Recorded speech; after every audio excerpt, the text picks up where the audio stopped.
Youthful Chen Que, having stayed up late to watch Naruto, met an untimely demise. Upon reopening his eyes, he discovered he had transformed into the young Orochimaru. Just as Chen Que began to question the meaning of his existence, a radiant smile, akin to a daisy, belonging to Sarutobi Hiruzen, came into view. Years later, he would hear, "Disciple, I have aged. It is time for you to inherit my mantle." "What? You possess the Sharingan? Splendid. This position of Hokage is destined for you soon. Each of us shall wield a pair." Chapter 1. Young one, your cheat code has arrived. Ugh, last night was quite the revelry. My head truly aches. Chen Que slowly opened his eyes, staring vacantly at the ceiling, overwhelmed with emotion. His dazed pupils gradually focused. A moment of astonishment overcame him as he beheld an unfamiliar ceiling. Suddenly, he sat upright. "Snake, you are awake?" Just as Chen Que was engulfed in confusion, pondering life's absurdities, a robust man, whose smile resembled that of a wilted daisy, appeared unexpectedly in the hospital room, swiftly capturing his attention. Chen Que listened in bewilderment, unable to comprehend a word spoken by the man, yet his heart raced. He realized this was none other than the third Hokage. Given his current surroundings and the incomprehensible language, it dawned on him that he was indeed in the world of Naruto. Utterly flabbergasted, Chen Que stifled his instinctive reaction to speak. He understood that this seemingly simple-minded man was no ordinary individual. If he uttered a word in Chinese, it would surely lead to complications. His once lively eyes returned to a state of stupor, as if he had not yet fully awakened. He sat silently on the hospital bed, neither speaking nor moving. "Doctor, what has happened to my disciple? Why does he seem so?" Sarutobi Hiruzen quickly summoned a doctor, inquiring with urgency. The doctor, recognizing the gravity of the situation, understood he was addressing the Hokage, and the patient was his brilliant disciple. "Hokage-sama, as per your account, Orochimaru fainted due to the grief of losing his parents. While the symptoms appeared mild, upon waking, he resembles someone afflicted with dementia. This condition seems akin to a subconscious self-isolation, as he is too young to cope with the loss of his parents in battle, thus evading reality." The doctor examined Orochimaru's eyes and cautiously continued, "It is imperative to provide further treatment." Sarutobi Hiruzen furrowed his brow. Unable to suppress the rising frustration, he took out a pipe, intending to light it with a small jutsu, only to remember he was in a hospital, quickly retracting it. Suppressing his anger, he spoke, "Death is the destiny of a ninja. My disciple, though merely 7, possesses extraordinary talent. He cannot lack the resolve to accept this. Please ensure he receives the best care. I await positive news that in his youth, Sarutobi, known for his fiery temper, managed to maintain composure, harboring strong doubts about the doctor's assessment. His disciple was far too gifted to be as fragile as claimed." The room fell silent once more as the doctor, refusing to slacken his efforts, prepared to delve into medical texts to decipher Orochimaru's condition. Meanwhile, the third Hokage returned to his duties, his desk adorned with a crystal ball, which he occasionally gazed at with concern, fearing a mishap in the bathhouse. Chen Que stared blankly at his surroundings, refraining from any rash actions, while searching through Orochimaru's memories. The foremost challenge was to resolve the language barrier. Once a mere boy himself, he had yearned for the powerful tailed beasts, the mystical chakra, and the enigmatic Rinnegan and Tensigan. He never anticipated crossing into this world, let alone inhabiting Orochimaru's form. Fortunately, he wasn't in the adult version's body, for that would have posed significant risks. Half an hour later, Chen Que continued to gaze at the ceiling, his eyes devoid of focus. He realized that the original Orochimaru's memories had not been imparted to him. Thus, the first monumental challenge emerged: how to overcome the language barrier, and where is the so-called cheat code that every transmigrator is supposed to possess? Chen Que felt a wave of resentment, contemplating potential solutions, yet he remained unhurried. Although he lacked a prominent lineage, Orochimaru himself was a prodigy. Perhaps he could eventually master the reanimation jutsu. Wait. Hold on. I am in control of this body. What do I know about inventions? If this path continues, even if I escape danger, I cannot avoid the compulsory 9 years of education. The gravity of the situation struck Chen Que. He realized he had taken things for granted and underestimated the severity of his predicament. After 9 years of education, he could very well end up as a failure, unworthy of the third Hokage's attention. Aspiring to learn the reanimation jutsu would be nothing but a pipe dream. Orochimaru, are you feeling any better? As Chen Que lost himself in thought, a fragment of incomprehensible Japanese echoed in the room. A white-haired boy with two red markings on his face cautiously opened the door and entered, speaking softly. Chen Que, unable to understand his words, chose to ignore him, closing his eyes to rest. 5 minutes passed. Chen Que, struggling against the urge to kick the boy, clenched his fist beneath the cover's point. 10 minutes later, Chen Que felt a ringing in his ears, and his head buzzed incessantly. How utterly inconsiderate. I am still a patient. Who has the audacity to disturb me like this? The relentless barrage of rapid-fire Japanese showed no signs of abating. Rather, it grew more fervent, escalating from 2 words per second to 3. 20 minutes elapsed. Chen Que began to froth at the mouth, his body convulsing, his eyes rolling back as if he were having a seizure. Fearing he would be discovered, he suppressed his distress, but the growing fury within him ignited the current scene. He forced himself into this state, akin to ingesting poison. Fortunately, the young Jiraiya, feeling parched, raised his head for water and continued to recount his recent exploits, only to witness Chen Que's distress. He hurriedly exited to seek a doctor. Chen Que's consciousness faded, his brain initiating its protective mechanism, preparing for a reboot. Ding. Host emotional fluctuations detected. Physical condition meets system binding criteria. Please make a selection from the system options. 1. Divine Sign-In System. 2. Divine Retort System. 3. Divine Lottery System. 4. Divine Amassing Gold System. Please make your choice and silently confirm. Chapter 2. Discharge. Escape from the clutches of fate. After a tumultuous flurry of activity, the doctors and nurses successfully revived Chen Que, who had succumbed to unconsciousness with a brief cessation of his heartbeat. At least, that was their belief. From now on, let us refer to him as Orochimaru, not Chen Quebec. The patient's heartbeat has returned to normal. However, the body exhibits unusual convulsions. We suspect foul play or poisoning, yet no traces of poison have been found at the scene, several nurses concluded as they examined Orochimaru's condition. Orochimaru slowly opened his eyes, staring blankly at the ceiling, reminiscent of a youth subjected to trauma. Rather than becoming quieter, the sounds around him intensified, the decibel level rising. While he could comprehend some of the words, the majority felt akin to a foreign language, causing immense discomfort. Detection indicates the host requires assistance. The mysterious system is here to offer support. My deity is pleased to serve you. As Orochimaru reached the brink of his endurance, struggling against the urge to succumb to illness for a second time, a voice suddenly resonated. In his mind, that it was akin to a radiant beam of light piercing through the darkness, casting warmth upon his being. Orochimaru momentarily paused, his expression returning to a vacant stare, for he was uncertain whether this system could grant him mastery of the Japanese language or render him invincible. Perhaps it was wiser to proceed with caution.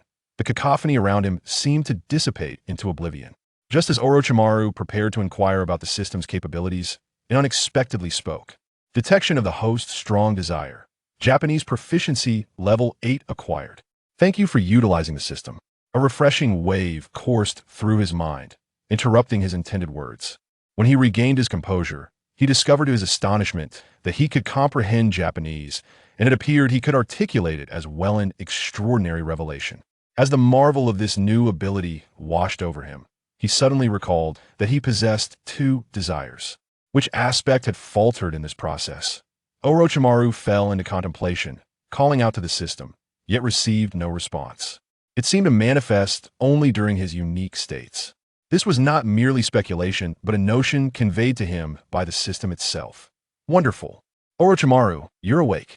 Jiraiya exclaimed joyfully. The surrounding nurses and doctors also paused in surprise, noting the spark of vitality returning to Orochimaru's gaze, lost in thought. One nurse hurriedly exited the room. Orochimaru shot a glare at Jiraiya, recalling the voice that had previously driven him to madness. To his surprise, it was indeed Jiraiya. Where is everyone? Is everything all right? I've discovered an effective treatment. All it requires is a lightning strike on the head, and Orochimaru will undoubtedly regain his memories. As the other medical staff stood bewildered, awaiting the return of the nurse dispatched to summon specialists, the primary physician who had diagnosed Orochimaru with dementia and a tendency to escape reality returned, his voice echoing through the corridor, growing ever closer, that he was the most esteemed neurologist at Konoha Hospital. Upon hearing this, Orochimaru felt a chill of dread wash over him. He flung off the covers and prepared to flee. This was not an act of salvation, it was a clear indication of Konoha's thunderous wrath.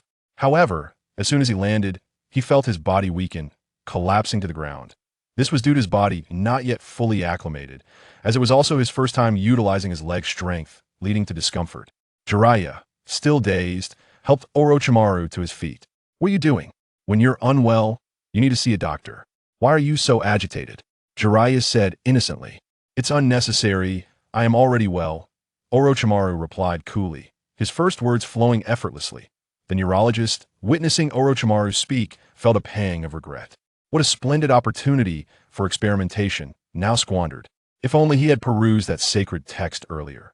Seeing Orochimaru restored to normalcy, the doctor could only conduct a gentle examination, refraining from voicing any concerns. After all, this individual was a disciple of the current Hokage. Destined for remarkable prowess and high office, he could not afford to offend. At the same time, he grew increasingly curious about how Orochimaru had improved and planned to inquire about the details later. From their discussions, it seemed they spoke of using poison to counteract poison. What a brilliant method! It should certainly be documented in medical texts, the physician mused inwardly. A radiant aura seemed to emanate from him. Before long, Orochimaru was discharged from the hospital, feigning weakness to persuade Jiraiya to carry him home, achieving two objectives at once. On one hand, it was a light punishment for Jiraiya, avenging earlier grievances. On the other, he had no recollection of his residence. "All right, we've arrived. Rest well. Tomorrow, he'll bring Tsunade, that laundry board, to visit you," Jiraiya said, wiping the sweat from his forehead. Orochimaru paused. Laundry board? Then he recalled that Tsunade had indeed been somewhat frugal in her youth. "Very well. Thank you, Jiraiya." Orochimaru spoke kindly, deciding to forgive him upon witnessing the young man carry him such a distance, drenched in sweat. After all, in the original narrative, he harbored a fondness for Jiraiya, the hero who always seemed to fall just short of greatness, and felt a twinge of regret. "That I found it!" Orochimaru exclaimed, glancing at the small notebook in his hand, his expression shifting slightly. After all, his previous incarnation had been an academic prodigy, surely leaving behind notes. The notebook contained records of chakra, refinement techniques, and the three-body technique, complete with thorough analyses. This greatly facilitated his current state of amnesia. Although the concepts were straightforward, Orochimaru was reluctant to inquire further, for ninjas were notoriously vigilant. Should he exhibit any unusual behavior, there would be no favorable outcomes. After all, ninjas were not only cautious, but also skilled assassins. A night passed in silence. Orochimaru meticulously reviewed the materials before commencing his training from the beginning. Although his body already contained chakra, he needed to repeat the process several times to deepen his memory. Meanwhile, Sarutobi Hiruzen was aware of Orochimaru's recovery, but had no immediate intention of visiting. The allure of the evening bathhouse was simply too enticing. He decided to allow his treasured disciple to rest well and planned to visit the following day. As for the doctor's claim that his student had been cured of his condition through poison, he merely smiled in silence. He had positioned several elite Umbu operatives nearby. He was well aware of the situation. The akin must have been Jiraiya's love that awakened Orochimaru, he mused. His beloved students were all good children, understanding the value of mutual assistance, true inheritors of the will of fire. Sarutobi Hiruzen thought contentedly, his spirits lifted further by the live broadcast from the bathhouse. Chapter 3. The protagonist of the flowing water, ironclad kidney, and liver bang. Bang bang. Has Orochimaru awakened? The sun is already shining brightly, and I, alongside Tsunade, have come to see you. Orochimaru felt a series of knocking reverberate in his mind. The familiar process of chakra refinement from last night had kept him awake until late. Coupled with lying on an unfamiliar bed, sleep eluded him, and he drifted in and out of slumber. It was only as dawn approached that he finally succumbed to a haze of sleep, which was abruptly interrupted not long after by a vigorous knocking at the door. With an irritated expression, Orochimaru sat up. This was not mere knocking. It was as if someone intended to break down the door. He silently grumbled, his serpent-like vertical pupils still heavy with sleep. "Enough already, stop knocking," he muttered, slightly adjusting his blanket. After that, he opened the door without greeting the two, proceeding to wash up. Once finished, he coldly acknowledged them. "Good morning, you two." Given his previous persona's naturally aloof disposition, Chen Que refrained from altering it, fearful of revealing any flaws. Therefore, he strove to maintain the original character's demeanor and tone. Fortunately, both Orochimaru and Chen Que were inherently reserved and cool, which did not arouse suspicion in the others. As the trio stepped outside, a gurgling sound emerged from Orochimaru's stomach. At this stage of growth and having not eaten since last night, he now felt a wave of hunger. The injections of nutritional fluid during his hospital stay had prevented him from succumbing to starvation. Whose stomach is growling? Jiraiya exclaimed, his large eyes darting around, infused with a hint of amusement. Tsunade shot him an exasperated glance. You childish fool. Orochimaru suddenly felt a pang of melancholy. At this time, the legendary Sannin were merely fresh graduates, just 7 years old, and he found their childishness somewhat discomforting. Oh, my 3 disciples, you are already training so early? How diligent. Just as they were about to head out for a stroll and a bite to eat, the voice of Hiruzen Sarutobi emerged from behind them. Old man, you're up early too, Jiraiya replied instinctively. Orochimaru and Tsunade crossed their arms, watching the exchange with amusement. Although outwardly composed, Orochimaru felt a swell of anxiety at the thought of revealing any inconsistencies before Sarutobi. Thankfully, Sarutobi paid little attention to him, merely offering a gentle pat on the shoulder, allowing him to evade any suspicion. Upon learning of their plan to eat, Sarutobi announced that to celebrate Orochimaru's recovery, he would treat them all. Jiraiya's eyes glinted with disdain. It was well known that breakfast was a mere formality, with lunch and dinner being the true meals. Sarutobi's clever maneuver to save money was commendable. Hey, these dumplings are quite nice. Jiraiya, eat more? I'll cover it, but if you don't eat enough, it will be a sign of disrespect. And if you disrespect me, today's training task will be doubled. Jiraiya could not resist teasing Sarutobi about his frugality, leading to the current scene. With one skewer holding 5 dumplings, Jiraiya had 3 empty skewers before him, having ordered 10 in total without even starting to eat. This was his way of squeezing a bit more out of Sarutobi. Orochimaru found this amusing. 2 dumplings were enough to sate him, and their sweetness was rather overwhelming. Having already had breakfast earlier, Jiraiya now found himself in a predicament. The trio shared a hearty laugh. In the end, Jiraiya only managed to consume 5 dumplings, taking the remaining 5 to go. Today's weather is splendid, and my mood is equally delightful. I'm prepared to teach you a ninjutsu. What would you like to learn? The 4 stood in the training ground. Sarutobi felt it was time to impart a technique before letting them train independently. Old man, I want to learn a cataclysmic ninjutsu. Before Orochimaru and Tsunade could speak, Jiraiya shouted with fervor. Sarutobi ignored Jiraiya, instead gazing fondly at Orochimaru. He felt a particular affinity for Orochimaru and wished to take him as his sole disciple, with the others as mere appendages. However, to Sarutobi's disappointment, Orochimaru remained silent, lost in thought, staring blankly at the ground. Tsunade, as the princess of the Senju clan, still had numerous techniques to learn despite the deaths of her granduncles. After all, her grandmother, Uzumaki Mido, was still alive. With a resigned shake of his black goatee, Sarutobi turned back to Jiraiya. While there are plenty of powerful ninjutsu, you're all too weak to learn anything of significant strength, he said. Orochimaru's mind stirred with thoughts of the steps to mastering the Rasengan. At their young age of 7, it was implausible for Sarutobi to teach them powerful jutsu. The highest would be the most basic techniques. Teacher, I wish to learn the shadow clone technique. Noticing Jiraiya struggling to find words, Orochimaru spoke softly, his voice tinged with a chilling undertone. Sarutobi turned to him. Orochimaru, like me, you possess 5 chakra natures. You should inherit my teachings and learn the foundational ninjutsu of all 5 attributes to facilitate future combined techniques. What use is the shadow clone to you?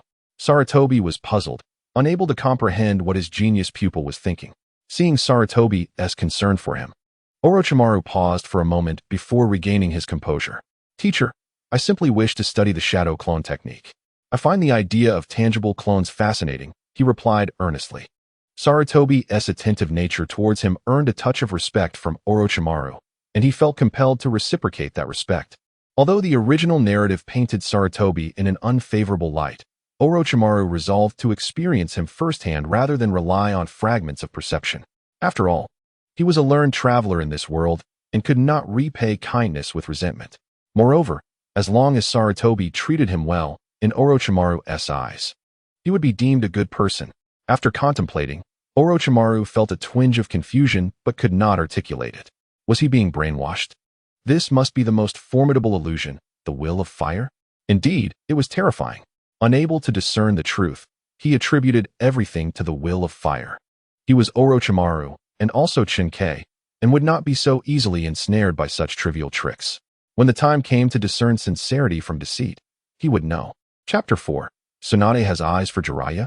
That being said, Orochimaru was quite pleased to have acquired the training methods for the shadow clone technique. It was undeniably advantageous.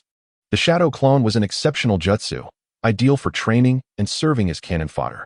It was simply an extraordinary technique. However, Orochimaru did not immediately start practicing. Instead, he first delved into the art of kunai throwing. Currently, his chakra is rather limited, necessitating practice with concealed weapons for self-defense. Soon, the sun ascends to its zenith. Jiraiya is diligently researching the shadow clone technique, while Tsunade rests beside a tree, relishing the cool shade. As Orochimaru throws shurikens with unabated enthusiasm, he pauses slightly at the sight before him, perplexed. Sweat more in training, and you will bleed less in battle. Such is the way of survival, he remarks softly. Tsunade, brought back to reality, glances at Orochimaru standing before her. After a moment of contemplation, she responds nonchalantly. Orochimaru, noticing her demeanor, finds a spot beside her to lean against the tree. It must be said, despite Jiraiya's unremarkable appearance, clumsiness, and lack of wealth, his perseverance is commendable. As Orochimaru enjoys the gentle breeze and gazes into the distance, he suddenly hears Tsunade speaking, which takes him by surprise. He finds it rather inexplicable. Could it be that Tsunade harbors feelings for Jiraiya during this time? Perhaps she was spurned due to her lack of grace, only to transform into a formidable figure that Jiraiya would regret never having pursued? Such thoughts cascade through Orochimaru's mind, forming a dramatic narrative that feels both logical and persuasive. Feeling the weight of Orochimaru's gaze, Tsunade's cheeks flush crimson. She quickly adopts a fierce expression. What are you staring at? Where does your mind wander? Do not indulge in fanciful thoughts, Tsunade exclaims, appearing flustered, much like a young girl whose secrets have been laid bare. In truth, she does possess a slight interest in Jiraiya. The reasoning behind it is simple. Tsunade, born into nobility, has never faced defiance until now. Jiraiya, with his incessant teasing and disregard for her status, along with his youthful charm and unique charisma, has naturally drawn her attention. Conversely, while Orochimaru was also handsome and intelligent in his youth, his demeanor was too frigid. His smile seemed to exude an unsettling chill, and his slitted pupils gave the impression of a predator eyeing its prey. Thus, it is only natural that Tsunade finds herself more intrigued by Jiraiya. Orochimaru offers a practiced smile, one that lacks sincerity. What are you two discussing? Jiraiya inquires, noticing their engaged conversation. The duo exchanges a silent glance, and under Tsunade's fierce gaze, Orochimaru casually replies, "Oh, we were just saying how handsome you are." Jiraiya, flattered by such praise from someone like Orochimaru, beams with delight. "Well, that's certainly a compliment, isn't it?" he responds, brimming with self-satisfaction. Tsunade, perplexed by his arrogance, cannot help but feel exasperated. "How is your training progressing? We have a significant mission this afternoon. Do not exhaust yourself to the point of hindering us," she admonishes, unable to tolerate Jiraiya's narcissism. The afternoon passes in a flurry of chaos as they complete a mission. Time flies, and a tranquil half-month slips by. Orochimaru has finally revisited the notes left by his former self, deepening his understanding and integrating the knowledge. "Old man, if you assign us another mundane cat and dog catching task today, I swear I'll dismantle your office," Tsunade exclaims, unable to contain herself as they await new assignments from the youthful Sarutobi. As Sarutobi prepares to distribute daily tasks once more, Tsunade boldly interrupts, declaring her authority. Jiraiya admires her assertiveness. He has always favored strong women. Orochimaru remains unfazed, more focused on familiarizing himself with the terrain of Konoha. He has nearly mastered the shadow clone technique, and once his chakra reserves increase, he can employ them for tasks while he himself remains incognito. As these thoughts swirl in his mind, a vision of the formidable Nine Tails emerges. Chakra is indeed a valuable asset, and he must devise a plan to harness it. The Nine Tails, known for its seemingly boundless chakra, remains in its complete form. In the original narrative, Even half of its power was overwhelming. He shudders to think of its full potential. With this thought, Orochimaru mentally notes it as one of his primary objectives. Cough. Orochimaru, do you share this sentiment? Tsunade inquires, her voice rising. Jiraiya, restless, turns his attention to Orochimaru, who appears lost in thought. Sarutobi, noticing his pensive student, clears his throat, eager to hear his opinion. Awakened from his reverie, Orochimaru replies, I believe we are adequately prepared. The level of tasks poses no issue. He is acutely aware that the Second Shinobi World War is imminent, soon to be followed by the Third. It is essential to strengthen themselves. In the original timeline, they were all considerably older and struggled against demigods of the ninja world, teetering on the brink of death. Moreover, after his transmigration, the shinobi world remains an unknown entity, likely fraught with increased peril. Sarutobi furrows his brow, contemplating the significance of Orochimaru's words. He must tread carefully, as he requires a trusted J-nin to ensure the safety of his students. The thought weighs heavily on him. Having recently ascended to the position of Hokage, he feels like little more than a figurehead, with true power residing within the noble clans, particularly the Senju clan, whose legacy remains formidable despite intermarriages with commoners. The Uchiha clan, too, is unreliable due to past grievances stemming from his mentor's reckless actions. It seems we have reached a consensus, Tsunade asserts, addressing Orochimaru as they prepare for their next mission. Orochimaru, you will lead the team to eliminate bandits. What are your thoughts on this? With a dismissive wave, Orochimaru responds, we shall first gather intelligence. What else is there to consider? I just employed the shadow clone for reconnaissance. His mind, however, is preoccupied with the unsettling prospect of taking a life for the first time.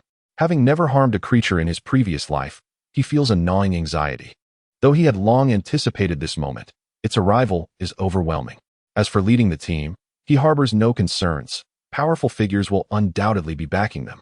After all, Princess Tsunade is by his side. Are you afraid, Orochimaru? Jiraiya boasts, a mere bandit is no match for me. Just stand behind me, and I will send them fleeing. He exudes confidence, seemingly oblivious to the gravity of the situation. Tsunade rolls her eyes, feeling a mix of frustration and concern. Jiraiya, do not underestimate them. Though bandits may seem ordinary, they are seasoned adults who have tasted blood. We are still children in comparison, lacking in strength, stamina, and combat experience. Moreover, it is said that the first kill can lead to unforeseen psychological repercussions. Katsuyu spoke with clarity, articulating her insights with substantial reasoning. Orochimaru regarded her with admiration. Without comparison, there can be no pain, he mused, glancing towards the nearby bandit camp. What are your thoughts? Let us gather our collective wisdom and strategize.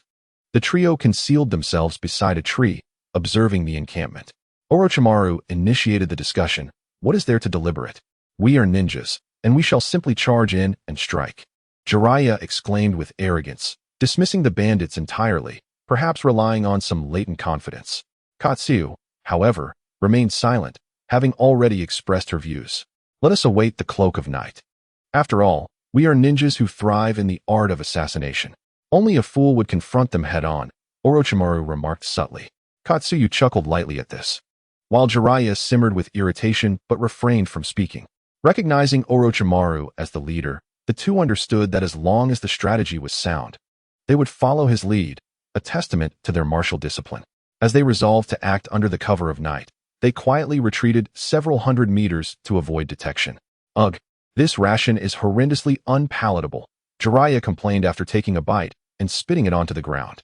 The others nodded in agreement. As the rations were intended for consumption when fire was not an option, leading to a mixture of unsavory ingredients that severely compromised the taste.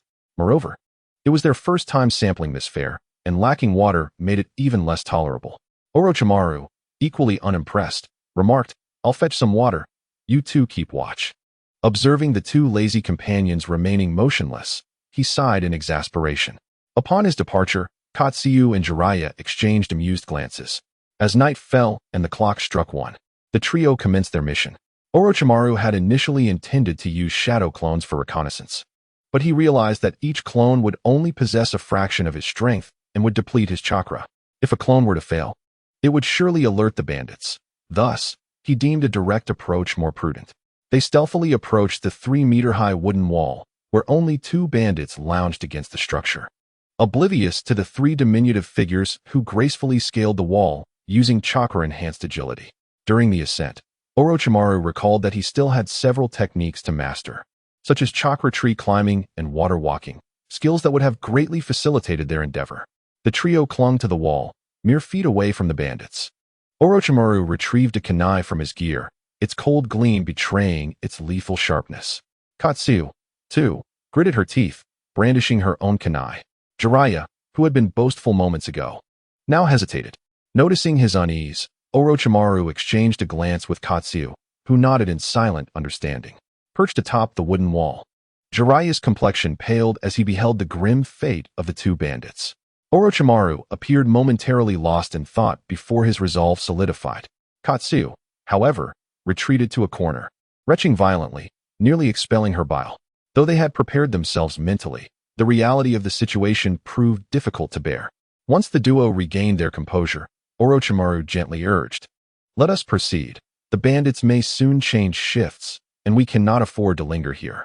He strove to maintain his composure, despite the haunting images of the bandits' demise replaying in his mind. He recalled how his kunai had missed its mark, nearly alerting the bandits. He silently chastised himself, observing the still trembling companions. These were psychological hurdles that each must confront individually. External encouragement would yield little fruit, even if it were beneficial. Orochimaru was unsure how to provide it, and the current environment was ill-suited for such discussions. Besides, with personal safety at stake, he had little time to concern himself with others.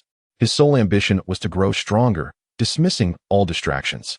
The trio began to move cautiously, fortunate that the bandits displayed a lack of vigilance, failing to set up patrols within the camp. Orochimaru, momentarily distracted by his companions, knew that moving alongside Katsuyu would ensure greater safety. Yet, he reminded himself that their adversaries were merely bandits. Retreating behind a woman was not an option in this new world. As the moonlight illuminated their path, Orochimaru stealthily entered a small wooden hut, emerging shortly afterward. Stained with blood, evidence of the violence he had enacted. Especially with a weapon like a kunai, though sharp, it was too short for sustained combat. Just as he stealthily approached a second room, a scream pierced the night, causing the camp to erupt in chaos. Orochimaru retreated to the previous room, discovering a larger blade. In a straightforward confrontation, this weapon would be more advantageous for group combat. He moved towards the source of the commotion, aware that someone must be guarding the bandits, and their actions would surely reach Sarutobi's ears. Thus, he needed to present a facade of unity and camaraderie, potentially risking himself to protect his teammates, a strategy that could greatly benefit him, provided he remained in a position of safety to do so. In a genuine perilous situation, however, such considerations would become irrelevant. Self-preservation would take precedence without a moment's hesitation. "Jiraiya, what transpired?" Orochimaru inquired, noticing a gash on Jiraiya's arm. Katsuyu gazed at him, her eyes ablaze with concern. The trio had regrouped, surrounded by bandits who showed no immediate intention of attacking. Orochimaru pressed Jiraiya for answers. "Let us eliminate them first." Jiraiya replied with unusual seriousness, clearly agitated, perhaps due to being the only one injured. The 3 formed a triangle, backs against one another. Orochimaru charged forward, the large blade dragging behind him due to his slender frame. Katsuyu and Jiraiya exchanged incredulous looks at Orochimaru's impulsiveness, holding their kunai at the ready. They pondered whether they should have first utilized their ranged weapons to eliminate some foes. Orochimaru's reckless advance left them momentarily at a loss. However, it was important to note that Orochimaru's mindset had evolved, diverging from their traditional approach to combat.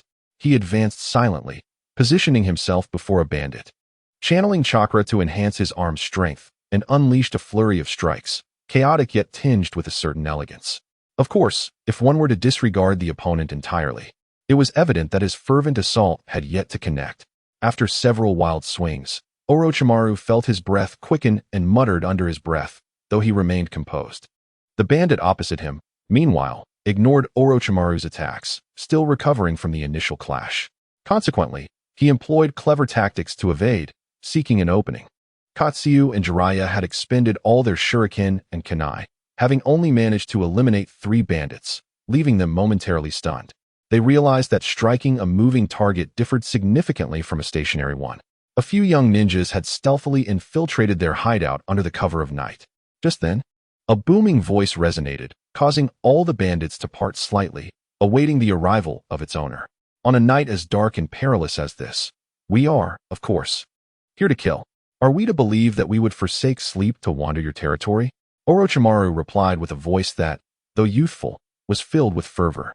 I do not recall having wronged you.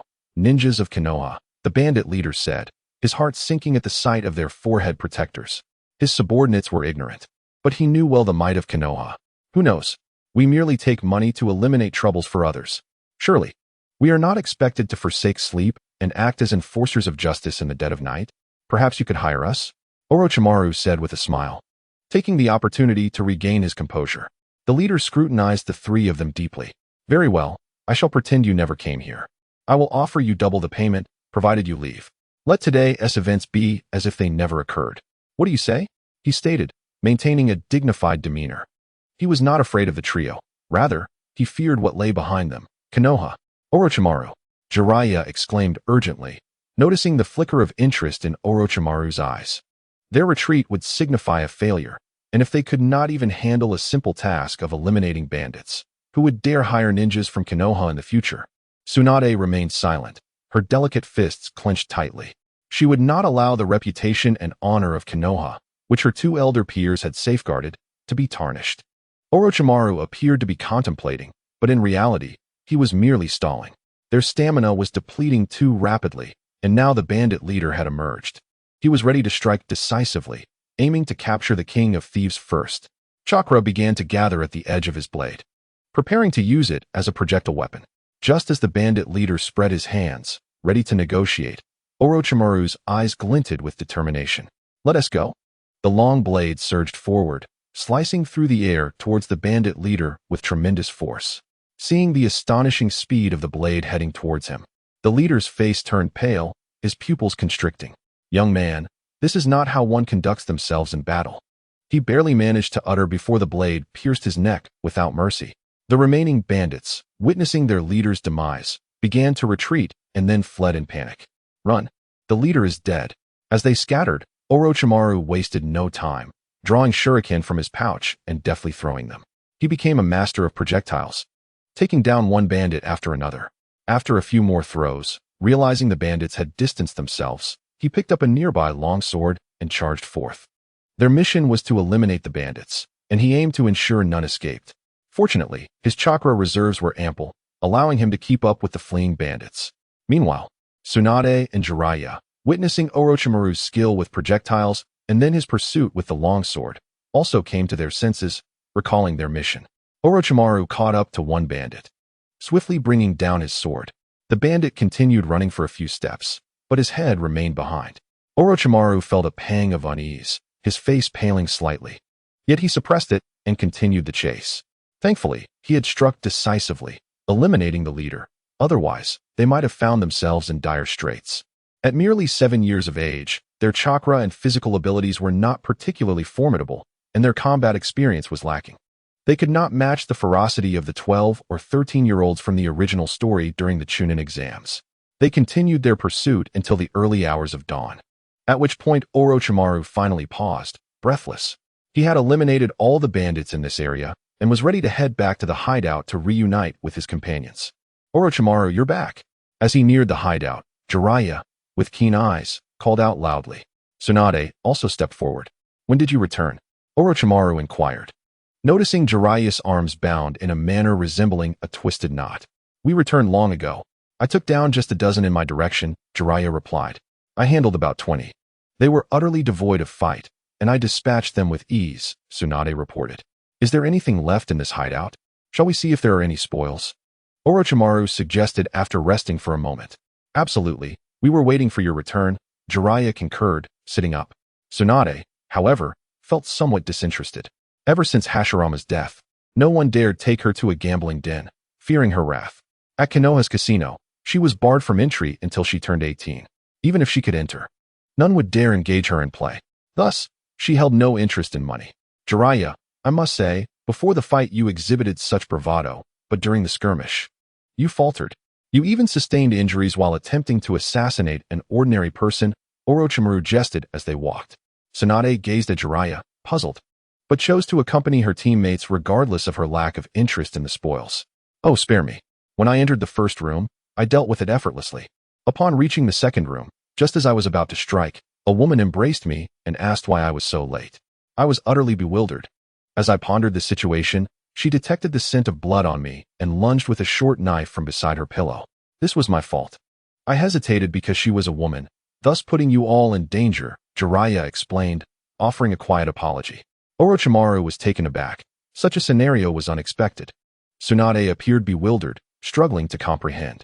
Soon, the trio discovered a hidden chamber, where they seized some silver and a collection of miscellaneous items. They divided the spoils, considering it a bonus. They later found a cellar filled with several boys and girls, whom they freed. Thus, their mission concluded successfully. After resting for an hour, they prepared to return to Konoha. Chapter 7. Inability to comprehend old man. We're back. Upon entering the office, Jiraiya shouted boisterously. It was perplexing. For Sarutobi Hiruzen still appeared youthful, one could hardly discern why he was referred to as old man. Sarutobi hastily concealed a crystal ball on his desk, adopting a serious demeanor. No injuries, I hope? He inquired, feigning ignorance. Jiraiya, you're wrapped up like a mummy. You ought to visit a hospital. Be cautious of tetanus. You might lose a limb. After glancing at the unscathed Orochimaru, Sarutobi turned to Jiraiya, noting his injuries with concern. Jiraiya paused, then bolted from the room without hesitation, evidently valuing his life. After Orochimaru provided a brief report, he prepared to leave when Sarutobi requested him to stay behind, leaving Orochimaru slightly startled and on high alert. Noticing Orochimaru's serious demeanor, Sarutobi smiled gently. I just want to chat. No need to be anxious. Orochimaru exhaled in relief. During this mission, did you discover any areas where you feel you could improve? Sarutobi lit his pipe, savoring the smoke before exhaling and speaking.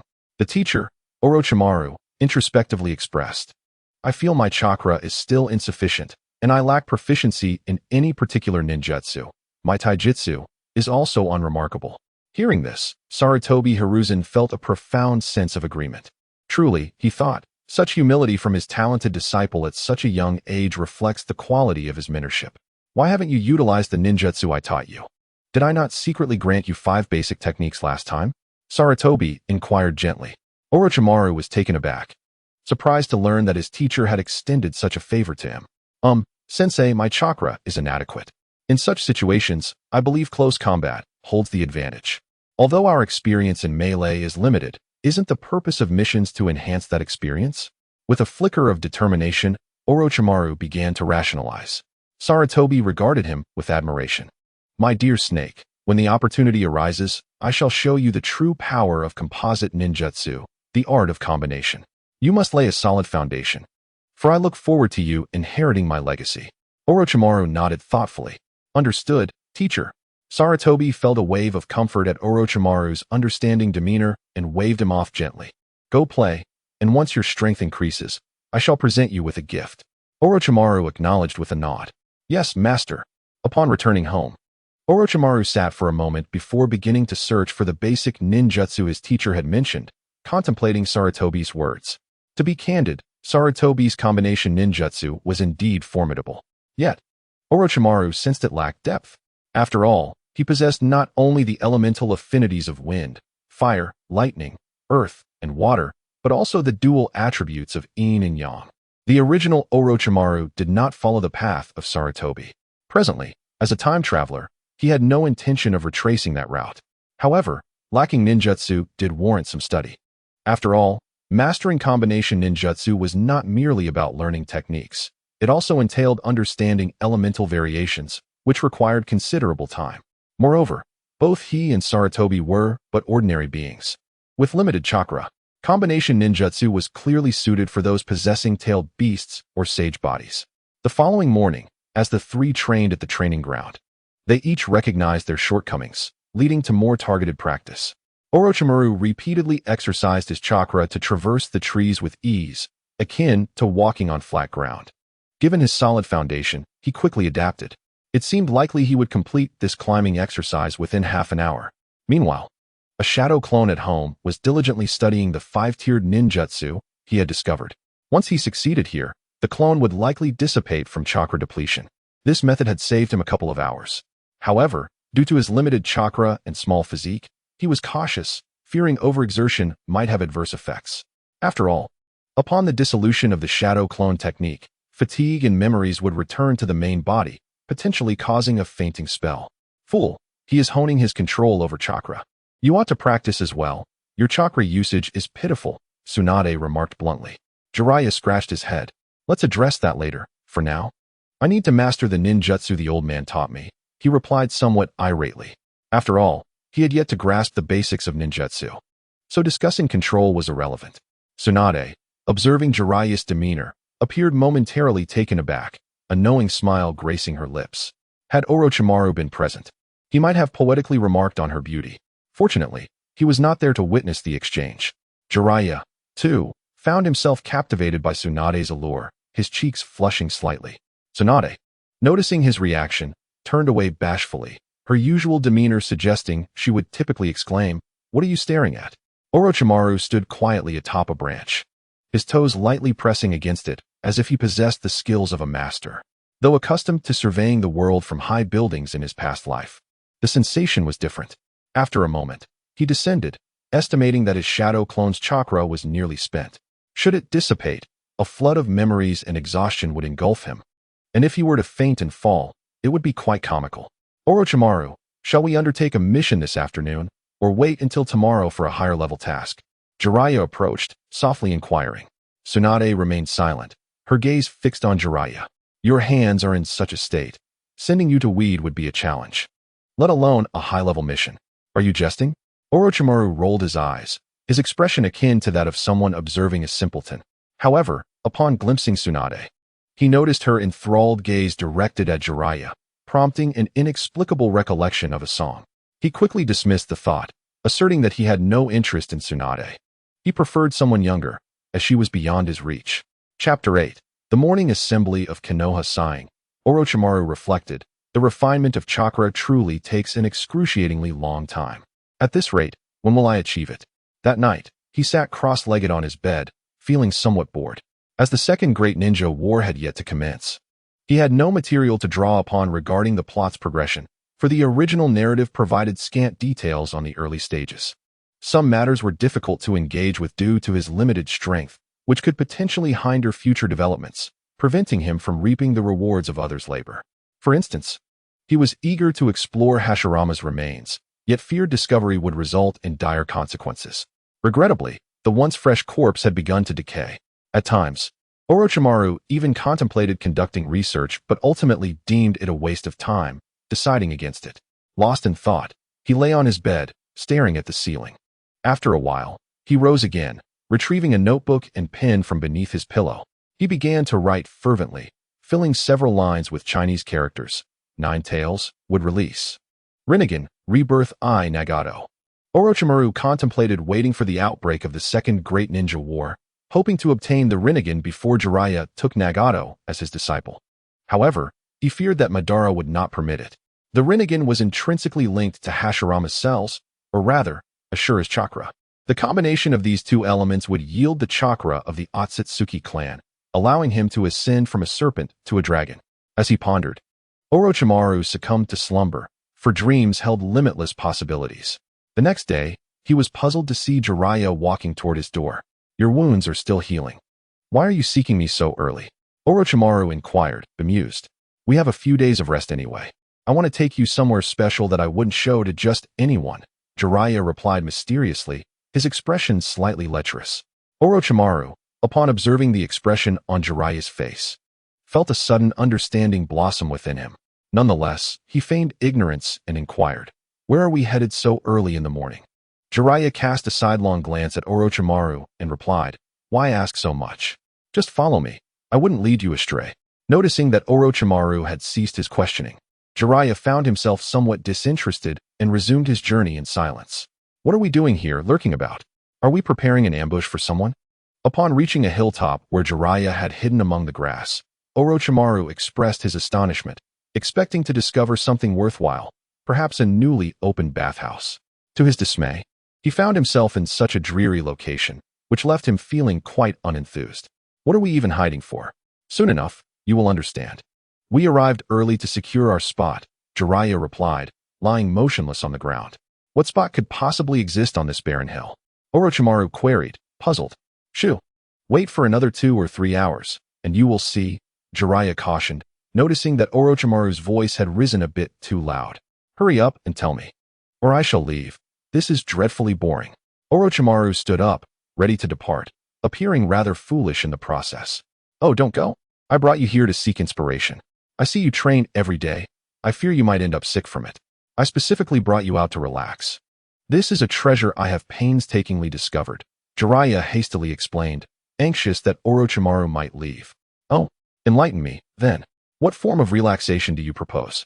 Aside from visiting bathhouses, what else do you, Jiraiya, have to offer? Orochimaru lay back on the ground, gazing into the distance, a hint of exasperation in his tone. Oh, I didn't realize you understood me so well. Since you know me, I shall not keep it from you. Not far from here lies a natural hot spring. Some young ladies enjoy soaking in the morning to invigorate their vitality. You are indeed fortunate to be here, especially at this hour when the scenery is quite pleasant. Jiraiya remarked, a knowing smile on his face. Orochimaru's eyes widened in realization. He should have known what sort of person Jiraiya was. They hadn't even had breakfast. And here he was, eager to secure a spot. The level of obsession was absurd. Yet he felt a flicker of curiosity about what could possibly occupy Jiraiya's thoughts so intensely. Today he vowed to observe closely, remembering that Jiraiya was a renowned author whose works had captivated countless youths. Orochimaru contemplated the potential financial gains from investing in his literary endeavors, far more lucrative than undertaking tedious missions for meager rewards. As he pondered this, Orochimaru looked at Jiraiya with newfound admiration, his mind drifting back to several classic novels, titles such as By Jia, Abin, and The 8 Parts of the Dragon, where Ouyang Feng battled Huang Rong.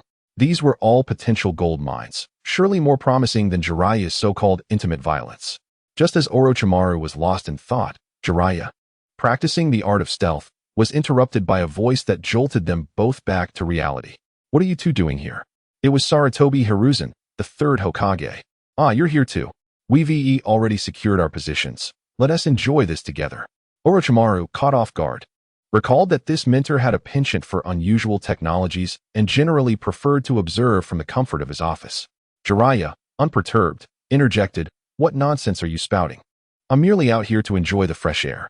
Sarutobi maintained a stoic demeanor, but Jiraiya, unimpressed, reminded him of previous encounters at the bathhouse and waterfall. Why do we always run into you?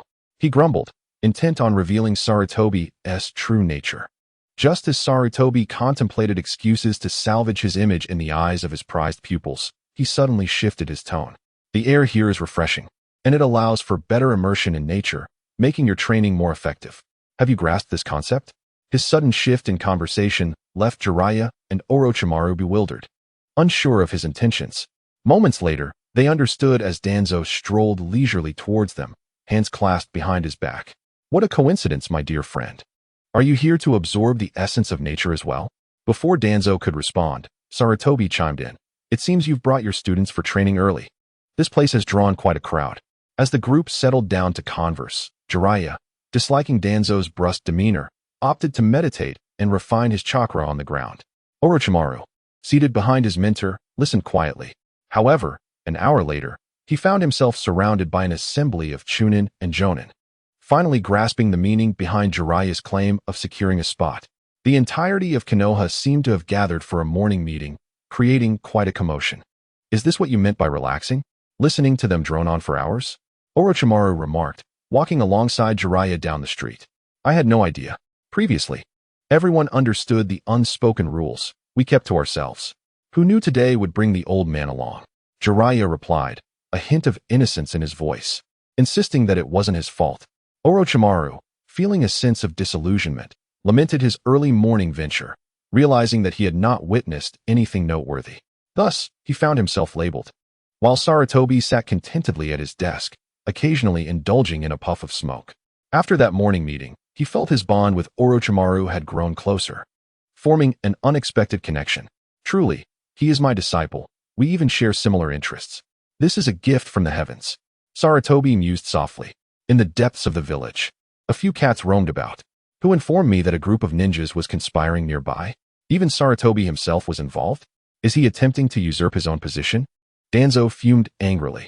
He had received a confidential report indicating that a group of ninjas had ventured into the mountains early in the morning and lingered for hours, suspected of plotting treasonous activities. Taking this seriously, he had rushed over, only to find himself enveloped by Sarutobi's presence. The ninjas were indeed gathered, engaging in the fresh air and holding a morning meeting. Afterward, it was only through Sarutobi's explanation that he learned the true purpose of their gathering, which left him quite vexed. Now, he was compelled to convene his subordinates for a reprimanding assembly while preparing documentation to recommend sealing off that unsightly spot. A group of ninjas should focus on contributing to the village, not frolicking in places like that. Chapter 9. I do not wish to write intimate violence. A month later. At Orochimaru's residence. Jiraiya, are you even capable? How much have you written? I'm about to be sick from completing high-level missions. Orochimaru inquired, glancing at Jiraiya, who was engrossed in reviewing his manuscript. Following Jiraiya's injury, the healing process had consumed nearly 2 weeks. Once he had recovered, he yearned to embark on high-level missions once more. Sarutobi Hiruzen refused due to their inadequate strength. They found themselves in a predicament, having indeed sustained injuries and faced dangers. Thus, they were left with no choice but to engage in minor tasks within the village, tending to agricultural chores and searching for cats and dogs. Upon observing this situation, Orochimaru seized the opportunity and began to devise a plan with Jiraiya, recognizing that they needed sustenance. If they could not venture out, it was more prudent to remain at home and cultivate their skills rather than pursue trivial missions. Orochimaru recalled his previous life, where he had witnessed countless ninjas grappling with hundreds of minor tasks, and it was overwhelming. They had barely completed a few dozen, with hundreds more awaiting them. Hence, he resolved to explore alternative routes and resume their earlier plan. Despite Jiraiya's daily musings on art, he found himself lost in thought when it came time to write, producing only a handful of characters before drifting into a daydream. Observing this, Orochimaru realized that this approach was futile. Drawing from his memories of the past, he penned several thousand words as a reference for Jiraiya. This act prompted Jiraiya to visit Orochimaru's home daily, urging him for more content, which was rather absurd. Thus unfolded the earlier scene where Jiraiya, upon seeing the ink still drying on the paper, regarded it as a treasure, his eyes nearly falling onto the manuscript. Orochimaru, in disbelief, realized that Jiraiya was engrossed in the draft, completely ignoring him. His mind began to churn. He could not fathom how a time traveler could be hindered by such trivial matters.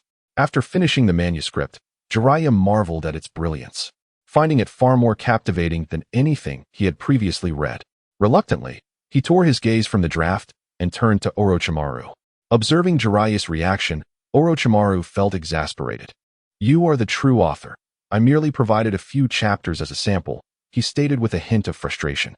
Jiraiya, upon hearing this, quickly shook his head. No, I realize now that you are the artist. You must be the one to write.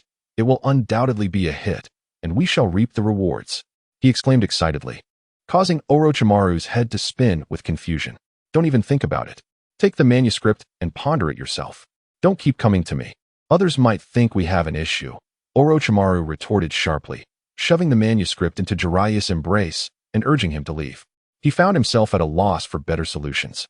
In the original narrative, Jiraiya was not a youth when he began writing novels. He had undergone various trials and experiences. This left Orochimaru pondering how to accelerate his progress. He had considered taking Jiraiya out for drinks, believing it might inspire him, but realized their current age barred them from such establishments. After Jiraiya departed, Orochimaru rummaged under his bed and produced 2 small spheres. The first step involved filling balloons with water, but after searching all of Konoha, he found none. Reluctantly, he had to proceed without this initial step. It was evident how challenging it was to advance to the next phase without having completed the first. In this era of the ninja world, such playthings were scarce. Crafting a solid sphere consumed considerable time, and he contemplated whether to carve some from wood. Had he fully grasped chakra, he would have avoided wasting time on such trivialities. The fundamental ninjutsu taught to him by Sarutobi left him yearning for more. It became clear that a person's talent is not solely tied to their physical form, but also intricately linked to their intellect, a truth Orochimaru gleaned from his numerous failures.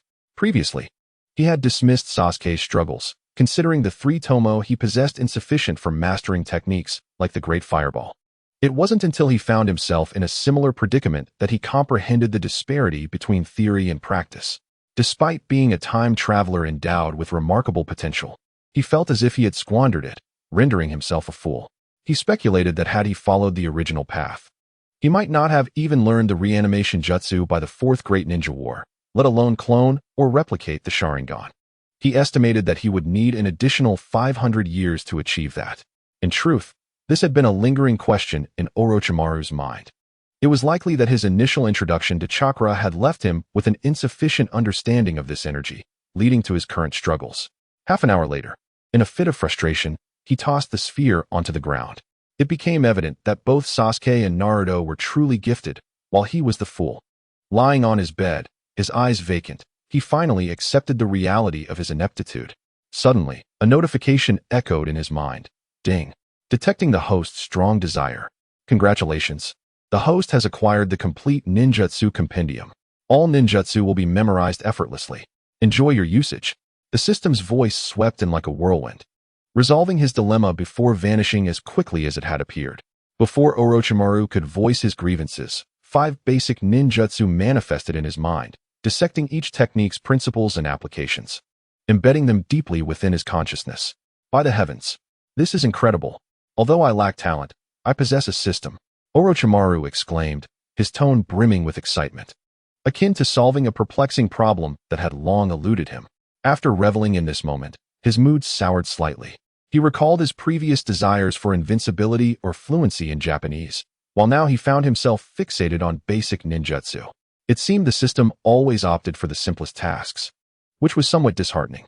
Yet, as he pondered, his spirits lifted again. It was better than having nothing at all. Presenting him with advanced techniques would have been futile. Given his meager chakra reserves, he was acutely aware of that.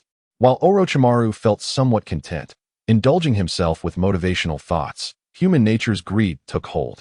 He began to contemplate how to extract more from the system, wishing for the Rinnegan, the Sharingan, the fruit of the divine tree, would release, in sage mode. As these thoughts swirled in his mind, exhaustion overcame him, leading him into slumber. The system still remained elusive, which was perplexing. However, Orochimaru dreamt a vivid dream, where Kagaya massaged his legs and ventured to other planets, bringing him fruits that rendered him invincible.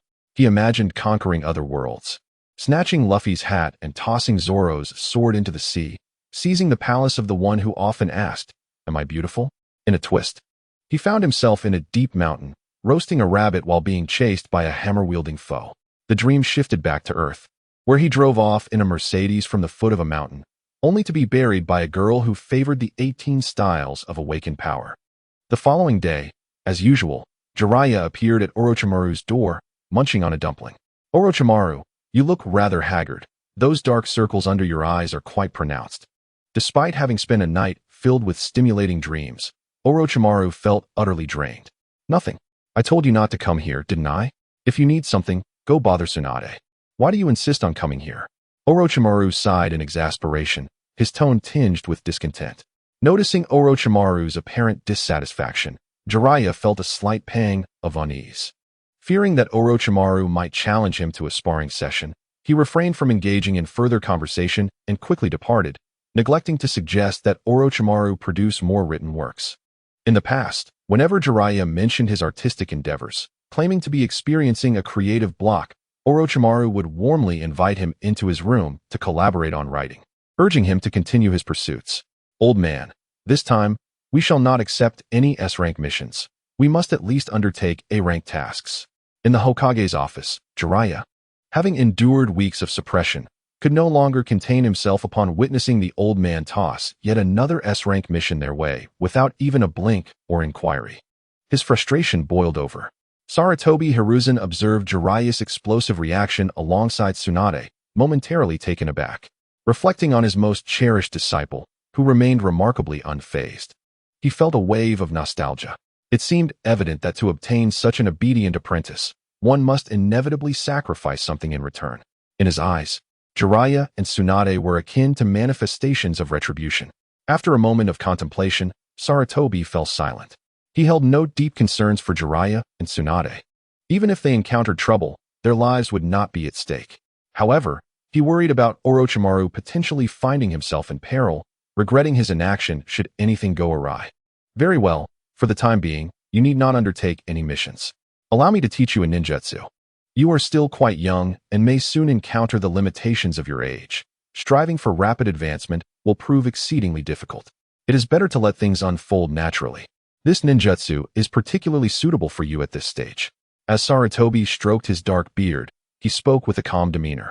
Upon hearing of a new ninjutsu, Jiraiya's eyes sparkled with enthusiasm, instantly quieting his earlier tumult. Tsunade, on the other hand, appeared disinterested, lacking enthusiasm for ninjutsu. Her sole desire was to avoid S-rank missions, for which she readily expressed her agreement. Orochimaru, however, contemplated the implications of his sensei's words, pondering what kind of ninjutsu it could be. Noticing Orochimaru's thoughtful expression, Jiraiya looked on with anticipation, while Sarutobi felt a sense of pride. Tsunade, however, was unconsciously disregarded in his thoughts. Alright, this ninjutsu is called summoning technique. Once you have mastered it, come find me. Of course, you may also venture out to seek a suitable summoning beast for yourselves. Consider it a break I've granted you. Sarutobi retrieved 3 scrolls from his drawer, handing one to each of them. Clearly, he had contemplated this matter long before and had prepared to impart this knowledge to his 3 disciples. As Orochimaru held the scroll, gently caressing it with his thumb, memories of the colossal serpent from the original story flooded his mind, one that would demand sacrifices at every appearance. He felt a tinge of disdain. Yet, the Dragon Cave was undeniably the most fitting for him. In the original tale, having previously utilized the reanimation jutsu, his soul and body were misaligned, rendering him incapable of mastering sage techniques. Orochimaru, do you wish to convey something? Sarutobi inquired, noticing that while Jiraiya and Tsunade had left, Orochimaru remained in place, seemingly lost in thought. Though his summoning beast, Inma, was commendable, it belonged to the Sarutobi clan, passed down through generations. And the Inma clan had a limited number of members, making it unsuitable for many to forge a summoning contract. Naturally, if Orochimaru desired it, Sarutobi would not hesitate to present the Grand Scroll and facilitate the contract.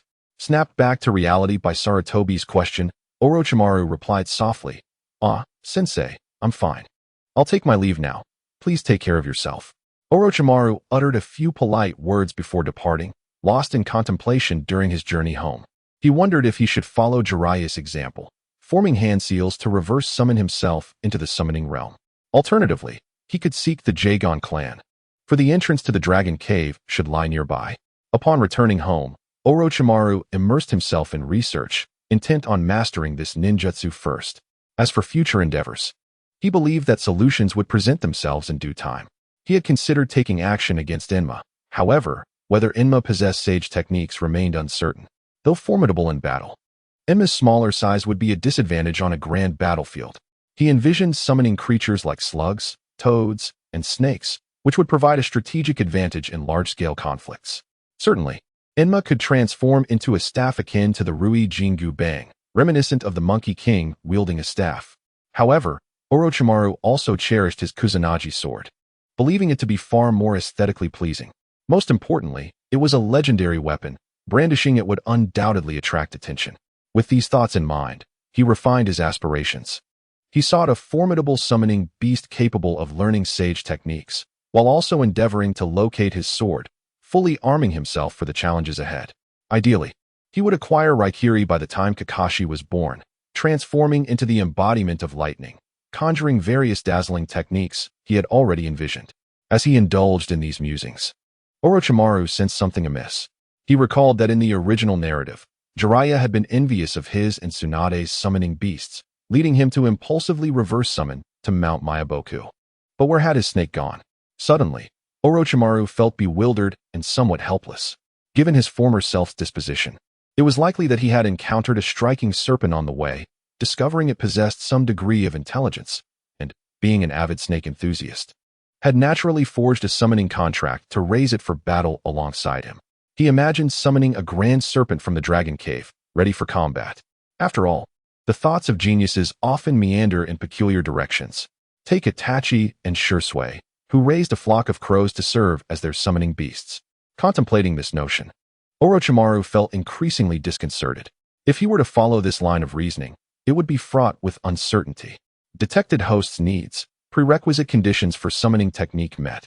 Bestowing a pet egg upon the host to alleviate immediate concerns. Wishing you a pleasant experience. Just as Orochimaru was about to grit his teeth and attempt to reverse summon himself into the summoning realm, the system's voice echoed once more. Wow, this system is impressive. I would give it a 5-star rating. You are the best system I have ever encountered. Orochimaru, startled by the system's timely assistance, instinctively praised it. This system was undeniably a timely blessing, fulfilling his desires almost instantaneously, compared to those systems that often undermined their hosts or caused unfortunate incidents. This one was a refreshing anomaly in the realm of systems. Chapter 11. The little white snake gazing at the egg that had suddenly materialized on his table. Orochimaru felt a wave of sentiment wash over him. Cautiously, he cradled the seemingly ordinary egg, roughly the size of his fist, in his arms, pondering its potential. Given that it was produced by the system, it must be of exceptional quality, though its diminutive size did not suggest it would yield a fearsome beast. As Orochimaru contemplated when the egg might hatch, a sharp crack suddenly resonated from its shell, creating a small fissure that quickly spread. Watching intently, Orochimaru's heart raced with a mix of anticipation and anxiety. On one hand, he hoped for a striking summoning beast. On the other, he desired one with formidable prowess.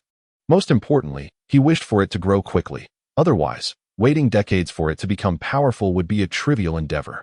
As I gazed upon the eggshell that had developed a small aperture, Orochimaru narrowed his slitted pupils, intrigued by the enigma concealed within. Yet, apprehension lingered. He feared that the little creature might be startled by his presence. If it retreated back into its shell, it would be an utter disappointment. Thus, he took a few steps back, battling his own trepidation. Finally, moments later, a long tongue emerged from the eggshell, soon followed by a pointed little head that began nibbling at the shell. Witnessing this scene, Orochimaru's demeanor shifted dramatically. To his astonishment, it was indeed a serpent, which was quite absurd. The creature, adorned in pristine white, had 2 small protrusions atop its head and measured approximately 10 centimeters in length. With a body as thick as a chopstick, Orochimaru's once menacing gaze now appeared vacant, overwhelmed by a profound sense of melancholy. While Orochimaru was lost in thought, the little white snake continued to crunch on the eggshell, with its body undergoing a remarkable transformation. The fragile scales that once characterized it gradually became coarser, shedding what appeared to be dead skin, as if preparing for a molt.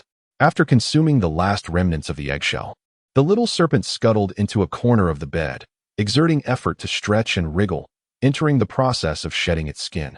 When Orochimaru regained his senses, he noticed that the little white snake had nearly doubled in size, now approximately 20 centimeters long, and was engaging in inexplicable antics with his pillow. However, upon observing the thin, somewhat ragged skin beside the pillow, Orochimaru realized that this little creature had commenced its molt immediately after hatching. "Hey, what are you staring at? Come help me out. I've twisted my back." Orochimaru was preparing to refrain from intervening until the little white snake completed its shedding when the serpent began to tremble as if cramping, and to his astonishment, it spoke. Orochimaru paused, suddenly recalling that even small frogs could speak. Therefore, it was not entirely surprising that this little snake, a product of his system, could as well. "Hey, why are you still standing there? Hurry up and assist me.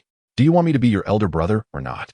Noticing that Orochimaru remained rooted in place, the little snake flicked its tongue and repeated its request.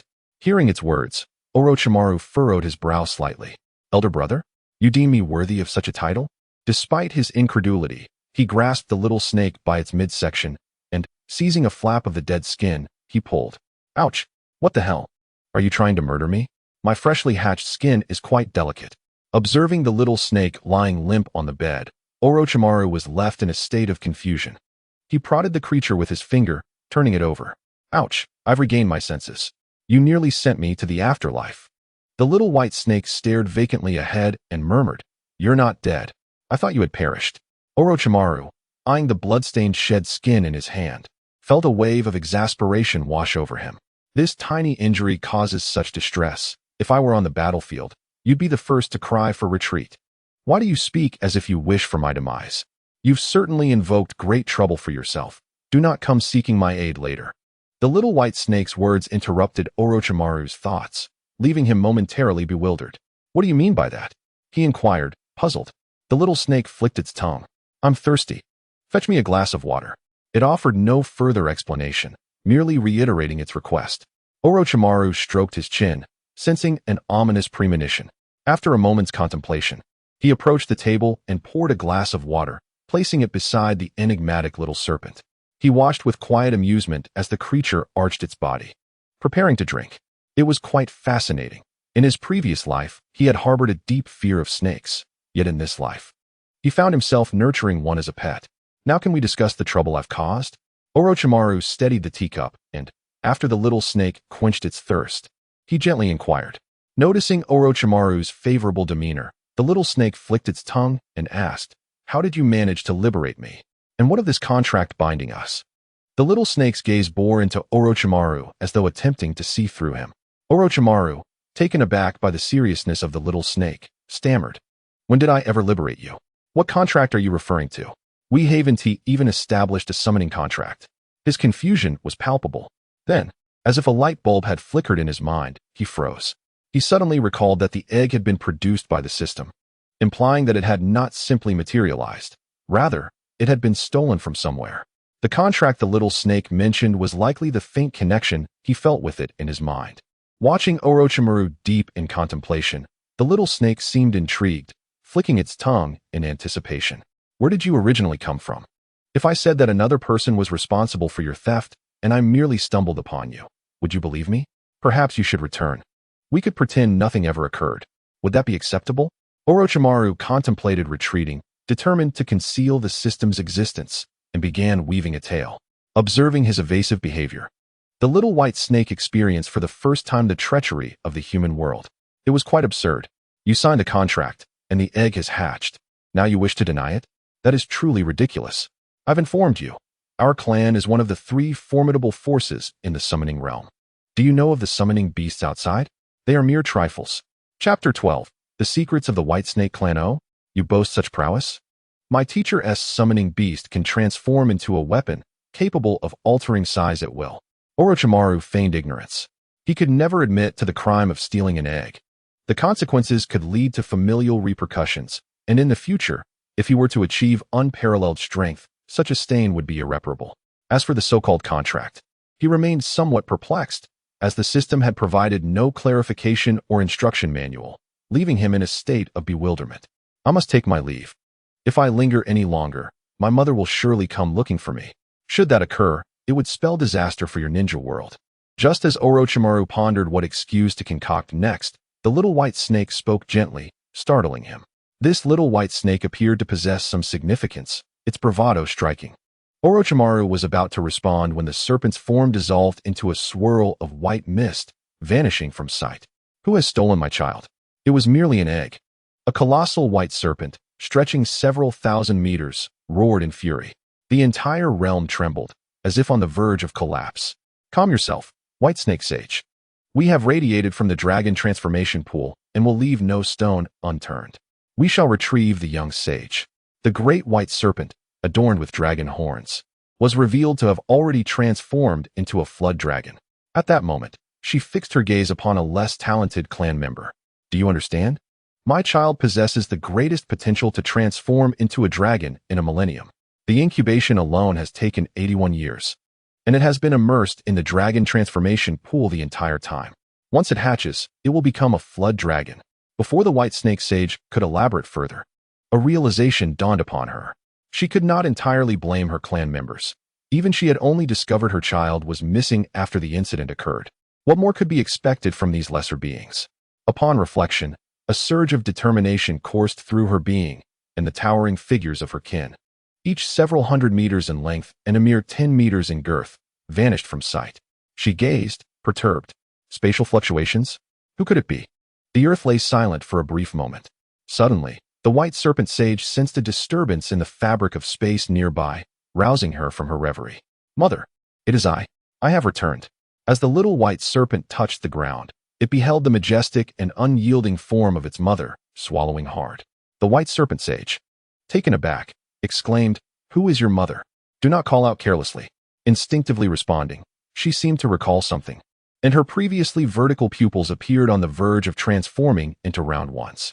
Are you my egg? My offspring? Gently attuning her senses, the white serpent sage discerned the undeniable bond of flesh and blood. Indeed, mother, the little white serpent replied earnestly. The white serpent sage's tongue flickered in realization, and the once frigid atmosphere around her noticeably warmed as her anger dissipated. Child, what transpired? Why did you vanish so suddenly, only to emerge in this underdeveloped form? By all accounts, you should have remained cocooned for another 300 to 400 years before hatching, destined to transform into a dragon, a being of great promise within our lineage. The sage's voice bore a hint of sorrow, as if years of anticipation had culminated in this moment, only to be rendered void. Oh, it's a long story. I cannot quite fathom it myself. Suddenly, a spatial rift enveloped me.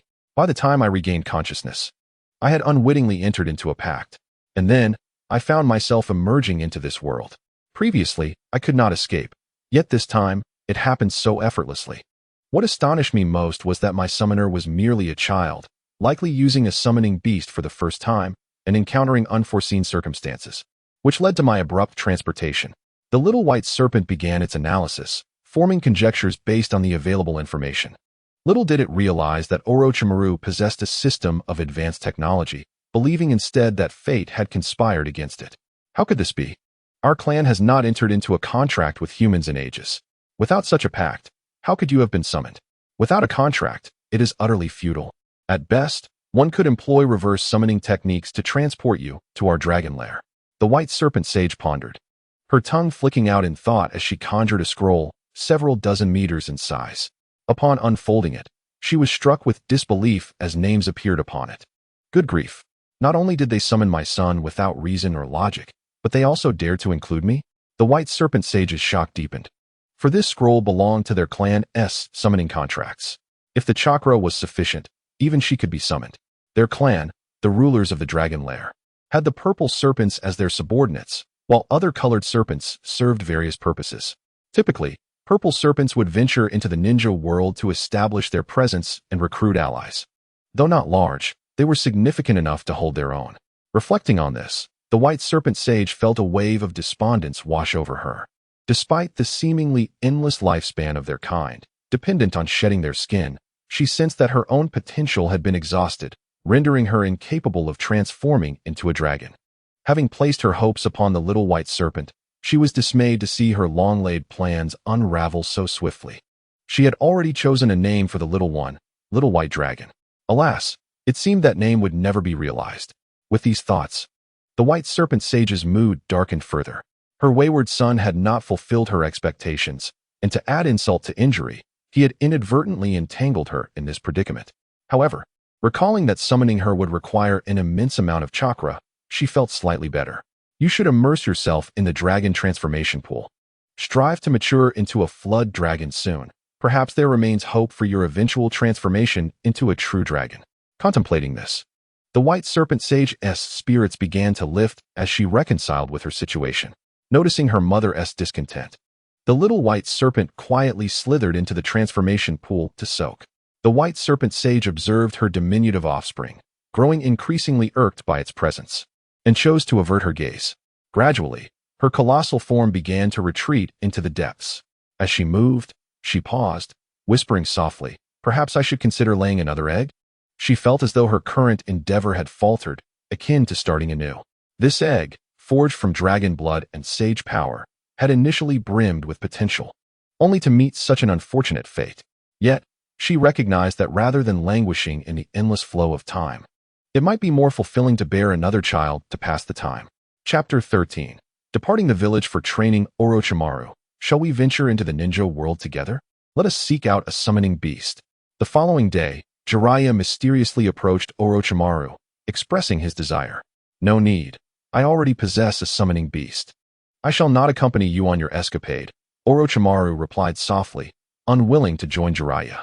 Having resided in Miyaboku Mountain for several years, Jiraiya had grown accustomed to a peculiar diet of insects, a rather absurd notion. Moreover, the food was typically boiled, with frying being a rare luxury. Upon hearing Orochimaru's response, Jiraiya had initially intended to propose that Orochimaru showcase his summoning beast, hoping to find one even larger and more formidable. However, Orochimaru showed no inclination to boast, which struck Jiraiya as rather odd. Recently, Orochimaru had become increasingly reclusive, spending his days at home, shrouded in mystery. This realization left Jiraiya feeling disheartened as he saw the doors shut behind him. Sighing, he resolved to visit Tsunade instead. Orochimaru, what is it you summoned me for? So mysteriously? Tsunade's eyes sparkled with delight upon seeing Jiraiya. Observing her enchanting demeanor, Jiraiya gulped nervously, stealing a glance at her form. He mused. A woman who can see her toes is not my type. I prefer those who cannot. What are you dawdling for? What do you need? Tsunade rolled her eyes, addressing Jiraiya, who seemed lost in thought. Say, Tsunade, have you signed a summoning beast contract? Jiraiya inquired. Indeed, I have. Last night, while rummaging through my belongings, I discovered a summoning scroll and decided to sign it. Would you like to sign as well? Tsunade began, but then remembered Jiraiya was merely a commoner, shifting the conversation. Jiraiya, upon hearing Tsunade's loyalty, was ready to agree, but hesitated, pondering whether a girl's choice of summoning beast might be peculiar and unsuitable for him. What type of summoning beast did you sign for? May I see it? He remained cautious, wanting to assess it first. After a commotion, a cloud of white mist enveloped the area. Jiraiya beheld a damp, small creature emerge, feeling at a loss for words. Its size was absurdly diminutive, far too inadequate for his masculine stature. I have pressing matters to attend to. I must take my leave, Tsunade. I shall return another day, Jiraiya stammered, his face paling as he hurriedly excused himself. He had no interest in the soft, tiny slug that had appeared before him. After some contemplation, he decided to obtain a pass from his master in order to venture forth and gain experience, all the while seeking a formidable summoning beast. The mere thought of discovering a powerful and fierce creature to vanquish both Orochimaru and Tsunade's summoning beasts nearly brought a smile to his lips.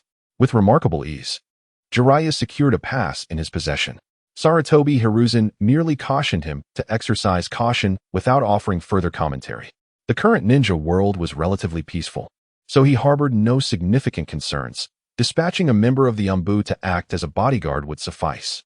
Upon leaving the village, a sudden realization struck him, prompting him to hastily rummage through his belongings.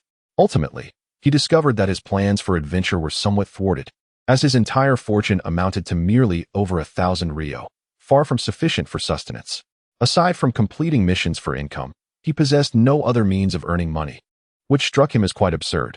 In the Hokage's office, Orochimaru inquired, "My dear disciple, are you also setting out to find a summoning beast? Why not accompany Jiraiya?" Sarutobi Hiruzen took a puff of his cigarette, frowning at Orochimaru. "Teacher, each person's fortune is unique, which is why I am not traveling with him," Orochimaru replied, preparing to embark on his own journey under the pretense of seeking a summoning beast. "Disciple," Sarutobi warned, "the world outside is fraught with danger. Why not sign a contract for my summoning beast? Mine has an illustrious lineage. Not only is it exceptionally fierce, but it can also transform into a weapon of varying sizes. Impressive, isn't it?" Sarutobi spoke in a tone reminiscent of coaxing a child, hoping to retain Orochimaru within Konoha. After all, Orochimaru was exceedingly intelligent, and Sarutobi wished to guide him closely, fearing that his brilliance might lead him astray. Orochimaru felt a warmth in his heart at Sarutobi's willingness to offer his prized summoning beast. "No thank you, teacher. I prefer to seek one myself." Confronted with the reality of his current abilities, lacking even a single card, Orochimaru felt a sense of urgency. After all, Kakashi was a legendary figure, renowned as a ninja of equal prowess. "Very well, I wish you success. Should you fail to find one, return immediately. If you choose not to sign with my summoning beast, I will assist you in locating a new one," Sarutobi stated sincerely. Orochimaru was slightly moved by his mentor's earnestness and resolved to offer him guidance in the future, hoping to steer him toward more prudent paths. Grateful, Orochimaru replied, "Thank you, teacher." As he gazed at the empty room, Sarutobi remained lost in thought. Send 3 elite jonin to protect Orochimaru," he finally muttered, as if speaking to the air. A shadow darted away in the distance, perhaps to summon assistance. Upon receiving his pass, Orochimaru stepped out of the village, which felt akin to a prison. To leave without a mission, one required a pass. Stretching slightly, he removed his ninja headband and transformed into a ragged youth, resembling a refugee. This disguise allowed him to maintain a similar height while conserving chakra for the transformation technique and avoiding unnecessary trouble. Wearing the headband would likely attract respect from many, but he was more likely to encounter enemies than admirers. Not long ago, a battle had commenced, with Senju Tobarama leading Konoha against numerous foes coveting the fertile lands of the Fire Country, vanquishing countless enemy ninjas. If he possessed several cards of power, others might regard him with fear and respect. However, in his current form, he was merely a child, and those who saw him would likely wish to eliminate him. Have both of Sarutobi's disciples left the village? It was our Uchiha clan that, alongside the Senju clan, established Konoha. Why did the Senju get to have two Hokages? Now that both Hokages are deceased, they simply appoint their inheriting disciples as Hokage. This is utterly outrageous. Is there no justice, no law? Is this fairness? At this point, the richly dressed man in the room paused, his back turned to the door. The ninja kneeling by the door dared not utter a word, watching the man's silhouette. I also suspect that Sarutobi, that little brat, allows our Uchiha clan to control the security department not solely due to our strength, but to seek our support. I sense his intentions are anything but noble. Cunning as a fox. Chapter 14. The Umbu faces a poisonous hand gathers some capable individuals. Disguise it as an accident, understood? Only recruit those who share our vision. Do not seek out those who have lost their way in the illusion of peace. Do you comprehend? The elegantly dressed man turned his gaze, his three-tomo Sharingan piercing the kneeling subordinate. Yes, understood, minister, the subordinate replied, departing. The man gazed pensively at the sky outside the door. If you wish to play, I will ensure your retreat. If hearts cannot be swayed, then absolute power shall shatter this rule. Even if I cannot defeat you, I shall make you feel my wrath. Where to go now? Orochimaru stood silently at a crossroads, deep in thought. After a moment, he retrieved a map from his pocket. Glancing at it, he decided to explore the land of iron. For perhaps the legendary Kusanagi sword awaited him there. Reflecting on the Kusanagi, Orochimaru felt a twinge of confusion. Logically, there might still exist a creature known as the Yamada no Orochi in this world, considering that in the original narrative, Orochimaru eventually transformed into this very beast. Moreover, some Kusanagi blades were merely transformed from that white serpent.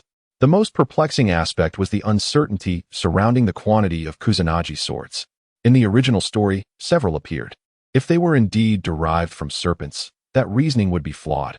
After all, Orochimaru had been sealed away, and the sword in Sasuke's hand remained unchanged. The most plausible explanation must be that these artifacts could be summoned at will. Additionally, Orochimaru, with his extensive knowledge, had forged one, the very sword wielded by Sasuke. After much contemplation, Orochimaru resolved to head toward the land of iron. After all, it was better to search leisurely. If destiny favored him, he would surely obtain it. His keen interest in this weapon stemmed from its unparalleled sharpness, versatility in size, and overall aesthetic appeal. Most importantly, he was fond of swords, and this one was commendable in that regard, unlike the Tenkaichi's sword, which held little allure for him. With a gentle stride, Orochimaru set off toward the land of iron. Having already determined his destination, he would savor the scenery as he journeyed forth. 3 days later, Orochimaru found himself clad in tattered clothing, having reverted to his original appearance. This transformation stemmed from the fact that he had set out with only a map, without a single ryo to his name or any spare clothing. He believed that a ninja should be capable of anything, including finding a river for washing and hunting for sustenance. Primarily, he was simply too lazy to prepare. However, the idealism of his thoughts clashed with the harshness of reality. Contrary to his romanticized vision of a carefree existence in harmony with nature, he had chosen a thorn-laden path to cut corners. Disguised as a refugee, he trudged onward. Although his current physical prowess rendered traversing such terrain trivial, his attire was ill-suited for such an environment.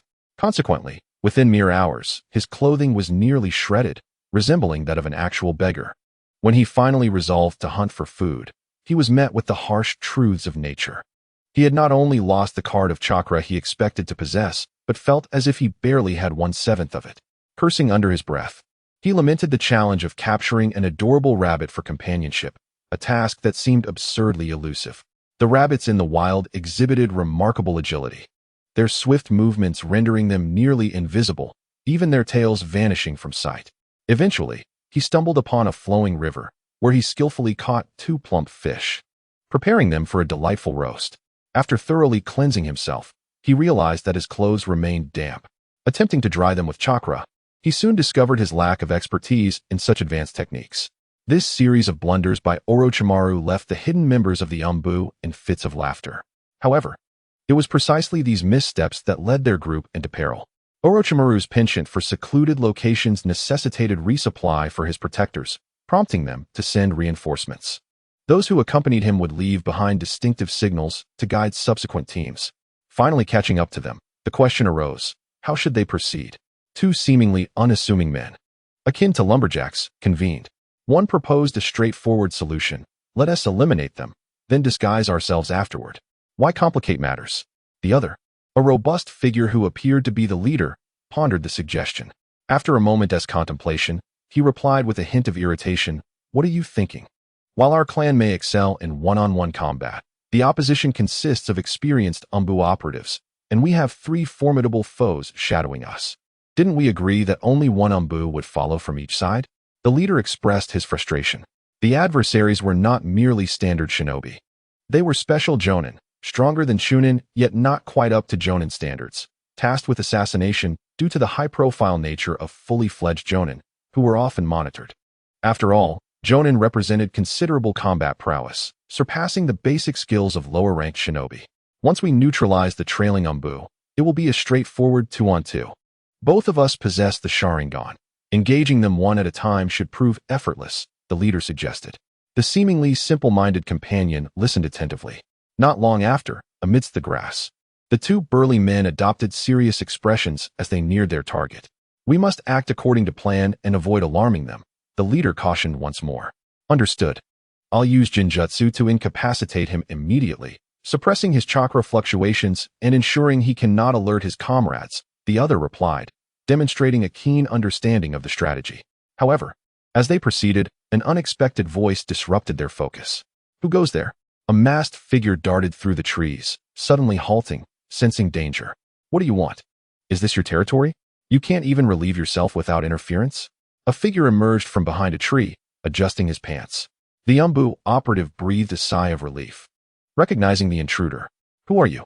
Another voice called from a distance, prompting the special jonin from Konoha to turn cautiously. His guard heightened as he sensed something amiss. Uchiha's eyes widened in disbelief upon recognizing the familiar double tomo of the Sharingan, spinning enticingly in front of him. The kunai in his hand suddenly felt inconsequential. Before the Umbu could utter another word, a powerful hand covered his mouth, and a sharp kunai sliced through his carotid artery, warm blood cascading to the ground. We have an enemy. The pain shattered his Jinjutsu, but he could only manage a strangled cry, blood spilling from his lips as he collapsed. The leader meticulously wiped the kunai on the fallen Umbu's clothing before gently lowering the body to the ground. I told you to cover his mouth. If he had broken free from the Jinjutsu too soon, we would have been in serious trouble, or worse, exposed our clan to danger. He remarked lightly, rummaging through the corpse for supplies. Boss, did you not notice he was wearing a mask? And it wasn't even stitched around the mouth. How was I supposed to cover it? The burly man expressed his frustration, feeling unjustly accused. Seeing his companion's disheartened demeanor, the leader softened his tone. All right, well done. Now we must proceed separately. We'll follow them closely, aiming for a tactical advantage. If they see their comrade hasn't returned, they may come back to investigate, likely leaving one behind to guard the target. This way, our task becomes significantly easier, allowing us to accomplish it beautifully without unnecessary risk, he stated, evidently in good spirits. But what if they don't follow the script, returning with the target in tow and discovering our presence? The seemingly naive man countered, presenting a valid concern. The leader paused, acknowledging the wisdom in his companion's words. Indeed, a wise man may find himself at fault. That's precisely why we must shadow them, enabling us to control the situation and engage them with ease, he replied with a subtle smile. As the night deepened, Orochimaru sought refuge in the branches of a tall tree, surrendering to slumber. However, he was roused from his dreams in the dead of night. Who goes there? He called out, gripping his kunai tightly as a dark figure approached. Do not be alarmed. I am with the Konoha Umbu, sent by the Hokage to ensure your safety. We were initially to remain concealed, but circumstances have changed. The Black Fox will emerge shortly, the masked man explained calmly. Orochimaru, observing the man's demeanor, remained silent, wary of the second shadow that appeared nearby, maintaining a cautious distance of 3 meters. What is it? He inquired, focusing intently, ready for any potential attack. We are here at the behest of the Hokage, a trio of special jonin. This afternoon, one of our comrades went to gather supplies, yet he has not returned. Given the circumstances, this delay is unusual. He should have been back by now, the man explained, laying out the situation to gain Orochimaru's trust, intending to provide close protection for their charge. Hearing the man's account, Orochimaru's heart sank as the realization of the perilous situation dawned on him. He had been too naive, assuming the outside world posed no threat, neglecting to remain vigilant, knowing well that his former teacher would surely send someone to protect him. In the dead of night, I was unexpectedly roused by disheartening news. Do you believe they have already slipped into the shadows, or are they trailing behind us? Perhaps even maneuvering ahead to ambush us? Orochimaru pondered for a moment before softly articulating his thoughts. The members of the Umbu, taken aback by Orochimaru's insight, realized this was wisdom not typical of a mere 7-year-old child. The adversaries likely numbered 2 or 3, yet their strength would not be formidable. Those capable of stealthily eliminating our comrades would not engage in such covert tactics if they possessed the power to overpower us at will. The man paused, then continued his analysis. They must be coordinating their efforts to silently eliminate our allies, suggesting their prowess does not exceed that of a special jonin. Had they been truly powerful, they would have struck already, or perhaps after dispatching our comrades, they would have come for us. Orochimaru listened intently, then furrowed his brow slightly. So, what is your purpose in coming out? Have you determined whether you are their target, or am I? The Umbu, poised to respond, hesitated momentarily. As he prepared to speak, Orochimaru's voice rang out with urgency. Split up and draw their fire. Do everything possible to survive and return. The target is likely me. As members of the Umbu, you operate behind masks. The likelihood of you being the objective is minimal. Thus, the focus must be on me. This incident may well be the result of a spy from another village revealing our whereabouts, with ninjas from a rival village sent to eliminate us. However, it is also plausible that a clan within our own village is responsible. The intent remains unclear, for if it were ninjas from another village, they would not likely approach from behind us. Orochimaru continued, articulating his thoughts in a continuous stream. After concluding, he cast a penetrating glance at the 2 men, then sprang onto a tree branch, taking flight. With words spoken, there was no time to waste. The 2 remaining ninjas exchanged glances, then formed hand seals, transforming into youthful versions of Orochimaru, maneuvering to either side as they made their way toward the village, one side drawing fire while the other sought a possible route back. They were loyal to Sarutobi Hiruzen, prepared to die in battle without harboring ulterior motives to use Orochimaru as leverage for their survival, for their families remained in the village. After several minutes of leaping among the branches, Orochimaru formed hand seals. A thick mist enveloped the area, revealing 4 clones of himself. One clone continued forward, leaving subtle traces, while the others mirrored this action, all following a path that would lead them back to Konoha, leaving behind delicate signs of their passage. The original Orochimaru paused momentarily before cautiously advancing to the left and front, clearing any inadvertent tracks. His pace quickened from hesitant to proficient, driven by the urgency of the situation. After all, the 3 shadow clones had consumed a significant portion of his chakra, and they could only endure for approximately half an hour without combat. Hence, Orochimaru proceeded with utmost caution, fearing that the pursuing ninjas might follow the misleading paths he had created, discover the absence of his clones, and return to uncover his true route. Thus, he meticulously and slowly tended to the traces he had left behind, aware that once dawn broke, the concealed marks would be laid bare. Of course, he did not rule out the possibility of the enemy utilizing shadow clones as well. Should that come to pass, he would be left with no choice but to fight. This was also why he had only deployed 3 clones, conserving some chakra for the journey ahead, which he hoped would suffice. He remained unfazed, knowing he had contingencies in place. However, he preferred to keep those as a last resort until absolutely necessary. Had he known the assailants were from the Uchiha clan, he might have taken the time to impart the shadow clone technique to the 2 Umbu members, for this technique was specifically devised by Tobirama to counter the Uchiha Sharingan. Half an hour later, Orochimaru realized he had only covered a few miles, a chill creeping into his heart. In the first 15 minutes, he had been both hiding his tracks and running. In the subsequent 15, he had forsaken caution and sprinted at full speed.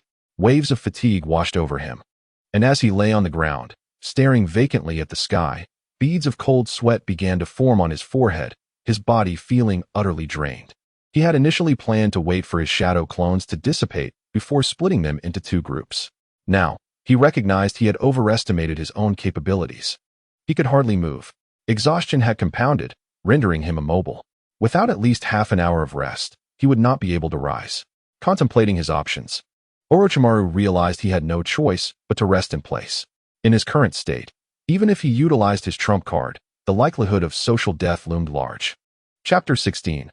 Confrontation with the Uchiha. Who is the hunter?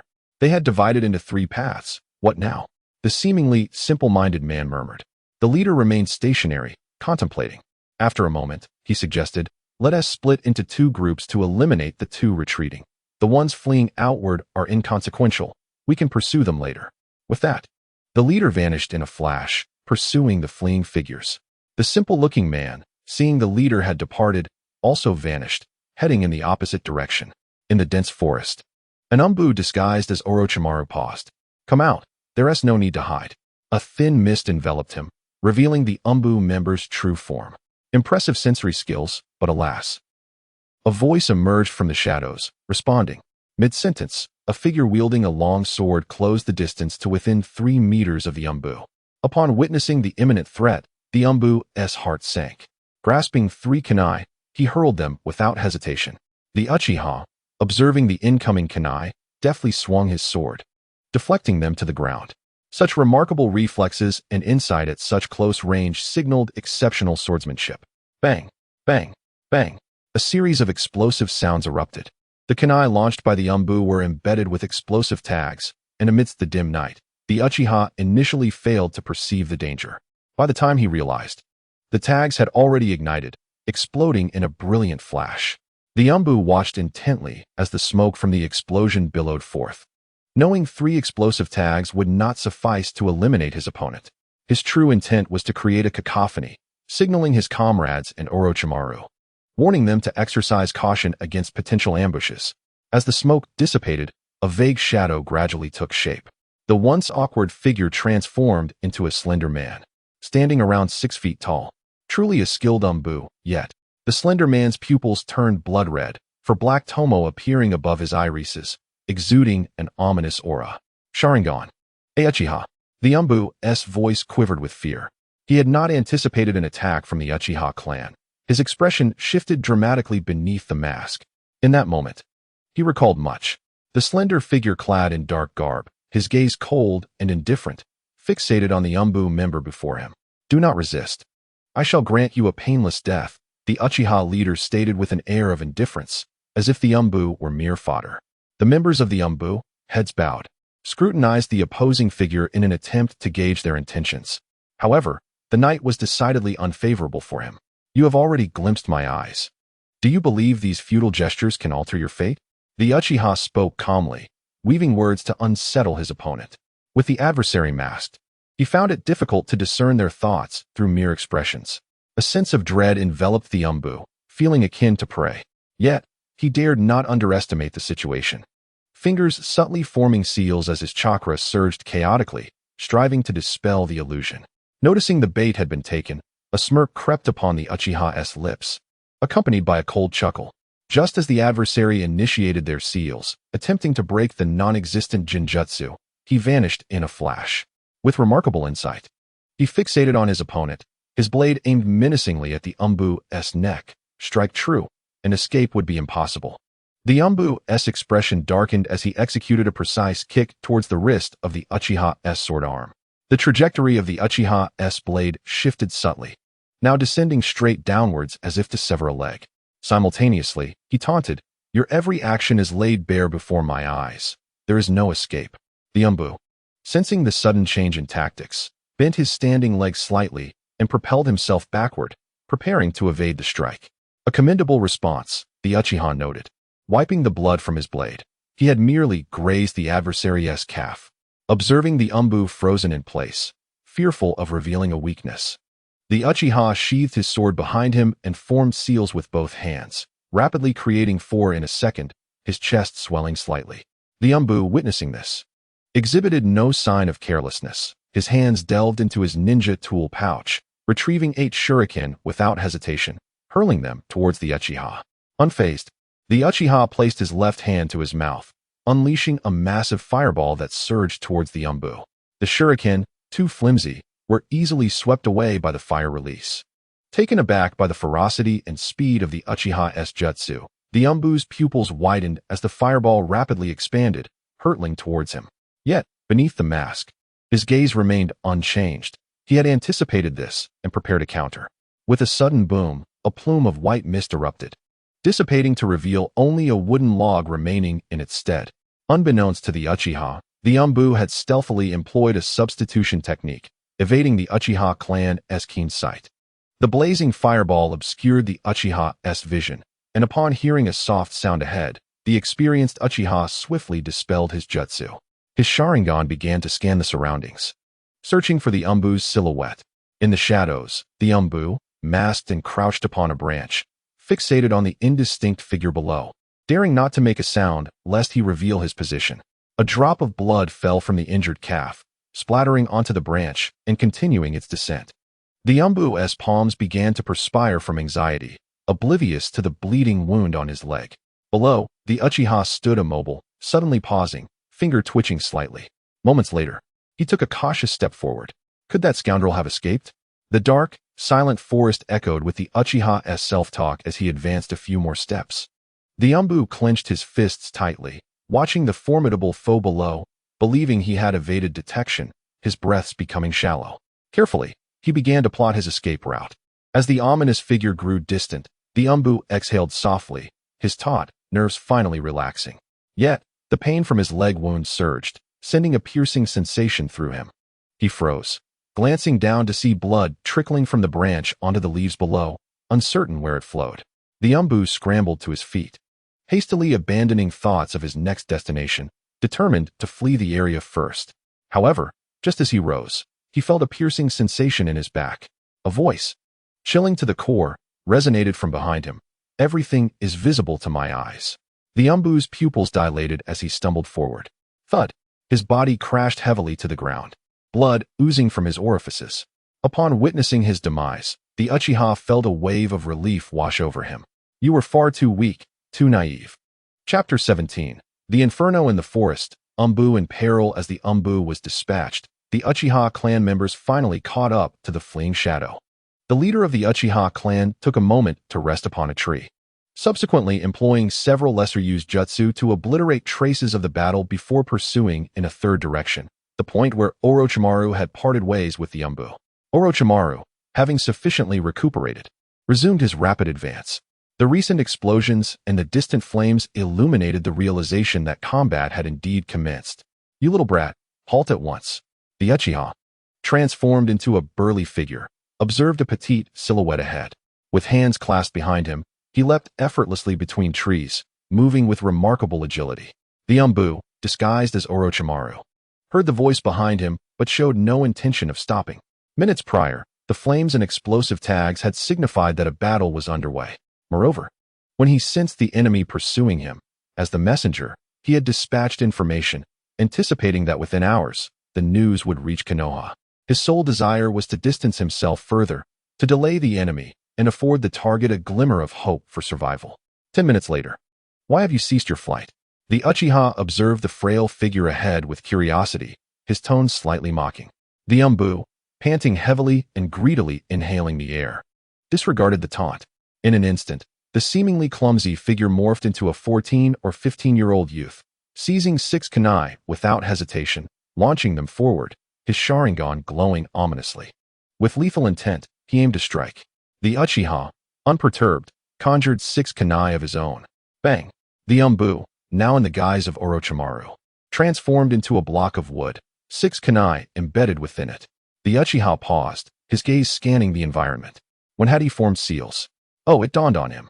The feigned exhaustion and trembling were merely a ruse, the subtle movements of his shoulders during the sealing process. The Uchiha youth couldn't help but admire the tactic, growing ever more wary of his opponent. The dark operative had reverted to his original form, as the extensive use of chakra rendered his transformation unsustainable. He concealed himself behind a sturdy branch of a tree, delicately drawing forth several shurikens. He was poised for a swift resolution, eager to test his efficacy in eliminating his adversary. His role as bait had been accomplished, and should he succeed in vanquishing his opponent, he would resume his mission on behalf of the Hokage, protecting the young boy. The image of Orochimaru flickered in his mind, prompting him to focus, steady his breath, and prepare for the hunt beneath him. Unbeknownst to him, the figure below possessed the Sharingan. He had been so engrossed in devising his strategy that he had failed to notice the enemy's vigilant stance, motionless and facing away from him. The situation had grown delicate. The Uchiha had sensed an unsettling stillness, uncertain if his foe had fled or merely hidden away. After a moment's thought, he formed a few hand seals, his chest swelling with chakra as he prepared to incinerate the mountainside. He had no intention of seeking out his foe. He aimed to turn this seemingly cunning dark operative into a roasted pig. With his left hand positioned near his mouth as if exhaling, he unleashed a torrent of fire, beginning to spin and intending to create a blazing circle. The hidden operative, observing the Uchiha's hand seals and anticipating the release of ninjutsu, prepared to strike. However, he decided to bide his time, curious about his opponent's intentions, having only glimpsed the faint movement of the Uchiha's arm and the surging chakra emanating from him. As flames erupted, the dark operative realized the gravity of the situation, yet remained calm, for the inferno did not surge in his direction. But when he noticed the Uchiha beginning to pivot, he could no longer contain himself. This man had no sense of honor. Did he not know that setting fire to the mountains would lead to dire consequences? With no time to ponder further, the operative concentrated his chakra in his feet, ready to transform into a lethal blade and engage in close combat. Just as the Uchiha was reveling in the flames, preparing to turn and unleash fire upon him, the dark operative's gaze sharpened, and he charged forth. The Uchiha had engulfed 3 directions in flames and was about to ignite the area behind him when a fierce gust of wind swept through. The Uchiha smirked, swiftly erecting a wall of earth from the ground, having cunningly concealed his intentions through the release of chakra while secretly forming other seals, ready to confront the lurking foe. As the earthen wall rose with astonishing speed, the dark operative's heart raced. The surrounding flames illuminated the area brilliantly, forcing him to halt his sprint midair and descend to the ground, his masked eyes fixed intently on the figure before him. Was that the Sharingan? An illusion? Who was this audacious individual engaging in such stealthy maneuvers? The dark operative assumed it was merely an illusion, a ploy to masquerade as an Uchiha and toy with his psyche. He bit down hard on his tongue, attempting to dispel what he perceived to be a rudimentary genjutsu. The Uchiha, amused yet slightly perturbed by his opponent's words, had just unleashed the Uchiha clan's signature fire style, the Great Fireball, and was intrigued that the dark operative still questioned his identity. The dark operative seized the moment, dashing forward without hesitation. The Uchiha, taken aback by the audacity of this dark mouse, felt a surge of irritation as he dared to meet his gaze. Upon charging forward, the dark operative noticed that the Sharingan remained fixed on him. He lowered his head slightly, suppressing a sense of disbelief. Such a rare opportunity demanded total focus.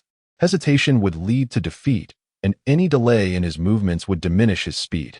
This was the fundamental discipline of an operative assassin. The Uchiha, observing the dark operative's approach, relished the moment when his adversary dared not meet his eyes. When his foe did glance at him, it left him momentarily disoriented.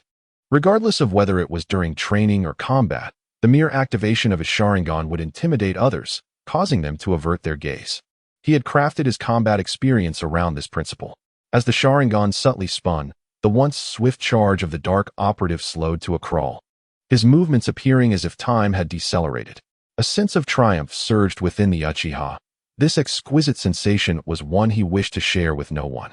Suddenly, the dark operative surged towards him, kunai glinting ominously in the firelight, yet the Uchiha paid no heed.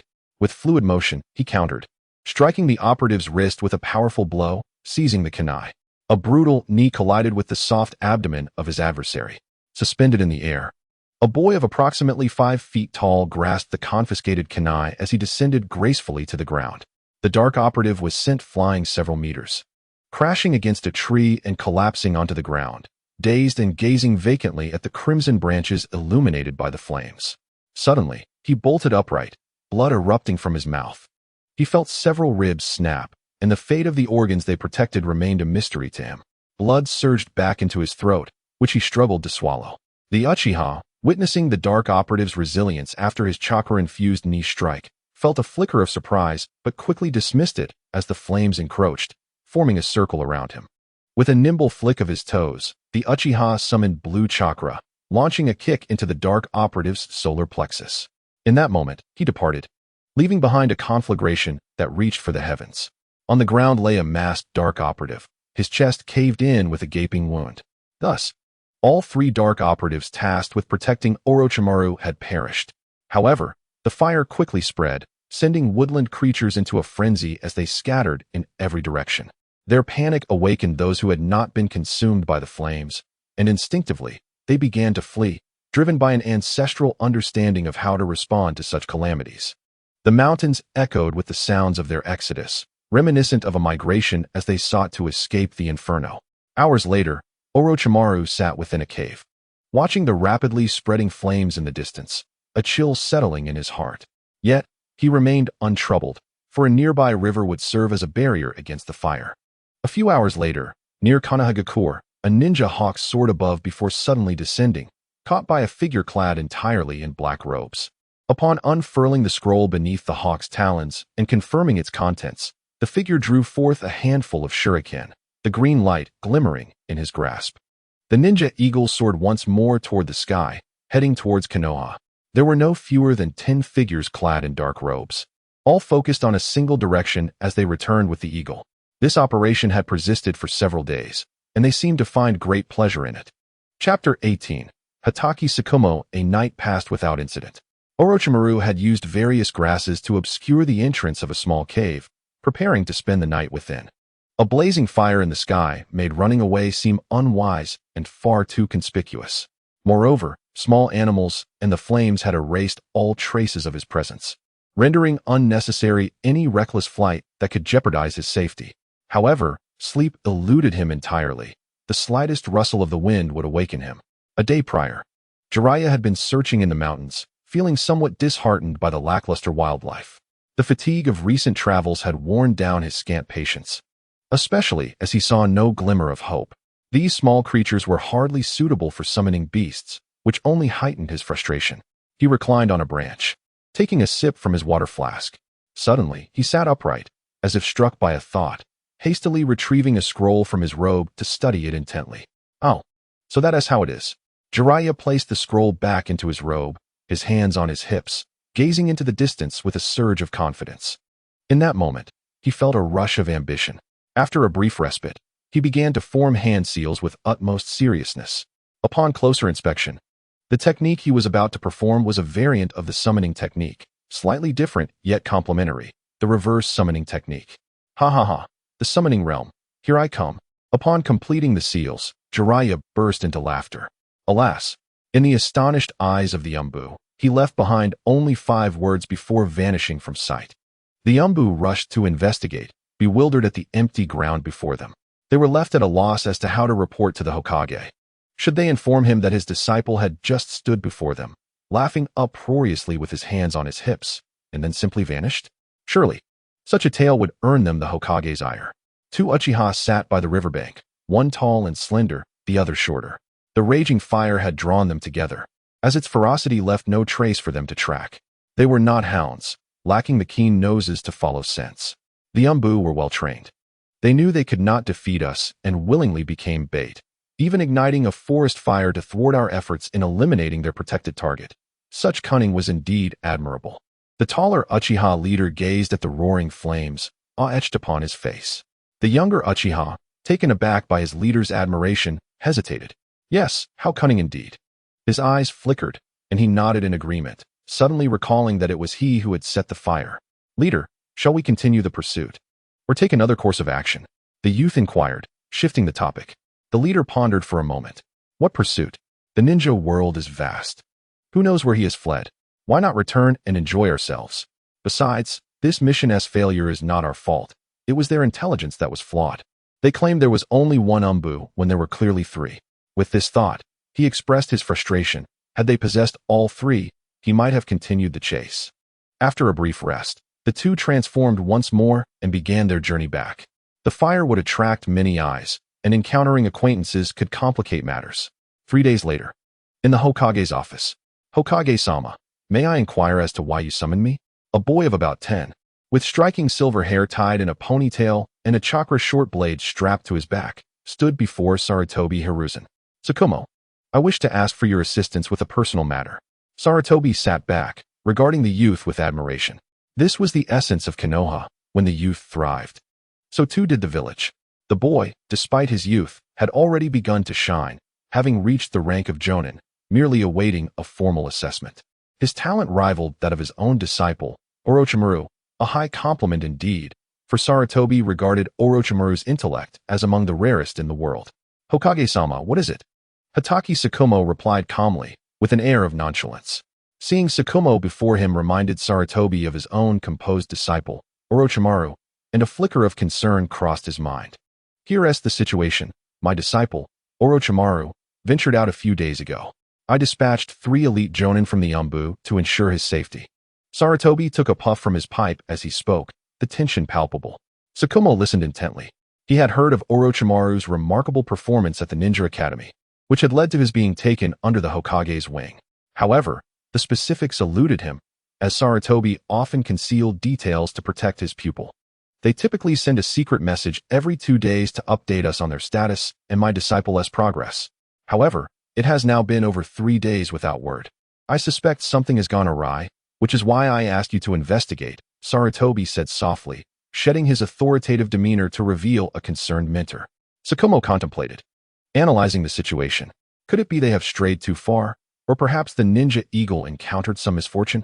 Sarutobi remained silent, merely puffing at his pipe. As the office grew hazy with smoke. That's unlikely. They carry special summoning scrolls, and the eagle is a specially trained creature for wartime, swift, high-flying, and remarkably resilient. Most importantly, Orochimaru is merely traveling, not far afield. Very well, provide me with their last known location. I shall set off immediately. Await my report, Hokage-sama, Tsukumo stated firmly, feeling a sense of duty.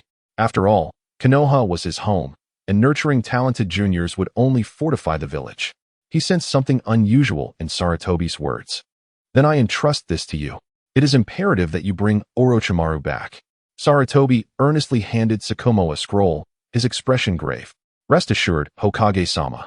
Tsukumo replied with a nod, his tone resolute. Chapter 19. Kusanagi soared at the border of the Land of Iron, a resolute man clad in training attire. With a wild shock of golden hair, strode down the road, an eccentric figure indeed. This was none other than the unpredictable Orochimaru, who had deliberately chosen to stand out. Becoming the most eye-catching presence among passers-by, he speculated that if the Umbu failed, the pursuers would undoubtedly not anticipate his cunning strategy. Conversely, if the Umbu succeeded, he could return to inform his esteemed mentor, which would be even better. 3 days prior, after awakening from a deep slumber, Orochimaru cautiously conducted a reconnaissance. He pondered whether to remain in the cave for a few days or to flee immediately. Following his investigation, he discovered that the significant wildfire in the mountains had spread with alarming rapidity. In just one night's time, the mountains appeared shrouded in darkness, utterly bare and desolate. Perhaps due to the vitality of the shinobi world, the trees were particularly lush and oily. Unlike the real world where it would take days and nights to incinerate everything completely. Consequently, numerous locals ventured into the mountains, uncertain whether they intended to replant trees or search for remnants. Orochimaru transformed using a jutsu into the guise of an adult, blending into the crowd as he strolled about aimlessly, mimicking the intentions of those around him. After wandering for a while, he turned to depart, continuing his journey towards the Land of Iron. He was not intimidated. He was exceptionally brave. However, due to his limited chakra, he paused after a few hours to find a secluded spot where he could dispel the transformation and rest before resuming his journey. Thus, he traversed back and forth for 3 days before finally reaching the borders of the Land of Iron. As he approached an opulent entrance, Orochimaru became momentarily distracted. Observing the passers-by, he noted that regardless of their swordsmanship, they all donned long swords at their waists or carried them on their backs. As if the sword were a passport to the city, Orochimaru felt a pang of uncertainty. Entering the city without a sword seemed out of fashion. Moreover, if interrogated, It could lead to considerable complications. Consequently, he contemplated whether to venture into a nearby grove to conjure a sword. At that moment, a young man clad in a blue robe, wielding a long sword, emerged from the city and approached Orochimaru directly. A flicker of ill intent crossed Orochimaru's mind as he watched the young man draw near. Just as the young man was about to pass by, he suddenly spoke up. Orochimaru was taken aback, pointing to himself in disbelief. He had not anticipated that despite his impressive appearance, someone would dare to address him so boldly. "Are you speaking to me?" Orochimaru's incredulity was palpable. His attire was undeniably striking. As Orochimaru's disbelief lingered, the young man's subsequent remarks nearly provoked him to rage. "Yes, I am indeed referring to you. Don't think you can act with impunity just because your hair resembles a broom. Why do you keep staring at me? Do you want me to gouge out your eyes?" The young man sneered, his disdain evident. "What are those people doing? Fighting is forbidden in the land of iron. If you're going to brawl, do it far away."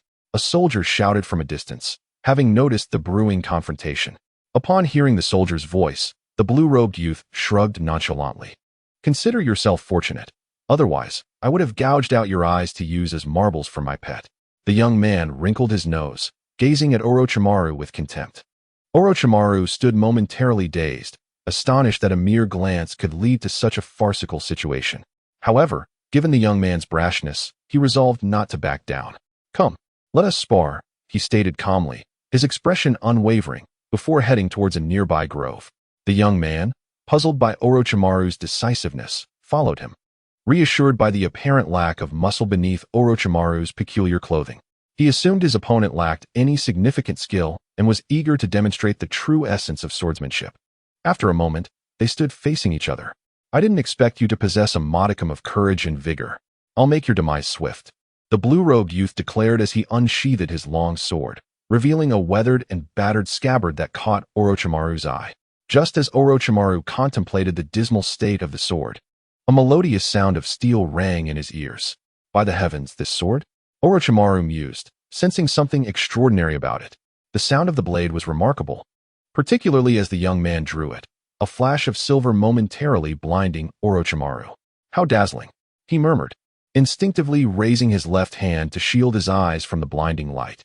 Noticing Orochimaru's gesture, the young man instinctively raised his own hand, a hint of a cold smile gracing his lips. With a swift motion, he leaped over 2 meters, as if employing a peculiar footwork or an illusion. As the young man charged forward, Orochimaru lifted his hands, forming seals. The youth, bewildered by Orochimaru's actions, momentarily halted his advance, only to kneel with a thud on the ground, a sound resonating in the air. "Spare me, esteemed ninja," the youth pleaded, recognizing the peculiar energy emanating from Orochimaru. He had no mastery of swordsmanship.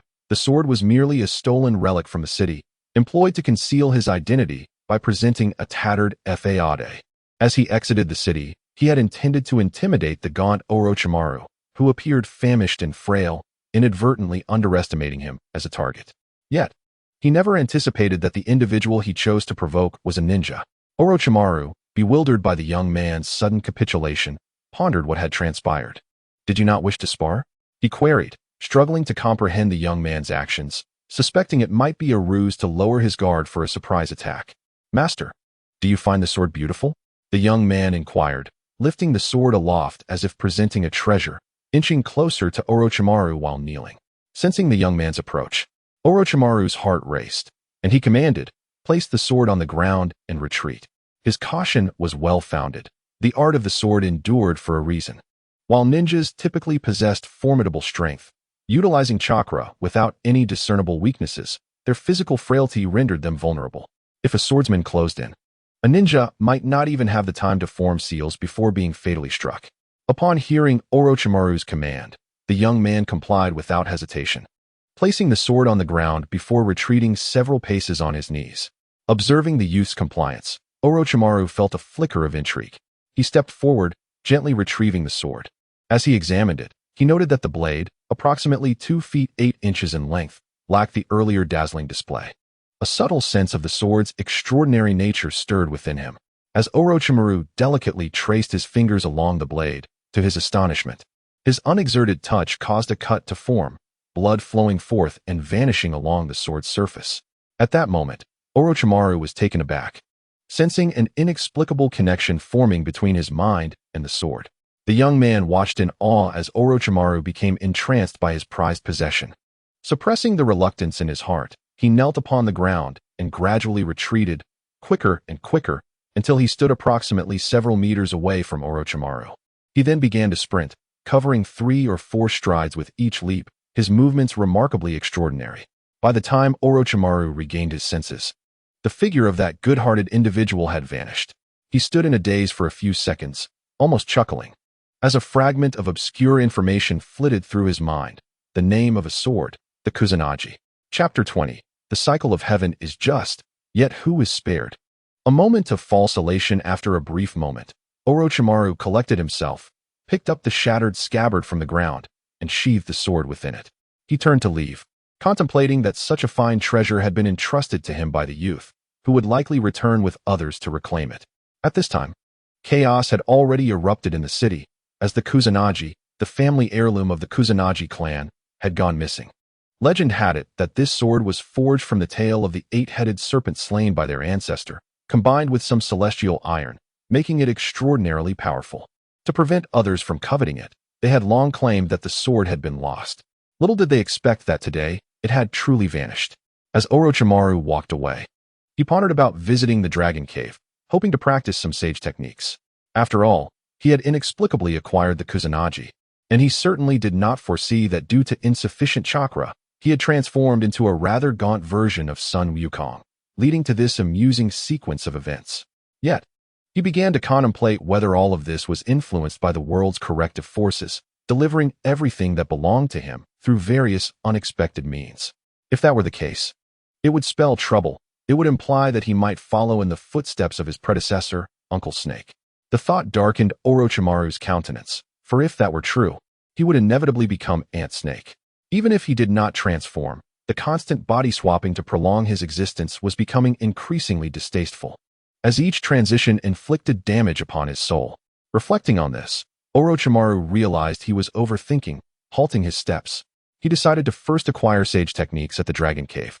Such techniques were immensely powerful, a unique hallmark of the shinobi world, and one of the core forces.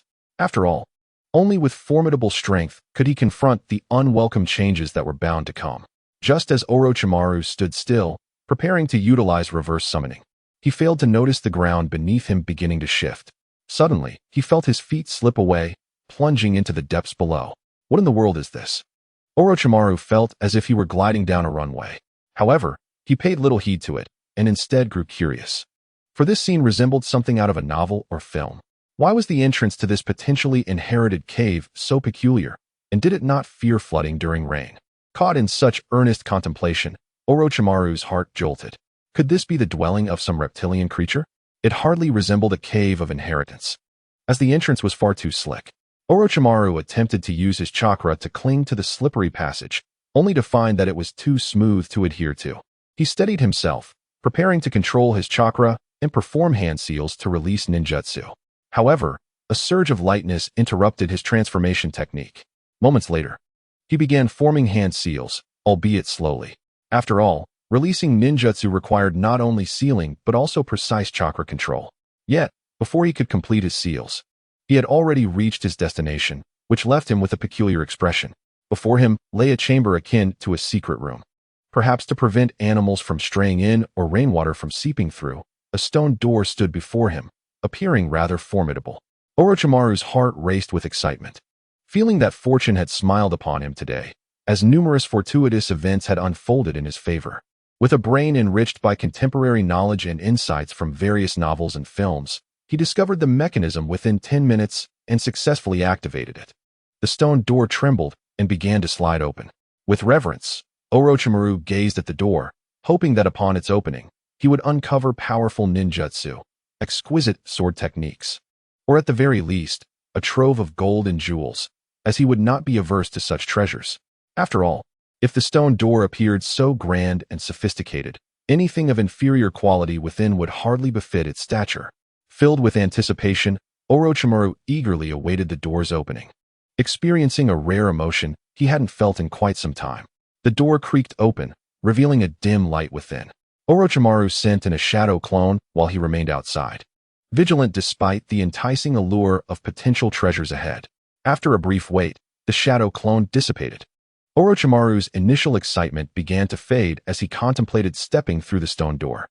However, as he crossed the threshold, the door automatically closed behind him. Yet he remained unfazed, continuing onward. The door evidently possessed some unknown sensory mechanism that detected his absence and closed itself.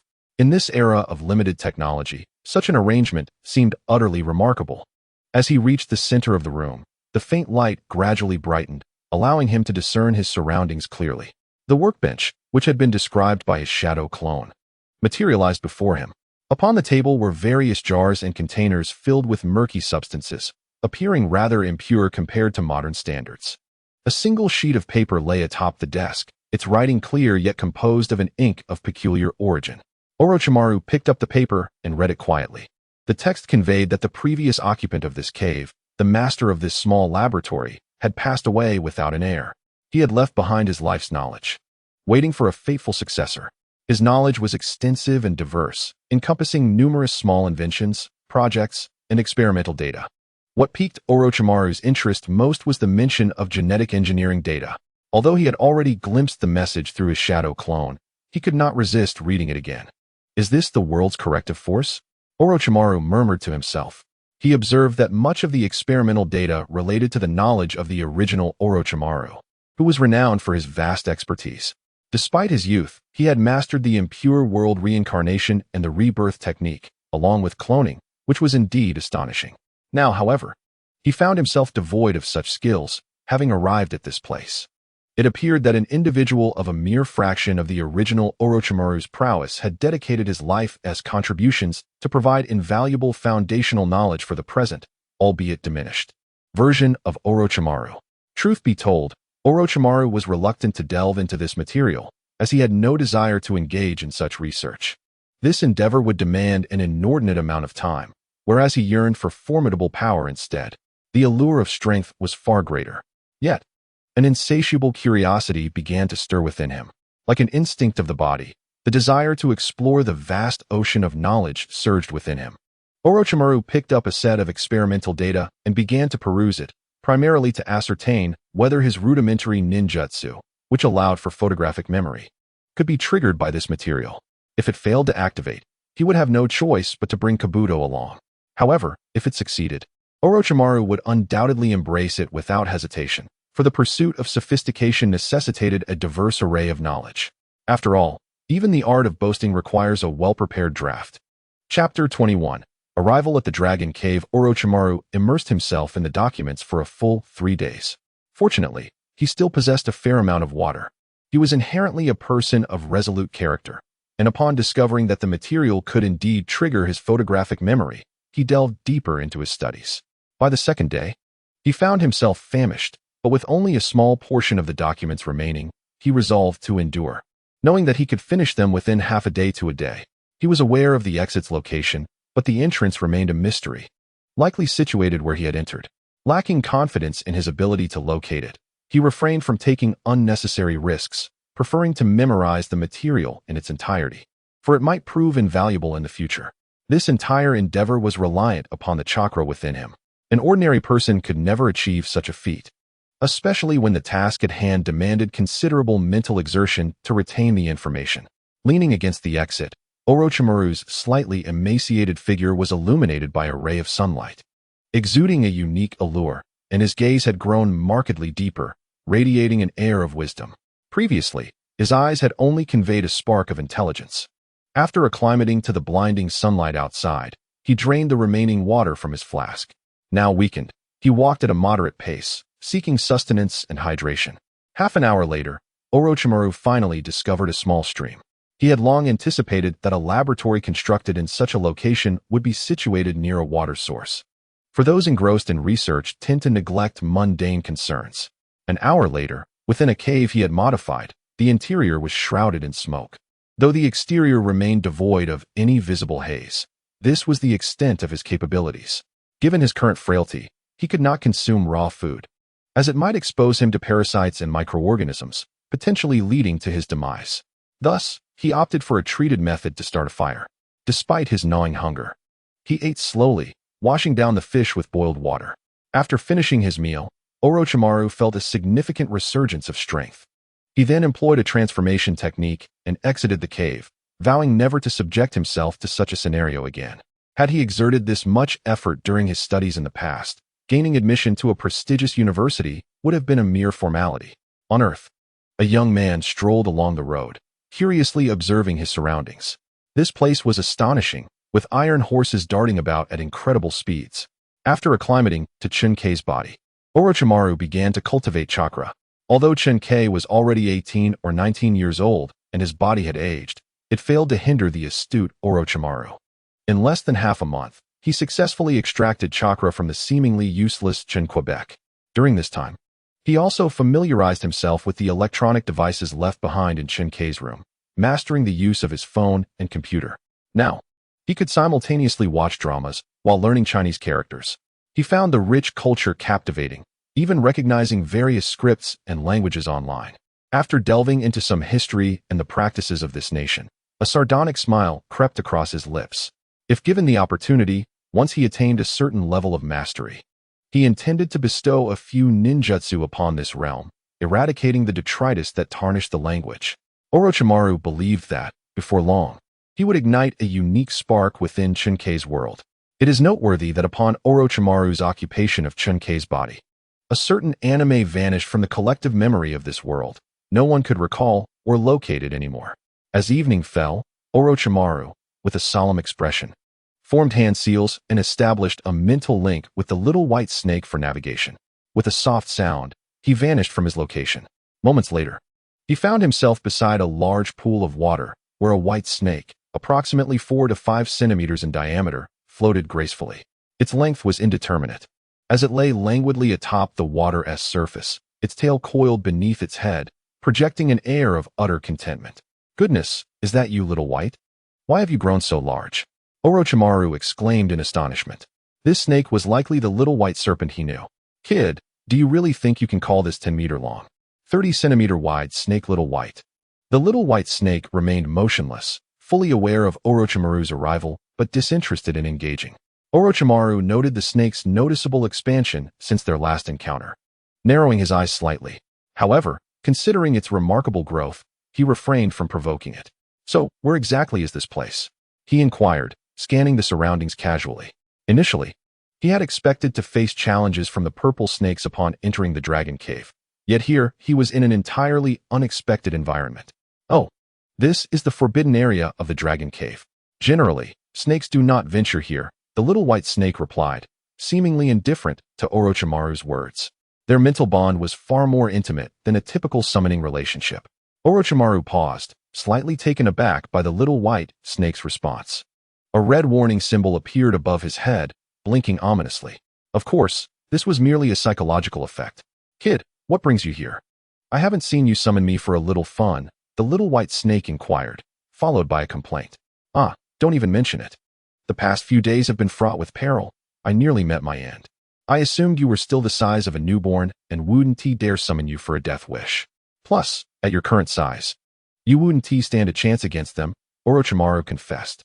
The little white snake, slightly offended by Orochimaru's dismissal, quickly forgave him, knowing that ignorant mortals could hardly comprehend his might. Time is indeed a curious phenomenon. It hadn't been long, yet the little white snake had grown tremendously. "Next time, invite me along. I'm getting bored just lounging around," the little white snake remarked, flipping over and swimming gracefully in the pool. Orochimaru observed this serpent, marveling at how dramatically it had transformed in such a short span. From its previous exuberance to now exuding an aura of composure, it evoked a subtle feeling within him. "By the way, you haven't mentioned why you came here," the little white snake prompted, as if suddenly recalling something important. Orochimaru's eyes brightened at the little white snake's inquiry. "I wish to learn sage techniques," he stated directly, cutting to the chase. The little white snake paused, slightly surprised. "Which version do you wish to practice?" "There are expedited, standard, and deluxe versions, each requiring different amounts of time." In his impression, cultivating immortality should begin with applying some divine oil, followed by the initial phase of practicing the art of immortality, adhering to a specific ratio. Then, one would ascend to several hundred, or even 1,000 meters high, placing a wooden board above to sit upon, ensuring the ability to invoke immortality at any moment. Alternatively, akin to the feathered garments, one could nearly extinguish the life of the feathered village, affixing an immortal talisman onto it, allowing one to instantaneously enter the immortal mode and learn the art of immortality. Yet, how did it come to be that in Xiaobai's case, the version transformed into what it is now? Chapter 22.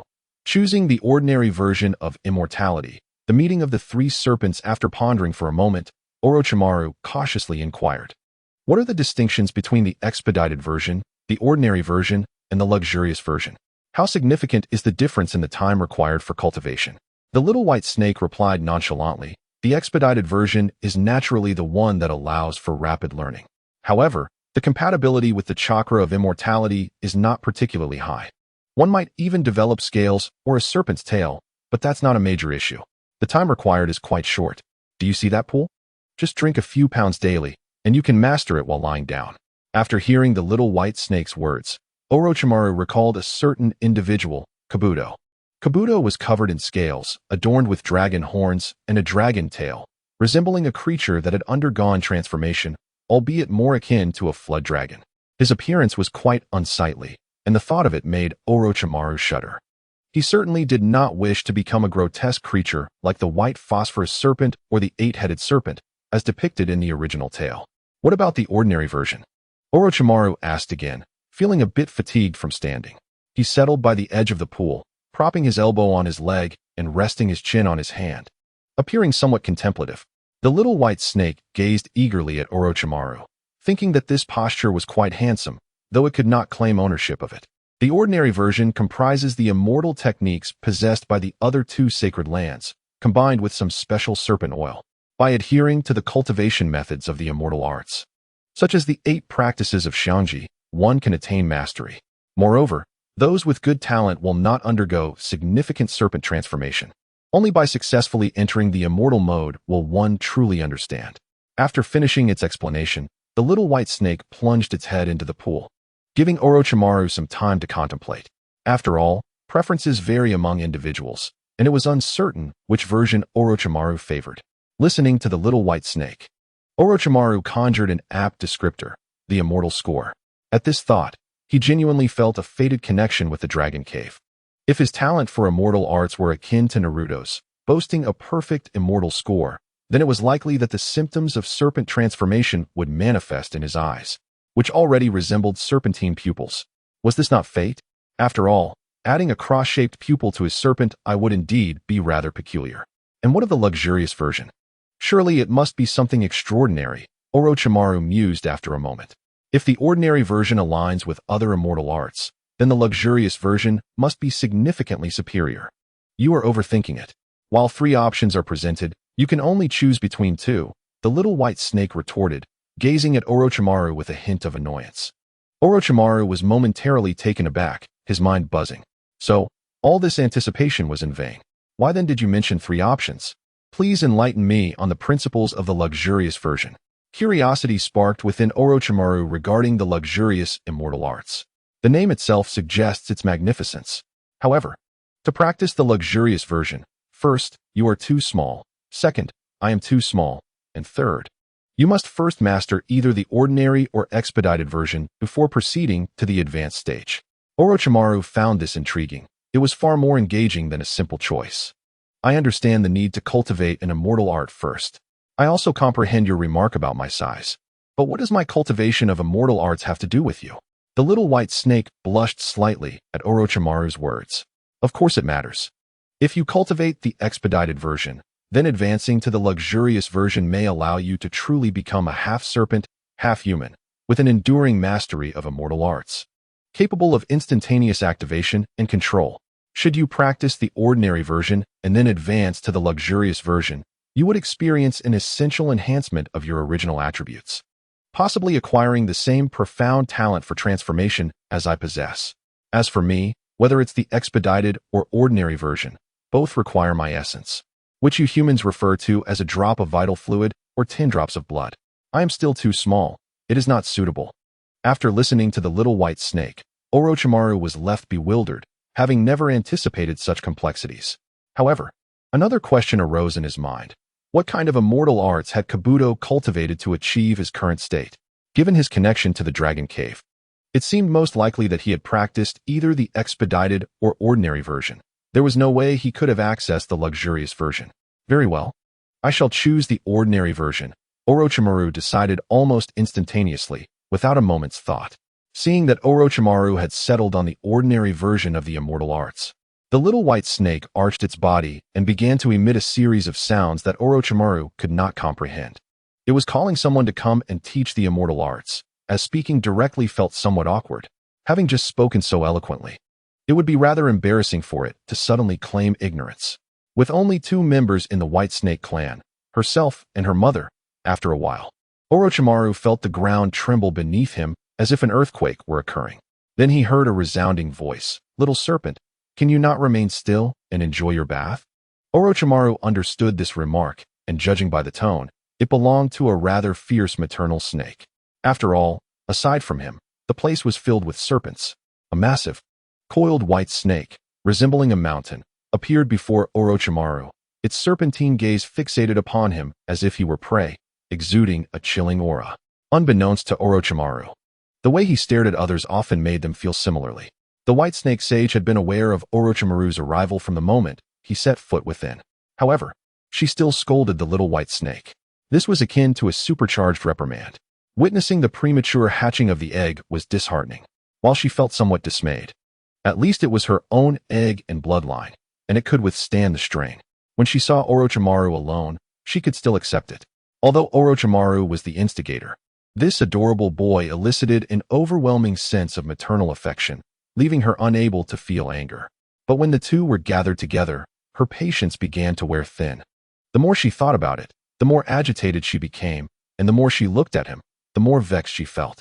Thus, she resorted to roaring at the little white snake, attempting to intimidate the young Orochimaru and convey that she was not to be trifled with. In the future, should he grow powerful enough to summon a spirit beast, he ought to consider the consequences. This scene resembled an attempt to scare a child, testing Orochimaru's mettle while assessing whether he was worthy. If he fell short, this charming young man with beautiful serpent eyes should remain in the Dragon Cave. If he proved capable, then it would suffice. Of course, had Orochimaru been unattractive, he might have been devoured without a second thought, for she held little regard for such matters. Chapter 23. Envy leads to division. Orochimaru felt as though his body had become utterly immobile.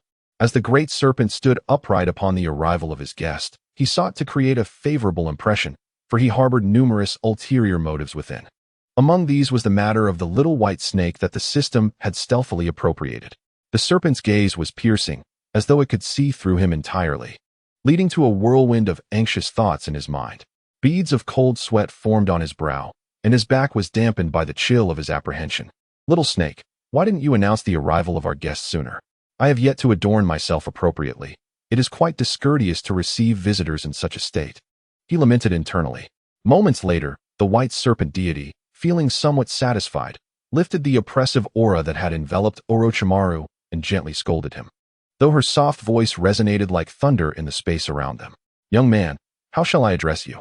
We seldom entertain visitors here, and thus I find myself somewhat flustered. I hope you will not take offense." With a flick of her serpent tongue, she revealed a warm smile that sent shivers down Orochimaru's spine.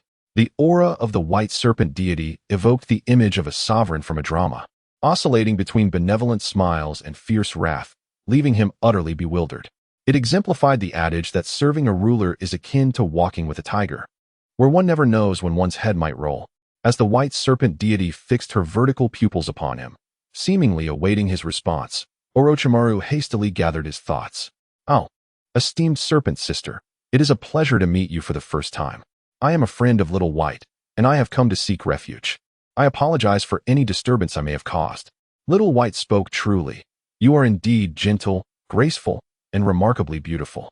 Orochimaru strained to weave his flattery, knowing well that any female who could comprehend human speech relished compliments. Indeed, upon hearing his words, the cold demeanor of the white serpent deity dissipated instantly.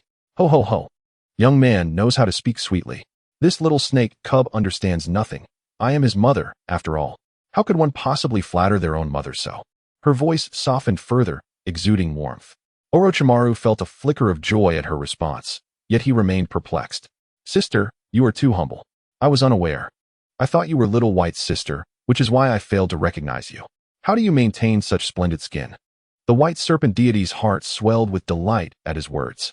Little White observed her mother, adorned in scales, with a contemplative expression. The little snake pondered, this adorable creature.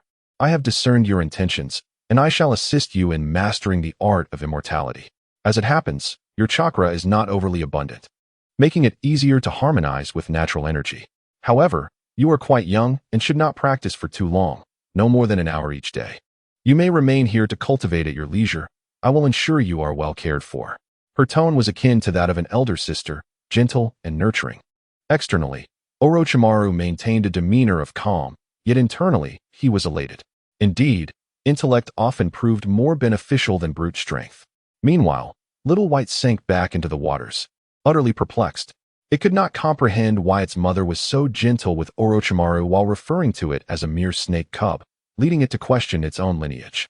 As evening fell, the white serpent deity commanded her subordinates to prepare a lavish villa beside the dragon transformation pool for Orochimaru and even procured a wild boar for dinner, allowing him to showcase his culinary skills. After all, they possessed only a serpent's tail and knew little of human gastronomy. Not to mention Orochimaru would not dare consume their creations. Surveying the scenic surroundings, Orochimaru felt a wave of contentment.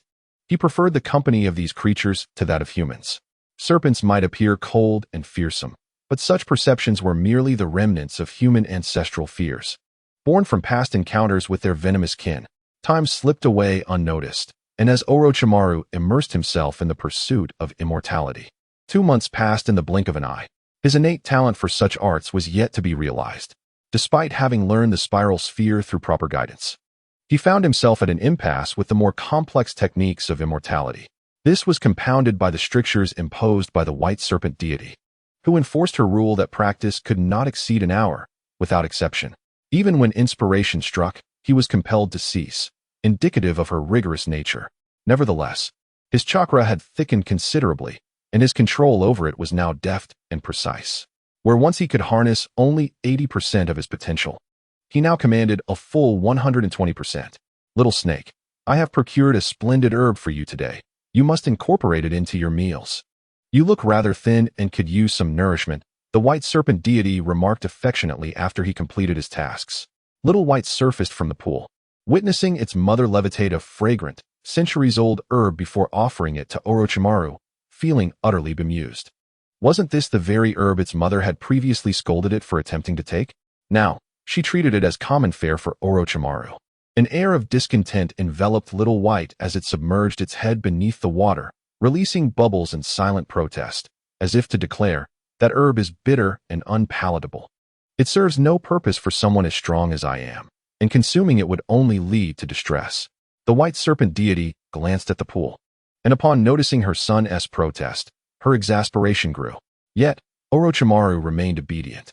Thank you, Sister White. Once I have grown stronger, I promise to bring you delightful treats and entertainments, he cooed, having discerned that the white serpent deity favored such endearing speech. His approach garnered her patience and kindness, enveloping him in a comforting aura and meticulous care. Thus, for the sake of his studies, he cast aside any lingering embarrassment.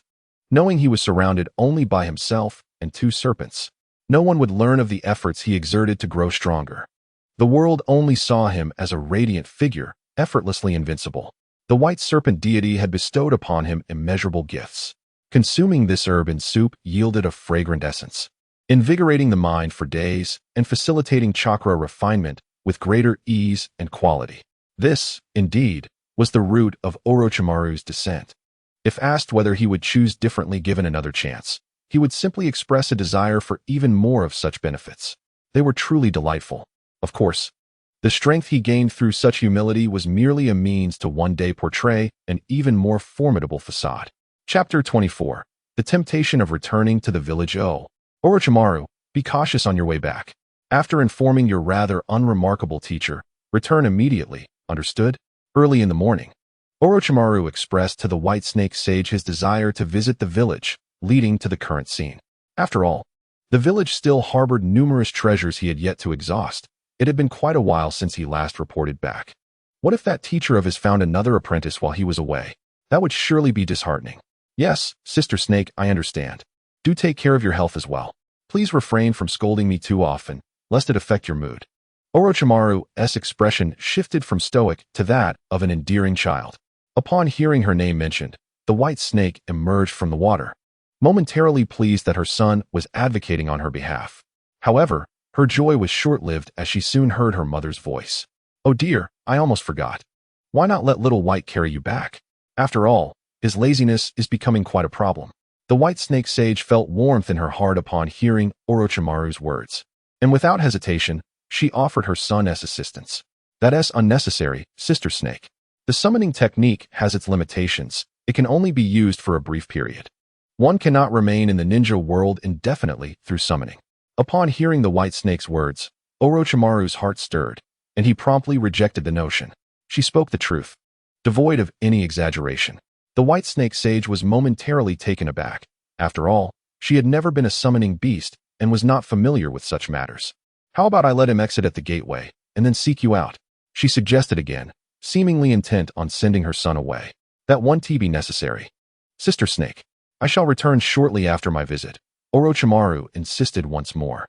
During this time, he had not been gentle with Little White, and he certainly did not wish to bring him along now, especially since he had grown wary of the green-eyed glances Little White had been casting his way, akin to a famished wolf.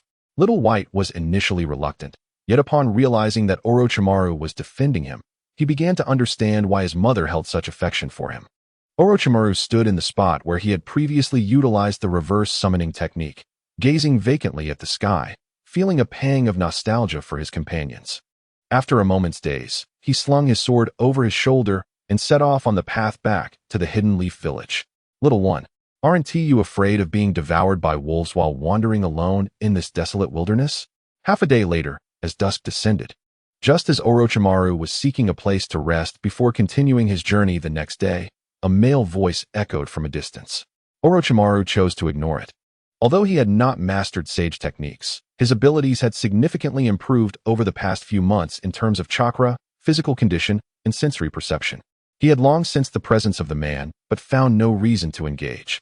Noticing the boy's lack of response, the young man furrowed his brow, his thick eyebrows forming a straight line. Hey, kid, I haven't eaten in days. Mind lending me some money? The young man observed Orochimaru again, pondering whether the child was deaf. He was a local villager with a penchant for gambling, having lost not only his money but also his wife and home, accumulating a substantial debt. In desperation, he had ventured into the mountains, hoping to stumble upon valuable wild herbs, despite his utter ignorance of such matters. As dusk approached, he prepared to return empty-handed when he spotted a solitary child. Although the child's clothing appeared even more tattered than his own, he recognized the inherent value in the child and contemplated deceiving him for profit. However, the boy seemed utterly absorbed in gathering firewood, treating the man as if he were invisible. The young man felt a pang of regret. If only the boy were not deaf, surely he would attract wealthy admirers.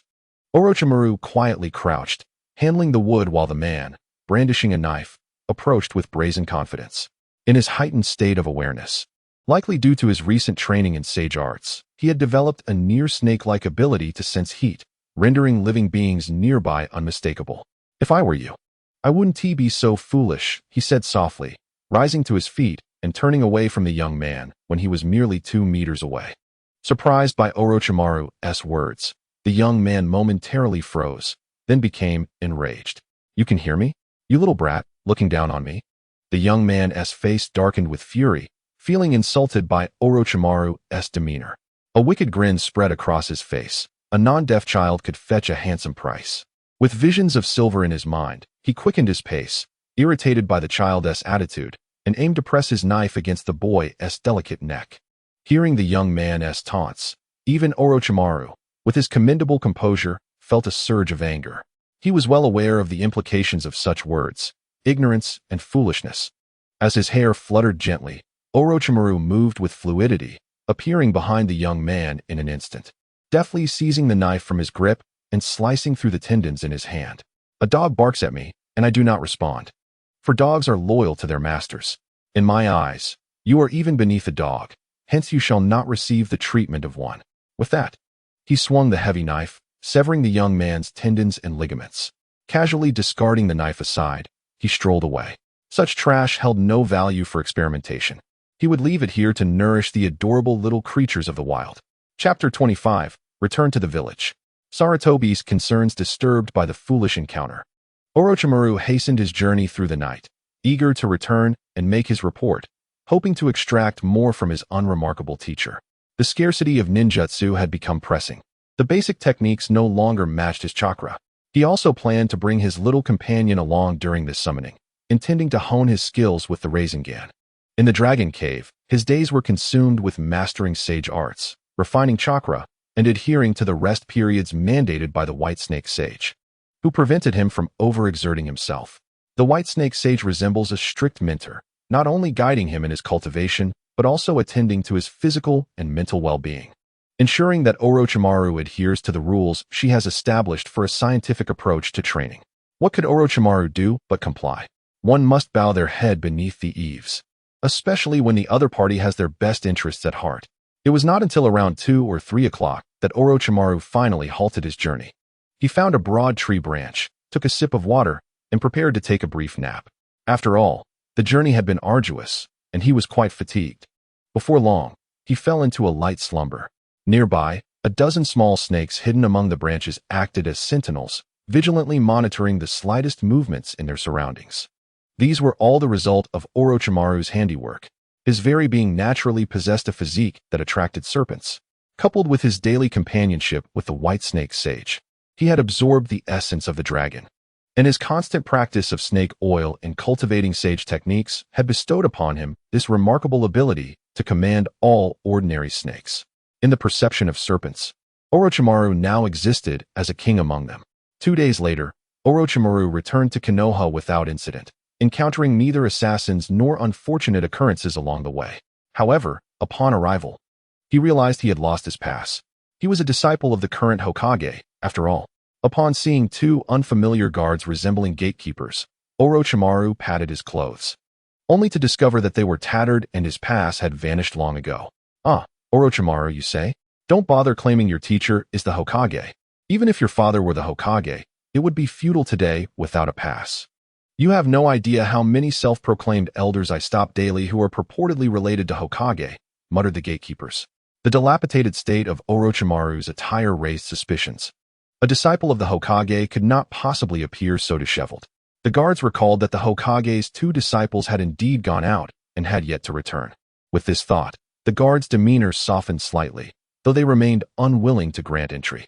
You may wait here until you encounter someone familiar to summon assistance for you, one of the guards stated brusquely. After all, this was a recent order from the Hokage to thoroughly investigate, and the previous illustrious gatekeepers had lost their positions due to a security breach. The guard's companion noticed that despite Orochimaru's ragged appearance, an aura surrounded him that suggested he was anything but ordinary. After some contemplation, he said, "Let me consult with the captain to report your situation. Kid, this is no joking matter. If you turn out to be an imposter, you might find yourself at the mercy of the ruthless Umbu operatives," the guard warned, his gaze fixed intently on Orochimaru. Seeing that this guard displayed a modicum of understanding, Orochimaru felt a flicker of hope. If possible, he truly wished to avoid forcing his way in, for his thrifty teacher possessed many treasures he coveted. Thus, he maintained a demeanor of grace and charm, hoping to leave a positive impression on his teacher, Sarutobi Hiruzen, and secure his favor. He could not allow a trivial matter to tarnish the Hokage's perception of him. However, without forcing entry, how could he recognize anyone familiar? Before long, Orochimaru achieved his goal of entering the village. After the Umbu verified his identity, they vanished without a trace. With his keen eyesight and sensory perception, he could detect nothing. Clearly, they had utilized the body flicker technique. What a luxury! When will I ever learn body flicker technique? Orochimaru mused inwardly. Currently, our protagonist harbored no illusions about mastering the Flying Thunder God technique. Even if he acquired it, given his current lackluster talents in ninjutsu, it would likely take him decades, if not centuries, to fully comprehend it. This was merely the foundational understanding. He had yet to consider whether he possessed the innate talent for spatial awareness. After all, the Flying Thunder God technique was still in its rudimentary form. and no genius capable of improving this ninjutsu had yet emerged. With a clear self-awareness, he realized he must first grasp sage arts or practice several complex ninjutsu to deepen his understanding of chakra before he could comprehend its principles. Presently, these flashy techniques felt unfriendly to him, akin to deciphering hieroglyphics. "Snake, you are safe, thank goodness." Upon entering the Hokage's office, Sarutobi Hiruzen rose from his seat and hurried over to Orochimaru, checking for any injuries. His worry had been profound during this time, especially with the Umbu seemingly decimated. He had been simultaneously searching for the bodies of Orochimaru and Jiraiya while praying for their ingenuity to help them escape peril. Just as he prepared himself to receive dire news, he was surprised to see Orochimaru return joyfully. "Teacher, I'm fine. It was thanks to the Umbu that I was able to return alive. By the way, where are they? Have they returned?" Orochimaru gently inquired. Following his own line of thought, they should have perished, and their bodies have yet to be found. They likely encountered formidable foes. Rest assured, I will take good care of their families. Do not burden yourself with it. The path of a ninja is inherently brutal, and even I may one day meet my end, Sarutobi Hiruzen replied, momentarily halting before shifting the topic. "Yes, teacher, I understand. With your incredible abilities, how could you possibly meet your end?" Orochimaru responded, "However, I may need to enter seclusion for a while." Following the current circumstances, Orochimaru initially continued the conversation in alignment with Sarutobi Hiruzen's words before casually mentioning his intent to seclude himself. He refrained from discussing the Dragon Cave. Feeling it unnecessary to explain, he could simply hang a sign on his door indicating his seclusion and communicate through reverse summoning. He could return intermittently, and if Sarutobi Hiruzen used a crystal ball to detect his absence, he would later provide an explanation. "Snake, are you about to break through to a new realm? At not yet 7 years old, you are already approaching Chunin status. Truly, you are worthy of being my disciple," Sarutobi Hiruzen remarked, a glimmer of joy evident in his expression. Given Orochimaru's young age, which was still foundational, achieving a rapid breakthrough would indeed be challenging. Orochimaru smiled faintly, offering no further explanation. Chapter 26. The Book of Sealing Yunshi. Tsunade, why do you remain idle here? Aren't you supposed to be out on a mission? A young woman of similar age to Tsunade, already blossoming into beauty, questioned. "Don't mention it. Missions require a team, and we lack a genuine leader. Now, both my teammates have gone off to enjoy themselves. I could undertake a C-rank mission alone, but I have no intention of doing so," Tsunade replied. Unaware of Jiraiya and Orochimaru's recent appearances, Sarutobi Hiruzen had concealed all information regarding the matter. The recent investigation into Konoha had left the higher-ups only aware that 2 individuals of notable status had encountered trouble, and they assumed those 2 were dead. As a result, they expressed little interest in the deceased. Tsunade pouted slightly, observing Senju Yunshi, who was busy tinkering with various vials and containers. Chinsho Yunshi is his cousin, merely a few months older than her. Yunshi's grandfather is the cousin of the god of the ninja world, Chinsho Zhujian. However, he met an untimely demise on the battlefield before reaching 20 due to an unfortunate accident. Her father, having grown up without a father figure, never practiced chakra. When she was 3 years old, her parents tragically perished while engaged in business, leading Yunshi to return to her clan. Their ages being quite similar, they quickly became inseparable companions. "Let us train. If you can inherit your grandfather's wood release, perhaps you could even become Hokage one day, and then you could protect me," Chinsho Yunshi remarked as she organized a glass bottle and set it aside, gazing at Tsunade. "Humph, I have no desire to become Hokage," Tsunade replied, shaking her head in response to Yunshi's words. "By the way, why are you always fiddling with this stuff? I shouldn't have taken my great-uncle's notebook out for accounting. Just look at what you've turned into now," Tsunade said with a hint of concern as she looked at Yunshi.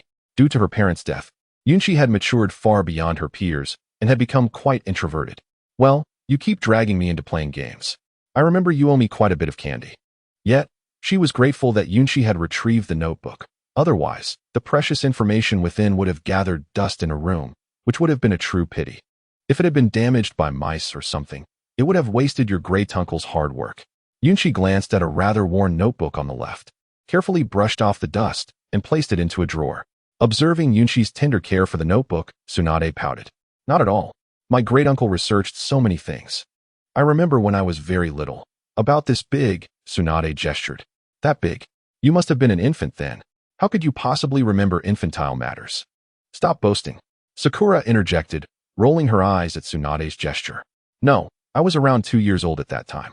Let me tell you, my great-uncle and second great-uncle were quite amusing. Tsunade's eyes sparkled like crescent moons, her lips curling into a sweet smile, clearly recalling joyful memories. Yunchi noticed Tsunade's sudden silence, lightly poking her underarm playfully. Come on, tell me how it was amusing. The second Hokage, whom she admired, piqued her curiosity about his past.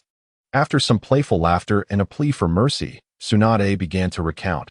I remember several occasions when I was playing games with my great-uncle, and my second great-uncle would come over and say, "Brother, I've developed a new jutsu." My great-uncle would calmly glance at him and ask, "What jutsu?" As long as the first 2 words weren't water release, he would allow my second great-uncle to write the jutsu directly into the sealing book. Isn't that hilarious? Tsunade laughed heartily, but as her laughter subsided, a hint of sorrow clouded her eyes. After hearing this, Yunchi couldn't help but smile, feeling an overwhelming sense of admiration and respect.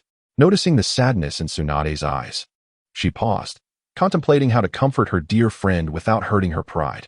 Let us roll some dice and complete your 100 consecutive defeats, Yunchi suggested after a moment's thought.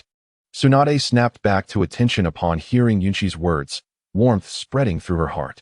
All right, but I distinctly remember I've only lost 87 times. I'm still far from 100. She rummaged through her pocket and retrieved 6 scented dice, handing 3 to Yunchi. The 2 settled on the steps in front of the house and began their game. Send word to Shumo that Orochimaru has returned, Sarutobi Hiruzen said, seated at his desk, perusing documents. After flipping through a few pages, a memory surfaced, prompting him to speak to himself. Thoughts of a similarly white-haired child crossed his mind, and a shadow of sorrow emerged in his eyes before he steeled himself. Rising, he moved to a secluded area. Moments later, he reappeared holding a large scroll, the sealing book. For the past 2 months, he had been in a constant state of worry, chastising himself for not imparting vital survival jutsu to more disciples. "Oh Sarutobi, how long has it been? Have you already forgotten the dangers lurking outside?" He chided himself softly. Focusing intently on the scroll, he resolved that upon receiving news of Jiraiya's misfortune or his return, he would devise tailored, potent jutsu for his disciples. Orochimaru is the most intelligent, so I should select the strongest jutsu for him. This Flying Thunder God technique seems to be sufficiently challenging and is invaluable for survival, though it lacks offensive capabilities. Sarutobi examined the jutsu details, furrowing his brow as he spoke to himself. Other powerful jutsu consume too much chakra, he mused, frowning. Perhaps I could teach one to each disciple on the surface, while discreetly instructing them in another. Sarutobi whispered, aware that many matters were not as straightforward as they seemed.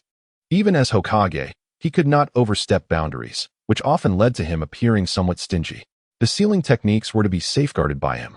While he could freely practice them, teaching them indiscriminately was out of the question. After all, for others to learn the more formidable jutsu in the sealing book, they needed to make significant contributions. He could not act recklessly simply because he was Hokage. Of course, these were merely the surface-level justifications and rules. What was prohibited on the surface could be conducted discreetly. Rules served primarily to constrain others. As Hokage, he merely needed to perform for appearances, adhering to the rules alongside them. If he were to break the rules himself, chaos would ensue in the village. Chapter 27. The study of the Sharingan. Time flew by. Over 3 years had passed. Orochimaru was now 10 years old, standing about 1.5 meters tall. The purple tear marks at the corners of his eyes bore a more sinister allure. During these years, he successfully mastered the Rasengan.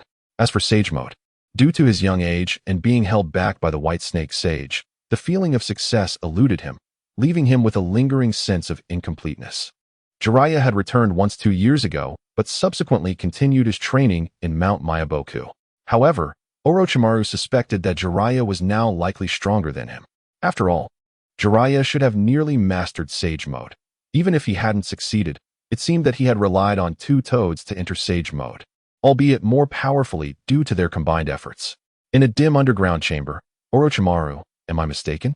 The equipment and facilities here are quite complete, aren't they? What is the point of endlessly studying small mice? If you want to research, you should research humans. You'll never discover anything extraordinary by studying mice. The bodies are only something I can procure, Danzo remarked quietly, observing Orochimaru's eager expression. Orochimaru felt an urgent sense of impending war and believed his talent was terribly lacking. 3 months prior, he began capturing small mice to familiarize himself with the information in his mind.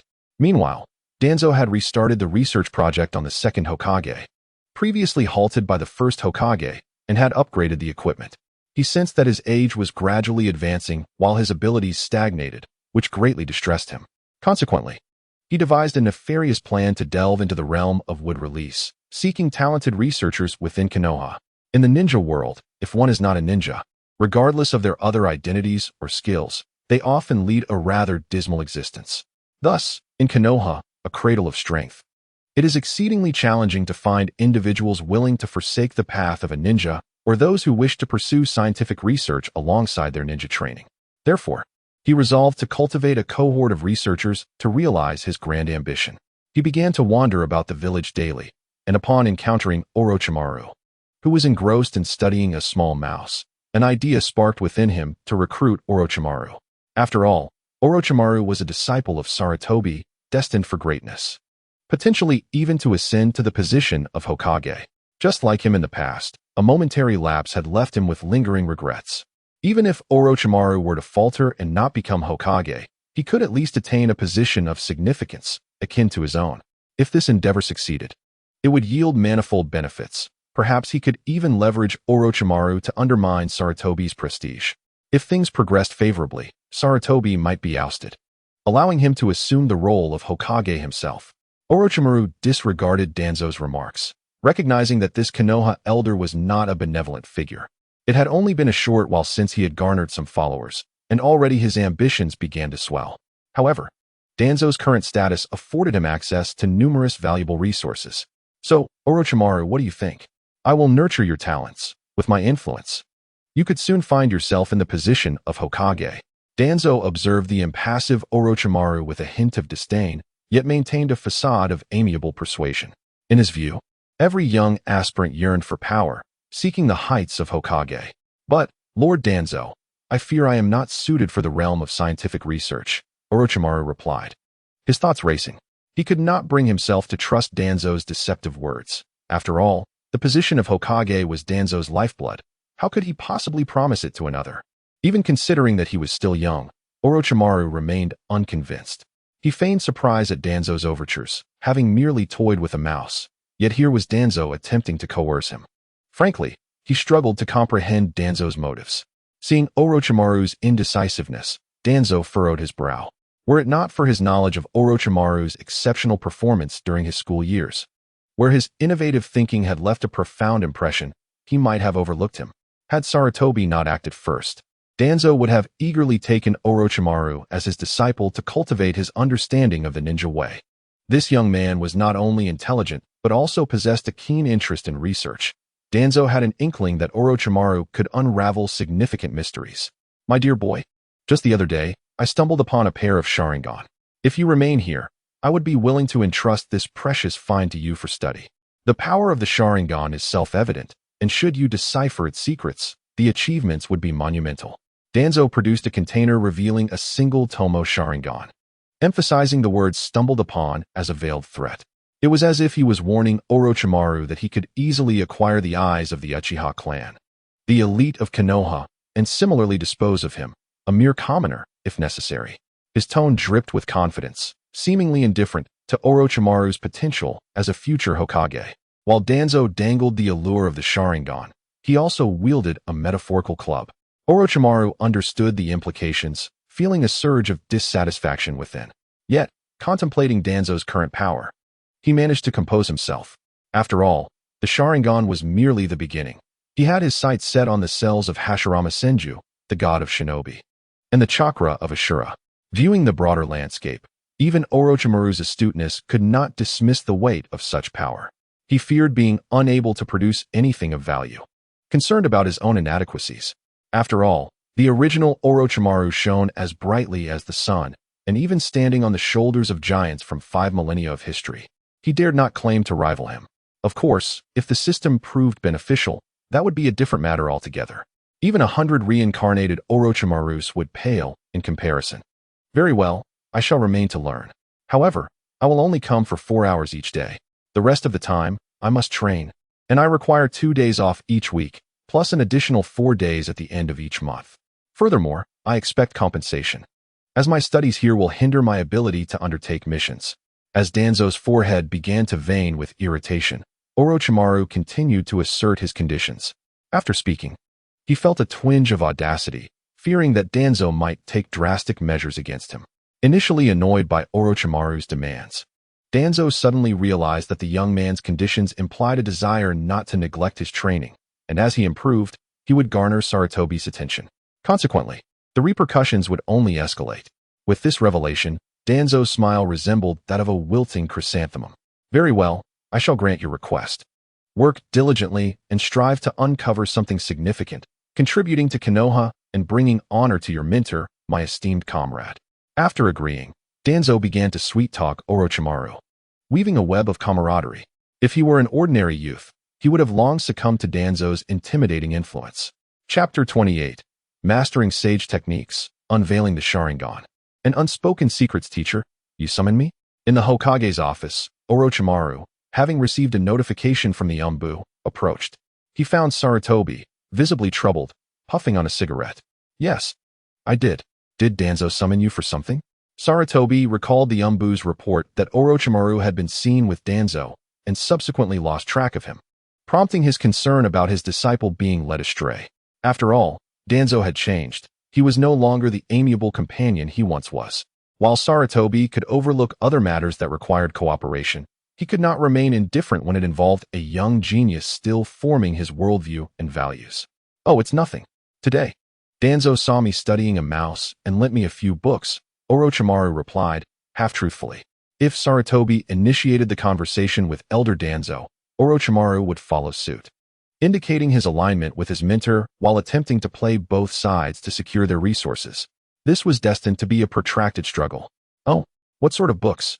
Sarutobi's heart tightened, knowing well the dubious experiments Danzo had been conducting recently.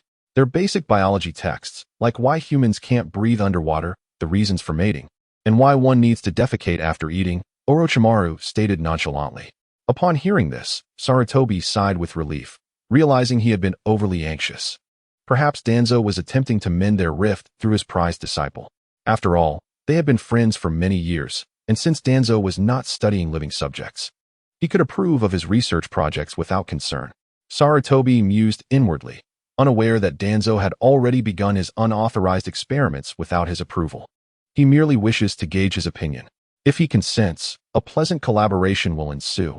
If he demurs, with the current resources at Danzo's disposal, creating a secret chamber or passage would be a trivial task. Such clandestine projects are seldom displayed in the light of day. Coming back to his senses, he recalled that Orochimaru was still waiting here.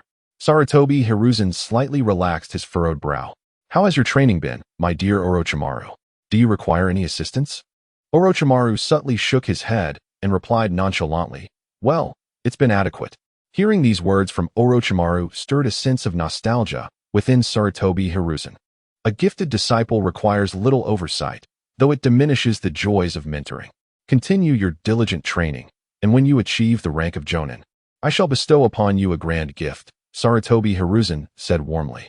Upon calling Orochimaru, he suddenly noticed how much he had grown. Addressing him as Little Snake seemed increasingly inappropriate. Such a name was only fitting for his childhood. In the Dragon Cave, as Orochimaru savored the moment, the voice of the White Snake Sage echoed in his ears. He paused briefly, then focused his mind, meticulously recording the current sensations and state. He understood that he had successfully completed the first stage of sage arts training, aided by the use of snake oil. Little Orochimaru, upon seeing your serpent-like eyes, I sensed you were exceptionally suited for the sage arts of our Dragon Cave, and it seems my intuition was correct.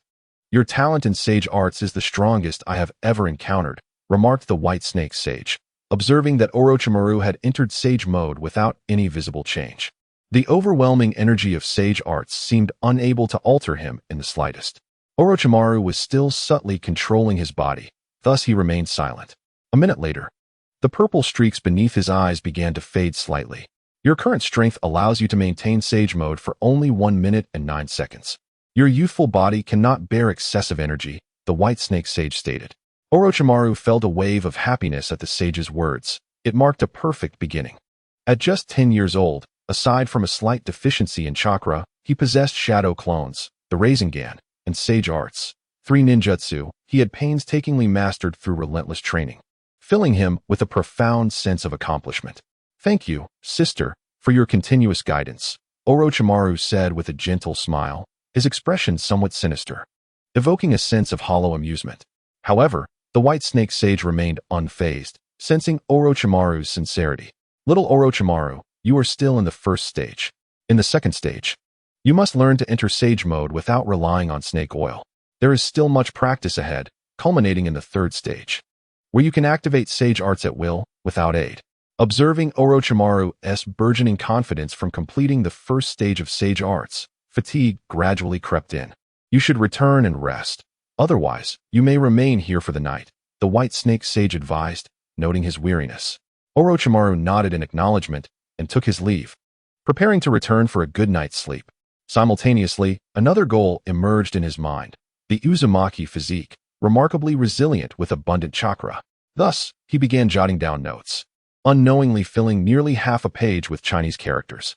Aside from the Senju clan members who did not inherit wood release, he recalled individuals with distinct talents, making a note of each. Of course, his current state was merely contemplation, lacking the capability to act. The following day, beneath the earth outside Konoha, in a research facility spanning several hundred square meters, Orochimaru lounged in a corner, observing a Sharingan within a container with a sense of longing. How wonderful it would be to possess a pair of Sharingan. I could experience that almost perverse insight and enhancement to my physical abilities. Imagine having the Manjiki Sharingan, with its time-space manipulation and the ability to read minds. What a sublime sensation that must be, he mused. He contrasted his detached demeanor with the busy adults conducting experiments nearby and an elderly man in an adjacent room teaching several clever youngsters, duped and misled by Danzo. Orochimaru's disconnection from them was stark, as the knowledge he harbored eclipsed that of the old man's teachings. System detected a strong desire from the host. Preconditions for Sharingan have been met. Congratulations, the host has acquired the bloodline limit, Sharingan with 1 tomo. While lost in thought, a voice resonated in his mind. The Sharingan within the container began to rapidly fade. Moments later, Orochimaru felt a refreshing sensation in his mind as chakra surged towards his eyes. The sensation was akin to ants crawling across his vision. Had he glanced at his reflection, he would have seen his usual serpent-like eyes rapidly turn crimson, the serpentine pupils shrinking into a miniaturized form, a single tomo spinning around the slender pupil like planets orbiting a sun. This Sharingan, unlike others, featured a unique vertical pupil. Incredible, the system is remarkable. As the discomfort from the sensation faded, Orochimaru perceived an additional element within his gaze. He procured a transparent glass and positioned a dark cardboard behind it, creating a makeshift mirror. Orochimaru admired the Sharingan in his eyes, internally praising the system. He then focused his chakra, experimenting with activating the Sharingan. After a brief period, he discovered that dispersing the chakra caused the vertical pupil to revert to its original state. Conversely, infusing chakra triggered the previous discomfort akin to ants crawling in his eyes, compressing the pupil and turning it crimson, the tomo and pupil appearing black, rendering his surroundings strikingly clear and details remarkably vivid. Realizing he could successfully activate the Sharingan, he hastily deactivated it. After all, he was still in a den of wolves. Although Danzo was unlikely to monitor him as rigorously as Sarutobi Hiruzen, the presence of numerous eyes made caution necessary. In that moment, he froze, noticing that the Sharingan in the container had turned entirely white. The ocular power and bloodline had vanished, leaving behind 2 pristine white orbs. Were it not for the faint traces of blood, one might mistake them for mere spheres. What a predicament! How shall I explain this? Orochimaru recognized the gravity of the situation. Gritting his teeth, he opened the container and, with a touch of revulsion, extracted the 2 blank orbs. Incessantly experimenting with various chemical compounds in a bid to obliterate any evidence, he sought to conceal the secrets of the white orbs by provoking reactions with other materials. Contemplating later inquiring with Danzo about any remaining Sharingan. Minutes later, beads of sweat formed on Orochimaru's forehead as the end of the workday approached. The cursed orbs had yet to yield any reaction. With a steely resolve, He hurled the two orbs to the ground. With shoes muddied, he approached with a sense of familiarity, intent on crushing them into a pulp before erasing all traces. After all, entering or exiting this place required a thorough inspection by the loyal subordinates of Danzo stationed at the entrance. It was better to destroy evidence than to leave it behind or carry it, as discovery would spell disaster. When the time came to explain the disappearance of the Sharingan, as long as Danzo remained oblivious to its intricacies, he could fabricate any narrative he desired. After all, a single Tomo Sharingan was not particularly rare in Danzo's eyes. Chapter 29. Departing the village. Target. Uzumaki clan. Why? He pondered. Did maintaining the Sharingan also demand chakra? Why could he only sustain it for 45 minutes? As his substantial chakra reserves dwindled rapidly? At night, Orochimaru lay in bed, cautiously covering his head with a blanket before activating the Sharingan. He intended to familiarize himself with its remarkable dynamic vision and perceptive abilities under the faintest glow. However, this endeavor revealed a troubling issue. Sustaining the Sharingan indeed required chakra. Thus, he began to time his efforts, leading to his earlier grievances. In the original narrative, even Kakashi could casually activate his Sharingan while conversing about Lightning Blade. Yet here he was, without the Uchiha bloodline, unable to deactivate the Sharingan at will. Despite Orochimaru possessing a complete bloodline limit due to system transplantation, he found himself lacking. If he were to employ ninjutsu, would he not be even more depleted than Kakashi? Unbeknownst to him, Orochimaru began to compare himself to Kakashi. This comparison illuminated a grave realization. He was even more constrained than Kakashi. If this continued, the unit of chakra measurement might as well become one snake. Such a notion was absurd beyond measure. Disciple, are you planning to go out? What is your purpose? Sarutobi Hiruzen, having altered his affectionate address toward Orochimaru, regarded him with a furrowed brow. Sensei, I have discovered that my chakra is woefully insufficient. I can scarcely perform a few ninjutsu before finding myself depleted. Thus, I wish to seek a solution outside, Orochimaru replied, half seriously. Upon hearing Orochimaru's words, Hiruzen remained silent, gazing out the window, puffing on his cigarette. My disciple, it is likely that your youth hampers your ability to refine chakra, or perhaps your control over ninjutsu is not yet perfect, Hiruzen offered comforting words, fearing that his student might stray down a misguided path. Simultaneously, a vision of a woman flashed in his mind, a member of the Uzumaki clan. Whether it be the Uzumaki body or the Nine Tails, their chakra reserves were sufficient to render any ordinary physique's efforts futile in comparison. How well he understood that sentiment. He saw his own reflection in Orochimaru, possessing extraordinary talent and learning ninjutsu effortlessly, yet lacking the chakra to showcase his gifts. Very well. But prioritize your safety above all else, Hiruzen finally conceded, after a moment of contemplation. As he took a deep drag from his cigarette, he acquiesced to Orochimaru's desire to venture forth, hoping that he might encounter an opportunity to resolve his conundrum. Yet, this was merely a hope. Even Orochimaru himself had not considered the implications of his quest. Looking at the broader picture, the only means to enhance his chakra reserves lay in the hero's water, which was, unfortunately, a poison. His intention was to hunt members of the Uzumaki clan for research purposes to unravel the secrets of their abundant chakra. Though he may not possess the intellect of the original Orochimaru, he had read the script and understood far more than the latter. So, you intend to leave? In an ordinary room, Orochimaru stood before Danzo, explaining his intention to venture out, for Danzo was now his superior and source of income. Understood. As a disciple of Sarutobi, you are as dear to me as my own. Protect yourself well outside, and should you encounter a dilemma, I shall impart some guiding principles, Danzo replied, secretly hoping for Orochimaru's misfortune. At this juncture, Orochimaru had yet to demonstrate his research acumen, merely showcasing intelligence and knowledge, which Danzo did not regard with much concern. Should Orochimaru meet his demise, it would undoubtedly strike a heavy blow to Sarutobi, which would please Danzo immensely. However, he had no intention of being the instrument of such misfortune. What principles? Orochimaru inquired, puzzled by Danzo's cryptic remarks. When faced with the question of whether to kill, do so. When faced with the question of whether to save, do not save.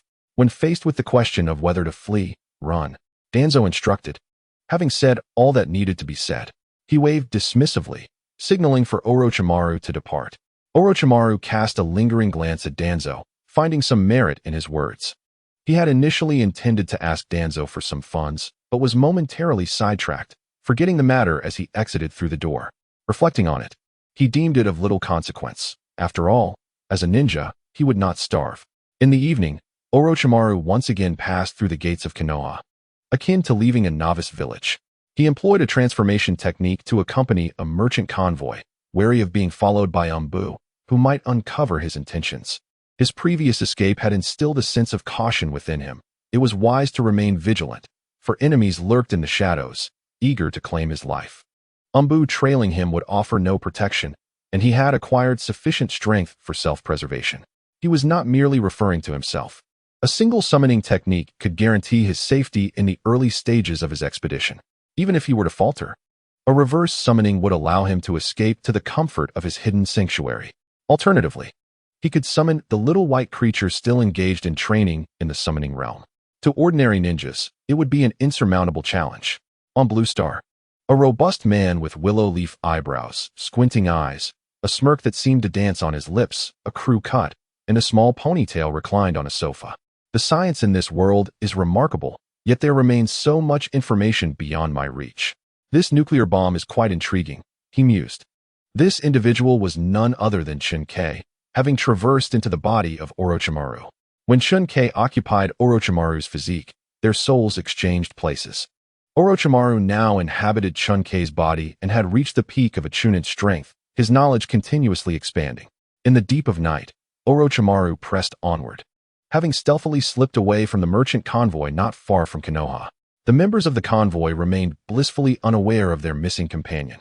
At that moment, Orochimaru was diligently on his way, hands clasped behind his back, leaping gracefully from tree to tree with ease. His mind, however, was elsewhere, contemplating the strategies for his endeavors. After all, the Sharingan and Byakugan could afford him some delay in research, but the Uzumaki clan was a different matter entirely. The timeline was drawing ever closer to the moment of the Uzumaki clan's and Senju clan's devastating conflict, leaving only a handful of survivors. Thus, he was determined to gather ample experimental materials. He was uncertain whether he could grasp the knowledge he sought or whether the system would cooperate. As he journeyed, he found himself momentarily distracted. Chapter 30, An Unexpected Encounter in the Mountains. Uzumaki Nanako. After traveling for an hour or two, Orochimaru decided to rest. After all, even ninjas were human, and the body had its limits regarding fatigue. The following day, when Orochimaru discovered some familiar and edible fruits nearby, he decided to consume them on an empty stomach for breakfast. Although it is not advisable to eat fruits on an empty stomach, the repercussions are not severe. At worst, it may lead to a bit of indigestion. Thus, one should not view issues in such absolute terms. By afternoon, Orochimaru's already pallid complexion appeared even more haggard, imparting a vital lesson. Wild fruits should not be consumed haphazardly. Even if one recognizes them, they ought to be washed before consumption, or at least not eaten on an empty stomach. Orochimaru was now suffering from a painfully vivid lesson, finding himself retreating behind a tree every half hour to relieve himself. Little brother, why are you still up in the mountains at this hour? Come down with me. There are wild beasts up here at night. Orochimaru, having just finished a battle, felt his legs weaken as he began to walk. A few hours prior, he had started traversing the ground when he heard the gentle voice of a woman. This startled him, as he sensed the presence of a woman not far off. Turning his neck slightly, he observed the approaching figure, and a flicker of intrigue stirred within him upon noticing the clan emblem adorning her. It was the symbol of the Uzumaki clan. Orochimaru's eyes narrowed, and a surge of murderous intent welled up within him as he prepared to act decisively. However, another wave of discomfort surged, rendering his complexion a shade of purple. Wait a moment, I need to take care of something. The murderous intent faded, replaced by a singular focus on alleviating his discomfort. The warm glow of the setting sun bathed the two in its light, with birds flitting about and leaves cascading down. The woman stood momentarily stunned, watching Orochimaru sprint away while clutching his stomach, unable to suppress a slight smile. Unfortunately, the only audience to this spectacle was Orochimaru, preoccupied with his predicament. Little brother, what brings you here? A couple, a man and a woman, walked along the path. The woman, slightly taller than the man, was extraordinarily beautiful, resembling a celestial being, occasionally glancing back at Orochimaru, her movements lively and sprightly like a little sprite. It was her first encounter with an outsider, and she was filled with delight. I came up the mountain to gather some medicinal herbs, Orochimaru replied, somewhat perplexed. He had initially intended to eliminate this seemingly ordinary woman after resolving his discomfort. However, the woman, rather friendly, began a barrage of inquiries. Oh, it's getting late. I can show you around tomorrow. I'm quite familiar with this area, as I often come up the mountain. The woman responded enthusiastically to Orochimaru's words. Oh, he replied vaguely, somewhat dismissively. As dusk began to settle, they arrived at a small wooden cabin. It was at this moment that Orochimaru learned the woman's name, Uzumaki Nanako. Her father had once been a ninja of the Uzumaki clan, who later fell in love with an ordinary woman. However, a melodramatic twist ensued when his family opposed their union. Subsequently, her father, along with her mother, had taken refuge in the mountains not far from the land of whirlpools, living under aliases. Ninjas, however, are not without enemies. During one of his descents to procure supplies, her father had met his end. Her mother, succumbing to a heartache from longing, passed away 2 years ago. Thus, the mountain remained inhabited solely by this girl, who was not yet 11, living in solitude. My cooking is quite delicious, isn't it? Although it's merely some mushroom soup and wild vegetables, Nanako said, gazing at Orochimaru, who devoured his meal with fervor, resting her chin on her hands, her large eyes blinking adorably at him. Quite good, Orochimaru replied after consuming some herbs Nanako had gathered, feeling his stomach settle. An empty belly, filled with warm soup, brought him immense comfort. As the night deepened, within the wooden cabin, soft moonlight streamed through the bamboo window, illuminating the space. A slender figure stood by the bedside, facing a rickety wooden bed where a sleeping girl lay. You must be suffering greatly in this world. Allow me to grant you release, Orochimaru thought, his slitted pupils narrowing with a glimmer of coldness. As the first rays of dawn touched the cabin, Nanako stirred, her fair legs peeking from under the blanket. Blinking sleep from her eyes, she recalled her intention to take her companion to gather herbs that day, prompting her to rise. With her eyes still half closed, she dressed and washed herself. Little one, wake up. Your sister is already awake, she called, knocking on the door. After a while, there was no response. Gently, she pushed the door open, only to find the room empty, except for some bulging sacks whose contents were a mystery to her. Upon approaching the table, she noticed 2 sheets of paper. Nanako picked one up, struggling to comprehend the unfamiliar script. She then lifted the other sheet, which read, inside those sacks are rice and oil. The other paper contains chakra refining techniques and a few minor jutsu. This world is not as simple as you perceive. Remember to train diligently to acquire some self-defense skills. In the future, do not casually invite strangers into your home. Not everyone has good intentions. As the note slipped from her fingers, sorrow washed over her beautiful eyes. Opening one of the sacks revealed it was filled with rice and oil, a considerable amount of each. In a nearby village, a villager, rising early to prepare breakfast, opened his rice jar only to find it utterly empty. Rubbing his eyes, he looked again, but it remained devoid of contents. Rushing to check his hidden stash of silver, he found only a smattering of rice and some spices, allowing him to breathe a sigh of relief, followed by a string of curses. Meanwhile, deep within the forest, Orochimaru sat quietly by the riverbank, holding a fish in his hands as he performed an operation on it. Moments later, the fish lay eviscerated, its entrails and organs yanked out and discarded in the water, leaving it lifeless under Orochimaru's misguided care. In an attempt to console the deceased fish, he adorned it with rare materials, giving it a bath and preparing to massage it, as if to offer a final act of kindness. Before long, a wisp of smoke began to rise, drifting aimlessly. Having suffered from his stomach yesterday, Orochimaru resolved to indulge in cooked food today, regardless of the potential risks.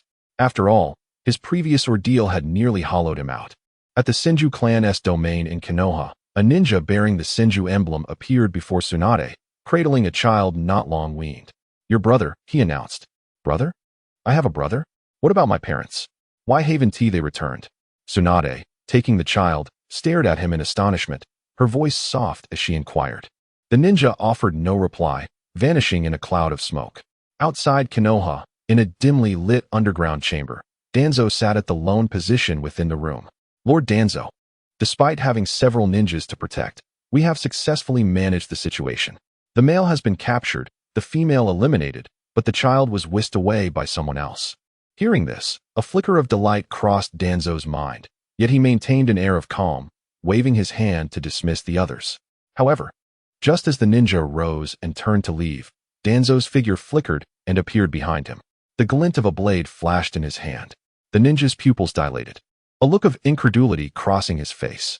It seemed incomprehensible to him why, despite being Danzo's trusted subordinate, he would be met with such ruthless betrayal. Danzo gazed at the lifeless body on the ground, discarding the bloodied weapon with a cold indifference. Take him away and bury him. Remember to do it with care. No shortcuts.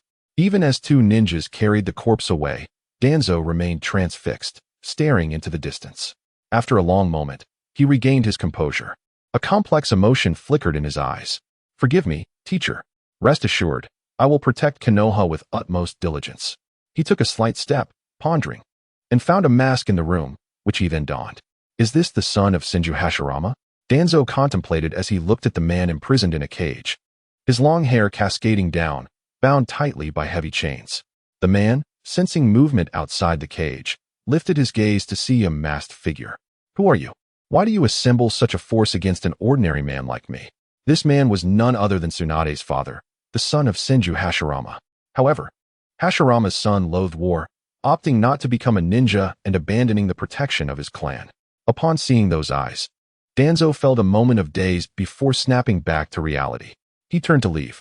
Although this man had not trained in chakra, his visage bore a striking resemblance to Senju Hashirama, thus revealing the truth.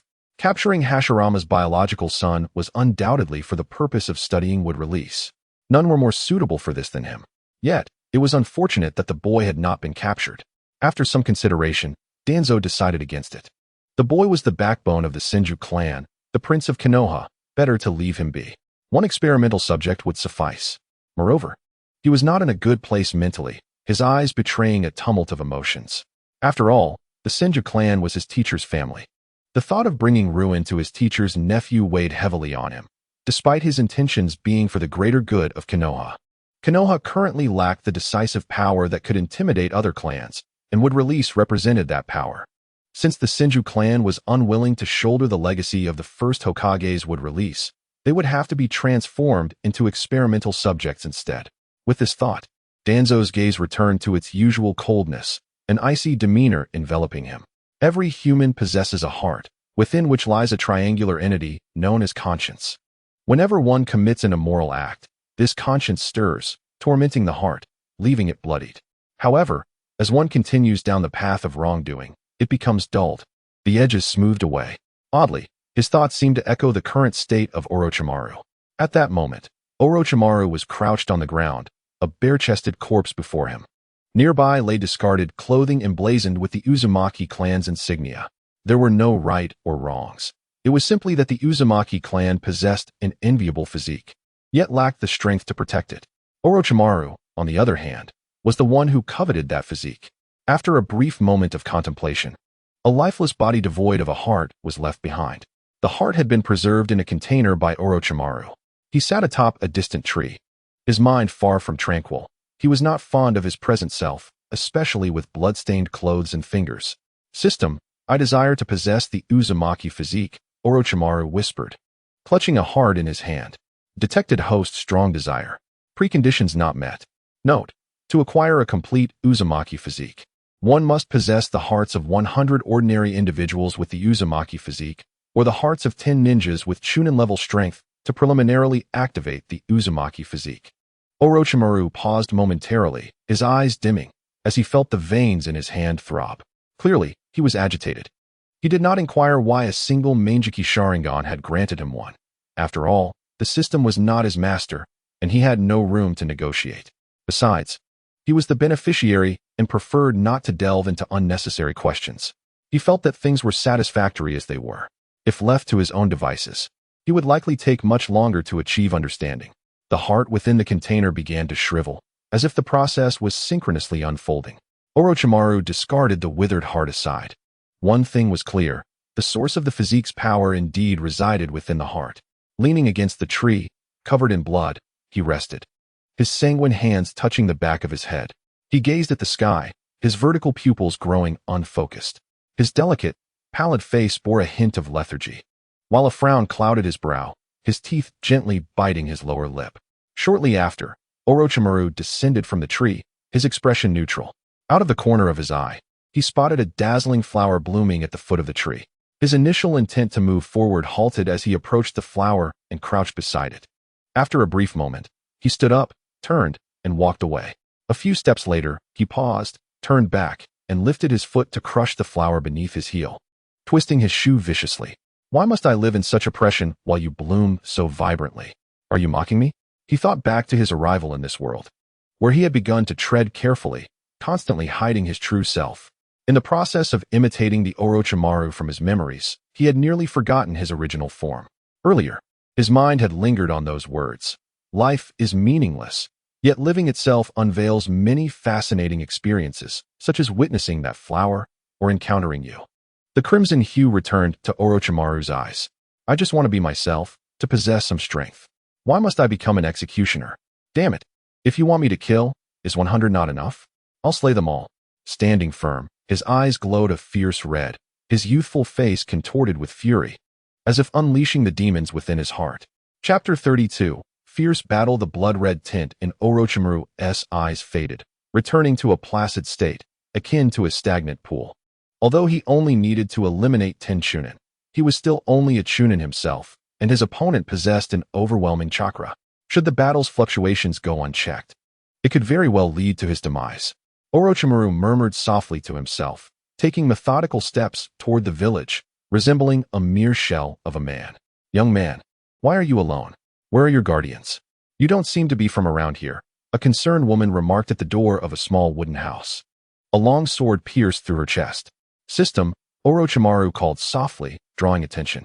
In that instant, in his pursuit of strength, he had become a slave to power. A butcher for the sake of that formidable physique. He did not perceive himself as flawed. The fault lay with this erroneous world. He merely sought to live better. In this world, to survive, one needed strength, especially with the second great ninja war looming. In this world, he held no standing. Orochimaru's pupils dulled, his steps unwavering. The scent of blood thickened in the village. Initially, he had only intended to strike down those wearing clan insignia or those who discovered him. Yet, it had escalated to a point where seeing anyone equated to a death sentence. Who are you? Why do you slay defenseless civilians? As Orochimaru's strikes grew increasingly swift and his swordplay more adept, the darkness of his path deepened. A voice emerged before him. The figure stood approximately 6 feet tall. His muscles exaggeratedly pronounced, adorned with a ninja headband. Orochimaru momentarily regained his focus, awakening to the sight of several corpses sprawled on the ground. He chose to disregard the towering individual before him and instead stared vacantly behind, where blood painted the scene. A trail of small, vividly bloodstained footprints marked the ground. The burly man, noticing Orochimaru's blatant disregard and his exposed back, felt a surge of annoyance. His eyes narrowed as he unsheathed a sword from his back, taking a step forward until he was within 3 meters of Orochimaru. Feeling the rush of wind behind him, Orochimaru leaped forward, spinning midair before landing on the ground. Sliding back a foot or two, observing Orochimaru's remarkable balance, the burly man charged at him, undeterred by Orochimaru's backward slide. As the brute lunged, Orochimaru pointed his sword at him, his left hand curving slightly, summoning a faint blue glow that quickly coalesced into a spinning sphere. The burly man, sensing the impending attack, prepared to employ a ninja sword technique. Orochimaru's pupils rapidly constricted to a blood-red hue, and 2 spinning tomo emerged. With the momentum of his charge and a ferocious chakra, the burly man swung his weapon at Orochimaru, as if wielding a club rather than a sword. Orochimaru's gaze remained fixed on him, his lips barely moving as the grass-cutting sword elongated, aiming for a chink in the brute's defense. The man, taken aback by the sword's unpredictable nature, felt a sting in his shoulder as blood blossomed forth, yet he pressed on without faltering. Orochimaru noted the fleeting pain in the brute's eyes, quickly suppressed though it was. Detecting the man's next move, Orochimaru smiled subtly, lowering his sword, which rapidly shrank as it lost its chakra and fell to the ground. The brute's hopeful strike met with nothing but air, creating a large crater in the earth. Orochimaru deftly sidestepped to the left, moving with an elegance reminiscent of a dance. Your speed is too slow, he remarked, as the spiraling sphere struck the burly man's forehead with a fierce impact. The The man's pupils constricted, realizing Orochimaru's agility and the chakra akin to a projectile in his hand. Without hesitation, he raised his left elbow to shield his head. With a resounding thud, the burly man's body was sent flying several meters, crashing into a nearby structure. Orochimaru wasted no time, summoning his sword to strike at the spot where the man landed. Unwilling to delay, the man lay on the ground, gasping for breath, his left arm twisted uncomfortably, clearly indicating broken bones. His formidable chakra and physical prowess seemed feeble in the wake of that blow. As the sound of wind sliced through the air, the man, having caught his breath, tensed again, pushing off the ground to rise swiftly. The grass-cutting sword embedded itself firmly in the earth. Orochimaru, momentarily stunned by his attack's failure, quickly regained composure. A blue glow reappeared in his hand, drawing in the surrounding air to form a concentrated sphere. The burly man, panting heavily, felt a chill as he met Orochimaru's Sharingan gaze. Casting aside his thoughts, he relinquished his sword, gripping his agonized left arm with his right hand, manipulating the immobile fingers with chakra as he began forming seals. Double dog sealing technique, he proclaimed. Moments later, two ethereal canines, forged from chakra, lunged towards Orochimaru. Surprised by the swift release of the jutsu, Orochimaru's Sharingan spun rapidly as he hurled his sphere at one of the spectral hounds. Before he could react, the vanquished canine transformed into chains that ensnared his arm, while the other lunged, jaws wide, ready to tear flesh from Orochimaru. The burly man, still forming seals, commanded the chains and the spectral dog. The menacing sphere in Orochimaru's hand dissipated, and the dog successfully sank its teeth into his shoulder, the chakra shield providing little defense against the sharp bite. Expressionless, a cold smile crept across Orochimaru's lips as he uttered words that sent a chill through the burly man. A wound for a life, a fair trade. The man quickly glanced towards the debris where his sword had fallen, realizing that during his concentration on the jutsu, it had flown out of reach, poised to strike. Orochimaru, bound by the sealing technique, felt the man's resolve wane, knowing he had no chance for retaliation. A glint of determination flashed in the man's eyes as he altered his seals. Suddenly, a sword pierced through his chest, and he felt his strength rapidly diminishing. Gritting his teeth, he completed his final seal. Explosion. He gasped weakly, blood spewing forth as he collapsed to the ground, succumbing to his injuries. The remaining hound rapidly expanded, emitting a brilliant light. Under Orochimaru's narrowed gaze, it erupted in a violent explosion. Chapter 33. The Vortex Clan emerges, confronting two ninjas following a thunderous explosion. Orochimaru lay on the ground, breath shallow, his body charred and disheveled, his hair resembling a mangled mess. The wounds on his shoulder, once mere bites, now bore the marks of the blast, the flesh appearing necrotic. Struggling to sit upright, blood dripped from his lips, and internal injuries became evident. It was clear that his urgent chakra defense had not mitigated the damage as much as he had hoped. Most of the force had been absorbed by him. However, with each life he claimed, the system absorbed their power, altering his genetic code. In that moment, he grasped the true strength of the Uzumaki clan, a formidable lineage destined for annihilation soon. With that thought, any lingering sympathy faded away. They were all destined to perish eventually. Why not hasten their end? Determined, Orochimaru rose, intent on swiftly finishing his task before fleeing. The commotion had likely drawn unwanted attention. Just then, a man bearing the insignia of the Uzumaki clan appeared before him. Orochimaru regarded him coldly, as one would a mere prey. The man, slightly intimidated by Orochimaru's gaze, approached cautiously. What transpired here? So many have perished, and you appear gravely injured. Allow me to assist you, he offered. Orochimaru's icy demeanor faltered momentarily, warmth enveloping his heart, the murderous intent gradually dissipating. He chose not to respond, permitting the man to draw closer. Lost in the devastation surrounding him, Orochimaru found himself momentarily adrift. You shall perish. Just as he became distracted, the man at his side drew a dagger from his sleeve, aiming for the unsuspecting Orochimaru. Hearing the man's menacing growl, akin to a vengeful spirit, Orochimaru was taken aback. In an instant, he felt a wave of exhaustion wash over him, a reluctance to resist, even a faint hope that his opponent would end his life. He stared vacantly at the approaching dagger, his vertical pupils constricting, observing the grotesque expression on his assailant's face as he aimed a lethal strike at his heart. The man's movements were slowed to a crawl before the eyes of the Sharingan, allowing Orochimaru to perceive every detail of his skin, akin to a malevolent specter. A long sword materialized, piercing through the man's chest. If he were to die, let it be at the hands of someone more aesthetically pleasing. The man lay on the ground, his pupils dilated, staring blankly ahead. The sword now rested in Orochimaru's grasp as he struggled to rise, his steps unsteady. Existence in such a world was indeed a torment.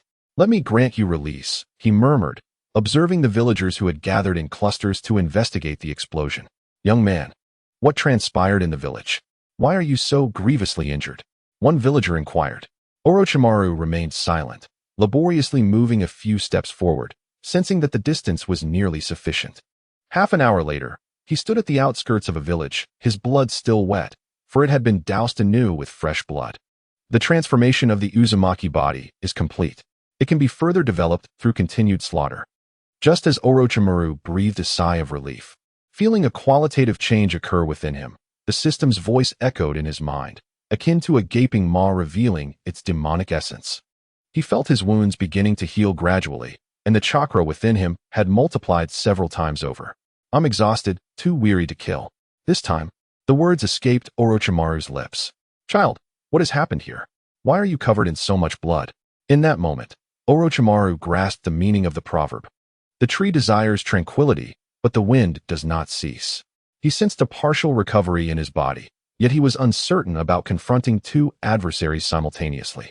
"Uncle." A ninja appeared in the village and began slaughtering everyone. It was terrifying. "I barely escaped by pretending to be dead among the corpses." Tears streamed down Orochimaru's face as he rushed towards the two ninjas, resembling a long-lost kin. The members of the Uzumaki clan intended to inquire about the sword Orochimaru held and the nature of his injuries, but upon realizing he was merely a child, they softened and prepared to embrace him and take him away. Meanwhile, one companion coldly regarded the scene, believing that the lives of ordinary people held no significance for their noble ninja status. As one ninja crouched slightly, arms outstretched to embrace Orochimaru, a glimmer of silver flashed in his eyes, and his hand clutched his throat with a vice-like grip. His face bore a facade of comfort for the child. "Damn it, you're a ninja?" His companion was taken aback by the sight, rushing towards Orochimaru in an attempt to shield the defenseless one from the swift blade. "Ah, you actually killed him. Damn it, I warned you not to harbor any foolish kindness in this world." The man gazed at his companion's corpse, his warm smile now painfully glaring in his eyes, revealing the depth of their bond. Orochimaru, without hesitation, activated his Sharingan, reveling in the exhilaration brought by the surge of chakra. "Too slow, little one," he taunted, a smirk curling at the corners of his lips as he casually licked the blood from the sword, showing no concern for the ninja charging towards him. With the adversary now less than 3 meters away, Orochimaru opened one eye, closing the other, adopting a stance to aim. With chakra imbued in the sword, he launched it as a hidden weapon. He discovered a new method of combat. The man, seeing the rapidly approaching long sword, calmed himself, tilting his head to evade. However, before he could revel in his success, Orochimaru closed the distance, conjuring a blue orb in his hand. The man focused intently on Orochimaru, raising his sword, calculating how to dodge this attack unscathed and avenge his fallen comrade. Orochimaru made no additional moves, simply advancing earnestly with the orb. With his other hand, he gestured invitingly, urging the man to come closer. The ninja, incited by the provocation, prepared to cleave Orochimaru in two, channeling powerful chakra into his sword. Suddenly, a sound of slicing air erupted from behind him. The man's eyes cleared, seeking to evade. In that fleeting moment of distraction, his concentration waned. The blue orb struck him forcefully in the chest, sending him spiraling backward, a long sword piercing him from behind. Simultaneously, he suffered the brunt of two formidable assaults. Watching the lifeless body fly away, Orochimaru exhaled a sigh of relief. Though his chakra reserves remained plentiful, his body was fatigued to its limits. Had he not acted decisively, it would have been his demise. After all, he was not of the Uzumaki clan, nor did he bear their insignia. Now, merely cloaked in blood. The two ninjas had not discerned his true identity. If he had not acted, his true nature would eventually be revealed. Thus, he could only blame the somewhat benevolent ninja for their ill-fated existence in this world. Brothers and sisters, I implore you for favorable reviews, encouragement, collections, gifts, and support. Chapter 34. Returned to the village, Sarutobi's discovery that night, Orochimaru perched upon a tree branch. Despite having bathed in the river, staining the water crimson, he still felt the lingering odor of blood upon him. Allowing his clothes to remain damp, he confronted the weakness within his heart. He breathed in the night air, gazing at the moonlight. As the night deepened, he dozed off, his wounds slowly healing. This was the power of the Uzumaki lineage. Whether it was vitality, chakra capacity, or regenerative ability, it was truly astonishing. In the dead of night, he awoke, haunted by a dream where countless figures interrogated him, demanding to know why he had killed them, their faces contorted in grotesque fury. In the dream, Orochimaru raised his sword, slaying them once more, until ultimately, his own visage appeared, filled with pity. Why do you look at me so? We have grown strong. Soon, we shall no longer need to wear masks. We can pursue our desires freely. What could be better? Orochimaru spoke to his reflection, feeling a sense of hysteria at the sight of his own image. The reflection merely gazed at him with compassion. After a long silence, it finally spoke, weakling. Orochimaru's anger flared. How am I weak? Can you not see how strong we have become? The future is bright. We possess the Sharingan. We wield this ultimate power, and if our chakra falls short, we now have enough. As we age and acquire other abilities, we shall become the most formidable beings in this world. Orochimaru asserted to his reflection. Not we, but you. I shall never direct my blade against one weaker than myself. Only the anger of the weak directs its blade toward those even weaker, while the fury of the strong aims its sword at those more powerful. Orochimaru, upon hearing the words of the phantom, chuckled. You must be the divinity that resides within my heart. In the original narrative, Orochimaru could merely be regarded as a master of fleeing, a survivor in a world where the strong devour the weak. In such a brutal realm, striking at someone stronger than oneself would lead to inevitable demise. What naivety is this? With the second great ninja war looming, as a disciple of the Hokage, I must venture to the battlefield. My talent is incomparably superior to that of my predecessor. Will I merely become cannon fodder, or perhaps, by some divine mercy, survive? The debate ceased as Orochimaru awakened, or rather, was stirred by the revulsion of his own saintly self, wishing to avoid the sight of that version of himself. Grasping his long sword, Orochimaru journeyed forth once more through the night. He had no intention of continuing his hunt. Given the option, he would never resort to such extremes. Yet, he was left with no choice. With his physical prowess finally attained, he wished to distance himself from this blood-soaked land. The abilities could be developed gradually in due time. Upon encountering the two guards again, Orochimaru felt a slight relief. At last, he could live without the constant anxiety of danger. The guards, having experienced the previous incident, merely glanced at Orochimaru's pass before allowing him to pass. Teacher, I have returned. Orochimaru spoke softly as he beheld his mentor, Sarutobi Hiruzen. The frown on Sarutobi's face deepened further, a tinge of concern creeping into his heart. Disciple, it is good that you are back. You must rest well. You must be exhausted after these days. After a fade of pleasantries, Orochimaru departed the office, while Sarutobi remained troubled. He sensed a potent aura of malice emanating from Orochimaru, likely a result of the lives he had taken recently. A man seasoned by war could discern such a presence at a glance. No matter how well Orochimaru concealed it, he could not entirely mask his current state. Perhaps even he himself remained oblivious to this issue. Soon, a member of the Umbu emerged from the gates of Konoha. Connecting the dots of Orochimaru having shaken off his protective Umbu, combined with the aura of death surrounding him, Sarutobi's concern for his disciple grew. After all, Orochimaru was his cherished pupil. The mere thought of him brought a sense of pride and satisfaction. To think, in just a few days away, you withered. Life is indeed fragile. Did I tend to you too well, causing you to wilt in my absence? He murmured, gazing at the wilting plant he had nurtured. With a soft sigh, he discarded it into the nearby trash bin without a second glance. Not long after, Orochimaru lay in his familiar bed, slipping into slumber. Kill. Annihilate you all, he mumbled in his sleep. In the Hokage's office, not long passed before Sarutobi received a confidential report detailing a massacre in the land of whirlpools, where several villages had been slaughtered and several shinobi had perished. The scene bore only a trail of small footprints, some sword marks, and fluctuations of wind-based chakra. Sarutobi inhaled heavily, the smoke from his pipe swirling about the room. Orochimaru, what on earth are you attempting to achieve? With his intellect, Sarutobi could piece together that the perpetrator must be his 10-year-old disciple, Orochimaru, given the clues at hand. The silence resumed in the room as he retrieved an old scroll from his drawer, his brow furrowed as he opened it. It bore the inscription, Flying Thunder God Technique. A fleeting image of Orochimaru crossed his mind, and he lowered the scroll, a hint of tenderness glimmering in his eyes. Moments later, the scent of burning filled the Hokage's office as the scroll he had just examined ignited in the fire pit. His expression remained flat, shrouded in gloom. His disciple had changed, straying from the path he had laid out for him. His plans and the guidance he provided would need to undergo transformation. After all, should Orochimaru choose to rebel, especially with the Flying Thunder God technique at his disposal, even Sarutobi would find it impossible to rectify the situation. Thus, he resolved not to leave such a risk unaddressed. Moreover, he had yet to determine how to manage this predicament, for the land of whirlpools was an ally of Konoha. Why Orochimaru would commit such a heinous act remained a mystery that required investigation. After all, this emotionally detached disciple could one day turn against the village that birthed and nurtured him, a reality he could not tolerate. Hence, he opted to observe the situation further, as the land of whirlpools remained unaware of the true culprit.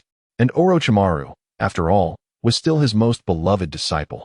In Chapter 35, the Senju clan finds itself under scrutiny, welcoming a wolf into their fold. Within a crystal ball, a young boy sat cross-legged on his bed, refining his chakra. Sarutobi gazed fondly at the figure within the orb. Moments later, the scene within the crystal intensified. Orochimaru opened his eyes, forming hand seals, leaving a shadow clone resting on the bed. Currently, he possessed the sensory prowess of the Uzumaki clan, coupled with the enhancements from practicing sage arts. Although he had yet to enter sage mode, his perception had significantly improved. How could he possibly remain oblivious to any prying eyes? Thus, Orochimaru dedicated himself to cultivating sage techniques within the dragon cave, and he replaced the blood-soaked bandages tightly wrapped around his wound. Now back in Konoha, he had taken great care to conceal his injury, fearing Sarutobi's discerning gaze. Only now did he find the opportunity to change the bandages, which were now stained with blood. After all, the wound was deep enough to expose bone. Even with the Uzumaki lineage, such a wound could not heal swiftly. Simultaneously, he pondered a pressing concern. Could he have contracted rabies? After all, chakra hounds are still dogs. Little brother, how did you sustain such a grievous injury? Why didn't you let Shiro assist you? His combat prowess is quite commendable.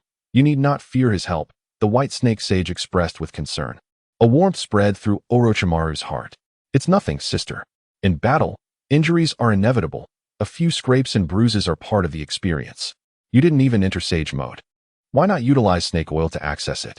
Sage mode enhances recovery capabilities, the White Snake Sage suggested gently. No need, sister. I've just begun to acclimate to absorbing natural energy without snake oil.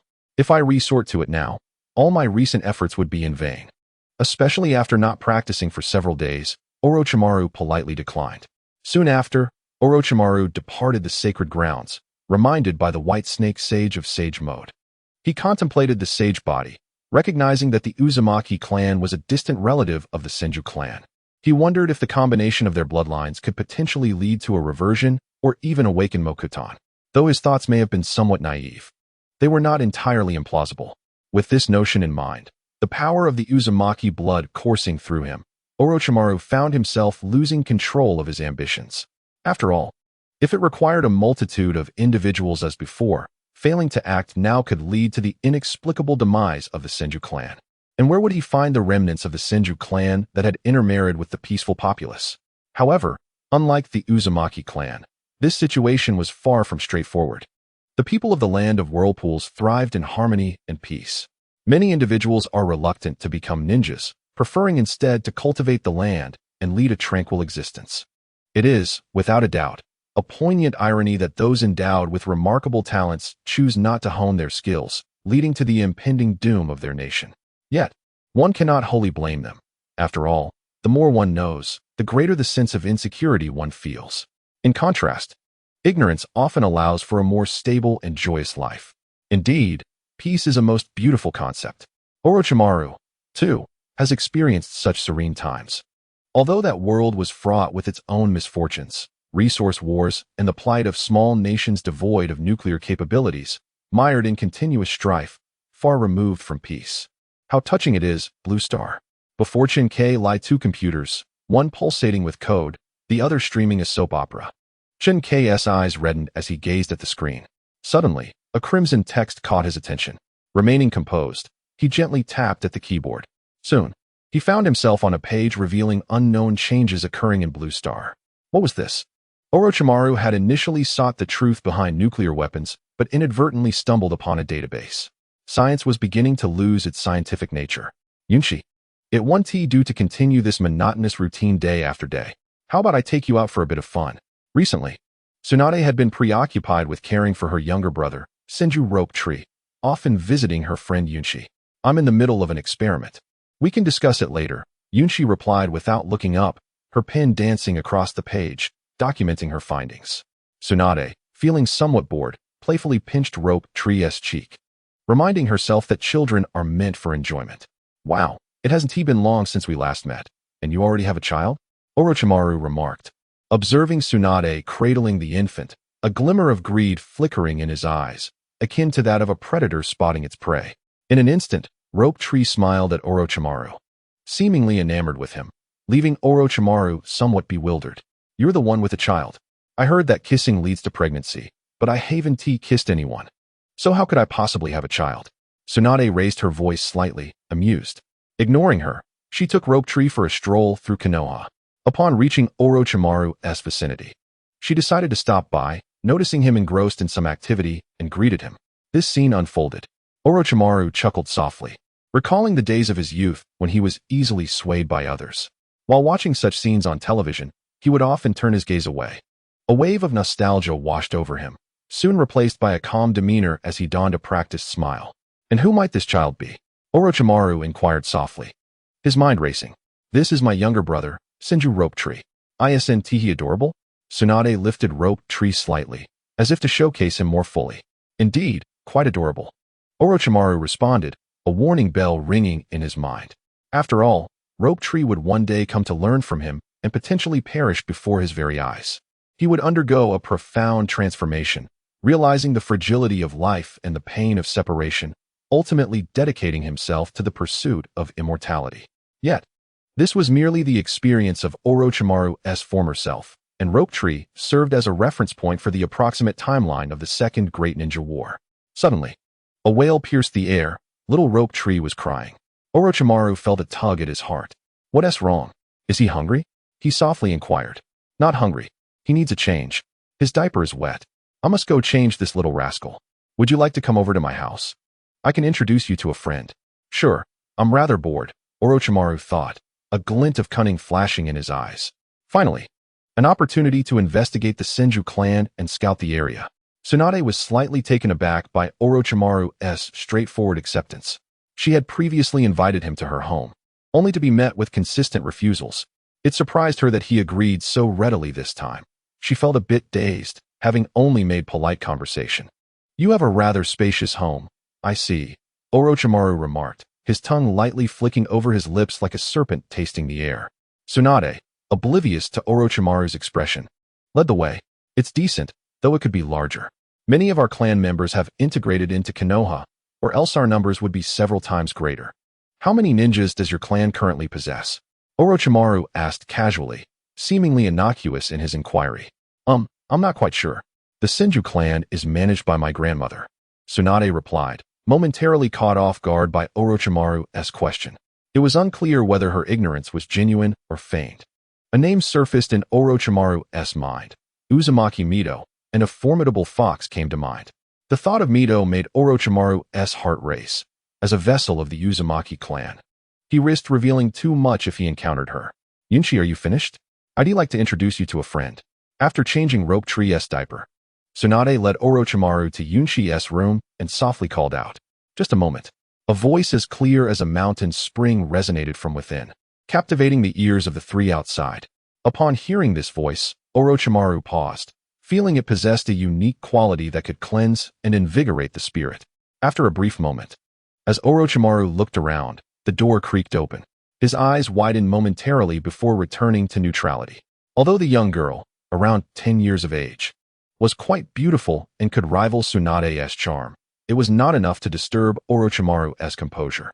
"This is my good sister, Senju Yunchi. Orochimaru. He also enjoys tinkering with various oddities. Perhaps you'll find common ground," Tsunade introduced. Orochimaru maintained a calm facade, donning a practiced smile that exuded warmth. "I am Orochimaru. Pleased to make your acquaintance," he said, extending his hand, only to feel a moment of surprise. Such a gesture was not customary in this world. Yunchi hesitated briefly at Orochimaru's outstretched hand, but, being clever, quickly understood his intention. She gently shook his hand for less than a second before letting go. Tsunade observed with a smile, amused by the interaction. "I've heard you also enjoy tinkering and research. Is that true?" Yunchi queried, shifting the topic to Orochimaru. "Not really. I'm no researcher," he replied with a slight smile, his expression as calm as ever. The atmosphere fell silent for a moment. "That is absurd. I've seen you experimenting with lab mice multiple times. How can you claim not to understand research?" Yunchi retorted, recalling a phrase that resonated in Orochimaru's mind. "Chongwei, you also claimed not to know martial arts." Setting aside his scattered thoughts, Orochimaru casually replied, "I'm studying the breeding and care of female mice. It's not quite research, perhaps more akin to veterinary work." Yunchi couldn't help but chuckle, finding Orochimaru intriguing. Tsunade rolled her eyes, signaling for him to comprehend. "Orochimaru, what brings you to the Senju clan at this hour?" Sarutobi Hiruzen sat in his office, his brow furrowed in concern. In that fleeting moment, he pondered deeply. With Orochimaru's intellect, he discerned the inadequacy of his chakra. Thus, sinister thoughts began to take root in his mind. Initially, he intended to delve into the secrets of the Uzumaki clan, yet was perplexed as to why so many lives had to be extinguished. Now, he found himself drawn to the Senju clan. Sarutobi Hiruzen could not help but suspect that, unbeknownst to him, his disciple had strayed profoundly from the path of righteousness, becoming exceedingly formidable. Coupled with Orochimaru's cunning, he began to doubt whether all of Orochimaru's actions were merely a facade. Trust, once fractured, creates irreparable rifts. The slightest movement from Orochimaru, or the mere absence of his gaze, would lead him to believe that something malevolent was afoot. Contemplating this, he resolved that a serious conversation with Orochimaru was imperative. After all, "Teacher, what brings you to seek my presence?" Orochimaru's demeanor was deceptively benign, save for the sinister allure in his eyes, which belied an otherwise unblemished exterior. Especially at around the age of 10, his endearing visage was profoundly misleading. "Disciple, what is your purpose in slaughtering so many members of the Uzumaki clan?" Sarutobi Hiruzen narrowed his eyes, exerting an imposing presence over Orochimaru. His words struck like a thunderbolt, as if he possessed irrefutable evidence. The smile on Orochimaru's lips froze, and a look of bewilderment crossed his face. He had not anticipated that his deeds would be uncovered so swiftly. Sarutobi's keen insight caught him off guard. He was uncertain whether it was the murderous aura he had exuded upon his return that had betrayed him, or if the faint footprints left behind had led to his identification. As a storm of thoughts raged in his mind, even his usual eloquence failed him. His heart sank to the depths of despair. Observing that Orochimaru displayed no desire to explain himself, the warmth of his smile vanished, replaced by cold indifference. Sarutobi felt a pang of sorrow within. Indeed, it was his treasured disciple who had committed these acts. Even if others presented him with photographs of Orochimaru, he would waver, convinced of his disciple's innocence as long as Orochimaru remained silent. Yet, Orochimaru's inaction filled him with an unspeakable sense of desolation. Those piercing, unfeeling eyes seemed devoid of any sentiment, leaving him with an overwhelming feeling of failure. After all this time, he had yet to earn Orochimaru's trust. Memories of their time together flooded his mind, where Orochimaru had always worn a heartwarming smile in his presence. Yet, all of that had shattered, leaving only the cold visage that now confronted him. What troubled him was not the number of lives Orochimaru had taken, but the realization that despite his years of nurturing, teaching him ninjutsu, and instilling moral values, he had failed to garner Orochimaru's trust. Orochimaru's thoughts remained a mystery, shared only with outsiders, creating an insurmountable distance and an unsettling unfamiliarity that left him feeling as though he were trapped in an icy abyss, unable to warm the frigid heart of his disciple. Chapter 37. Sarutobi's choice. As Sarutobi Hiruzen's fierce aura receded, his expression turned sorrowful. Orochimaru lowered his gaze to the floor of the office, rendered speechless. Truth be told, Sarutobi had been quite kind to him. Had Orochimaru possessed even a modicum of talent or physical prowess, he would not have so readily revealed his claws and stirred up trouble. However, in this world, there are no what-ifs. He understood only that to grow stronger, one must become exceedingly powerful, for strength begets freedom. Who among the strong had not committed acts against their conscience or engaged in unsavory deeds? He found it hard to believe that anyone had not. After all, resources in this world are finite, and survival relies on mutual plunder, absorbing the essence of others to bolster oneself. Thus, he had never felt he had committed any wrongdoing, merely that his methods were somewhat extreme. At its core, being a ninja is synonymous with killing. Even if bandits engage in pillaging, what concern is it of theirs? They are not law enforcement, nor are they enforcers of justice. They are simply mercenaries, hired to do a job. To eliminate bandits under circumstances of complete unfamiliarity, without provocation, in exchange for payment. Such actions merely place them on a moral high ground, obscured by the light of day, allowing others to misconceive their true nature. Cloaked in the guise of righteousness, they execute their contracts. In essence, bandits are also human, ordinary beings, albeit malevolent ones. Yet, is there truly a distinction between good and evil? In reality, there is none. Consider how we plunder the honey painstakingly collected by bees, only to praise their industriousness. Or how the meat we consume is drenched in blood. Are they at fault? Their only crime is their weakness. The law of the jungle prevails. The strong prey upon the weak. Strictly speaking, they too are living beings. Do they err? No. Gradually, his thoughts coalesced as he regarded Sarutobi Hiruzen. My esteemed teacher, do you now intend to hand me over to be slain in retribution, or will you take matters into your own hands? Orochimaru's lips curled into a cold smile, uttering words that shattered Sarutobi's remaining illusions. The office of the Hokage was engulfed in smoke, the result of Sarutobi's cigarette. Orochimaru, what exactly are you scheming? Sarutobi Hiruzen's ire surged to the point that he no longer referred to him as his disciple, addressing him by name instead. Harboring a faint glimmer of hope that perhaps his young pupil had merely been misled by calumny and, if corrected promptly, could still find redemption. I wish to become immensely powerful, but my body is a limitation. Thus, I seek to research the secrets of superior physical constitutions. With matters reaching this juncture, Orochimaru had no intention of concealing his motives, and spoke candidly, albeit nonsensically. Sarutobi's anger flared anew at Orochimaru's words, though he struggled to suppress it. Yet, research into the human body is an affront to heaven itself. Even in the name of research, must so many innocents be sacrificed? Moreover, what could you possibly learn from mere murder? Have you not succumbed to the madness of killing for pleasure?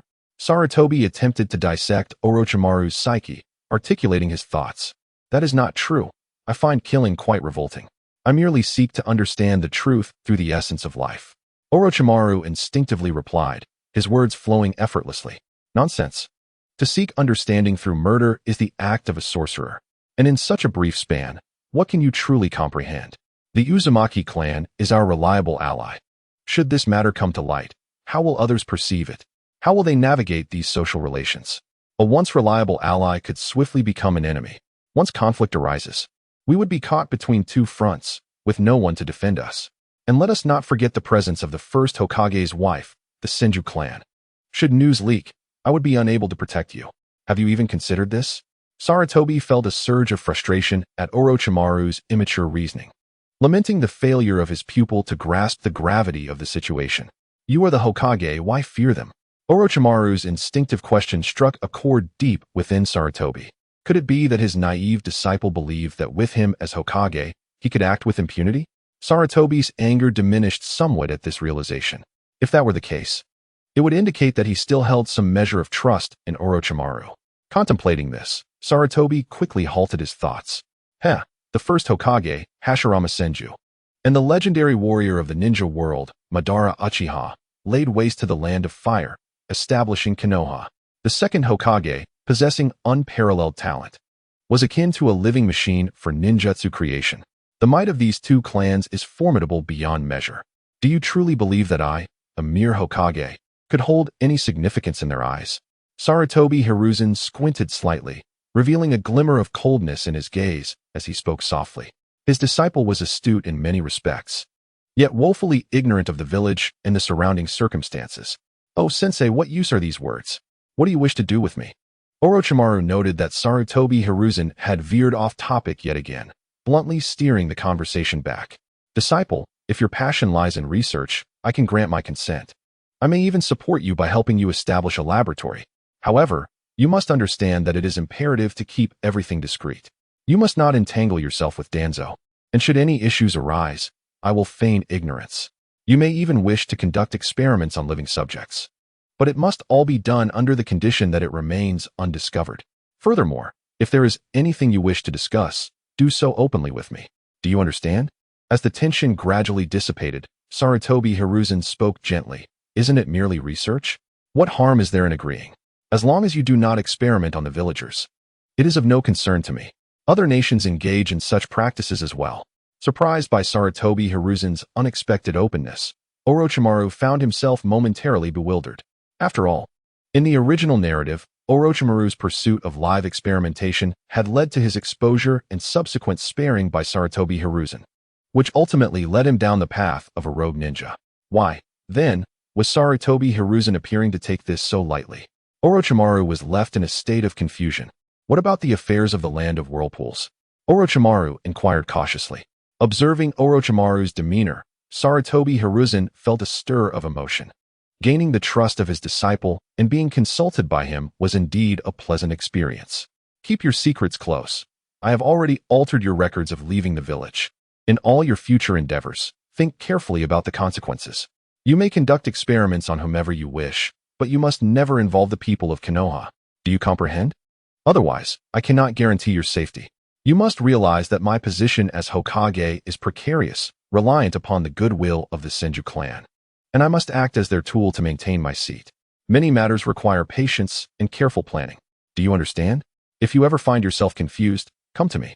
I am your teacher and will support you in every way possible. We are family. Do you remember this, disciple?" This time, Sarutobi Hiruzen unusually shared much with Orochimaru, akin to conversing with a friend, revealing numerous secrets. Chapter 38. 2 years later, missions and development. As Orochimaru returned, his head buzzed with thoughts. He had anticipated grave consequences, fearing he might meet a bitter end. To his surprise, the old man was not as he had imagined.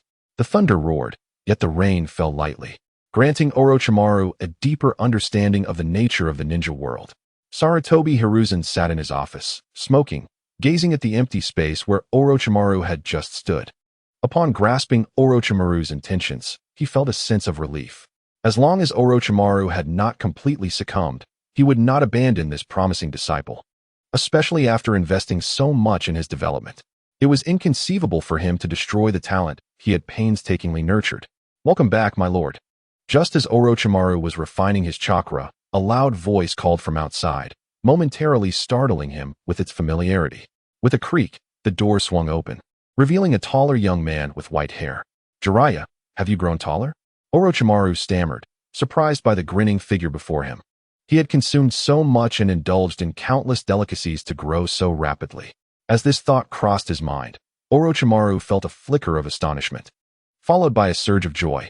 His companion must have feasted on worms for years, particularly those not fully cooked, brimming with protein.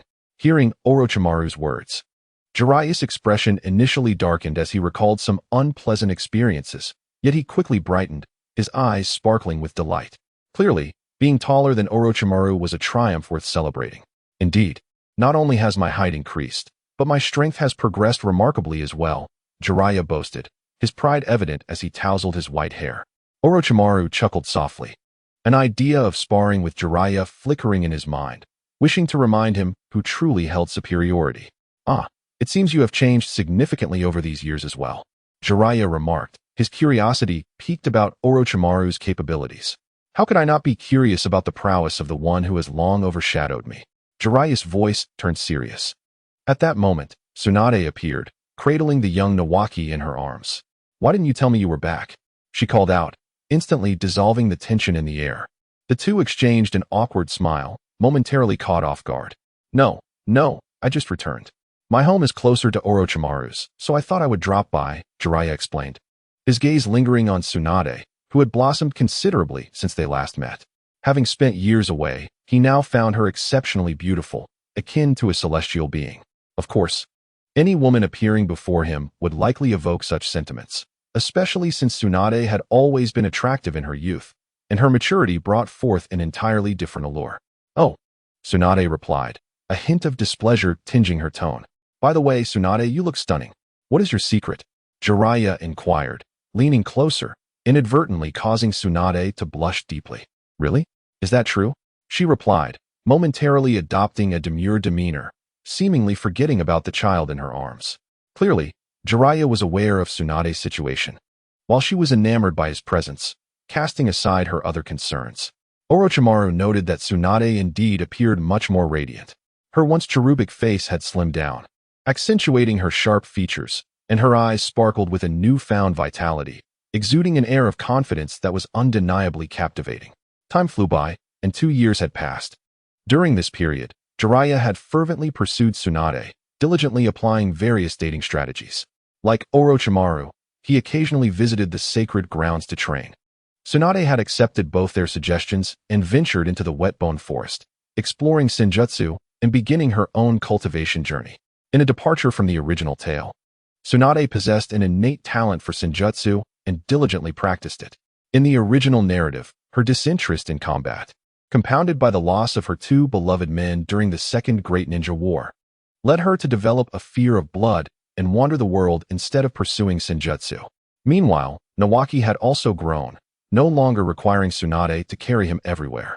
On this particular day, the 3 of them, now 12 years old, stood as equals in height, each around 1.6 meters tall. "Why does that old man always insist on making you the team leader? I believe I am equally qualified," one of them remarked, expressing the sentiment that they should take turns leading on their first mission in 2 years, akin to their very first assignment. Orochimaru remains the captain. Tsunade struck Jiraiya's head with a forceful punch. Initially intrigued by Jiraiya, she intended to agree to his courtship and become his girlfriend. However, on the day she contemplated her acceptance, she discovered his peculiar habit of voyeurism, which she found intolerable. As a member of the Senju clan, marrying Jiraiya would already be controversial. If his proclivities became known, it would tarnish the reputation of her esteemed family. Thus, she sternly warned Jiraiya that unless he abandoned this unsavory habit, he should not expect to be with her. Jiraiya, on the other hand, appeared to be in a rather perplexing predicament. Instead of embracing Tsunade with sweet words and assuring her that he would mend his ways, he took the opposite approach, waxing poetic about the significance of art as if life would lose its zest without voyeurism. Consequently, their relationship became a standoff, with neither willing to concede. This absurdity did not escape Orochimaru's notice, who observed the unfolding drama with clarity. "Enough of the chatter. You are the captain now. So lead us to the hot springs for some peeping," Tsunade remarked fiercely, clearly harboring deep resentment. Meanwhile, Jiraiya seemed to revel in the tension, persistently provoking Tsunade and expressing his affections in an unconventional manner. "All right, give me some respect. Let us stop the quarrels. Although this mission is merely a minor one, if we botch it, we will be relegated to insignificant tasks like weed pulling and dog chasing," Orochimaru stated, his voice tinged with irritation, instantly silencing the room. This display of authority pleased him greatly. "Brothers, do you think Jiraiya and Tsunade will end up together? Press 1 for yes, 2 for no. Good friends, I implore you for positive reviews, collections, comments, and encouragement. The author has completed 2 volumes of Naruto, so rest assured, you can dive into this tale without fear. Engage and comment, and soon the gift and fan rankings will emerge, allowing you to bask in glory." Chapter 39. The tension of affection. "If we can't even handle a minor mission, I, Jiraiya, shall never accept another task again," he declared. As Tsunade's eager gaze met Orochimaru's intense stare, Jiraiya finally made a solemn vow. "Huh, I thought you might overcome your bad habits. You've merely gazed without accomplishing anything. If that task had been completed, we wouldn't be suffering through these missions. Although advancing in the ninja ranks requires undertaking certain tasks, I am not particularly concerned." Orochimaru mused, his words laden with implications that Jiraiya swiftly understood. Images of the teachers he had previously encountered flashed in his mind. Just as he intended to respond to Orochimaru, he caught sight of Tsunade's curious expression and feigned ignorance. If he revealed the truth, both he and Orochimaru would likely find themselves on the receiving end of Tsunade's wrath. The prospect of failing this mission loomed ominously. noticing their reluctance to continue the conversation. Disappointment flickered across Tsunade's face, rendering the atmosphere somewhat somber. Orochimaru, too, found little interest in speaking further. Their mission target was a little-known rogue ninja who had turned traitor for a mere handful of coins, establishing a small base, exuding arrogance.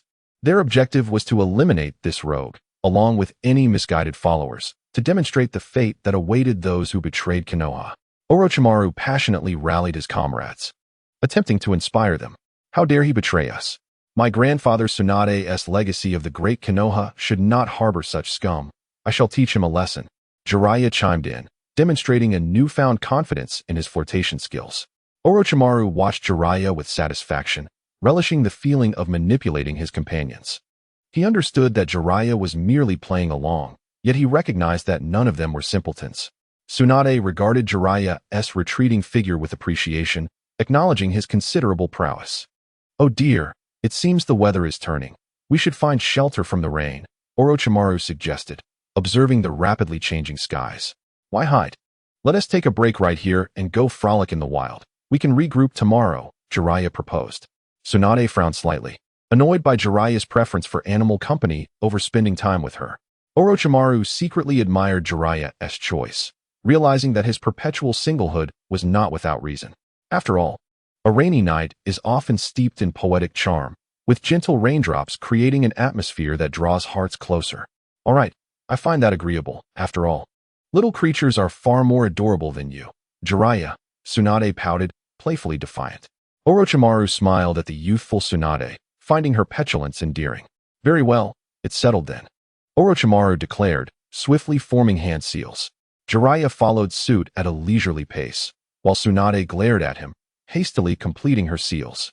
However, just as Orochimaru vanished, Jiraiya abruptly halted his hand seals and rushed towards Tsunade, grasping her hand. Tsunade, wait. It's rare to have Orochimaru distracted. Do you really want to leave me here alone in this desolate wilderness? Seeing her confusion, Jiraiya wore a triumphant smile. Tsunade burst into laughter. You're such a schemer, she remarked, playfully rolling her eyes. Let us build a small cabin nearby. The mountain nights can be quite chilly, and we might catch a cold if we get soaked, Jiraiya suggested, shifting the topic. The atmosphere had become unnervingly quiet, and he felt a surge of anxiety. Yes, let us do it together, Tsunade replied, her eyes sparkling with joy. Jiraiya momentarily lost himself in admiration. You're so beautiful. Were you serious when you said that if I stopped my strange habits, you would consider being with me? His gaze darted around, avoiding her eyes.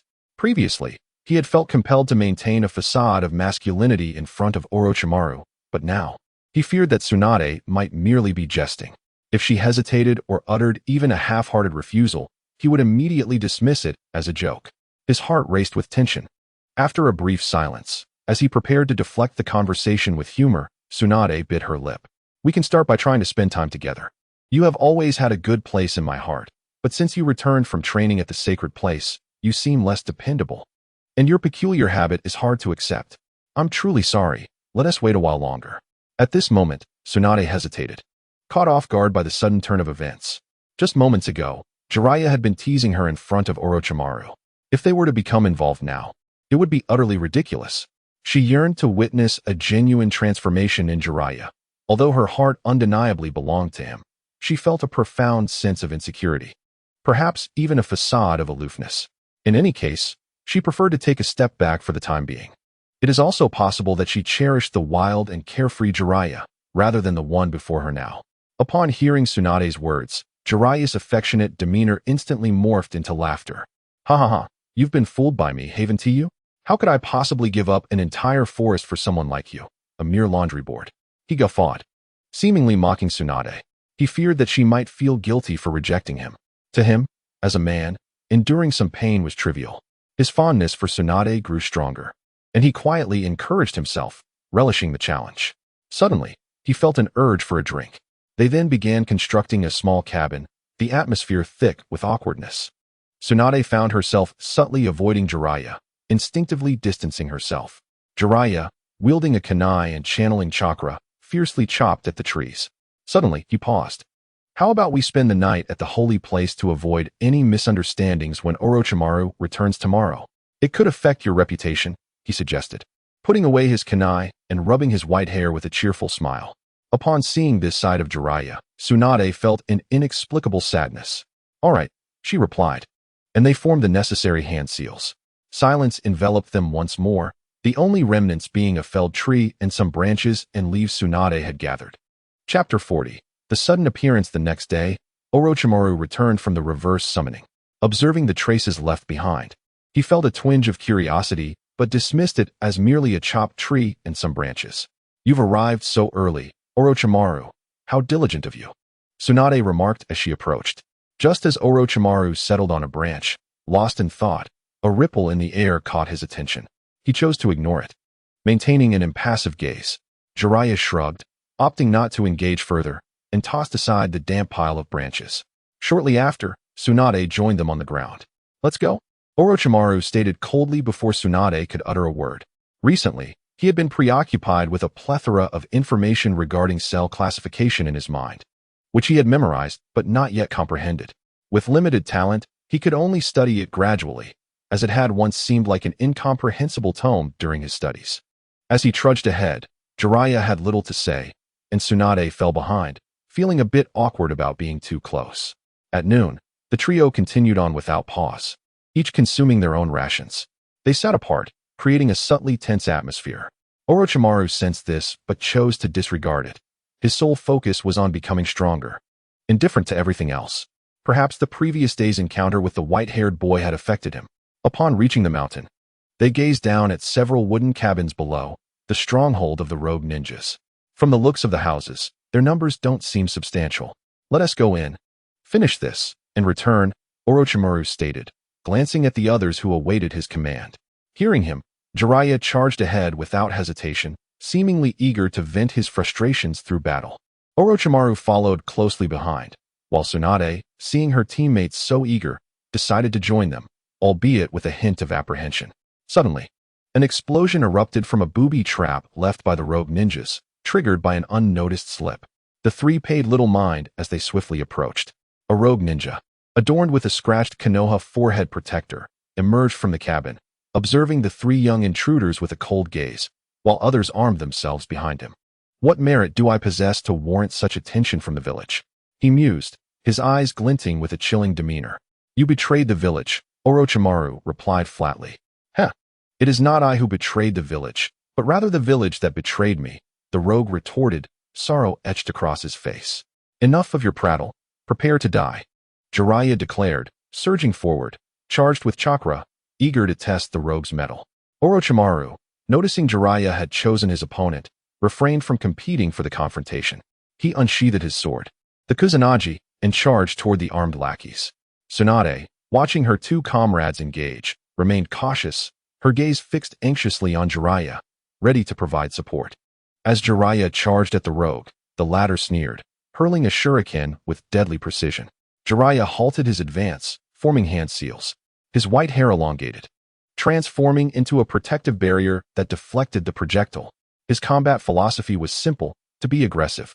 Noticing the rogue had ceased throwing weapons, he quickly retrieved his own and launched it toward the rogue. The rogue, adeptly evading the thrown object, lunged forward, drawing a short blade imbued with blue chakra, the mark of a chakra weapon. With focused intensity, Jiraiya met the rogue's charge head-on. Their weapons clashed, and Jiraiya skillfully intercepted the rogue's wrist with his left arm while delivering a brutal punch aimed at the rogue's heart. The rogue, feeling the ferocity of Jiraiya's attack, instinctively withdrew his blade and aimed a thrust at Jiraiya's chest, adopting a defensive stance. In response to this ruthless assault, Jiraiya refused to remain passive. Utilizing his smaller stature as an advantage, he deftly stepped on the rogue's knee, evading the blade and seizing the rogue's blocking hand. Performing a spiral ascent to mount the rogue's shoulders.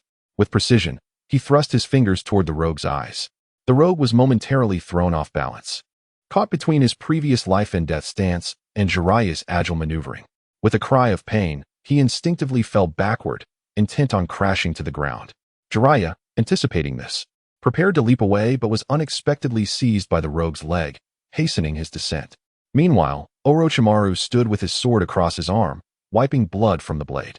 The ground was littered with the bodies of a dozen foes, their throats severed by his blade. "Still not fast enough, still too slow," he lamented, recalling the times he navigated through crowds, each strike claiming a life. As he observed the retreating rogue ninja, with Jiraiya perched upon the rogue ninja's neck, Orochimaru watched with great interest, showing no inclination to intervene. Just as the rogue ninja's body was about to hit the ground, Jiraiya finally broke free, retreating a few steps and performing a somersault to dissipate the momentum. The rogue ninja, witnessing the demise of his subordinate, realized that a mere child proved to be quite a challenge, especially with two others watching from the sidelines. He stood his ground, slightly tilting his head back and taking a deep breath before shouting, "Why aren't you making your move? Do not forget, if I perish, you shall gain nothing." "Well, you're not dead yet, but truly, you are quite the incompetent one, unable to handle a few children." A voice suddenly emerged from the shadows, followed by the sound of slicing wind as three figures appeared on the battlefield, masked and obscured, their voices bizarrely altered, clearly modified for concealment. Chapter 41. The arrival of the three great summoned beasts. Their presence instantly shifted the odds, as the three came together in a standoff. "Little ninjas of Konoha. Did you hear his words? He possesses what we seek. We must save him, or perhaps we can retreat, and I shall take him while you withdraw. Peace is paramount," the foremost figure whispered, his tone laced with a hint of mockery, leaving one to ponder the sincerity behind his words. Yet, the sardonic undertone was unmistakable to the trio. "Interesting," Orochimaru remarked, a cold smile gracing his lips as he lightly licked his tongue across them, seemingly eager to savor the taste of their blood. "Brat, your arrogance displeases me. A weakling should bear the demeanor of one. If you crawl through my legs, I might just spare you." The masked ninja radiated an oppressive aura, the weight of his presence bearing down on Orochimaru and his companions. A sense of foreboding settled in Orochimaru's heart. This individual was a legitimate Jonin. Although he himself stood at the pinnacle of the Chunin rank, there remained an insurmountable chasm separating him from the true elite, especially in a scenario where he could not fully unleash his power. The identities of the two ninjas flanking the formidable figure remained shrouded in mystery, and suddenly, the situation became increasingly enigmatic. Orochimaru pondered, uncertain of whether there were others safeguarding these three, concluding that he would need to rely on his own abilities. He noted the way they scrutinized him, akin to a cat toying with a mouse. Raising his hand to his mouth, he bit down, and chakra surged through him. A slight movement of his hand completed the simple seals required for the summoning technique. "Come forth, Daibutsu," he bellowed, slamming his right hand down. A thick cloud of smoke enveloped the area. Orochimaru crossed his arms and stood upon the newly summoned creature, gazing down with his vertiginous serpentine pupils. The transformation was remarkable. Daibutsu had undergone significant changes, with small horns sprouting from its head, its length surpassing 80 meters, and its serpentine body measuring 2 to 3 meters in thickness. It coiled, towering at least 7 to 8 meters high. Those present, except for Jiraiya and Tsunade, were momentarily stunned by Orochimaru's summoning. Although Tsunade and the others had not witnessed Orochimaru's summoned beast, they were accustomed to large creatures from their own summons, thus remaining relatively unfazed. However, the opposing figures had only heard tales of such colossal summoned beasts and had never encountered one firsthand. "Why do you summon Big Brother?" Daibutsu queried, casting a sidelong glance at the figures below before addressing Orochimaru, its tone somewhat inflated. "Daibutsu, there lies a Jonin and a Chunin below, while the identities of the other two remain unknown. Are you capable of handling them?" Orochimaru responded, noting Daibutsu's audacious demeanor, now addressing it informally. If Daibutsu continued to act so boastfully, he would ensure that its elder sister would impart a lesson on humility. Just as Orochimaru and Daibutsu exchanged words, Tsunade and Jiraiya also bit their thumbs, forming the seals for their own summoning techniques. Moments later, two clouds of smoke erupted. Bang! A slightly shorter toad appeared, immediately launching into a tirade. "Little Jiraiya, what prompted you to summon me?" "Goodness, a snake." The toad, Winta, nearly retreated back to the summoning realm. For while it was unafraid of smaller snakes, encountering one of such immense size made it apprehensive. "Winta, that one is an ally. The enemy is that insignificant figure below," Jiraiya indicated, recognizing the shift in Winta's brazen attitude. If he remained silent, this unreliable, cross-eyed toad would likely flee in terror. "Tsunade-sama, is that toad a summoning to be consumed?" "It appears quite delectable," Daibutsu remarked, momentarily forgetting Orochimaru's inquiry as it eyed the toad's robust muscles. saliva forming at the corners of its mouth. That is an ally, Orochimaru replied tersely. The trio prepared their techniques for roughly 20 seconds. Yet the sight of Orochimaru's formidable beast, along with his cold, piercing gaze, rendered their opponents hesitant to act. Even as the three colossal beings engaged in conversation upon their arrival, the masked figures remained cautious. Oh, how shall we strike? Daibutsu pondered, observing the concentrated chakra emanating from their adversaries with a serious expression. How would I know what you are capable of? Strike however you wish, Orochimaru retorted impatiently. Meanwhile, Jiraiya stood majestically atop the toad, which promptly spewed forth a stream of oil, while Jiraiya expertly wielded fire techniques, launching a pillar of flames towards the adversaries below, akin to a fiery cannon. As the oil hit the ground, the true terror of this ninjutsu was revealed. Tsunade, maintaining her usual role, executed her medical ninjutsu. Preferring not to engage in direct combat, her punches, though small, could obliterate a target upon impact, especially with her beloved nearby. She refrained from excessive violence. Upon witnessing the initiation of such formidable ninjutsu, the masked man felt a wave of discomfort wash over him. He had anticipated that these massive beasts would engage in close combat, yet they had opted for an unexpected assault. The Jonin swiftly formed hand seals, while the other two positioned themselves with the rogue ninja from Konoha. The Jonin's eyes were fixed intently on the approaching lava-like ninjutsu.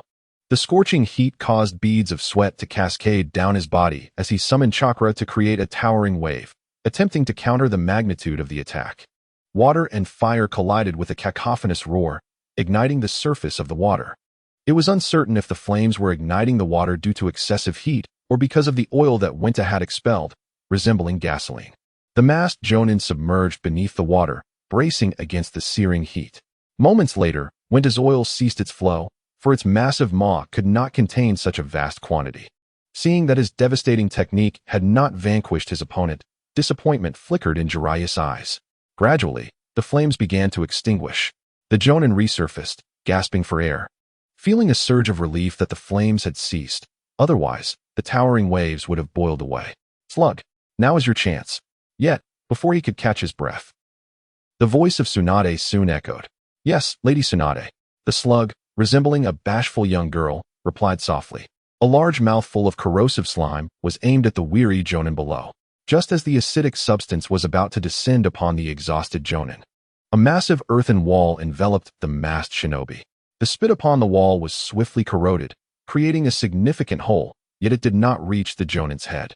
The wall continued to grow rapidly. Xiaobai observed the two slightly smaller toads and the slug, engaged in a rather lackluster exchange of saliva. Lost in contemplation, he became oblivious to the world around him. Meanwhile, Orochimaru noticed Xiaobai's distraction and also fell into deep thought. Chapter 42. The Super Chakra Drain, Orochimaru's bewilderment. Xiaobai. Hurry up, what are you waiting for? After a moment, Orochimaru saw that the masked Jonin had recovered. He urged Xiaobai to act. I'm coming. Xiaobai replied, feeling somewhat apprehensive. Upon hearing this, Orochimaru's heart filled with anticipation. After all, in the original narrative, the purple serpent did not seem particularly formidable. Do I really have to do it myself? Xiaobai swam a little closer, his vertical slitted eyes surveying the acidic water below, along with the unpleasant substances tainted by toad oil. With a hint of distaste, he asked once more. Just do it however you want, Orochimaru replied, somewhat exasperated by Xiaobai's cowardice. Upon hearing Orochimaru's words, a glimmer of determination sparked in Xiaobai's eyes. With a powerful shout, he declared, Hey, thief, take this. Super Chakra Drain. As Xiaobai finished speaking, his mouth cracked open, forming a swirling vortex, channeling energy from within. Orochimaru watched with a mix of confusion and intrigue. What is this chakra drain? It feels so familiar, he mused internally. Moments later, as the sage chakra surged within Xiaobai, Orochimaru's expression turned to astonishment. A colossal golden Rasengan emerged from Xiaobai's mouth, and suddenly, the realization struck Orochimaru. This was the Super Rasengan, an enhanced version infused with sage chakra, far more potent and destructive than the ordinary Rasengan. Xiaobai was soaking in the pond, and while he was bathing, he had absorbed the essence of the Rasengan. This was utterly absurd. Not only had he stolen the technique, but he was executing it with greater finesse than Orochimaru himself. Just as Orochimaru was silently augmenting his own chakra, fearing Xiao Bai would outpace him with the super Rasengan. He watched in disbelief as Xiao Bai compressed the massive Rasengan and consumed it. Orochimaru was left speechless, but a sudden realization sparked in his mind. This technique was eerily reminiscent of something he had seen before.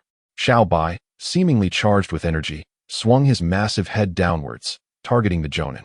He opened his mouth, unleashing a beam of golden light several meters wide. Orochimaru's jaw nearly dislocated in astonishment. This doesn't require a physical form or even spitting, he thought. Not only had Xiao Bai stolen his Rasengan, but he was using it with a level of skill far beyond his own. Just as Orochimaru anticipated that Xiao Bai would charge forward with the super Rasengan, the colossal Rasengan appeared, only to be consumed by Xiao Bai. At that moment, Orochimaru feared for Xiao Bai's safety, thinking he was about to self-destruct. Instead, a massive laser beam erupted from Xiao Bai's mouth. This was akin to the Nine Tails launching a tailed beast bomb. How spectacular! Orochimaru suddenly felt a wave of exhaustion wash over him. Was Xiao Bai truly the protagonist here? Not only was Orochimaru astonished, but the Jonin, witnessing Xiao Bai's formidable technique, felt a chill run down his spine. Just as he prepared to deploy his strongest defensive technique, Xiao Bai's display left him utterly confounded. He wondered if this great white serpent was about to attack him in a comical manner. As the serpent lowered its head and opened its mouth, the Jonin was momentarily blinded by a flash of golden light. When his vision cleared, he found himself standing at the edge of a vast chasm, several meters wide and deep. The other two masked men stood frozen in shock, before suddenly snapping back to reality. They drew their swords and swiftly eliminated the rogue ninja from Konoha, fleeing in haste. What a farce!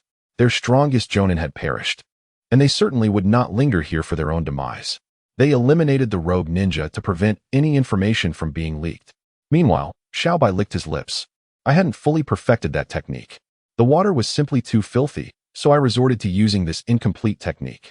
But it worked, and the enemy is gone. I'm off now. Xiao Bai said this with a slightly agape mouth. Just as Orochimaru was still in a daze, pondering when Xiao Bai had learned his Rasengan, Xiao Bai slipped away. Orochimaru fell into deep contemplation.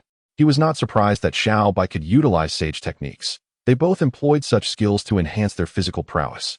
However, Xiao Bai had effectively stolen his ninjutsu, marking a significant evolution in their dynamic. After all, the advanced stages of the Rasengan relied on sage techniques for their balance. Techniques like the Rasen Shuriken and the Super Rasengan were products of sage chakra. Jiraiya, watching from the sidelines, felt a sense of defeat as he observed Orochimaru standing tall. He had initially hoped to duel Orochimaru, but witnessing his summoning beast made him feel somewhat outclassed. Tsunade regarded Orochimaru with admiration, recognizing the strength that governed their world. At their age, it was only natural to hold a reverence for power. The sound of their summoned creatures returning brought Orochimaru back to the present. Unbeknownst to him, Xiao Bai had grown remarkably strong. He realized he needed to learn sage techniques quickly and delve into more advanced versions. Seeing Xiao Bai's laser technique made him envious. This was truly a man's technique, with its destructive power, elegance, and grace. He resolved to visit the holy grounds upon returning, to teach Xiao Bai the theories behind the Rasengan and ensure this insightful serpent could master it before passing it on. As these thoughts crossed his mind, Orochimaru praised his own cleverness. In his eyes, Xiao Bai had become an extraordinary being, a serpent he could trust. Orochimaru, Jiraiya gently inquired, if both of you possess summoning beasts, why is yours so exceptional? Tsunade felt indifferent, believing her slug was quite capable in its own right. Upon hearing Jiraiya's question, Orochimaru's thoughts seized momentarily. I simply spend time with it, discussing life and ideals while teaching it the ways of being a serpent. It has diligently trained and matured. At 5 years old, it still requires guidance, especially since that last move was somewhat shabby. Orochimaru seldom spoke so much, but Xiao Bai was like his offspring, something he had nurtured. Now that his child had achieved success, he felt a sense of pride in front of his peers. A few words of praise and criticism didn't seem excessive, did they? With these thoughts, Orochimaru felt a warmth spread across his icy demeanor. He speculated that Xiao Bai had fled so quickly out of fear of being teased for stealing his techniques in front of other animals. As long as young Bai is willing to learn, possesses the ability, and has the necessary resources, what is beyond his reach? Chapter 43, The Game with Danzo? The task has been fraught with challenges, leaving me utterly exhausted. How about we unwind with a bath together? Jiraiya proposed enthusiastically along the way. Orochimaru, uninterested, dismissed his suggestion. Fully aware of Jiraiya's trivial intentions, Tsunade cast a disapproving glance at Jiraiya, remaining silent and appearing somewhat reserved. Noticing the lack of response from the two, Jiraiya had no choice but to fall silent and continue on, his thoughts of a mixed-gender hot spring fading into nothingness. "We're back."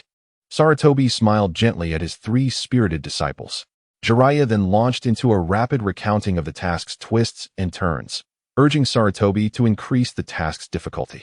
Without a moment's hesitation, Sarutobi declined, stating that their words lacked credibility, as they had no witnesses to support their claims. "Orochimaru, wait a moment. I have something to discuss with you," he said as the trio prepared to leave.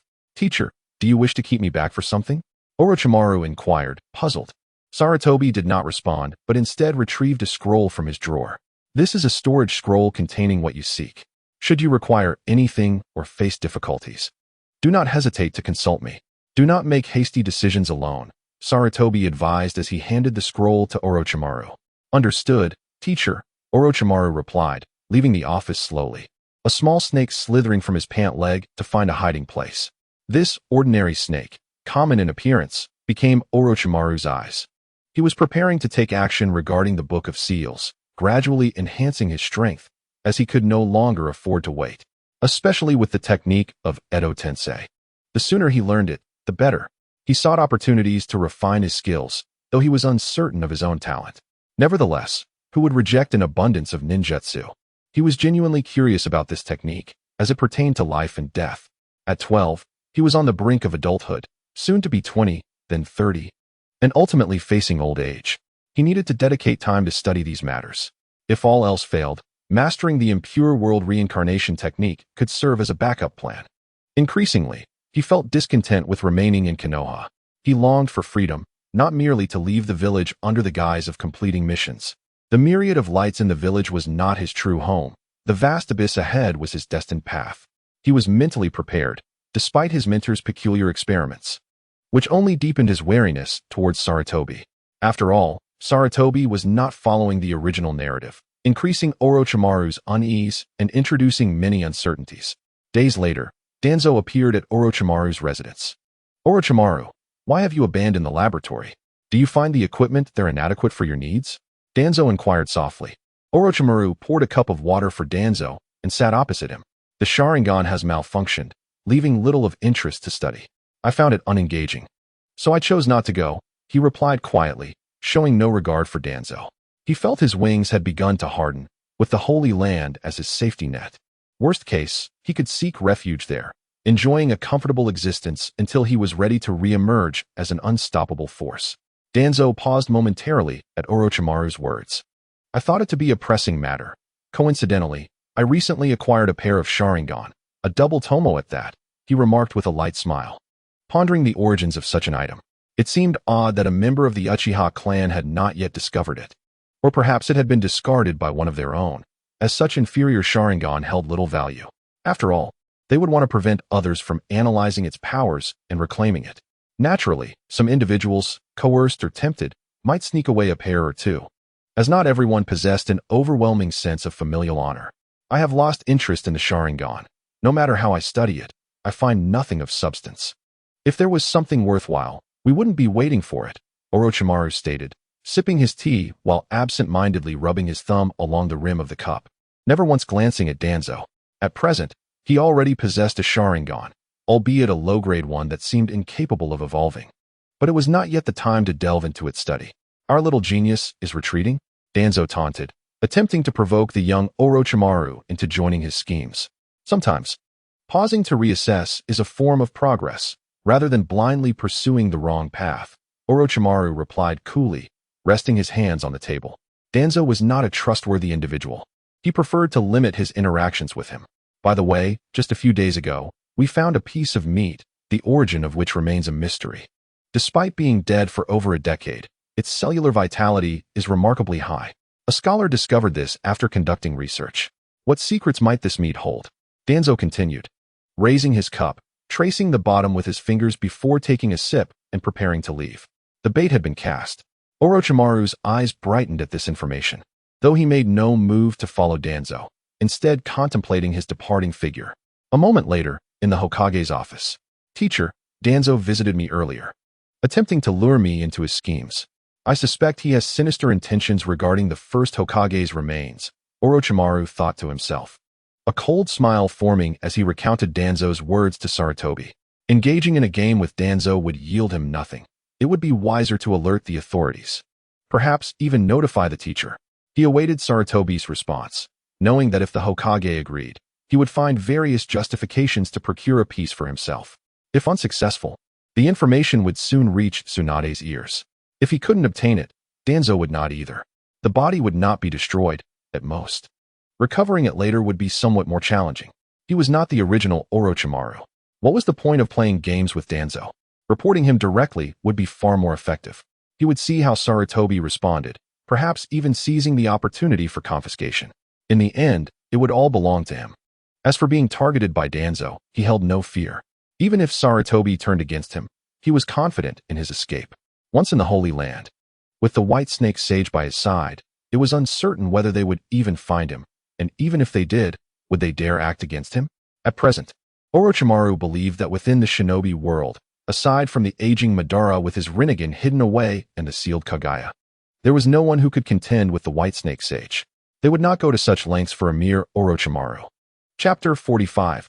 Open Struggles and Subtle Conflicts. Sarutobi, what brings you to seek me? In the office, Sarutobi sat at his desk, puffing on a cigarette. Danzo entered, immediately beginning to voice his grievances. Yet Sarutobi did not even glance in his direction, responding in a monotone voice. Tawanzo was taken aback, his heart sinking slightly. The tone of Sarutobi Hiruzen made him feel uneasy.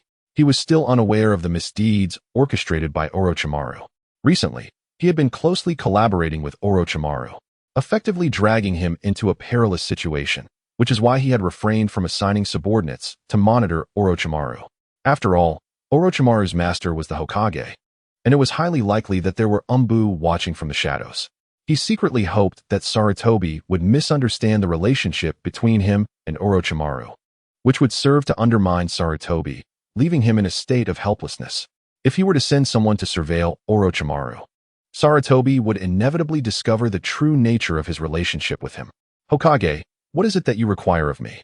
Tawanzo inquired, maintaining a composed facade, decisively masking the tumult within. Given Sarutobi's current state of weakness, he knew he was not in a much better position, at least for the time being. He still relied on Sarutobi's backing and mutual support. Otherwise, it would be exceedingly difficult for him to navigate through the complexities of Konoha. Tawanzo, do you still regard me and the teacher with any respect? Sarutobi Hiruzen sat with his legs crossed, turning to face Tawanzo. His tiger-like eyes were filled with fury, exuding a palpable intensity. Tawanzo, observing Sarutobi's demeanor, felt a surge of unease. This situation was becoming increasingly grave. Hokage, what troubles you? Speak freely. We are old comrades, and I have always held deep respect for the teacher, Tawanzo replied, his heart remaining unperturbed. He understood Sarutobi's nature, prone to suspicion, easily swayed, and indecisive, projecting an image of benevolence while actually being cunning and calculating, adept at maintaining balance for his own gain. Sarutobi's face flushed with indignation at Tawanzo's mention of the teacher. How dare you speak of the teacher? He certainly had no student as disgraceful as you. Sarutobi's anger escalated, his face reddening as he seemed ready to confront Tawanzo. Tawanzo felt a tightening in his chest. Sarutobi was not to be trifled with. His mastery of elemental ninjutsu was formidable, akin to a mobile artillery. Calm yourself, Sarutobi. Surely, there must be some misunderstanding. How could you accuse me in such a manner? We have fought side by side, and the teacher sacrificed himself to protect us. How could I ever forget? I often dream of him. And he asks if I am supporting you as Hokage. Tawanzo emphasized his last words, hoping to awaken Sarutobi to the reality of his own significance. Upon hearing this, Sarutobi's demeanor softened. After all, at this moment, he had no one else to rely upon, and Tawanzo's clandestine growth of power was indispensable to him. His thoughts were not swayed by Tawanzo's words. Instead, he merely considered Tawanzo's utility to him. You dare mention the teacher again? You spoke of reviving the research facility. Very well, I shall comply. What of the Uchiha's eyes? What of the first Hokage? What of the teacher's brother? Sarutobi's voice dropped, as if fearing eavesdroppers. for this matter was not meant for public knowledge. Now, Tawanzo was entangled with him. If Tawanzo were to be apprehended, Sarutobi would face dire consequences, with others assuming he had orchestrated the malevolence. Tawanzo's eyes gleamed with malice, suppressing his murderous intent. He never anticipated that this matter would be exposed, and his mind raced to recall who might be aware of it. The faces of his subordinates flashed before him, culminating in Orochimaru's visage. Yet one thing eluded him. All his conversations with Orochimaru had been vague, leaving him perplexed as to how Orochimaru knew. That was the corpse of Senju Hashirama. Ultimately, he could only attribute it to Orochimaru's brilliance. As for why he did not suspect his subordinates, it was because after capturing the biological son of Hashirama, he had tearfully eliminated his closest confidant to protect the secret. He realized that if he continued down this path, he would deplete his ranks. Thus, he devised a sealing technique, the curse of the tongue. He had cursed the tongues of his subordinates. Should they mention anything requiring secrecy, their tongues would be sealed, obliterating their minds. Consequently, this threat was no longer a concern. It was precisely for this reason that Orochimaru had emerged as the prime suspect in Tawanzo's eyes. Tawanzo's expression turned somewhat bewildered. "Hokage, I am unsure of what you are implying." He feigned ignorance, knowing that Sarutobi was not yet in a position to confront him openly. Sarutobi, recognizing Tawanzo's demeanor, felt an understanding wash over him. Just as he understood Tawanzo, he was equally aware of Tawanzo's nature, ruthless, merciless, and unscrupulous in his pursuits, speaking only falsehoods while feigning ignorance. "I shall not waste words with you. Do you believe your actions have gone unnoticed? I will grant you half a day's time to present the complete corpse of the first Hokage. Do you understand? Otherwise, I assure you, you will come to regret it. Do not attempt to deceive me." Sarutobi Hiruzen spoke with cold resolve, unyielding in his command. He was weary of playing games with someone as duplicitous as Tawanzo. His most significant ally was the Senju clan. Should he offend them, his demise would be inevitable. The audacity with which Tawanzo dared to tamper with the remains of Hashirama was outrageous. With this thought, Sarutobi's resolve hardened. He would ultimately eradicate these families that stood above him, exerting complete control over Konoha. He was determined to fulfill the will of fire that burned within him. Yet, his current plans could not proceed due to these noble clans, who feared for their interests and became his greatest obstacles, lacking vision and self-awareness. Even though he had already garnered the support of several smaller clans, the Hyuga clan remained ambiguous, maintaining neutrality. They were still no match for him. "Oh," Tawanzo responded to Sarutobi's ultimatum, inwardly scoffing. The idea of obtaining a complete corpse was utterly implausible, as the remnants had long been gnawed upon. He would merely concoct an excuse, keeping a portion for himself, as he had no intention of confronting Sarutobi just yet. His animosity towards Orochimaru simmered beneath the surface. Chapter 46. Transforming into spring mud to nurture flowers. After Tawanzo departed, Sarutobi Hiruzen sat in his office with a stormy expression. In truth, he had long been aware of Tawanzo's grave transgressions. Initially, he had intended to turn a blind eye, feigning ignorance. To be blunt, it would be implausible for him to claim to be unaware of the happenings within the village, given its small size. If he lacked such awareness, what right had he to call himself a village leader? He would be no better than the feudal lords of the mundane world. Regrettably, his disciple Orochimaru was too fervent, courageously reporting Tawanzo's misdeeds. If he continued to feign ignorance, he would find himself trapped. The events transpiring within the Hokage's office were unknown to him. Had he been privy to them, he would have regarded both Sarutobi Hiruzen and Shimura Tawanzo with newfound respect. He had underestimated the cunning of both schemers. Naturally, Sarutobi held him in high regard, believing that Sarutobi had not yet succumbed to the frailty of age, nor had he diminished in spirit or strength. "Orochimaru, I underestimated you," he mused within the dimly lit confines of his room. If Orochimaru were to witness this scene, he would likely scoff, spending each day in such shadowy surroundings. It was no surprise that one's thoughts would turn dark. "Do you wish to learn medical ninjutsu?" he pondered as evening approached. Orochimaru sought out Tsunade, articulating his intentions. Medical ninjutsu is a remarkable skill, invaluable whether for experimentation or illicit endeavors. Securing that cursed seal would be the cherry on top. "Indeed, I find medical ninjutsu quite formidable and practical," he remarked with a feigned smile. "In our team, having me learn medical ninjutsu suffices. Rest assured, should you be injured, I will undoubtedly come to your aid," Tsunade softly replied, perplexed by Orochimaru's hidden motives. Understanding her confusion, Orochimaru chose not to elaborate further and took his leave. Sensing that Tsunade was preoccupied with her responsibilities, particularly with the children, rendering her too busy to assist him. After all, within their team, there was no necessity for two practitioners of medical ninjutsu.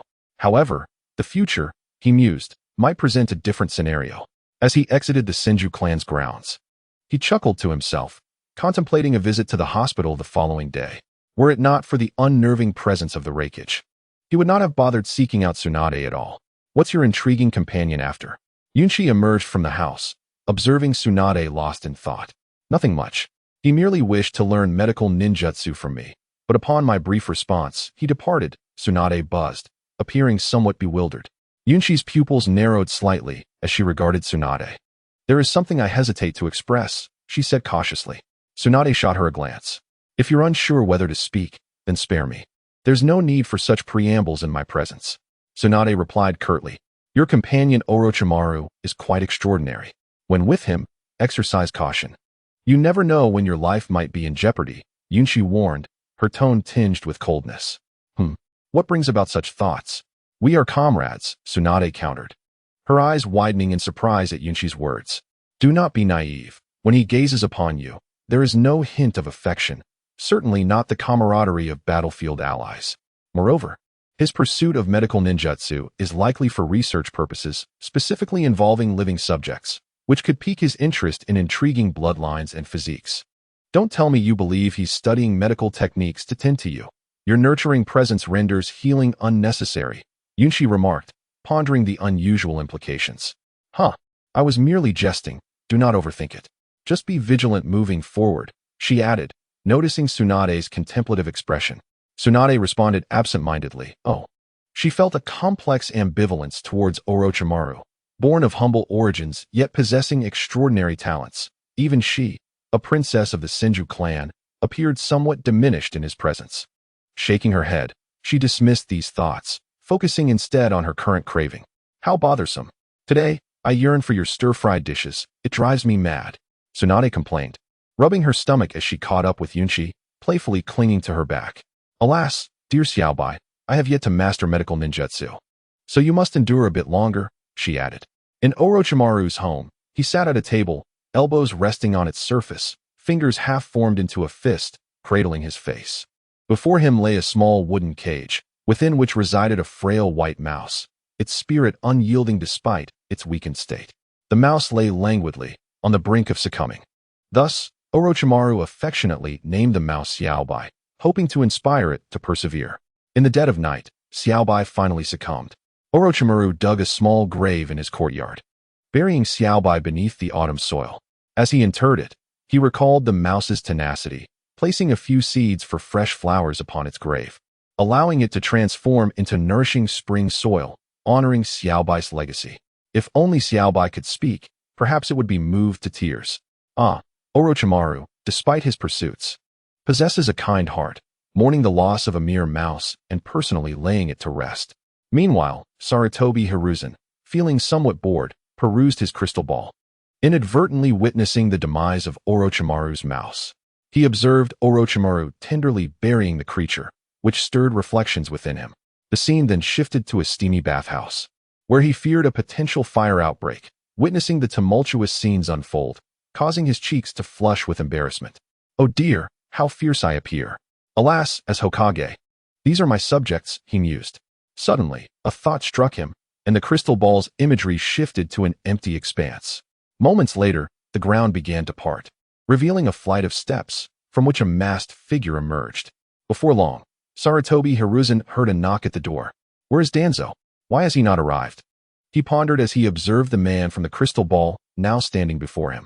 Lord Danzo instructed me to inform you that he could not bear to face you. Thus he sent me with these items. The man knelt, head bowed, speaking softly. Show me, Sarutobi Hiruzen replied, his voice low. Is it permissible to open it here? The ninja inquired, somewhat puzzled. Is it not here, or where else would it be kept? Chapter 47. The friendship between Might Guy and Kakashi Hatake. In Konoha's hospital. Do not pull me. This individual has succumbed to senility. A strike from lightning will surely rectify his condition. Trust me, I am an expert, exclaimed a man, amidst a chaotic scene. Ouch! Who kicked me? Following the commotion, a man lay sprawled on the ground. Coincidentally, this was the same genius doctor, Sakaishi Tenkai, who previously sought to strike Orochimaru with lightning. Orochimaru cast a discreet glance at the man, slipping away unnoticed.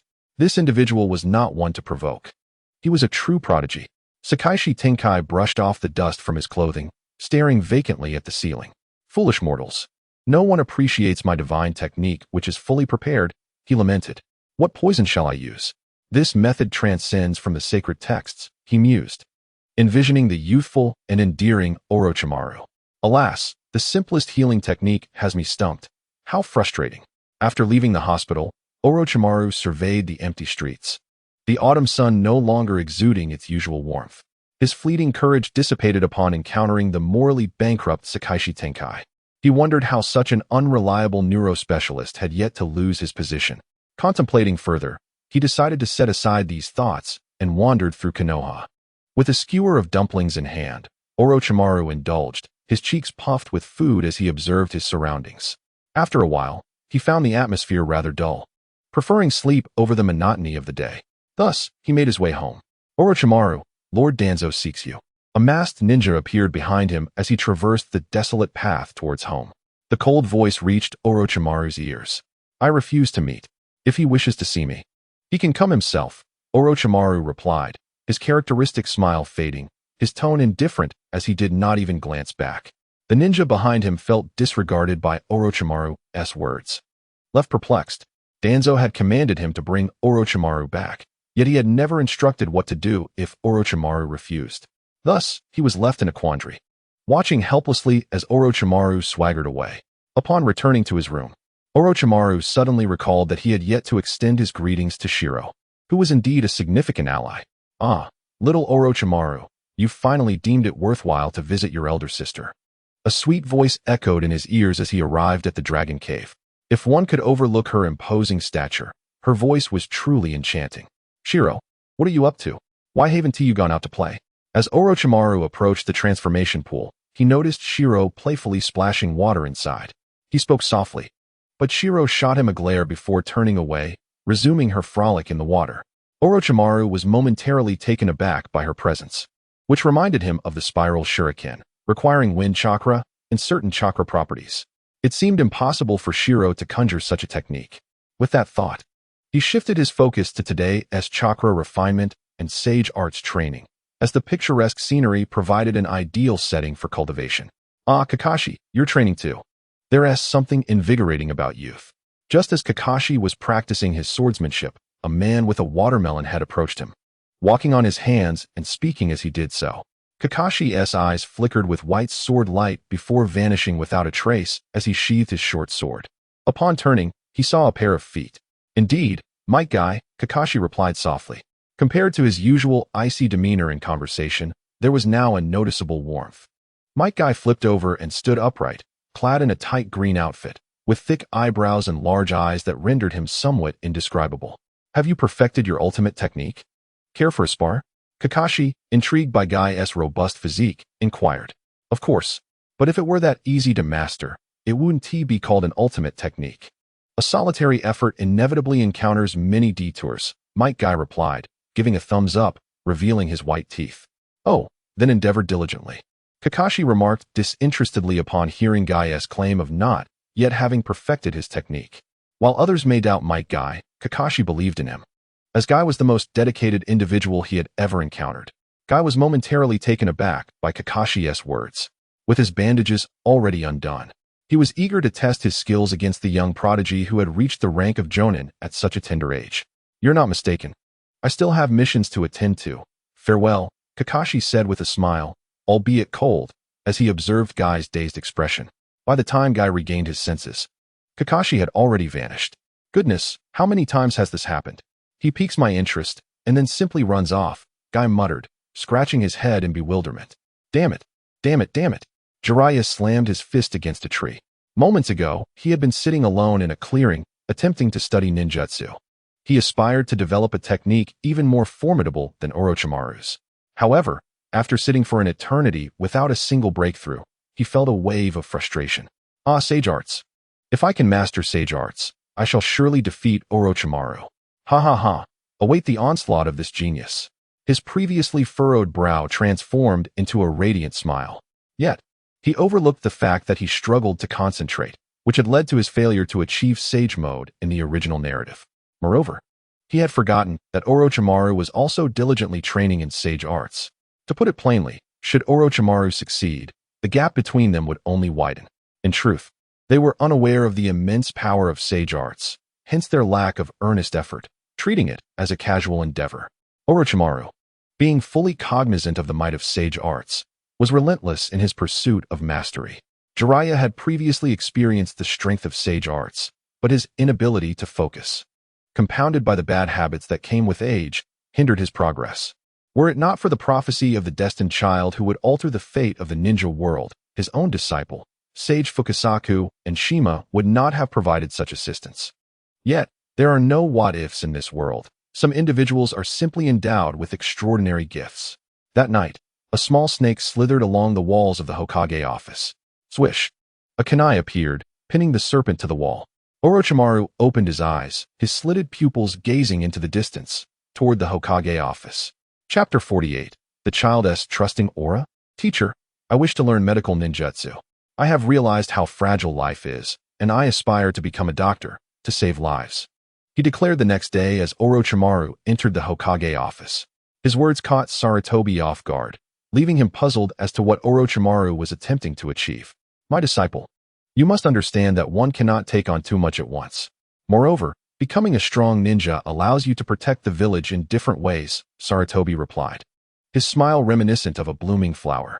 Orochimaru's smile faltered slightly, perplexed as to why learning something as straightforward as medical ninjutsu seemed so arduous. In the realm of adults, a lack of enthusiastic agreement often translates to rejection. As Orochimaru departed the office, a glimmer of depth appeared in Sarutobi's eyes, soon overshadowed by a hint of gloom. Orochimaru, why are your eyes so captivating? A short-haired child, whom Orochimaru held somewhat impatiently, inquired. This child was none other than Konohamaru. Orochimaru found it curious that despite having undergone a soul transfer, he still attracted children so effortlessly. This thought sparked some wicked ideas within him. Perhaps he could leverage this innate charm to form an organization, though this would exclude Naruto, who was an untrustworthy individual. The crux of the matter was his inability to best his brother. If only I could abduct my brother, along with Shursui, what a deal that would be. With this in mind, Orochimaru devised several plans, one being to engage with the children sooner rather than later, while another involved hastening his own strength to win them over through virtue. Why do you keep coming here instead of playing with your sister? Orochimaru gently inquired, stroking the little darling. I don't want to play with my sister. She always drags me into playing games, the small boy pouted, expressing his dissatisfaction. Orochimaru, upon hearing this, felt a vain pulse on his forehead. Tsunade was indeed acting quite unreasonable. Just as Orochimaru contemplated Tsunade, a graceful figure appeared before him. With ordinary-looking yellow hair and exquisite attire, she lacked a certain flair. Konohamaru, I told you not to speak ill of others in public. You promised me that. Tsunade gently admonished, her brow slightly furrowed. Upon hearing Tsunade's melodious voice, Konohamaru shivered, slowly turning his head back. He then quickly buried his face in Orochimaru's embrace. This must be an illusion. I've surely fallen prey to Uchiha Fugaku's Jinjutsu, he muttered to himself. Tsunade, hearing this, felt a change in her expression, and with a swift motion, she brought her thumb to her index finger, curving them, and playfully tapped Konohamaru's little head. Ouch! Konohamaru shivered, exclaiming colorful language, clearly mimicking Orochimaru's own catchphrases. Tsunade shot a glare at Orochimaru, as if to say, instead of teaching good, you've led him astray. Unbeknownst to them, Konohamaru was already of school age, and she herself had turned 16. Orochimaru watched Tsunade cradling Konohamaru, murmuring softly, filled with nostalgia. Over the past 4 years, he had finally mastered sage arts, capable of entering sage mode within 5 minutes, and his chakra had reached the limits of a jonin. Aside from a slight deficiency in practical experience, the situation regarding Sarutobi Hiruzen's promise of a surprise upon reaching the rank of jonin has yet to materialize, leaving one to ponder whether he has succumbed to the fog of forgetfulness. Upon regaining his senses, he found that Tsunade's silhouette had vanished from view. Orochimaru entered the room, closed the door behind him, and assumed a meditative posture to refine his chakra. After a considerable period, another figure emerged within the chamber. The Orochimaru on the bed transformed into a wisp of smoke. First, he closed his eyes to sense his surroundings, and subsequently retrieved a vial of green liquid from his robe. The cells of Hashirama. I dare not utilize them, for I lack experimental subjects. Orochimaru gazed blankly out the window. Sarutobi Hiruzen had concealed the incomplete remains of Hashirama within his secret chamber, yet Orochimaru had long since discovered it. Utilizing snakes as a clandestine means of extraction, he would procure just enough to avoid detection, cautious not to overindulge. The corpse of Hashirama was the greatest treasure, which is why Orochimaru found himself yearningly observing the ceiling scrolls and the singularly inscribed earth resuscitation technique, refraining from making any moves. Should he act, these precious artifacts would no longer remain in their designated location, patiently awaiting his thievery. The primary issue was Sarutobi Hiruzen's untrustworthiness. The laboratory he had provided was perpetually monitored by crystal balls. While reluctantly undertaking missions outside, he had managed to acquire a few rudimentary tools, which were hardly adequate, being of the sort one might expect from a soon-to-be retiree. His modest laboratory was situated beneath his own dwelling, aptly described by the adage that the most perilous places are often the safest. Contemplating this, Orochimaru's thoughts drifted to a particular small specimen, whom he wished to bestow a gift of creation, the Hashirama cells, now diluted in that green vial. Of course, should any miscalculation occur, the current Orochimaru would possess no means of salvation, nor any certainty of success. After all, the little specimen in his laboratory was already adorned with branches, bypassing the need for the transformative process of becoming spring mud to nurture flowers, as trees sprouted directly from his body. The task before you is rather formidable. There have been disturbances in the land of rain, and your mission is to gather intelligence. Given your limited appearances in the shinobi world and your capabilities having reached a certain threshold, I have decided to assign this level of reconnaissance mission to you. Remember, should you encounter danger, do not hesitate to retreat immediately. Life is of utmost importance. Sarutobi Hiruzen spoke softly from his office, his tone laden with gravity, the atmosphere around him thick with a sense of foreboding.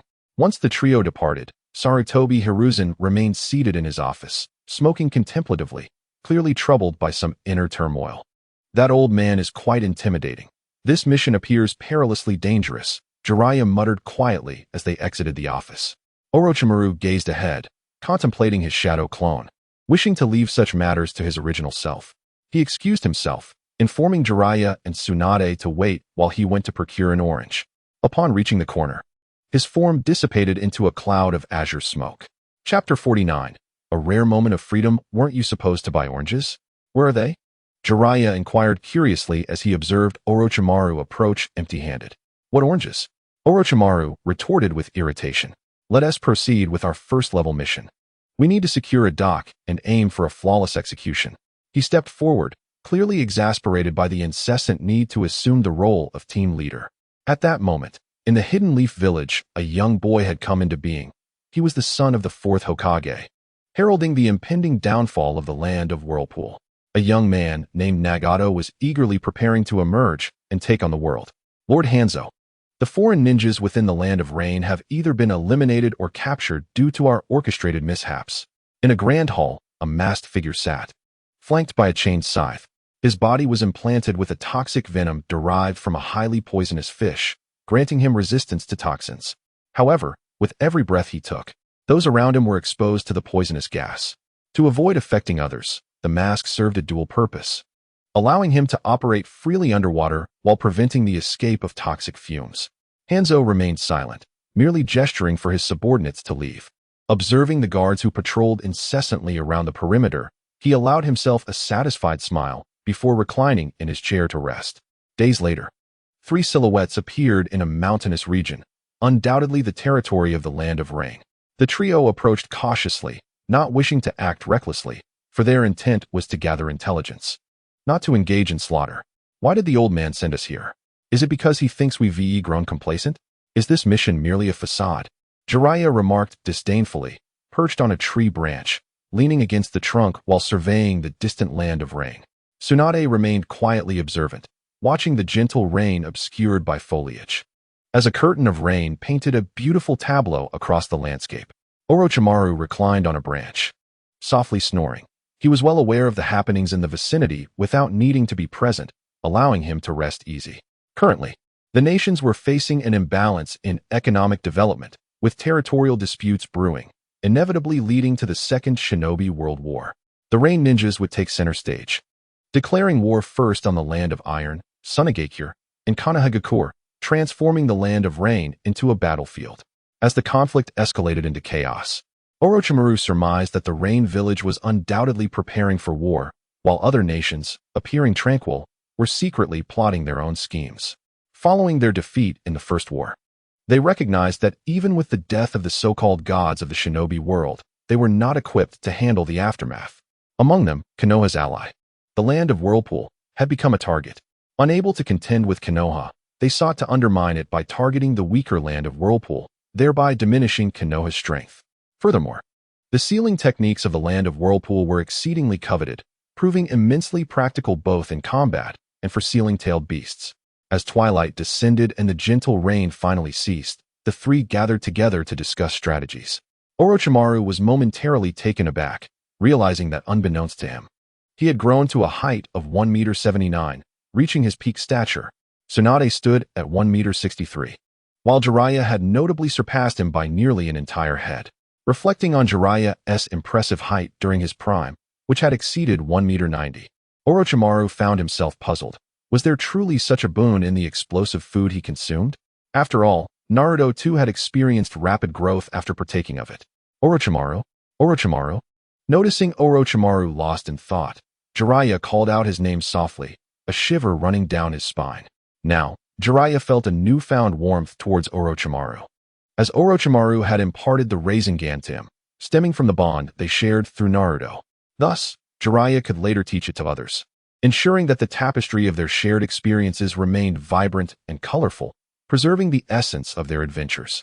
As the Rasengan had become synonymous with Orochimaru, it was unlikely that Minato would delve into its study, as it could raise concerns of intellectual property and reputational impact. The absence of such research would leave Jiraiya lacking in certain skills, while Naruto seemed to have been rendered utterly ineffective, overwhelmed by an abundance of varied techniques.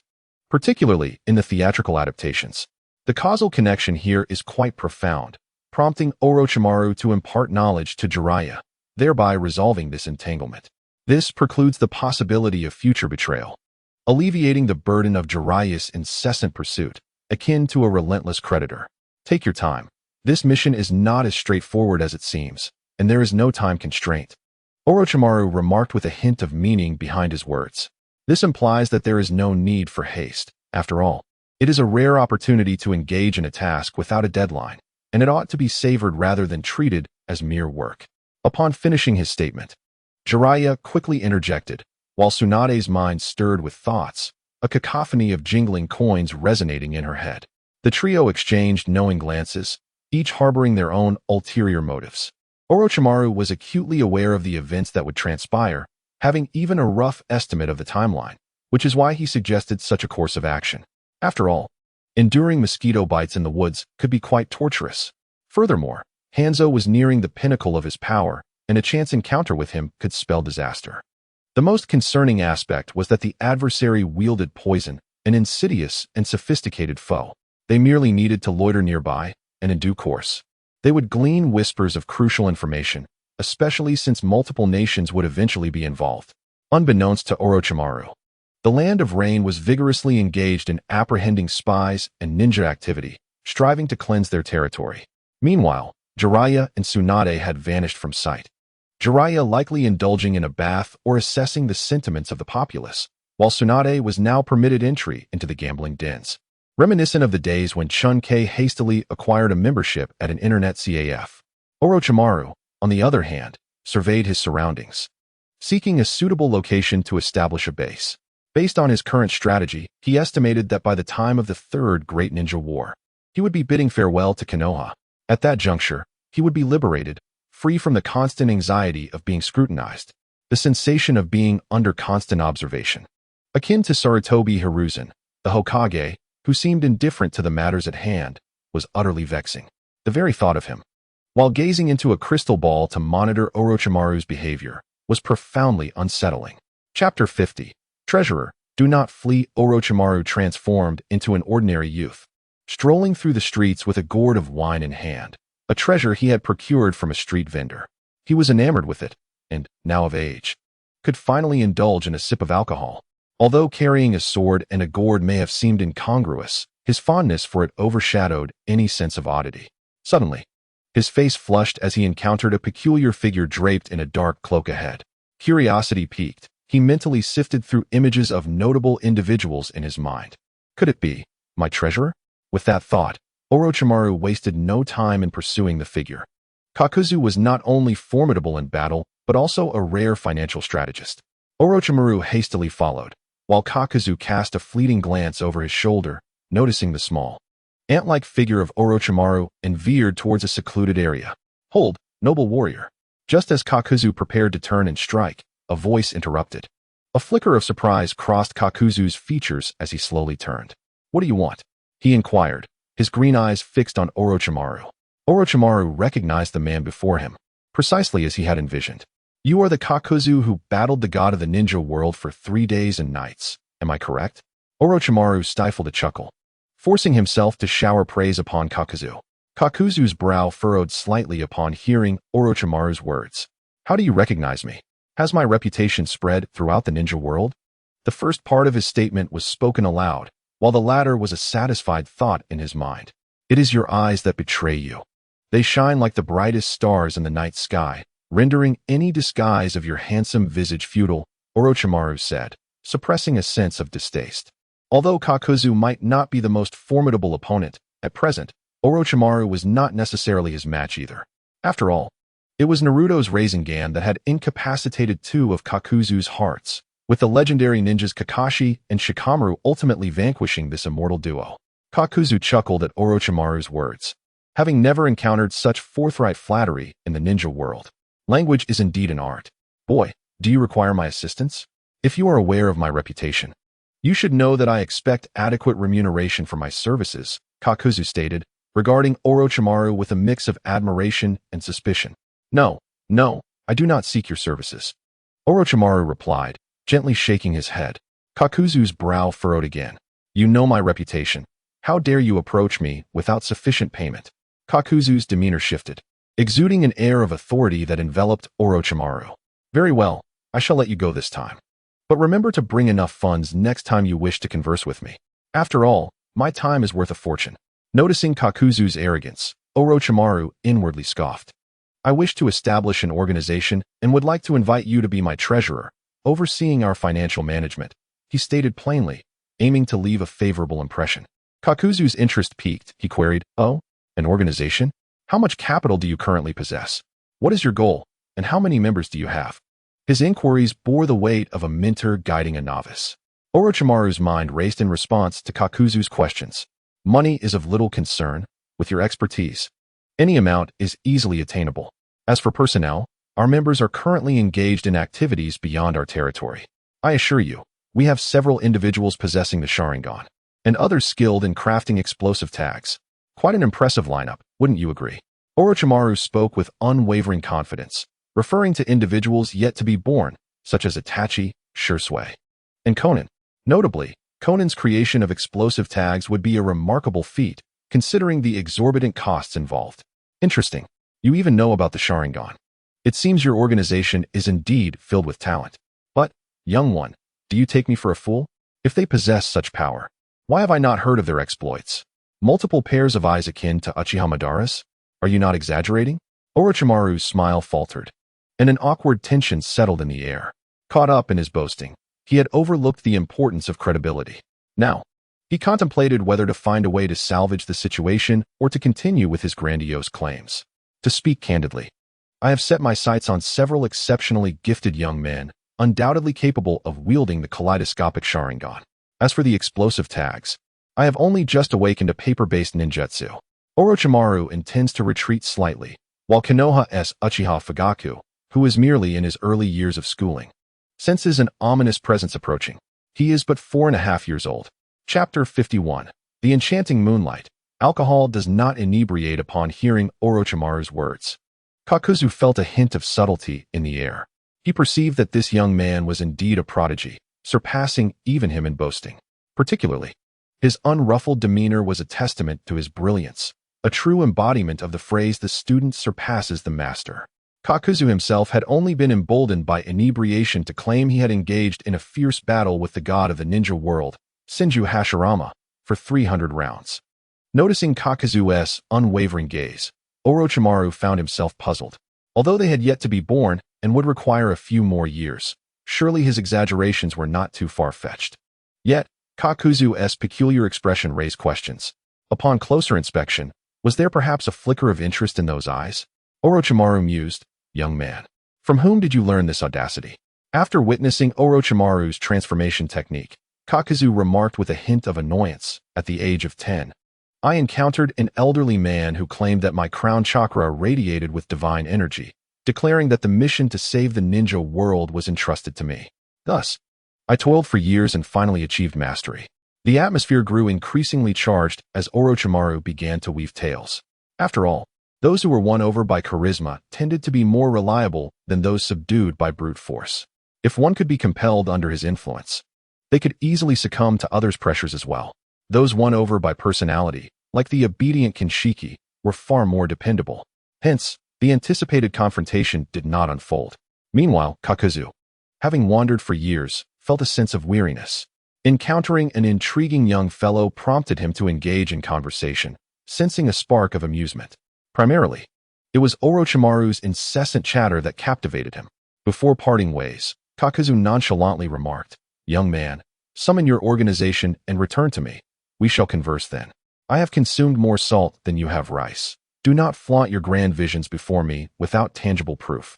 Orochimaru watched Kakuzu's departing figure with a sly smile. A prospective member had been secured. He did not expect to win Kakuzu over immediately, for neither strength, wealth, nor ambition currently appealed to him. One could not simply expect another to become his subordinate merely because of his illustrious reputation. Seated upon the eaves, Orochimaru gazed at the moonlight, a wine gourd resting beside him, while the Kusanagi sword remained sheathed in its tattered scabbard. If he were to place the sword in his mouth, he might find it unbearable, thus he carried it with him always. His appearance reverted to its original state. Orochimaru pondered, what prompted me to seek the rooftop breeze? Tsunade, lightly treading upon the tiles, approached him, seamlessly taking a swig from the wine flask. Hearing the movement, Orochimaru closed his eyes. Subsequently, upon hearing her voice, he lazily opened his eyes to observe the sky. "I am not the one being blown by the wind. It is the wind that moves me," he quipped. Tsunade, in response, merely wrinkled her nose, unimpressed by the wine's taste. Orochimaru smiled faintly at her comment, choosing not to respond. At this moment, Tsunade was free of worries. When they did arise, she would discover that this wine was a fine vintage of the mortal realm. "Jiraiya or Dan, whom do you choose?" Orochimaru paused, inhaling the fragrant aura surrounding Tsunade, and softly inquired. Tsunade's beautiful eyes momentarily glazed over before she shot him a sharp glare. "Jiraiya, I have come to realize he is but a rogue, and I, in my youth, was too naive to distinguish love from admiration, merely a misunderstanding. As for Dan, he does not possess the charm to captivate me, nor the talent to challenge you, and in warmth, he fails to rival Jiraiya. Why would I ever favor him?" Adopting Orochimaru's posture, Tsunade reclined against the tiles, resting her hands behind her head, gazing dreamily at him as she spoke softly. "You are intoxicated. Rest early. Tomorrow, we embark on a great venture." Orochimaru chuckled lightly, then replied, "That fiery gaze is somewhat disconcerting. Otherwise, would I engage you in such discussions? I would have sent you off to dreamland with a single punch long ago." Tsunade did not address whether she was drunk. Have you discerned the distinctions between admiration, emotion, friendship, compassion, and love?" Orochimaru refrained from pursuing the topic further. As he felt the warmth of her gaze dissipate, he gently asked, "Not far away?" Jiraiya gazed somewhat forlornly at the two atop the eaves before turning away. "Young man, will you have tea or wine?" Jiraiya, with his flowing hair and prematurely aged visage, bore a hint of ethereal charm. "Real men naturally choose wine," he exclaimed, relishing the fragrant breezes on either side. Jiraiya, skillfully draping his arms around the delicate shoulders of two women, settled into a position, resting his feet upon the not-so-high wooden table, his gaze somewhat dazed. He then shook his head vigorously. "Where's the wine? I desire wine. After this mood passes, I shall have no appetite for it." Jiraiya's sudden exclamation drew the attention of the women clad in sheer fabric. "Young man, heartbroken are we? Here to drown your sorrows and drink," one woman teased, her shoulders rising playfully, creating a ripple effect. Jiraiya paid little heed to their banter, his focus solely on the wine now arriving on the table. Without waiting for the women to serve him, he seized the wine jug and drank deeply. "Ah, how refreshing. Nearly lost half my life there. Switch this jug for a barrel. This is hardly satisfactory," he declared, wiping the remnants of wine from his lips and addressing his companion. As he watched the woman fetch more wine, Jiraiya took another swig, the image of Tsunade flashing through his mind, from her childhood to her present self. When the wine arrived, he tossed a handful of coins onto the table, grasped the wine jug, and departed. The woman on his right, observing Jiraiya's retreating figure, reminisced about her own youthful companion. Yet, some matters are beyond their control. They can only accept them. "I do not know. I have never been in love. How could I comprehend such things?" Upon hearing Orochimaru's words, Tsunade pondered for a moment before shaking her head and replying, "Oh, I do not understand either. I am merely speaking nonsense. Sleep early." Orochimaru took a sip from the wine jug, rising to his feet, and gazed at the moonlight above. With a flick of his wrist, the Kusanagi sword soared into his grasp. With a gentle push off his toes, he departed from the spot. Tsunade watched Orochimaru's silhouette fade, her eyes, slightly clouded by drink, gradually clearing. "Dear friends, happy holidays. To all my dear brothers and sisters, I seek your kind reviews, gifts, and encouragement for updates." Chapter 52. Conversations. Upon returning to his quarters, Orochimaru stared blankly into the distance. "Ah, I am out of wine. Very well, I shall procure more. A good drink will ensure a restful night's sleep." The bustling streets had grown eerily silent, the cold wind whispering through.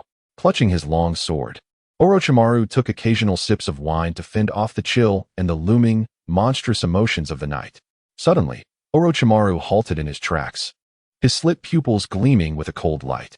"A night as dark as this, with the wind howling, is it? You have pursued me for quite a while. The weather has turned, and it is quite cold. Come forth, lest you freeze." Leisurely, Orochimaru secured the wine gourd at his waist. Perception lingered, yet did not depart. Whoosh! A sharp sound of wind sliced through the air. Like a venomous serpent, a shuriken darted toward Orochimaru's wrist. Instinctively, Orochimaru recoiled, the sake flask tumbling to the ground, spilling its precious contents. A chill intensified in his gaze, his demeanor turning frigid. He paid no heed to the fallen flask, but instead shifted his stance, slowly turning to face the newcomer, surprise flickering in his eyes. The individual bore a shock of white hair and a short sword slung across his back. Orochimaru felt an unsettling familiarity in the stranger's visage, yet could not place him. "Who are you?"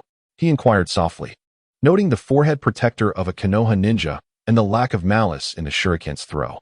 "Hatake Tsukumo. Orochimaru, as the captain of your team. Do you take your companions' lives lightly, indulging in drink?" "Oh, Tsukumo, I have heard of you. The pinnacle of Konoha's geniuses. You reached the J-nin rank years ago, basking in glory. What brings you to meddle in my affairs?"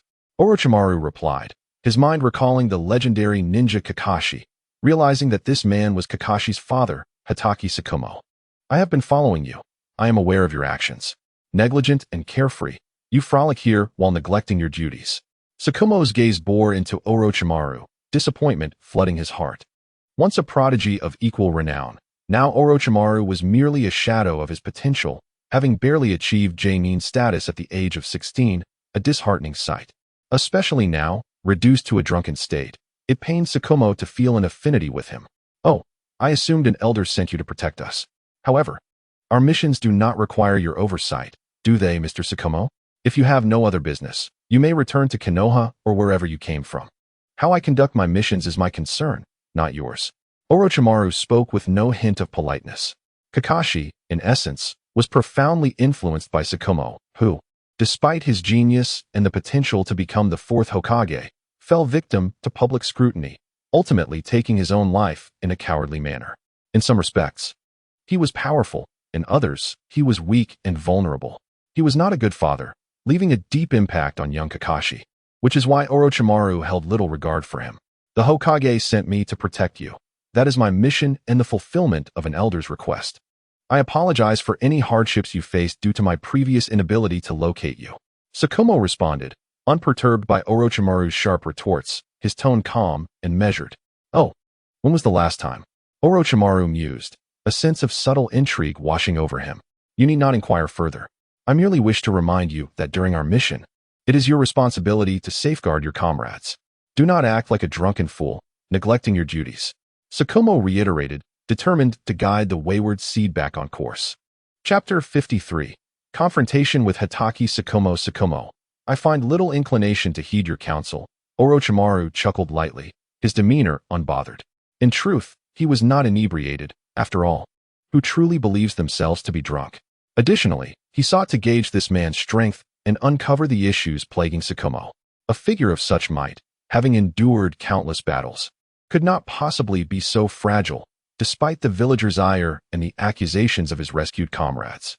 After all, the truly powerful possess a correspondingly strong spirit. Your attitude suggests you harbor disdain for me, Sakumo remarked, sensing the sarcasm in Orochimaru's words. It struck him as odd, despite their unfamiliarity. Orochimaru seemed to hold a deep-seated aversion toward him. No, I merely find it perplexing that one who cannot manage their own affairs would seek to meddle in mine. Orochimaru continued to provoke Sakumo, his tone teasingly abrasive.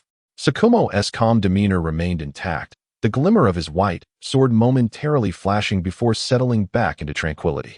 A few years his senior, he was expected to exhibit greater maturity. Observing Sakumo return to a state of calm, Orochimaru's slitted eyes darkened. He retrieved the fallen sake flask, wiping its mouth with his sleeve before pouring a measure into his mouth. After a moment, Orochimaru savored the exquisite liquor, a faint blush gracing his cheeks. This is delightful. How about a spar? Should you triumph over me, I shall tend to my two charming teammates. Should you lose, you are free to return whence you came.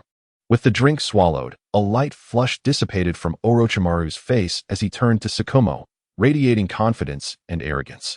Sakumo, observing Orochimaru's intense gaze, felt a stir in his heart. After a moment of contemplation, just as Orochimaru's impatience began to surface, Sakumo replied quietly, "Follow me. Let us move to a more secluded location." The two traveled in silence, distancing themselves from the bustling surroundings and deep into the mountains. Make the first move. Should I strike, you will already be defeated, Sakumo said, his eyes sparkling with determination. Orochimaru felt a surge of battle intent coursing through him, igniting his blood. He casually drew his sword, closing one eye as if aiming, channeling chakra into the blade. Just as he was about to launch it, he halted, opting instead to sit quietly on the ground, beginning to absorb the natural energy in the air. After all, Sakumo had invited him to strike first. He intended to refine natural energy for 5 minutes before activating Sage Mode. Were this not a spar, he might have summoned his beast companion for an added advantage. The summoned beast was indeed a part of one's strength. Why not utilize it? In the realm of survival, the victor reigns supreme while the vanquished are left to suffer. Sakumo watched Orochimaru seated on the ground, initially puzzled, then sensing the influx of unknown energies swirling into Orochimaru's body, melding with his spiritual chakra in harmonious proportions. It appeared he was preparing some formidable technique. Sakumo made no move to interrupt, quietly observing Orochimaru while bracing himself, his gaze unwavering, ready to meet Orochimaru's assault with full force. Everything before me has become remarkably clear. My chakra is now thrumming with vigor, my perception heightened significantly. Let me test the potency of this combat prowess. Each time I enter Sage Mode, I experience a unique sensation. Orochimaru's slitted eyes appeared more animated, exuding the essence of a true predator.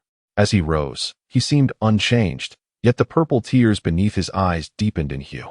Sakumo remained vigilant, acutely aware of Orochimaru's newfound strength, feeling an unsettling sensation akin to being hunted. Then I shall strike without hesitation, Sakumo. Orochimaru's voice lingered in the air even as he vanished from sight, leaving only a sonic boom in his wake. In the shadowy forest, visibility was already limited. Combined with Orochimaru's speed, it was akin to teleportation. As Shoma regained his senses, Orochimaru's fist had already appeared before him. The pupils of Hokage Shoma constricted. His foot moved slightly, appearing sluggish yet exhibiting a remarkable swiftness, creating a paradoxical sense of astonishment. Orochimaru watched as the figure before him vanished, his formidable perception expanding, amplifying his infrared awareness several-fold and amalgamating various senses. In an instant, he captured Hokage Shuma's silhouette. With a deft push off the ground, a large crater formed beneath him, a result of Orochimaru forcibly shedding inertia while leveraging his strength. Just as Shoma prepared to strike, Orochimaru's figure vanished once more from its original position. Shoma had no choice but to employ the body flicker technique again, increasing the distance to afford himself a moment to charge. The white light in his eyes grew ever more brilliant, seemingly poised to unleash a breathtaking strike at any moment. Orochimaru sensed his own rapidity, quickly acclimating to it. His previously brute force sprint transformed into a graceful agility. Evading incessantly is not your style, Shuma-kun, Orochimaru observed, his gaze fixed on Shuma's location, undeterred by the trees that could not obstruct his perception. In his eyes, Hokage Shoma was utterly unhidden. Orochimaru, you have grown complacent. Just as Orochimaru began to underestimate his opponent, the pitch-black night erupted with a flash of blinding white light. A fleeting shadow flickered before his eyes, momentarily stunning Orochimaru with its astonishing speed. He hastily bit down on his tongue, attempting to rouse his senses with the sharp pain. Chapter 54. Breaking through potential. Hokage Shuma's speed was as swift as lightning. Orochimaru's pupils contracted, and the subsequent sting from his tongue jolted him to alertness. Such a terrifying sword, capable of ensnaring one's very soul, he mused. He deftly propelled himself backward, his speed not lagging, channeling chakra into his hand. When Shoma reappeared before him, Orochimaru's slitted eyes fixated on Shuma's blade, as he unleashed a completed orb towards Shuma's wrist. Seeing this, Shoma inclined his body slightly, diverting the trajectory of the short sword. Orochimaru's heart sank. Such rapidity allowed for a change in attack route. Truly a formidable man. His dynamic vision, enhanced to a grotesque degree by the Sharingan and Sage techniques, still could not keep up. One could only imagine the despair an ordinary person would feel when confronting Hokage Shoma. Yet, as this was merely a spar, Shoma refrained from endangering Orochimaru's life, thus maintaining a slightly moderated speed, engaging in a battle he could absolutely control. Orochimaru's retreat faltered, disregarding Shuma's charging momentum, opting to confront him from a position of disadvantage. For if he continued to retreat, fatigue would inevitably ensue. After all, speed was paramount in martial arts. The best defense was indeed a good offense. Therefore, in light of the failure of his orb, Orochimaru altered his method of attack. Observing Orochimaru's counterattack, Shoma displayed a flicker of admiration. After exchanging blows, he sent Orochimaru sprawling several meters back. He paused, refraining from pursuing, allowing Orochimaru a moment to recover. Truly, a renowned warrior lives up to his reputation. When I was your age, you surpassed me. Yet you lack the refinement that comes from life or death battles. Hence, you are not my equal now. Nevertheless, I acknowledge your strength, Shoma remarked, wielding his short sword and executing a flurry of elegant swordplay. His words rang true at their age. He had not yet attained such velocity and could not possibly best Orochimaru. With a shake of his arm, Orochimaru dismissed the lingering numbness from their previous clash, evidencing Shuma's physical might. The kick he received, while somewhat painful, was negligible, demonstrating Shuma's adept control over his strength. Facing a ninja of such unparalleled speed for the first time, Orochimaru found himself at a loss for how to engage. The opponent was not only agile but also possessed a formidable strength, seemingly without flaw, a bewildering reality. In light of this, Orochimaru felt a surge of determination. A blue light emanated from his hand, and moments later, the spiral sphere took form, yet Orochimaru showed no sign of halting. He intended to attempt the big ball spiral sphere, for the smaller version would be insufficient against an opponent of Shoma's caliber. The opponent's swordsmanship was uncanny, easily capable of slicing through his seemingly delicate and nimble spiral sphere, leaving him astounded. Thus, the notion of utilizing the big ball spiral sphere took root in his mind. After all, when faced with such a deft adversary, one must rely on overwhelming force to gain the upper hand. The standard spiral sphere rapidly expanded. A rush of inspiration flooded Orochimaru's mind, as if he had achieved sudden enlightenment. His understanding of the spiral sphere deepened further. He could not help but marvel at the truth of the battlefield as the finest teacher, igniting a torrent of creativity within him. He sensed that this time, the big ball spiral sphere had reached a level of mastery he had never attained before. Recognizing that the time for his sage mode was drawing to a close, Orochimaru charged towards Hokage Shoma, a meter-wide orb in hand, unwilling to squander this rare opportunity. Hokage Shoma beheld the formidable orb in Orochimaru's grasp, his eyes lighting up with intrigue. It had been some time since he encountered a worthy opponent, and he had not anticipated such an opportunity this night.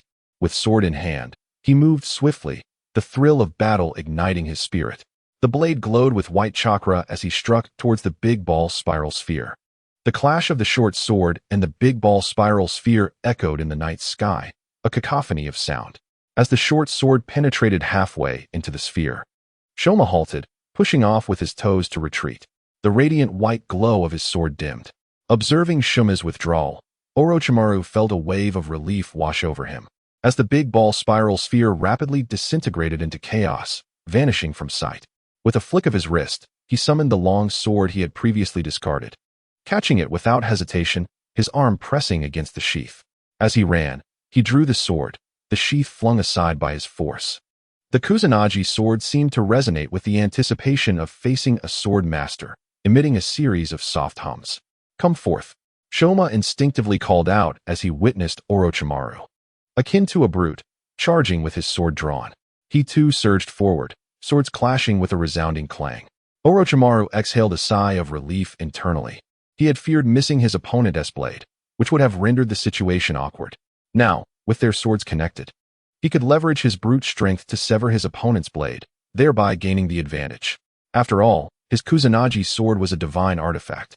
Yet, as these thoughts crossed Orochimaru's mind, the power within him began to dissipate, his surroundings dimming slightly. A wave of weakness washed over him. His sage mode had expired. Nevertheless, he paid it no heed, continuing to showcase his swordsmanship with fervor. Meanwhile, Hokage Shoma clearly discerned Orochimaru's vulnerabilities but found himself at an impasse in devising a counter. For while Orochimaru's swordplay might lack finesse, his strength and speed were formidable. It was akin to a scholar encountering a soldier. Reasoning became futile. Thus, the battlefield, once a venue for masterful exchanges and lethal strikes, gradually transformed. Hokage Shoma, unwilling to let the combat cease, assumed the role of a sparring partner, feeding Orochimaru's swordplay, allowing him to hone his skills. As Orochimaru's sage mode faded, he tempered his force, adapting to the evolving rhythm of their duel. Orochimaru felt a slight breathlessness, yet he paid it no mind. If not now, when should he unleash the power of the Uzumaki? Hours passed, and Kakashi Shoma was drenched in sweat, gasping for air, while Orochimaru wielded each sword strike with the weight of 1,000 burdens. Having reached his limit, his gaze began to blur, indicating a state of exhaustion and fading consciousness. Kakashi Shoma, however, showed no intention of halting. Today, he reveled in the moment. Thus he wished to extend the same pleasure to Orochimaru. It was evident that Orochimaru was nearing his breaking point, and at such a critical juncture, transcending one's physical limits became a possibility. Finally, after nearly another hour, Orochimaru's eyes regained clarity, and warmth surged through his body, revitalizing his strength. Kakashi Shoma's complexion had turned somewhat pale, clearly struggling to maintain his composure. Observing Orochimaru in this state, he remarked with irritation, "You've surpassed your limits, yet you persist. Are you trying to exhaust me?" His tone, no longer cold, resembled that of an old friend engaging in casual conversation. "Oh," Orochimaru sheathed his sword, expressing his gratitude. "Thank you, Shoma-kun." He acknowledged their complicated history with sincerity. "What nonsense. The dawn is nearly upon us. Hurry, wash up and sleep. We shall drink together tomorrow." Kakashi Shoma felt his legs weaken. As he prepared to use the body flicker technique to depart, he discovered he remained rooted in place.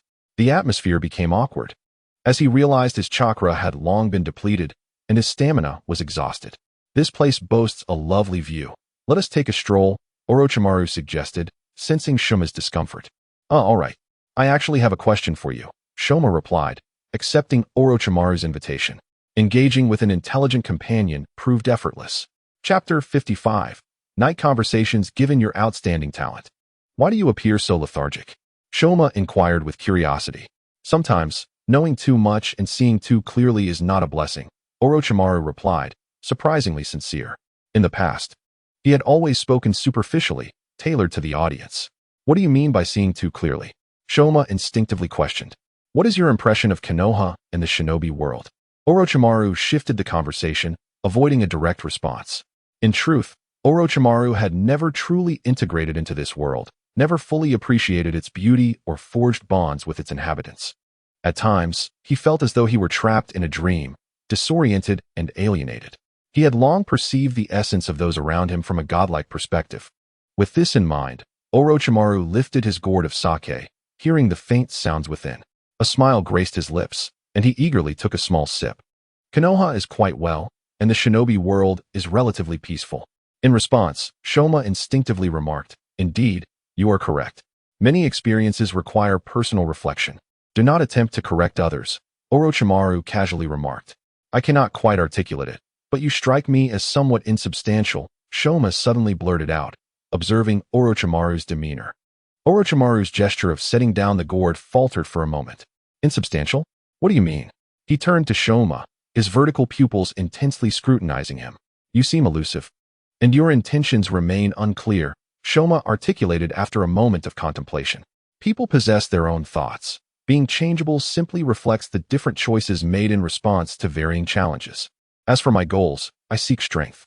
Regarding my intentions, I have yet to comprehend them myself, Orochimaru replied softly.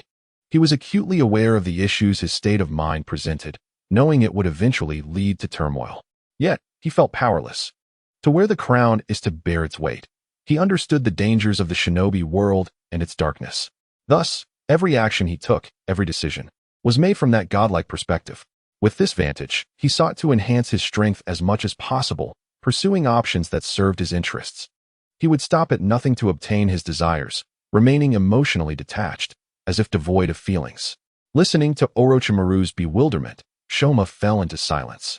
Recognizing his own confusion mirrored in Orochimaru's words, he aspired to master the sword, to revitalize his clan, and to improve Konoha, yet he could only envision these goals. The path ahead was shrouded in darkness, leaving him lost and helpless, uncertain if his direction was right or wrong. Seeing Kakashi Shoma become melancholic due to his own musings, a flicker of frustration crossed Orochimaru's eyes. Indeed, the atmosphere in the late hours bore a heavy weight. Yet, he felt a sense of joy. After 9 years in this world, he had finally found a confidant with whom to share his thoughts. By the way, what happened with your recent mission? You reached the border of the land of rain and then retreated? Shoma inquired, as the fog of confusion lifted from his eyes. This mission had no deadline. Why rush? Life is precious, Orochimaru remarked with a light smirk, a hint of sincerity breaking through his usual facade. Oh, then I shall refrain from pressing further. We have arrived. Clean up and sleep. We shall drink together when time permits. As he intended to say more, the vibrant surroundings caught Shoma's attention, prompting him to bid farewell. Orochimaru walked ahead, waving his hand without looking back, indicating his understanding. His mind was solely focused on filling his gourd. Since partaking in the spirits, his thoughts had become chaotic, akin to a tangled web. He needed the alcohol to numb himself. Should he become inebriated, he would use chakra to break down the alcohol. He preferred the sensation of being pleasantly tipsy, rather than fully intoxicated. To drown one's sorrows in drunkenness was the act of a coward. He sought to use alcohol to soothe himself, achieving a state of mild euphoria, while remaining lucid enough to confront the onslaught of negative emotions. Tonight, I hope you do not invade my dreams again, especially you. Orochimaru lay in bed, recalling the figure that haunted his dreams, gazing at him with an infuriating stare. He stared vacantly at the ceiling, softly uttering, "Good night, Makabaka," before closing his eyes and drifting into slumber. Chapter 56. Shoma's erratic swordplay, the tool of Orochimaru. When Orochimaru awoke, the sun had already risen high in the sky. He casually freshened up, only to discover that his two companions had gone out on their own. He prepared a modest meal in his room. Before long, a familiar figure appeared. "Ah, if it isn't Orochimaru. We've only been apart for a few hours. And you've grown quite disheveled," Kakashi Shoma remarked. Orochimaru smiled slightly, offering him a set of utensils that the server had provided as extras. "Let us dine together." "Eating alone is rather dull," he suggested gently. Shoma accepted the utensils, unperturbed.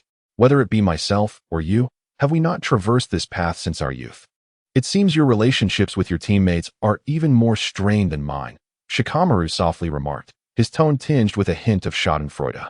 They are too immature, unable to find common ground. Orochimaru did not dispute this, merely uttering, "Indeed, we geniuses bear far too much weight. Where's the sake? Bring me some."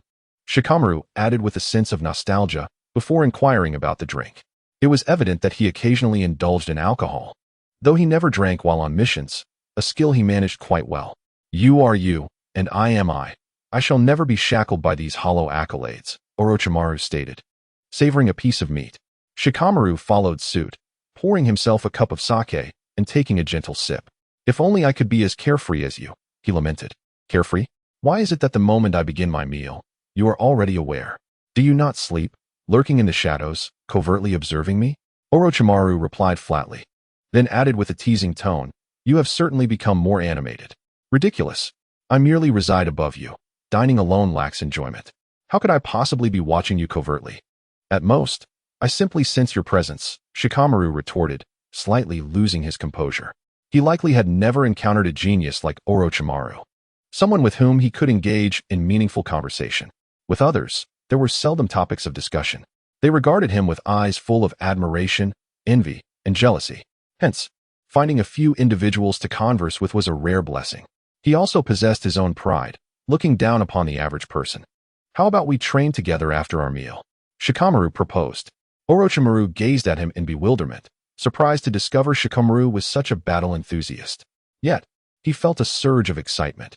He too relished the thrill of combat and the sensation of growing stronger, a reward for years of hard work. "Do you always sit in meditation for a few minutes before each fight?" Shikamaru inquired, observing Orochimaru seated as usual. Orochimaru felt a twinge of annoyance, but chose to ignore his companion's curiosity, knowing that extracting natural energy required undivided focus. Shikamaru, realizing Orochimaru's silence, quickly grasped the underlying implications. "You are a few seconds faster this time," he noted as Orochimaru stood, radiating energy. "Let's showcase our training to its fullest." "Enough talk. Why do you sound like a chatterbox? My stamina won't last long. Let's begin," Orochimaru responded with a hint of disdain, then called for the start. Upon hearing his words, Shikamaru became fully concentrated, drawing his short sword and fixing his gaze on Orochimaru, entering a combat state. Without hesitation, Orochimaru began to form chakra balls, starting with the Great Ball Rasengan. Shikamaru admired the fact that Orochimaru could execute such powerful ninjutsu without hand signs. However, today, he was resolved not to engage recklessly as he had the previous night. He was a technical fighter, not one to rely on brute force. Orochimaru's slit pupils fixated on Shikamaru. Without a moment's hesitation, he surged forward like a frenzied bull, moving with incredible speed. Shikamaru's eyes glimmered with a white light as he seized the momentum from drawing his sword and charged toward Orochimaru, unleashing a brilliant sword strike. Without even glancing back at Orochimaru, he began to engage in sustained combat. The clash between the sword light and the Great Ball Rasengan ensued, and Shikamaru, in a fervor, opted for a direct confrontation with Orochimaru. He sought to test the limits of his technique, wondering if his concentrated strike could sever the seemingly formidable and sharp jutsu. As Orochimaru saw Shikamaru's sword aimed at his Great Ball Rasengan, he noted a difference. Shikamaru was also employing his fists and feet, launching a comprehensive assault. Orochimaru's eyes narrowed, leaving him no time to assess the strength of the Rasengan against the sword light. He focused intently on countering each of Shikamaru's punches and kicks. The two retreated, Shikamaru taking a step back while Orochimaru staggered 4 or 5 steps. The Rasengan was cleaved as Shikamaru was struck in the abdomen. The radiant light on his short sword faded, yet his eyes grew ever brighter, shining with brilliance. Orochimaru unsheathed the sword from his back, and upon witnessing this, Shikamaru felt a surge of joy. Despite Orochimaru's lackluster swordsmanship, a swordsman always yearned to duel with another. The sound of clashing weapons ignited a thrill within. Orochimaru's swordplay remained as chaotic as ever, infused with a touch of elegance amidst the disorder. His relentless practice focused solely on swordplay, resulting in swift strikes. Shikamaru, with his keen eyesight, was able to catch the disordered movements of Orochimaru's swordplay, as if he were battling against himself. Observing this, Orochimaru felt a twinge of dissatisfaction, thinking, "So I am merely a tool?" This thought flickered away as he infused his sword with sage chakra, enhancing its sharpness and fortitude while amplifying speed and power. "Come at me," Shikamaru shouted, nearly startling Orochimaru. Witnessing Shikamaru's fervor, Orochimaru felt a sense of helplessness. However, as a friend, he felt compelled to accommodate Shikamaru's enthusiasm. Sensing that he was on the verge of enlightenment, Orochimaru gritted his teeth and exerted himself in his chaotic swordplay, attempting to apply pressure on Shikamaru. As he observed Shikamaru's gaze beginning to glaze over, Orochimaru intensified his efforts, realizing that Shikamaru's awareness of the outside world had grown faint. Ensnared within a realm where only the sword existed, Orochimaru's pupils narrowed, turning crimson as a playful Tomo spun forth, attentively observing Shikamaru's swordsmanship, ready to glean insights. Orochimaru discreetly activated his Sharingan, and Shikamaru remained oblivious, his focus exclusively locked on his sword and Orochimaru's movements. His world consisted solely of the blade, with no distractions. Soon after, Orochimaru's sage mode dissipated, and he deactivated the Sharingan. What a waste of time. Shikamaru's antics are merely a chaotic flurry of strikes. It appeared he had entered another phase. The first phase was to learn various sword techniques. The second phase involved forgetting everything learned, executing diverse techniques in various scenarios. In essence, Orochimaru was merely recalling descriptions from past television shows, attempting to portray himself as knowledgeable while awkwardly interpreting Shikamaru's incomprehensible maneuvers.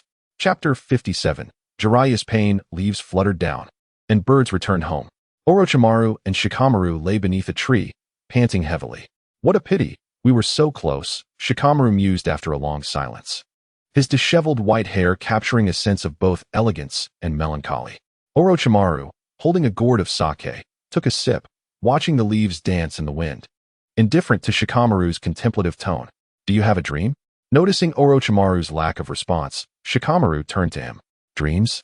They are merely fantasies to ponder," Orochimaru replied. Rising to a seated position, she gently tousled her long hair, as if suddenly recalling something, and gathered it into a bun. With a twig in hand, she prepared to fashion a hairpin for an ethereal hairstyle. "Let us recline here. Even the birds in the trees seem reluctant to return home." Orochimaru observed several small birds nearby, their incessant chirping a testament to their surprise at the aura he exuded. "How fortuitous. I find myself rather hungry. A meal and some fine wine shall suffice to pass the day." Shikaku also sat up in response, causing Orochimaru to internally scoff at how melancholic Shikaku had become. "Orochimaru, you've returned. And who is this?" Just as Orochimaru entered the room, preparing to summon some food, Tsunade pushed the door open. "Ah, friend. What brings you here?"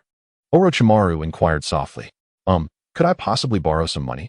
Tsunade hesitated, contemplating for a moment before speaking timidly. Orochimaru was taken aback by her request. "You, a wealthy woman, are asking me for money? I find myself rather short on funds as well." The mention of money reminded Orochimaru that he, too, had little left. Thus, he resolved that under the cover of night, he would engage in a bit of redistributive justice, targeting the unkindly wealthy and alleviating his own impoverished state. Clearly, this was not the first time he had undertaken such endeavors, yet he had managed to do so without attracting the attention of those around him, indicating a degree of restraint. How stingy. Upon seeing Orochimaru's refusal, Tsunade rolled her beautiful eyes and departed. Orochimaru continued his conversation with his friend, not wishing to intrude. Although her day had been spent in revelry, her stomach began to protest. "Ah, this is quite dismal. Let us dine together." Remembering Tsunade's need to prepare a lavish feast, he spoke up, noting her likely empty pockets. Upon hearing his words and recognizing her own facade of strength, Tsunade stepped back, turned, and sat down with determination. "I want to eat meat," she declared, pouting like a pet. In the adjacent room, Jiraiya, who had not exited upon Tsunade's entry, exhibited a complex expression reminiscent of a storyteller. "Why are you showing me this?" he pondered as he lifted the wine jug from the table. He was, after all, the most melancholic individual in the city. "Wow, you are Shikaku. I have heard your name," Tsunade exclaimed, her eyes sparkling as she regarded him.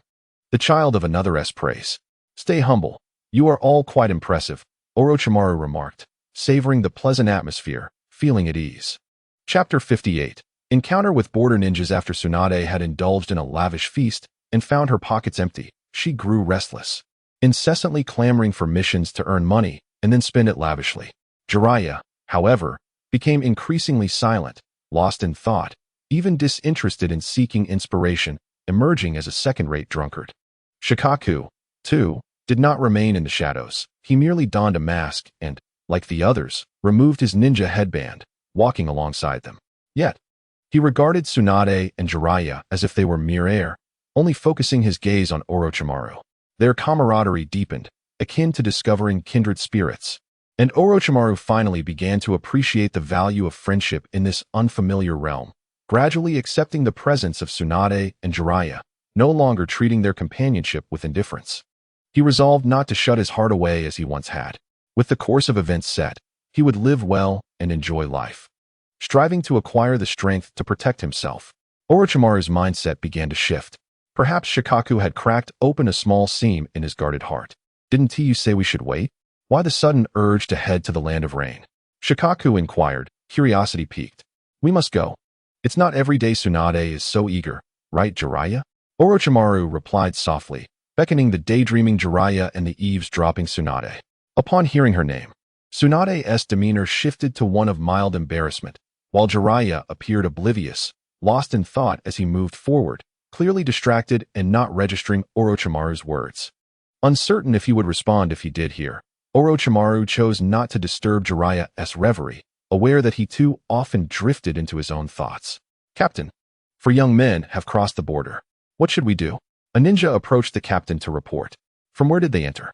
The captain inquired, his reaction subdued. They came down the main road, boldly striding in. The ninja replied earnestly. Oh, let me take a look, the captain said, not asking further questions, but instructing the ninja to lead the way. They dress quite well, not like refugees. They must be affluent. Perhaps we can handle this ninja matter for some extra coin, the captain mused as he observed from a distance. However, upon a closer look, he hesitated, then scrutinized them again. Summon reinforcements. These 4 are not ordinary. They bear no dirt or dust upon them. They must be ninjas from another land. The captain urged with a sense of urgency. A moment later, a squad of 10 gathered and set off in pursuit of Orochimaru and the others. Orochimaru paused in his action of taking a sip from his wine gourd. The fish are biting. We may soon complete our task, he remarked with a knowing smile. Shikaku's lips curled upwards as well. Excellent. Tsunade, overhearing, appeared perplexed, feeling out of place amidst their exchange. Is this how geniuses communicate? Through riddles? Meanwhile, Jiraiya noticed that the companions behind them had not kept pace. He paused, then retraced his steps to join them. How shall we divide the 8? Shikaku asked quietly. Orochimaru's gaze sharpened, but he remained silent, only to respond coolly. Your perception leaves much to be desired. There are still 2 hidden in the water. It totals 10. Without hesitation, Orochimaru dismissed Shikaku's observation, eyeing the distant dam. Upon hearing Orochimaru's words, Shikaku closed his eyes and concentrated. His face reddened as he realized, in terms of perception, I cannot match you, but when it comes to killing, I am faster. Shikaku opened his eyes, gazing intently at Orochimaru. Tsunade and Jiraiya, having regained their focus, exchanged glances. Astonished, Jiraiya weakly inquired, have they always been like this? Tsunade, still dazed, replied, yes, always this way. When they speak separately, I understand, but together, it becomes incomprehensible. Gentlemen, what brings you to the land of rain? The captain inquired, stepping into view as he realized their presence had been exposed. He approached with a calm demeanor. 7 ninjas trailing behind him, ranging from Jonin to Jonin, while 2 exceptional Jonin remained concealed in the water. Come out, all of you, including those in the water. Be cautious of catching a chill. Orochimaru disregarded the captain, instead observing the dam intently. Upon hearing his words, bubbles emerged from the water, yet there was no further response. It seemed as if those few bubbles were saying, we shall not emerge. What will you do about it? Furthermore, we are great fish. Orochimaru observed the others' reluctance to come forth and chose not to dwell on it. No one has informed you, young one, that you are rather arrogant? The captain, noticing Orochimaru's disregard, furrowed his brow and raised his voice several decibels, appearing somewhat irate, yet still managing to suppress his fury. Though ninjas are indeed human and can experience anger, they possess the discipline to prevent their emotions from being governed by wrath. They will restrain their anger. ensuring it does not impede their ability to unleash ninjutsu swiftly. Oh, have you fed on your family's rice? If not, then what business is it of yours? If you wish to fight, then let us do so without the prattle. Orochimaru coldly regarded his opponent, as if just now noticing him. His palms slightly open in a gesture of feigned exasperation. As Orochimaru's prowess grew, he became increasingly unrestrained. Shikamaru, meanwhile, gripped the hilt of his sword, while Jiraiya, watching Orochimaru's bravado, felt a twinge of envy, wishing he could speak as eloquently. He glanced at Tsunade, who was tightly clutching her kunai, eager for action, her fists clenched, feeling somewhat discontented at merely being the lamb awaiting slaughter. Chapter 59, Fierce Cry Ha, an amusing little brat, the captain remarked. His eyes narrowed as he raised his right hand and waved it forward. The 7 ninjas behind him swiftly drew their swords and kunai, charging towards Orochimaru and his companions. The one giving orders commanded, "Do not kill. Capture is more useful, and we must resolve this swiftly. We cannot linger here." As Orochimaru observed the charge, he continued to articulate his thoughts and commands with a leisurely demeanor, appearing entirely unfazed. Is there anything else? If not, Orochimaru, I shall commence the hunt. Shikamaru's lips twisted into a cruel smile, glimmers of blade light appearing in his eyes. Very well, Tsunade spoke softly, sensing the tension in the atmosphere. The battle was on the verge of eruption, when the two sides were merely a dozen meters apart. The 7 ninjas from the Land of Rain hurled a barrage of kunai towards Orochimaru's group, nearly 2 per person, forming hand seals that indicated a well-crafted battle strategy. Be careful, Orochimaru unusually expressed concern for Jiraiya and Tsunade. Observing Shikamaru already charging ahead, he felt adrenaline surge within him, drawing his Kusanagi sword and rushing forth. The projectiles swiftly approached Orochimaru, their precision admirable. With a slight sweep of his Kusanagi, he accelerated further, closely trailing Shikamaru, unwilling to lag behind. Earth style, Great Swamp. Fire style, Phoenix Fire Technique. Wind style, Great Wind. Just as Shikamaru and Orochimaru neared their foes within 3 meters, the ground beneath them softened, and a sea of flames surged toward them, aided by a gust of wind. Beside the ninja releasing ninjutsu, several others drew their long swords to provide cover. Shikamaru's eyes sparkled with determination as he dashed forward, the swamp beneath him seeming to vanish as he pierced through the inferno.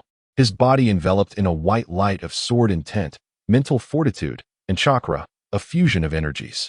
Orochimaru, witnessing this spectacle, felt a tinge of dissatisfaction.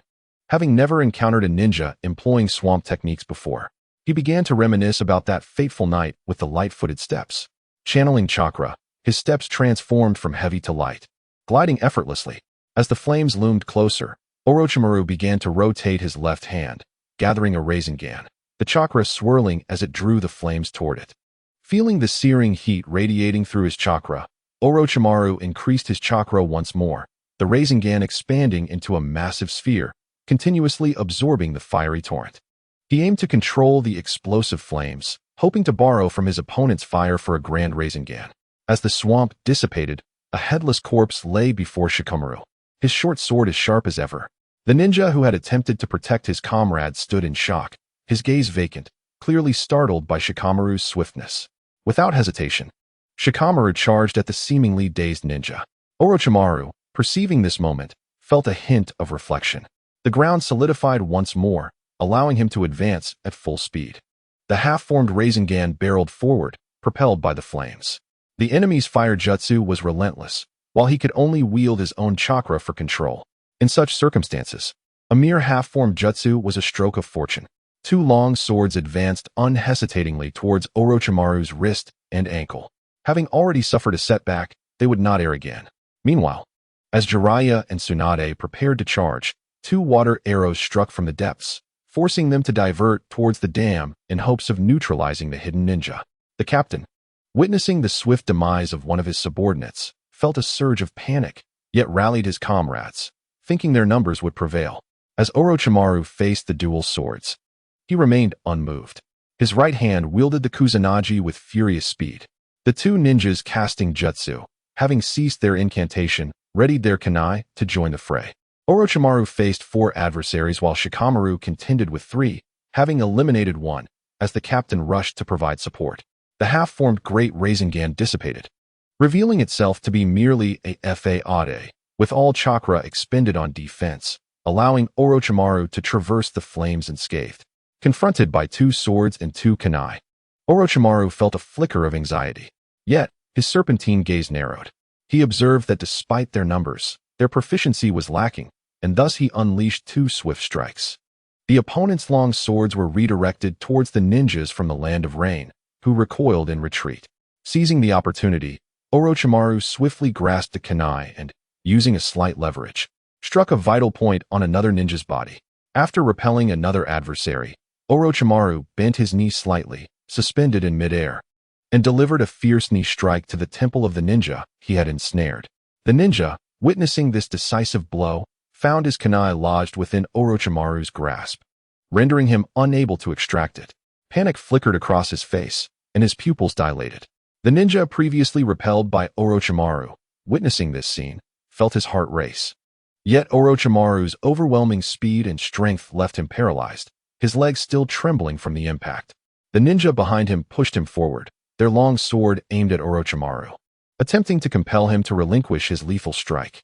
Orochimaru, undeterred, regarded the battle with the mindset that sustaining injuries was inconsequential, provided they were not fatal. This was his customary approach, exchanging injuries for lives. Chapter 60. The event concludes bang. The knee strike, infused with chakra, landed forcefully against his opponent's temple, eliciting terror in their eyes. One eye of the ninja was obliterated by the tremendous impact, while the other bulged alarmingly, as if it might burst from its socket. As the long sword approached, Orochimaru contemplated retreating, but noticed the ninja beneath him still appeared alive. The vertical pupils flashed with a piercing intensity. The tips of his toes were imbued with chakra, transforming fiercely into a blade that pierced into his opponent's heart. At that moment, the long sword was already before him. He slightly twisted and rebounded several meters back, a deep gash appearing on his hand, flesh and blood spilling out from either side. Yet he did not spare it a glance. Having sensed that Shikumo had eliminated another adversary, Orochimaru felt a sense of helplessness. There was no denying it. Shikumo was indeed faster, yet Orochimaru did not hesitate. He did not seek to catch up, but at least he aimed not to fall too far behind, for that would be a matter of pride.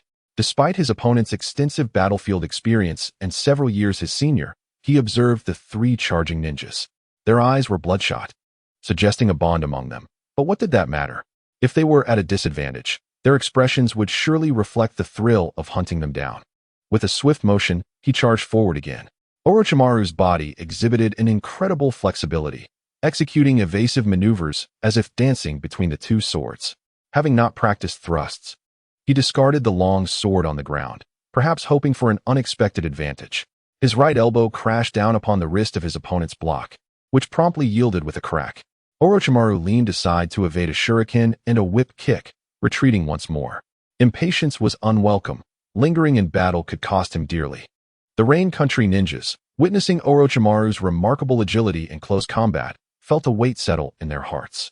Even under the triple assault, he managed to counterattack. At such close quarters, ninjutsu became unreliable, a part of Orochimaru's strategy. Utilizing his not-so-weak taijutsu against their vulnerabilities, he aimed to disrupt their ability to perform ninjutsu. As Orochimaru prepared to charge again, the 2 instinctively aligned to face him. The ninja with clouded eyes spoke solemnly. He was the one who understood the situation. The 2 paused, then discreetly moved apart to flank him. The speaker felt a thrill of joy as he saw his comrades heed his command. Orochimaru regarded the man in the center, whose wrist was shattered, his vertical pupils fixated upon him. The atmosphere shifted, becoming intriguingly charged. Orochimaru felt a surge of excitement, his blood boiling at the prospect of a challenge. Tsunade, observing the rising ninja ahead, wore a grim expression, evidently displeased at being toyed with. Imbuing her kick with chakra, she brought it down forcefully upon the water's surface. The water momentarily stilled, then surged back towards the Rain Country ninjas, resembling a masterful manipulation of the waves. However, it appeared to lack potency, as the opposing ninja dismissed Tsunade's seemingly frivolous display. It wasn't until the wave crashed into him that his pupils constricted in disbelief. Even droplets of water, empowered with great force, could shatter solid rock. Jiraiya, witnessing Tsunade's outburst, had already retreated to safety, exhibiting his shrewdness. Meanwhile, Another ninja remained submerged, waiting for his companions to act as bait, while two chakra-formed Gyarados swam nearby, poised to seize the opportunity. The waters turned crimson as the overconfident elite ninja was obliterated by the mighty wave, his lower half reduced to nothing but a mist of flesh, leaving only a bloodied upper body behind. The ninja at the depths, spotting the scarlet above, mistakenly believed his ally had succeeded and surged upwards with the two Gyarados. Sensing something emerging from below, Tsunade concentrated her strength once more, delivering a powerful punch to the water's surface. Unlike earlier, where she needed to control the water's trajectory, this was effortless. Columns of water erupted around her, propelled by the invisible force of her fist, descending rapidly into the depths. The two sizable Gyarados disintegrated into nothingness. The ninja's expression shifted from joy to terror as he collided with the unseen force. His initial delight morphed into horror, his pupils dilating and then diluting. His entire body shattered like fragile pottery, leaving behind only a few intact fragments of his hardened skull. Jiraiya looked on, a mixture of fear and admiration for Tsunade's formidable display. Slowly, she stood, wiping the mingled blood and water from her face. "Let us go. There are still 5 more over there," she said softly, as if dismissing the fallen adversaries as mere insects. Jiraiya swallowed hard, feeling a chill creep into his heart. The clarity of the scene weighed heavily on him, making him grateful that he had not yet encountered disaster despite his incessant teasing of Tsunade. As they prepared to advance, Shikumo was engaged in testing their leader's swordsmanship, seeking to break through his defenses. Orochimaru, on the other hand, bore injuries on both arms, his flesh torn and bloodied, his expression more frenzied than before. With a rhythm reminiscent of his swordplay, he relished the visceral sensation of each punch landing. The elegant yet somewhat peculiar Orochimaru charged toward the ninja wielding a sword and shuriken. Once more, he returned empty-handed. His punch was evaded beneath a swing, leaving a fresh gash on his back. Orochimaru's eyes cleared, sensing that the battle had reached its conclusion. His pupils turned cold as he reveled in the release of pent-up energy. What a thrill! Do I have a penchant for masochism? That wouldn't be good, he mused, lightly flexing his fingers before darting forward once more. Halfway through his charge, the Kusanagi blade flew into his grasp, which he gripped firmly. The ninja, already accustomed to Orochimaru's attack patterns, wore a look of terror as his speed increased, rendering his movements nearly imperceptible. A crimson line appeared on one pale neck as Orochimaru bent low, his knee bending as he pressed his palm to the ground, leaving a deep imprint to dodge 2 incoming strikes overhead. Using the momentum, he slammed his back into one ninja's chest. The blade gleamed brightly, cleaving through another ninja's arm. Coming to a halt, as the struck ninja began to react, Orochimaru pivoted, launching the Kusanagi toward his chest. "Farewell," he said, his fist, infused with chakra, smashed into the chest of the disarmed ninja, creating a gaping hole. The defeated figure collapsed, his gaze fixed on the sky, pupils dilated in shock. Orochimaru, having briefly exhausted his strength, tumbled to the ground, rolling twice in exhilaration. Slowly, he rose, his chakra nearly depleted. He turned to see the Kusanagi lodged in a struggling ninja's shoulder, pinned to the ground. 2 shurikens appeared in his palms, which he lazily sent flying. Just as Orochimaru felt himself weakening, a soft presence pressed against his back, a sweet fragrance filling his nostrils. "Why push yourself so hard? Can't you just wait for us?" Tsunade's voice trembled, her eyes glistening. With her hands enveloped in green chakra, she healed Orochimaru's wounds. Meanwhile, Shikumo swiftly subdued the opponent as Orochimaru regained his strength. In the absence of comparison, there could be no harm. By the time Orochimaru had finished, a scroll had materialized in his hand. "Let us go. I'm not ready to get up just yet." Shimo drew the grass-wheat sword from the lifeless body, approaching Orochimaru and offering the hilt. "Well, is it done? Did you get the information?" Upon hearing Shimo's words, Orochimaru snapped back to reality. "Yes. This scroll contains their mission details. Just take it back." Shimo tossed the scroll in his hand before tucking it away into his robe and extended his hand. Orochimaru paused slightly before grasping Shimo's hand to rise. "We'll deal with it when we return." Feeling Tsunade's firm grip on his hand, he managed to pull free. Orochimaru spoke softly. Jiraiya looked on with envy, suddenly wishing to dye his headpiece green. Chapter 61. Master, I desire the 9 tails in a moment of reflection.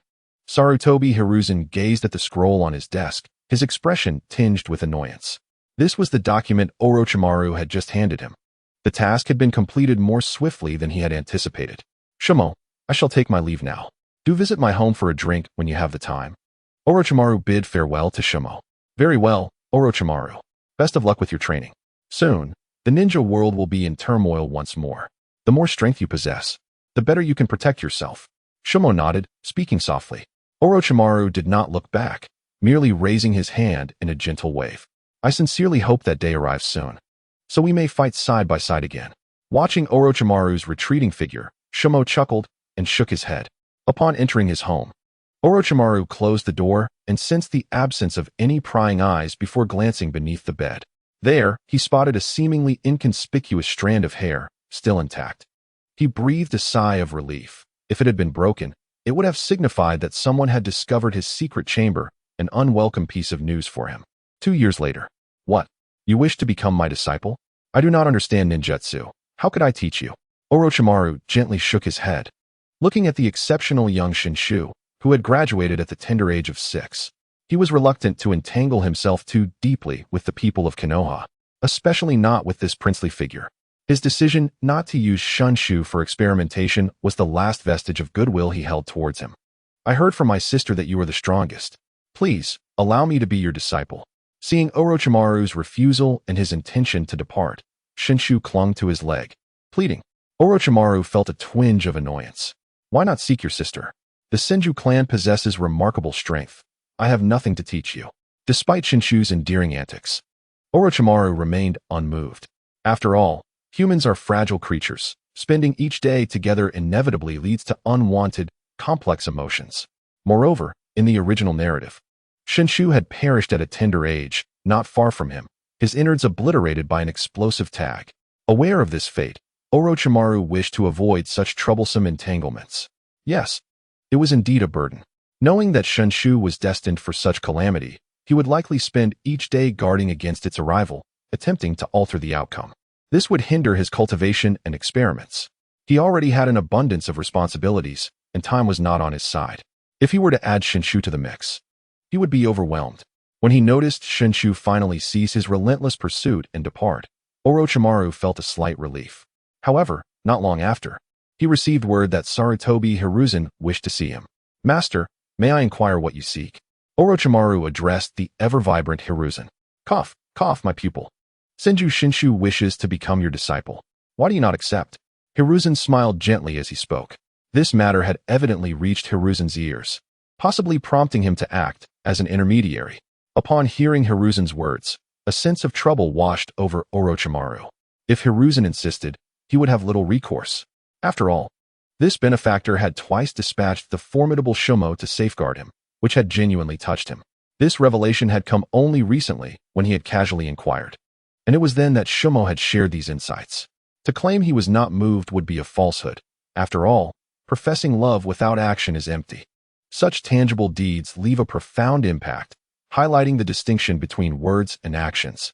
Indeed, but I am quite occupied of late, and the techniques of the Senju clan do not align with my own. I have little to impart. With this thought, Orochimaru attempted to resist, speaking softly.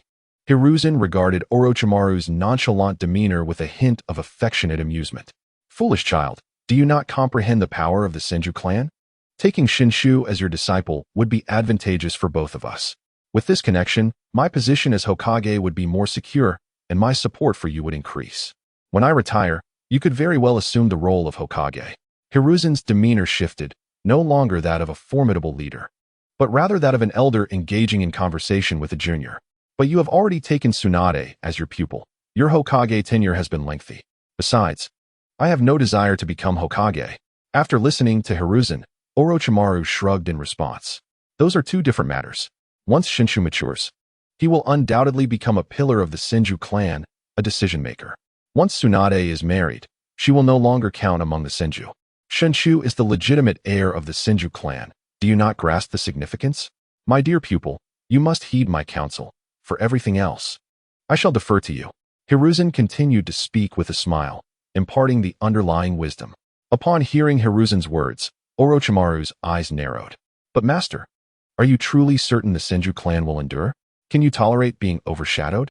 Orochimaru's gaze fixed intently upon Hiruzen, his tone earnest. He suddenly began to understand Hiruzen's perspective. Upon hearing Orochimaru's query, Hiruzen's expression faltered slightly, his countenance darkening as he furrowed his brow. Do not concern yourself. Their clan is not so easily shaken. Aligning yourself with them is a wise decision. Even if they were to collapse tomorrow, you would still reap considerable benefits, both in the present and in the long term. Your reputation would experience a significant boost. Hiruzen inhaled deeply, his brow still furrowed. Master, if this is your insistence, I shall comply, ensuring you are satisfied. But are you truly certain?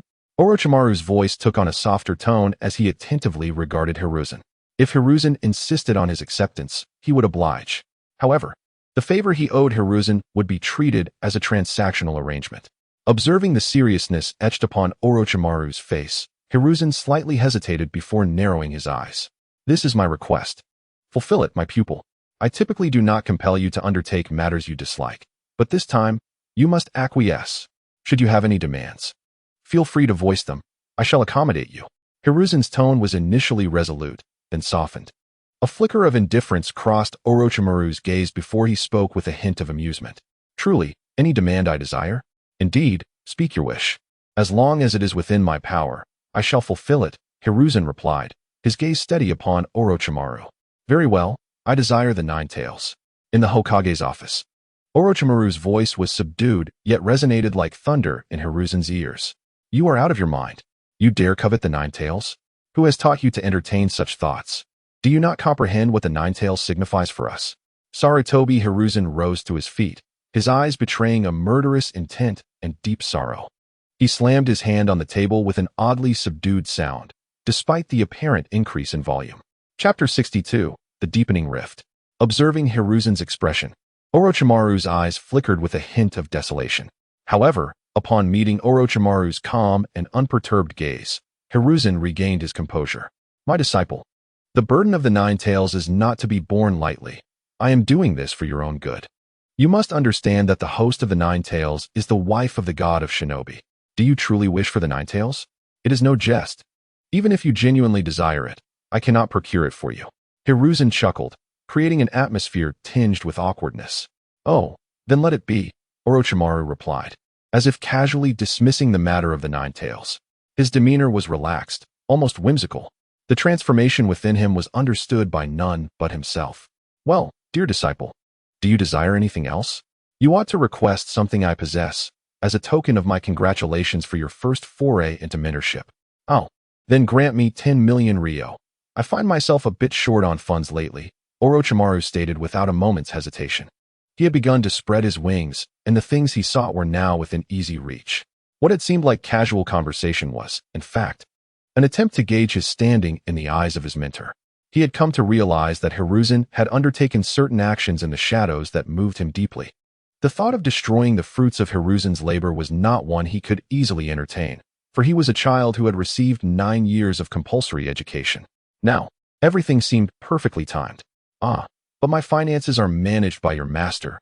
Besides, as Hokage without a salary, where am I to conjure such a sum? You are putting me in quite the predicament. Hiruzen replied, his smile warm, almost as if the anger he had just displayed was a distant memory. Orochimaru's apprenticeship under Senju Tobirama had greatly benefited him, enabling him to implement plans within the village and alleviating the vigilance of the Senju clan. Even should he wish to resort to underhanded tactics, it would be far simpler. Yet, a chill gripped Hiruzen's heart. He was no longer young, and time was not a luxury he could afford. He yearned to fully seize control of Konoha, to see his vision and the will of fire permeate every corner of the village. I shall ponder this, and once I have decided, I will inform you. You may relay this to them. I have given my consent. Orochimaru regarded Hiruzen with indifferent vertical pupils, a cryptic smile gracing his lips. To extinguish the Senju clan, Orochimaru mused internally, contemplating his position in this game. It is splendid that you have come to understand, my disciple. As Hiruzen stood and patted Orochimaru on the shoulder, he exhibited a facade of benevolence and filial piety. Upon exiting the office, Orochimaru walked home with an unperturbed gaze. Watching him depart, Hiruzen's expression darkened. Indeed, I underestimated you, Orochimaru, Hiruzen murmured, pipe in mouth, a glint of sharpness flashing in his eyes. It was not merely that Orochimaru had posed an unrealistic request to avoid taking Tobirama as his disciple, but rather Hiruzen believed that Orochimaru had intentionally suggested an unattainable demand, perhaps to claim the Nine Tails as spoils when they conspired to eradicate the Senju clan. This exchange remained a silent riddle between master and disciple. Furthermore, Orochimaru's ambition had grown dangerously formidable. Now, he had begun to fixate on the Nine Tails, leaving one to wonder what could ultimately satisfy him. When Orochimaru uttered that remark, it was tinged with a mix of defiance and a desire to test their bond. When Hiruzen promised benefits in exchange for Orochimaru accepting Tobirama as a disciple, their relationship had entered a frigid phase. Orochimaru's dissatisfaction reached a peak, compounded by his habitual scrutiny of Hiruzen. He would remember Hiruzen's kindness, intending to go easy on him when the time came. As long as Hiruzen's dark schemes did not ensnare him, he would remain unscathed. Yet, fate had other plans. Hiruzen sought to use him as a pawn. As a man of a new era, he would not accept that. No one wishes to be someone else's piece on a chessboard, pulled along by the nose. Most importantly, he abhorred the sensation of being bound. He had endured enough of that. A true man born between heaven and earth cannot remain perpetually beneath others. Ding ding, I'm back, teacher Orochimaru. Shortly thereafter, Tobirama bounced into view, clutching a small flower. Orochimaru paused, momentarily taken aback by the healing effect of the sight. A slight smile graced his lips. Little Tobirama, quite impressive.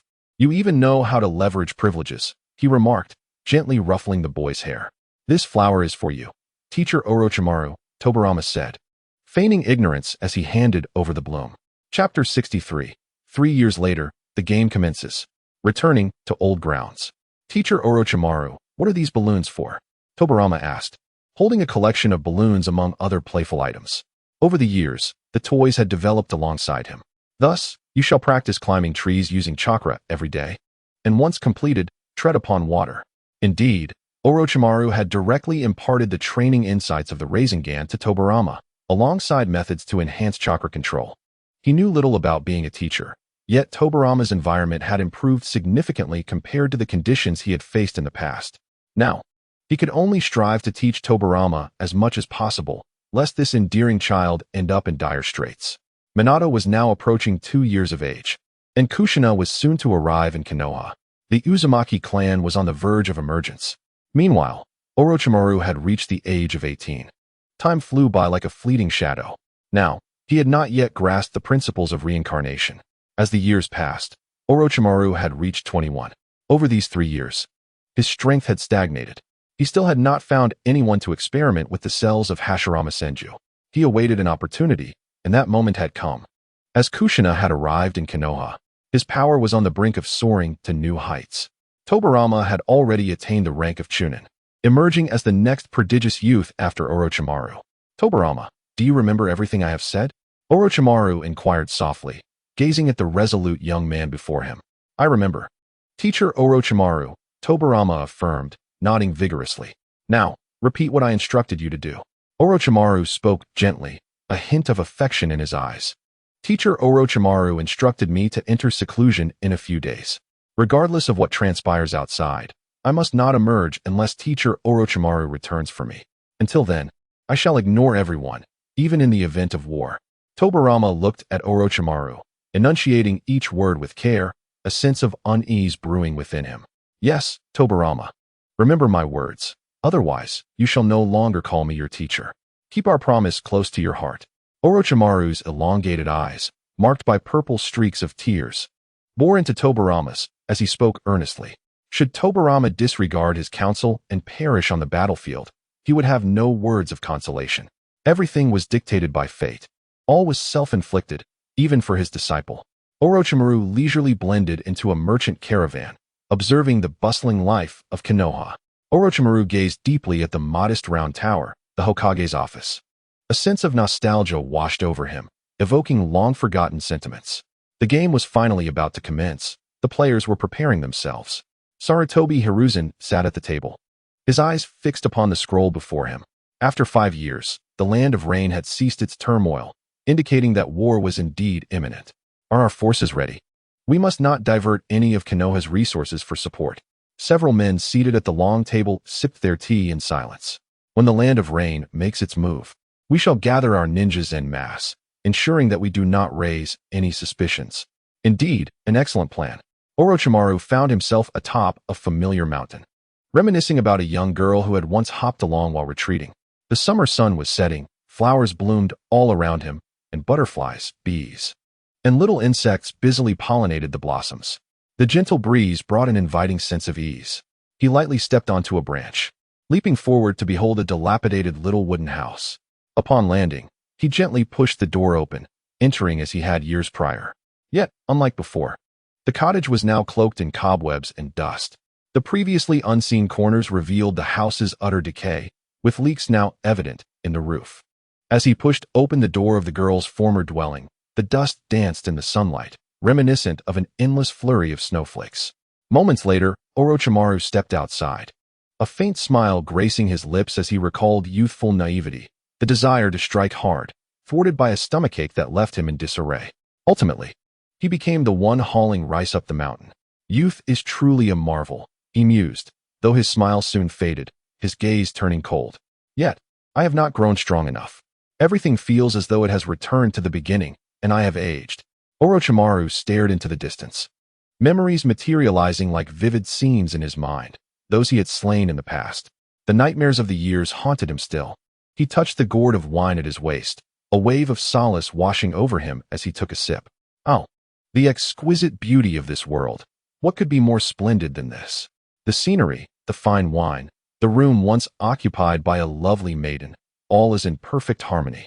He opened his arms wide, embracing the beauty surrounding him. A few days later, the Rain Village declared war against the Land of Iron, the Sand Village, and Konoha. No one could fathom the audacity behind this declaration.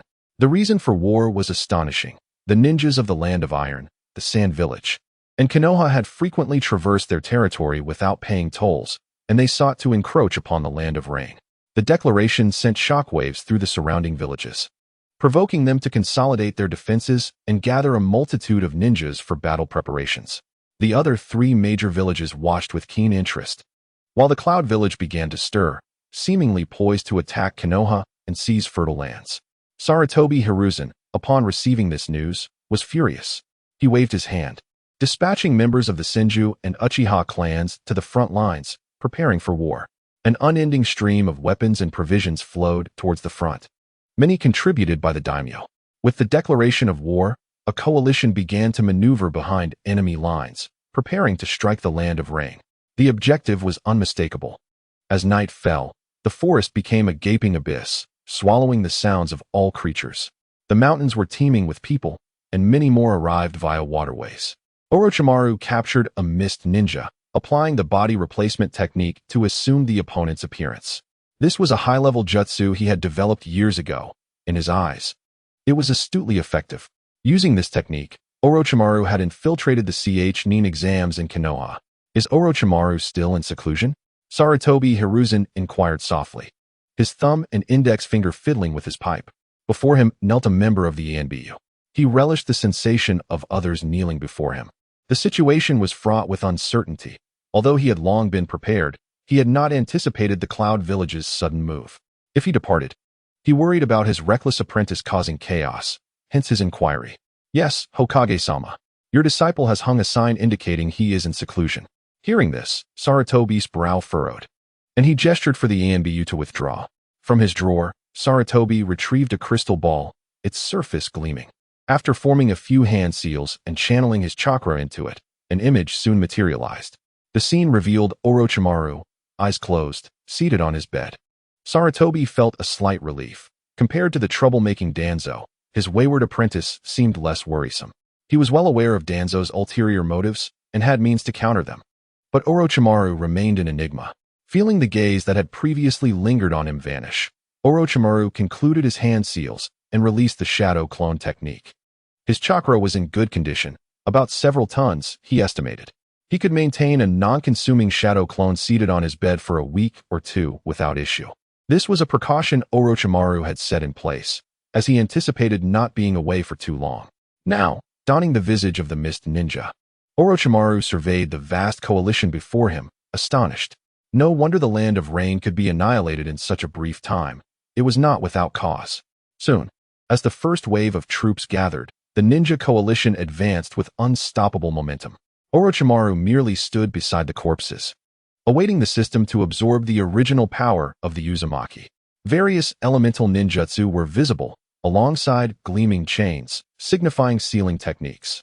Over 200 nin and a dozen jonin formed sharp blades, piercing through the defenses of the Land of Rain. Orochimaru was taken aback by the scale of this coordinated assault. A sea of fire stretched thousands of meters, accompanied by torrents of water and towering earth walls. This was merely a single front. The other three directions mirrored this chaos, creating a colossal slaughterhouse. The stealthy coalition utilized a full array of ninjutsu, blending them together to create an awe-inspiring spectacle. Trailing behind the mist ninja, Orochimaru symbolically employed high-level jutsu, absorbing the formless energy emanating from the surroundings into his being. He felt that this venture had not been in vain. His chakra was expanding at a perceivable rate. Host has acquired a substantial amount of the original power of the Uzumaki, breaking through its limits. The host now possesses a fragment of the sage body, capable of gathering the original power of the Senju clan to complete the sage body. Note: completion is required for further enhancement. Before long, as Orochimaru sensed his chakra transforming into chakra tons, he understood the significance of this moment. The system's voice resonated. System, with so many whirlpool entity origins here, can you not gather them? Orochimaru inquired, a rare moment of curiosity. Such opportunities are exceedingly rare. Miss this village, and there will be no shop left. The host's suggestion is reasonable. Collection and storage can continue, but it will dissipate at a rate of 1/365th per day. My God, please pay attention to everything. The explanation rights belong to the mysterious system. Does the host confirm the current operation? Upon hearing the system's words, Orochimaru felt a slight thrill, followed by a moment of hesitation. I agree. Hurry and collect. Originally, Orochimaru intended to preserve the Senju clan, but alas, fate had other plans. Several ninja hawks soared through the skies, their destination being Konoha, while the allied forces remained oblivious, seemingly indifferent. This was partly due to the fact that once these hawks took to the skies, and under the cover of night, shooting them down seemed a futile dream. In the deep of night, Sarutobi Hiruzen lay asleep beside his beautiful wife. Suddenly, a frantic knock echoed through the quiet. Startled, he shivered, his expression darkening. Glancing at his wife's lovely face, he managed a smile. It could be an emergency at the front. Stay vigilant, and I will return. He planted a gentle kiss on her peach-like cheek and spoke softly. Chapter 65. Danzo's Temptation. Hiruzen's hesitation just as Sarutobi stepped out of the room. Preparing to express his anger, a plea for help appeared before him. His gaze momentarily blank, anxiety stirred within him. Could it be a crisis at the front? Ignoring his previous thoughts, he took a few steps into the living room, turning on the lights to investigate. The Land of Whirlpools was their ally, guarding their rear. Now that trouble had arisen, how could they remain calm? He swiftly made his way to the Hokage's office. As he walked, a thought struck him. He turned to his umbu, saying, "Summon the heads of the various clans." Sarutobi sat quietly in the office, an anxious expression on his face. He had not yet settled into his role as Hokage. Soon, Danzo entered the room. Sarutobi's eyes widened in surprise. He had not expected Danzo to arrive so swiftly. Noticing the confusion in Sarutobi's gaze, Danzo pondered for a moment before approaching him and speaking softly. "I have received news as well. I surmised you would be here, so I came. My suggestion is not to provide aid. Rather, we might use the Senju clan as a pawn to better control Konoha." Danzo's voice was cold and devoid of emotion, carrying a sinister edge. Sarutobi's eyes widened in disbelief as he stared at Danzo. Before he could finish, Danzo continued in a low voice, "Lord Mito is aging. He may not have long left. Once he departs, can we trust the Land of Whirlpools? They currently possess a large population and formidable strength, situated behind us. Their sealing techniques are powerful. If we aid them and they grow stronger, they could become a threat to Konoha. Do you not see the Senju clan as an obstacle to our progress? Eliminating two major threats would allow us to expand our ambitions." Danzo's enticing words echoed in Sarutobi's ears. Initially horrified, Sarutobi's expression wavered as he absorbed Danzo's words. The notion of not saving the Land of Whirlpools began to take root in his mind. As Danzo concluded, a flush crept onto Sarutobi's face, clearly envisioning his own grand future. However, Sarutobi's heart began to race. And just as he was about to voice his concerns, Danzo's voice cut through again. Opportunities are fleeting. The glory of the Senju clan is a thing of the past. Do you wish for them to continue riding upon your shoulders, issuing commands? And do you not know how strong Konoha truly is? Simply our Umbu and Root are sufficient to engage in a medium-scale battle. With so many clans, what role does the Senju clan serve us other than as a good luck charm? Sarutobi's heart sank, his expression settling into calm. Danzo's words resonated deeply within him. He too wished to overturn the Senju clan and look down upon them, declaring, "Lord, the times have changed. This is my era, Sarutobi Hiruzen." Yet, he lacked the courage and opportunity to do so, fearing exposure and the accompanying disgrace. At that point, it will be up to you. We must retrieve the sealing techniques. Sarutobi sat upright, his tone serious and composed, revealing his long-held desire for those techniques. Rest assured, Danzo replied with a smile. He had received word days prior. With his vast connections, he could easily acquire the Sharingan. How could he possibly remain unaware of such trivial matters? Naturally, any sealing techniques he procured would be kept for himself, indifferent to Sarutobi's concerns. Observing Sarutobi's earnest demeanor, Danzo couldn't help but be impressed by his cunning. It seems Danzo, will bear the burden once more. When will I finally become Hokage? He pondered, feeling somewhat weary. Even as an advisor, he was constantly troubled by the Senju clan, which was quite vexing. Fortunately, they were like grasshoppers in autumn, not able to jump for much longer. Moments later, the Hokage's office was crowded. An elder from the Senju clan pointed an accusing finger at Sarutobi's nose, exclaiming, "The situation in the land of whirlpools is dire. Why have we not dispatched aid? They have been our allies since the Warring States period." Others began to murmur, but no one spoke up. The atmosphere was thick with disappointment. "Lord Senju, it is not that Sarutobi refuses to help, but Konoha simply lacks personnel. With 2 battlefronts now active, we are stretched thin. Moreover, sending even a few would not suffice." Sarutobi feigned ignorance, gazing attentively ahead. Danzo stepped forward to address the assembly. The 2 other advisors, upon hearing Danzo's words, exchanged worried glances. They had not yet fulfilled their roles as advisors and were unwilling to diminish Konoha's strength on behalf of others, fearing vulnerability to outside threats. They were Kamachi and Monin. Resolute in their decision, even if it meant offending the Senju clan, they would not allow Konoha's power to wane. Ultimately, the discussion reached an impasse. Mito gazed despondently at the faces carved into Hokage rock. Aside from the Senju clan members who had already faded into obscurity among the common folk, the remaining ninjas, numbering in the thousands, departed from Konoha, heading towards the land of whirlpools. Thanks to C. Lang for the great certification. Thanks to Mansoa 911 for the gift. Chapter 66. The Fall of the Land of Whirlpools. The Senju clan's calamity. Witnessing the panic of civilians fleeing, the war raged on through the night. The resistance of the Uzumaki clan weakened considerably. Most of the ninjas had perished, as many had become complacent under the illusion of peace. Lulled by the strength of their powerful ally, Konoha, in the eyes of others, their physical prowess and sealing techniques had become coveted treasures.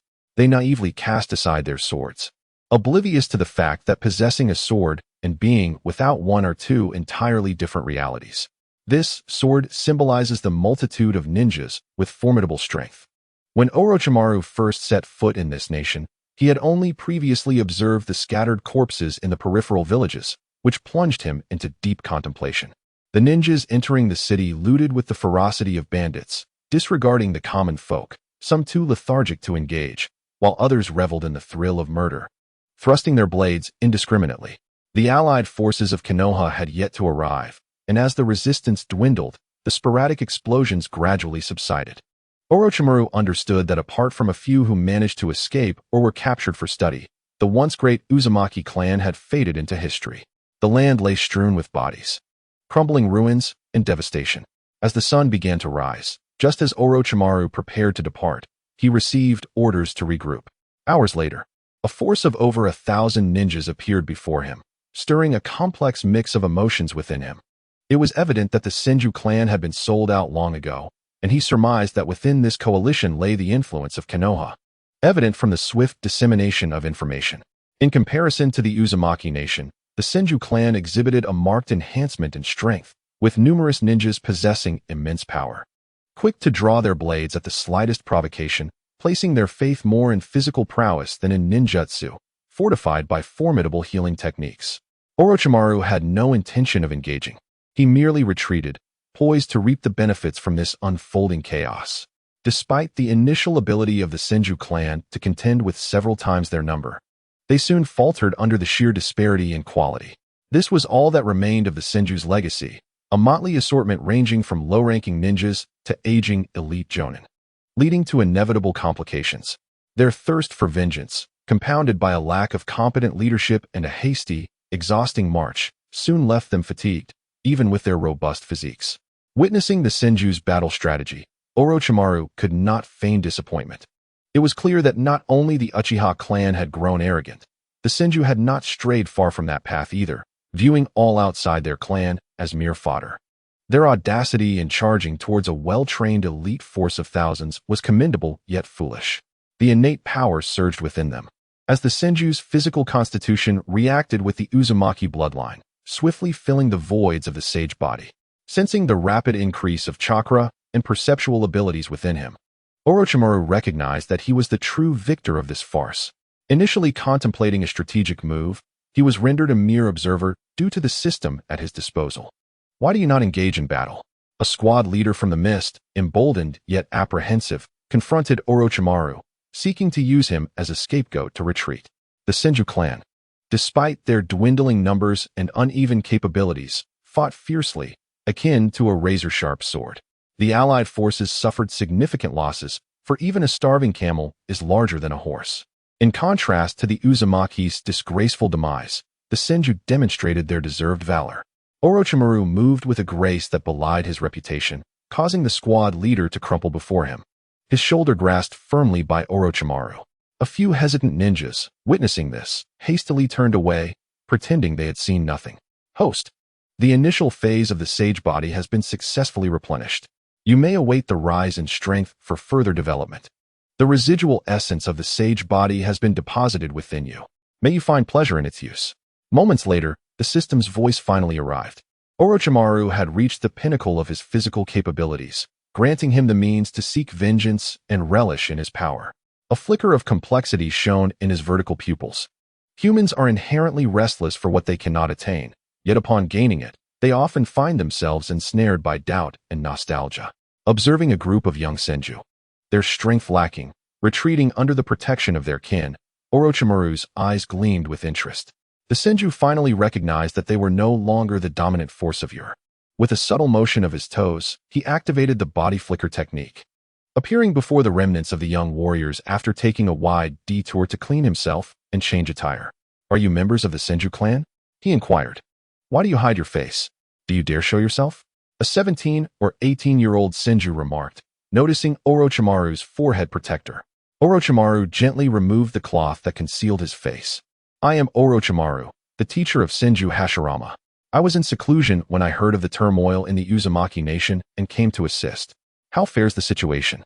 Why do you appear so disheveled?" A sense of urgency accompanied Orochimaru's words, mingled with a warmth towards the Senju clan, his smile softening his countenance. The leading youth was momentarily taken aback, realizing he stood before the teacher of the clan's leader, his eyes reddening. "We have already been to the battlefield and are now returning," he replied, sorrow evident in his voice. "When we arrived, the Uzumaki nation was already in ruins." The elder who had maintained good relations with them was infuriated and, disregarding any potential ambush, led us into the fray, hoping to save some lives and preserve the Uzumaki bloodline. Exhausted from their flight, the group took refuge in a hidden cave that Orochimaru had guided them to. Now seated together, he listened patiently as the youth recounted their tribulations. "And then, were any lives saved? What of the others? Did you become separated?" Orochimaru feigned ignorance. "Alas, while passing through a village, we searched and found some survivors. We pressed on deeper, only to fall into an ambush, as if the enemy had anticipated our arrival." Upon uttering this, the youth paused, his gaze flickering before settling into a calm demeanor. Orochimaru, observing the shift in the boy's expression, remarked, "Your suspicions are correct. Konoha indeed dispatched numerous ninjas this evening. They did not head towards the Rain Village nor the Cloud Village."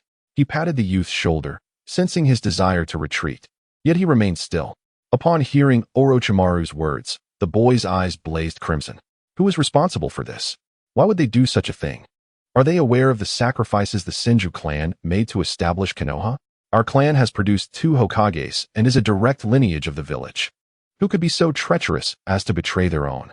The youth's blood surged with indignation as he contemplated the thousands of lives at stake. Learning that their defeat did not stem from a formidable enemy, but from treachery within their ranks, ignited a fierce resolve within him. The remaining children, aged from 13 to 16, shared his sentiment, their eyes brimming with tears. Just the night before, they had enjoyed the warmth of their happy families. Today, everything has vanished. Are you foolish? The Senju clan has but a handful of direct descendants left, merely the few of you who managed to escape. The rest of your kin have fully integrated into Konoha. If you return and create such a ruckus, are you not inviting the annihilation of your clan? Moreover, can you truly contend with someone possessing such formidable power? You do not even know who orchestrated this treachery, so what can you possibly fight against? Orochimaru's expression was stern as he spoke slowly, his tone decidedly unfriendly. He had initially intended to deceive these young Senju ninjas and confine them for experiments on Hashirama cells. After all, even diluted Hashirama cells, when experimented on infants, could trigger an explosive transformation, swiftly consuming their cells and turning them into wood. The only survivor from the original story was the child Yamato, a result of Orochimaru's own hands. These young ninjas, possessing the Senju bloodline, might yield deeper insights into Hashirama cells. However, he reconsidered.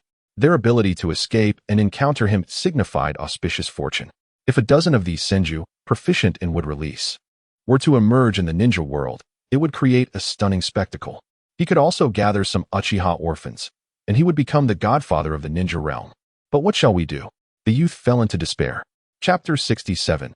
Undercurrent's father, what troubles you? In a simply decorated hall, the young Uchiha Fugaku gazed at his distracted father and gently inquired. An era has come to an end. The middle-aged man instinctively replied upon hearing Fugaku's words. What era? The young Fugaku pressed on with his inquiries. It is nothing. Do not ask. Focus on your training. Ah, how ruthless you are, Hashirama. You have a fine brother.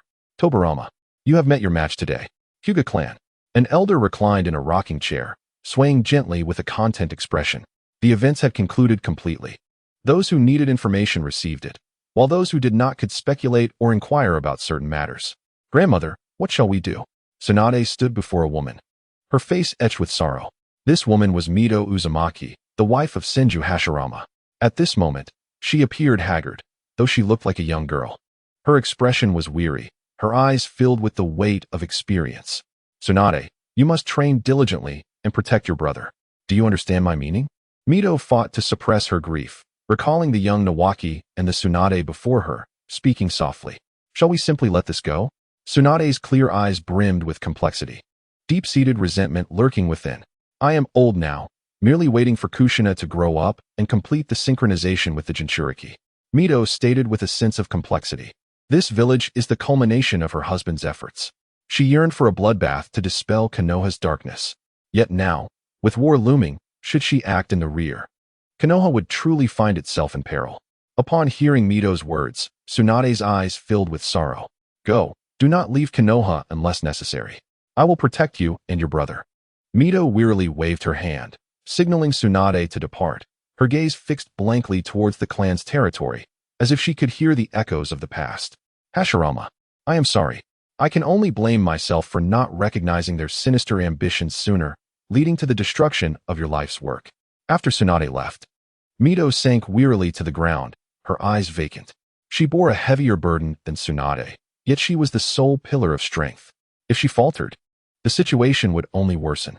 Tsunade passed by Nawaki's room, noticing the closed sign hanging on the door. Several times she considered entering, but hesitated. She longed to take Nawaki and flee from this dreadful place. Yet, in the world of ninjas, they had no sanctuary. Sarutobi, that old dog, Danzo, the treacherous villain. Yuki clenched the test tube tightly in her delicate hand, veins straining against her skin. Though she held no deep affection for the Senju clan, it was still the place of her birth and upbringing. Contemplating her meager strength, Yuki's eyes, filled with hatred, turned hollow. After a long moment, her hands gradually became resolute. She hastily rummaged through a drawer, revealing a worn notebook. She cautiously picked it up, a glimmer of cold light flashing in her eyes as she began to flip through its pages, muttering, Edo Tensei, Edo Tensei. Indeed, this notebook belonged to Tobarama Senju, containing his insights on the creation and study of Edo Tensei. Thanks for the 5 cups of milk tea and 5 razor blades. Gratitude to my brothers and sisters for the kind reviews, urging updates, and gifts. Wishing everyone a happy Mid-Autumn Festival. Chapter 68. Master and Apprentice Night talk. Half a month later, after much wandering, Orochimaru, accompanied by 17 young Senju, disguised themselves and returned to the land of rice. Due to the ongoing war, Orochimaru led them to establish a temporary base in the mountains. Before several wooden cabins, Orochimaru surveyed the 17 young men before him with satisfaction. Konoha has decayed, and Nawaki remains in the village. I intend to return to gather intelligence and bring Nawaki and Tsunade out. You shall remain here in seclusion for now. When I bring them back, remember to keep your whereabouts hidden. If you are hungry, you may hunt in the mountains. Consider your young clan leader. He needs you to help rebuild the Senju clan. Do you understand? Orochimaru spoke softly, his expression serious. The youths, in their rebellious phase, often thought simply, "Yes, Lord Orochimaru. I will ensure they behave. Thank you very much." The leader, a boy of 17 or 18, responded earnestly, his demeanor resolute. Clearly, he had embraced Orochimaru's plan. Recognizing that had Orochimaru intended to harm them, they would have met their end long ago. Thus, despite Orochimaru being the disciple of that old thief Sarutobi, they still trusted him. Orochimaru was not only Sarutobi's apprentice, but also the teacher of their young clan leader. When Orochimaru stealthily infiltrated the village, he meticulously checked the hidden mechanisms in the underground chamber. After confirming all was well, he felt a sense of relief. "Master Orochimaru, have you returned?" That night, Nawaki gently knocked on Orochimaru's door, calling softly. Sitting cross-legged on his bed, Orochimaru opened his eyes slowly and rose, gently opening the door. "What is it, Nawaki? Did I not instruct you to enter seclusion?" Seeing Nawaki's red-rimmed eyes, Orochimaru halted his words. "Do you know?" As Nawaki entered, Orochimaru closed the door, lightly shutting his eyes to sense the presence of several individuals following Nawaki at a distance, yet they showed no inclination to approach. Orochimaru opened his eyes and spoke softly. "Wu-Wu, my sister has told me everything. Our Senju clan, in supporting the land of whirlpools, has suffered total annihilation." Upon hearing Nawaki's words, Orochimaru's eyes narrowed slightly. He moved to the table to pour Nawaki a glass of water. "Drink some water and speak slowly." Nawaki accepted the water and took a sip before gently placing the cup back on the table. "Master Orochimaru, I wish to know what has transpired." Nawaki looked at Orochimaru with a blend of anxiety, sorrow, and trust. It was evident he was skeptical of Tsunade's selective revelations. All of this traces back to the land of the whirlpools. Your Senju clan was originally a steadfast ally of the land of the whirlpools, and the events that have transpired were premeditated. The isolation of the land of the whirlpools was orchestrated by the current leadership of Konoha, and the Senju clan's intervention was merely a cog in their grand design. Reflecting on the original narrative, I recall how much Moku endeavored to combat the enemy for the sake of Konoha, solely to revive the Senju clan, yet he met an untimely demise. Unlike Sasuke, he comprehended the precociousness of children in the shinobi world. His approach diverged from that of Tsunade and Itachi. He opted to confide in Moku, contrasting with the imagined indignation of Orochimaru, who would bellow against Sarutobi. Moku listened intently to Orochimaru's words, betraying no emotion as he concealed the hatred lurking deep within his gaze. Orochimaru, witnessing this, noted a hint of color in his vertical pupils and silently mused. "This child has great potential. Thank you, Master, for restoring 17 portions of our bloodline to the Senju clan," Moku expressed, bowing deeply before Orochimaru. Observing the young Moku, who had matured beyond his years, Orochimaru felt a sense of satisfaction. "Is it not true that many of your clan have married into common families? It does not equate to the annihilation of your lineage." Orochimaru remarked with a gentle chuckle. "That does not count.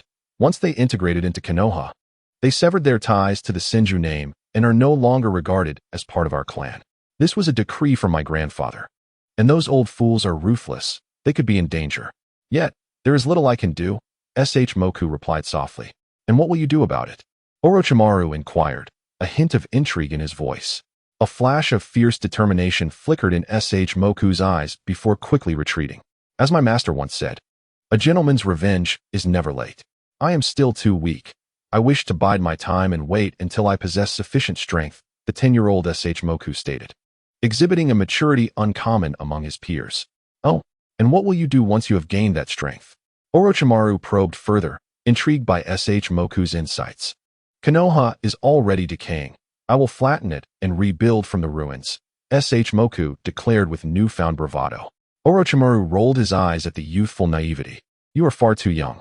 The complexities of the village involve numerous vested interests. Unless you reach your grandfather's level of prowess and can govern with virtue, your words are but the dreams of a fool. He offered a blunt critique of Moku's aspirations. But there are many who follow our Senju clan.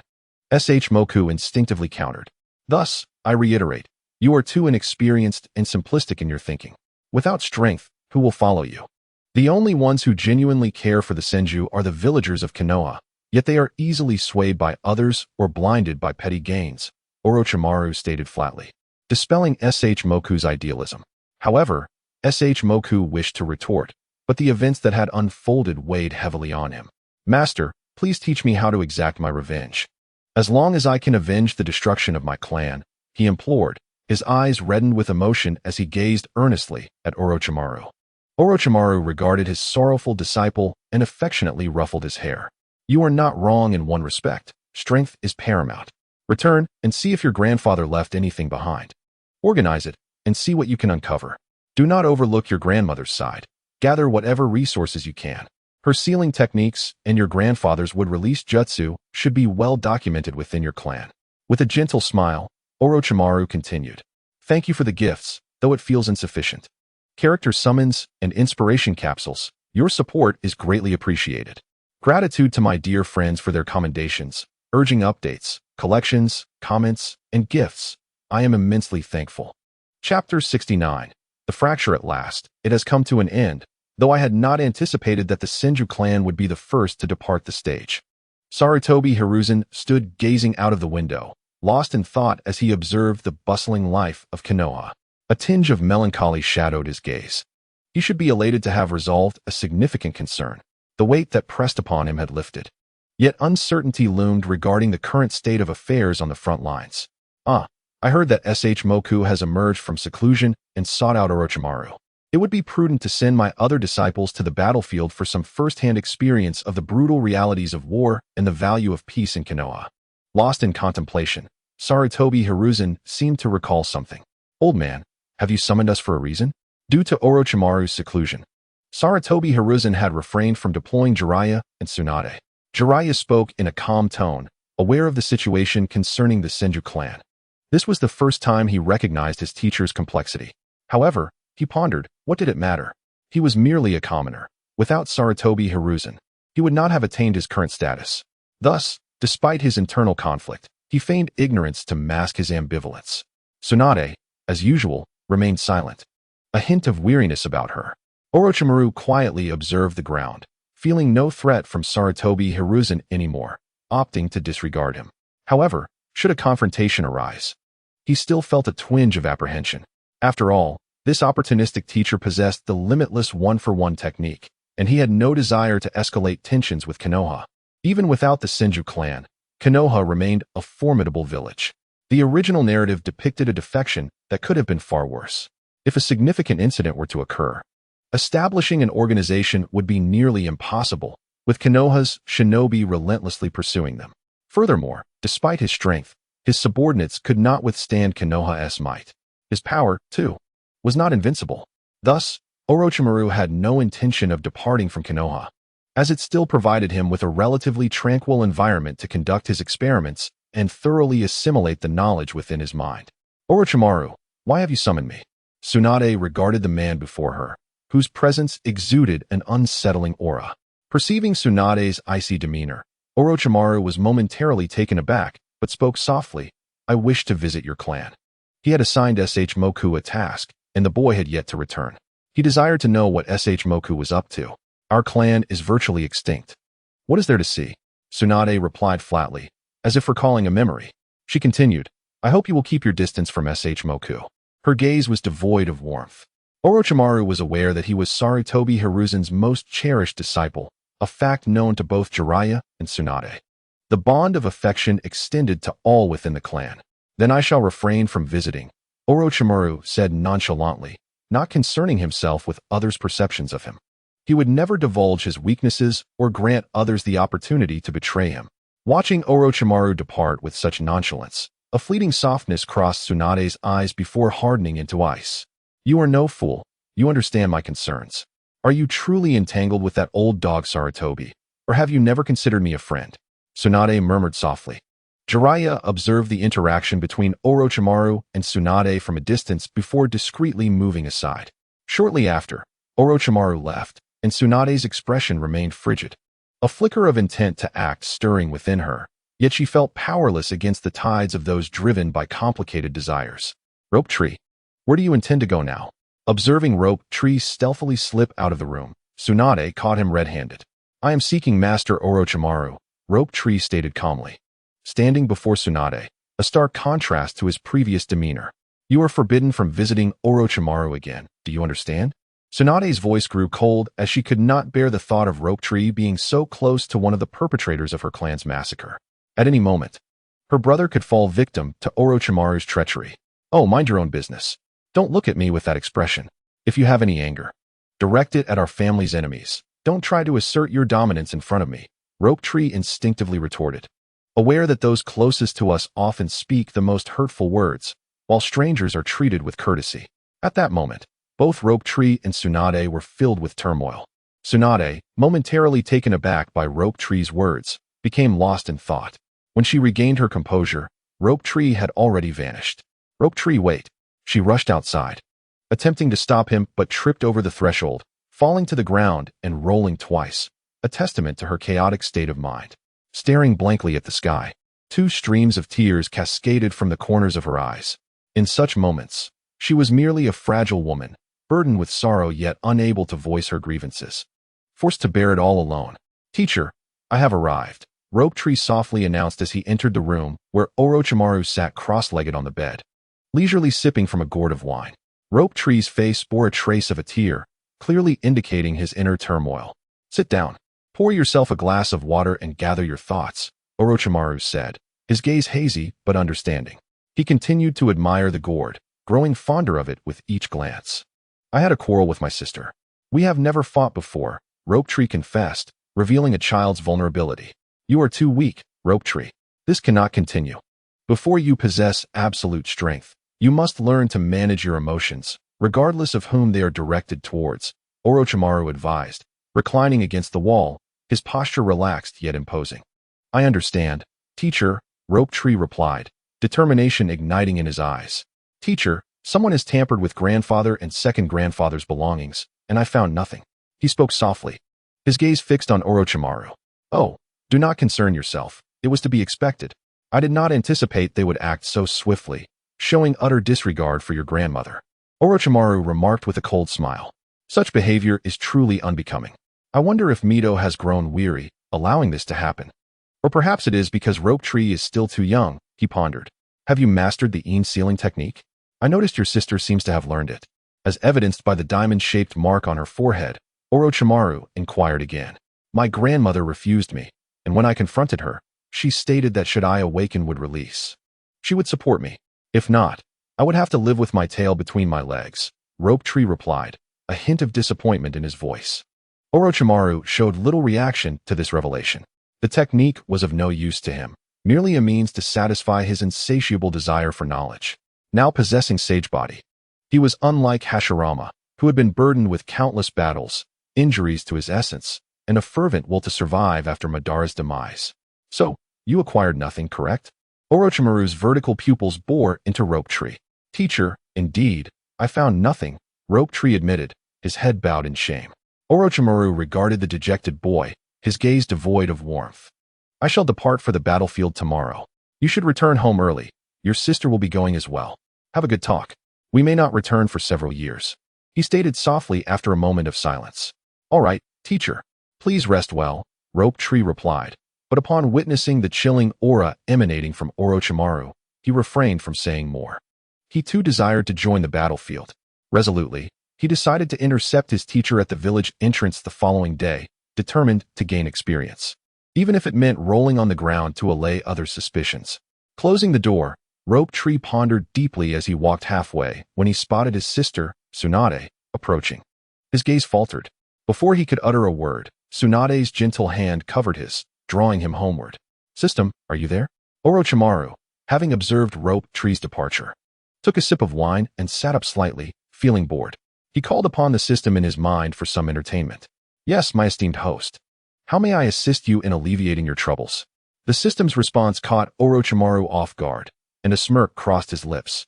"System, after so many years in this world, my strength has somewhat waned, has it not?" Orochimaru spoke softly. The system hesitated momentarily. "What do you mean, my esteemed host? Forget about the reincarnation eye or the Rinnegan. Just give me a pair of Manjiki Sharingan or let me play with wood release. What do you think?" Orochimaru, slightly intoxicated, made an unreasonable request. My esteemed host, you should realize that I am merely a medium and require physical objects to convert for you." The system's voice echoed in Orochimaru's mind, sounding somewhat exasperated. "Oh, I shall not press you too hard. I possess Hashirama's corpse. Surely you can extract wood release from that without issue?" Orochimaru retorted, raising an eyebrow at the system's response. My esteemed host, that corpse is already incomplete, and much of its energy has dissipated. Directly converting it into wood release is unrealistic. However, you might conduct further research in this domain. Perhaps you could accomplish what I cannot." Orochimaru felt a slight annoyance at the system's words. If Madara could manage it, why couldn't the system? It was evident that he had not been adequately compensated. "Then find me a brilliant female researcher. After all these years, I've grown somewhat lonely," Orochimaru continued. The system experienced a brief malfunction. After a moment, it responded. "My esteemed host, what style of Manjiki would you like? I shall expend my own efforts to provide you with a pair." Faced with the persistent demands of the system, Orochimaru had no choice but to acquiesce. Recently, he had indeed reaped numerous benefits. "If that is the case, I am intrigued," he mused. The following day, a delicate atmosphere enveloped the three of them, silence prevailing as 6 other random ninja trailed behind. Orochimaru found himself lost in thought, still reflecting on the events of the previous night. His interest peaked, and plans for his eye techniques forming in his mind.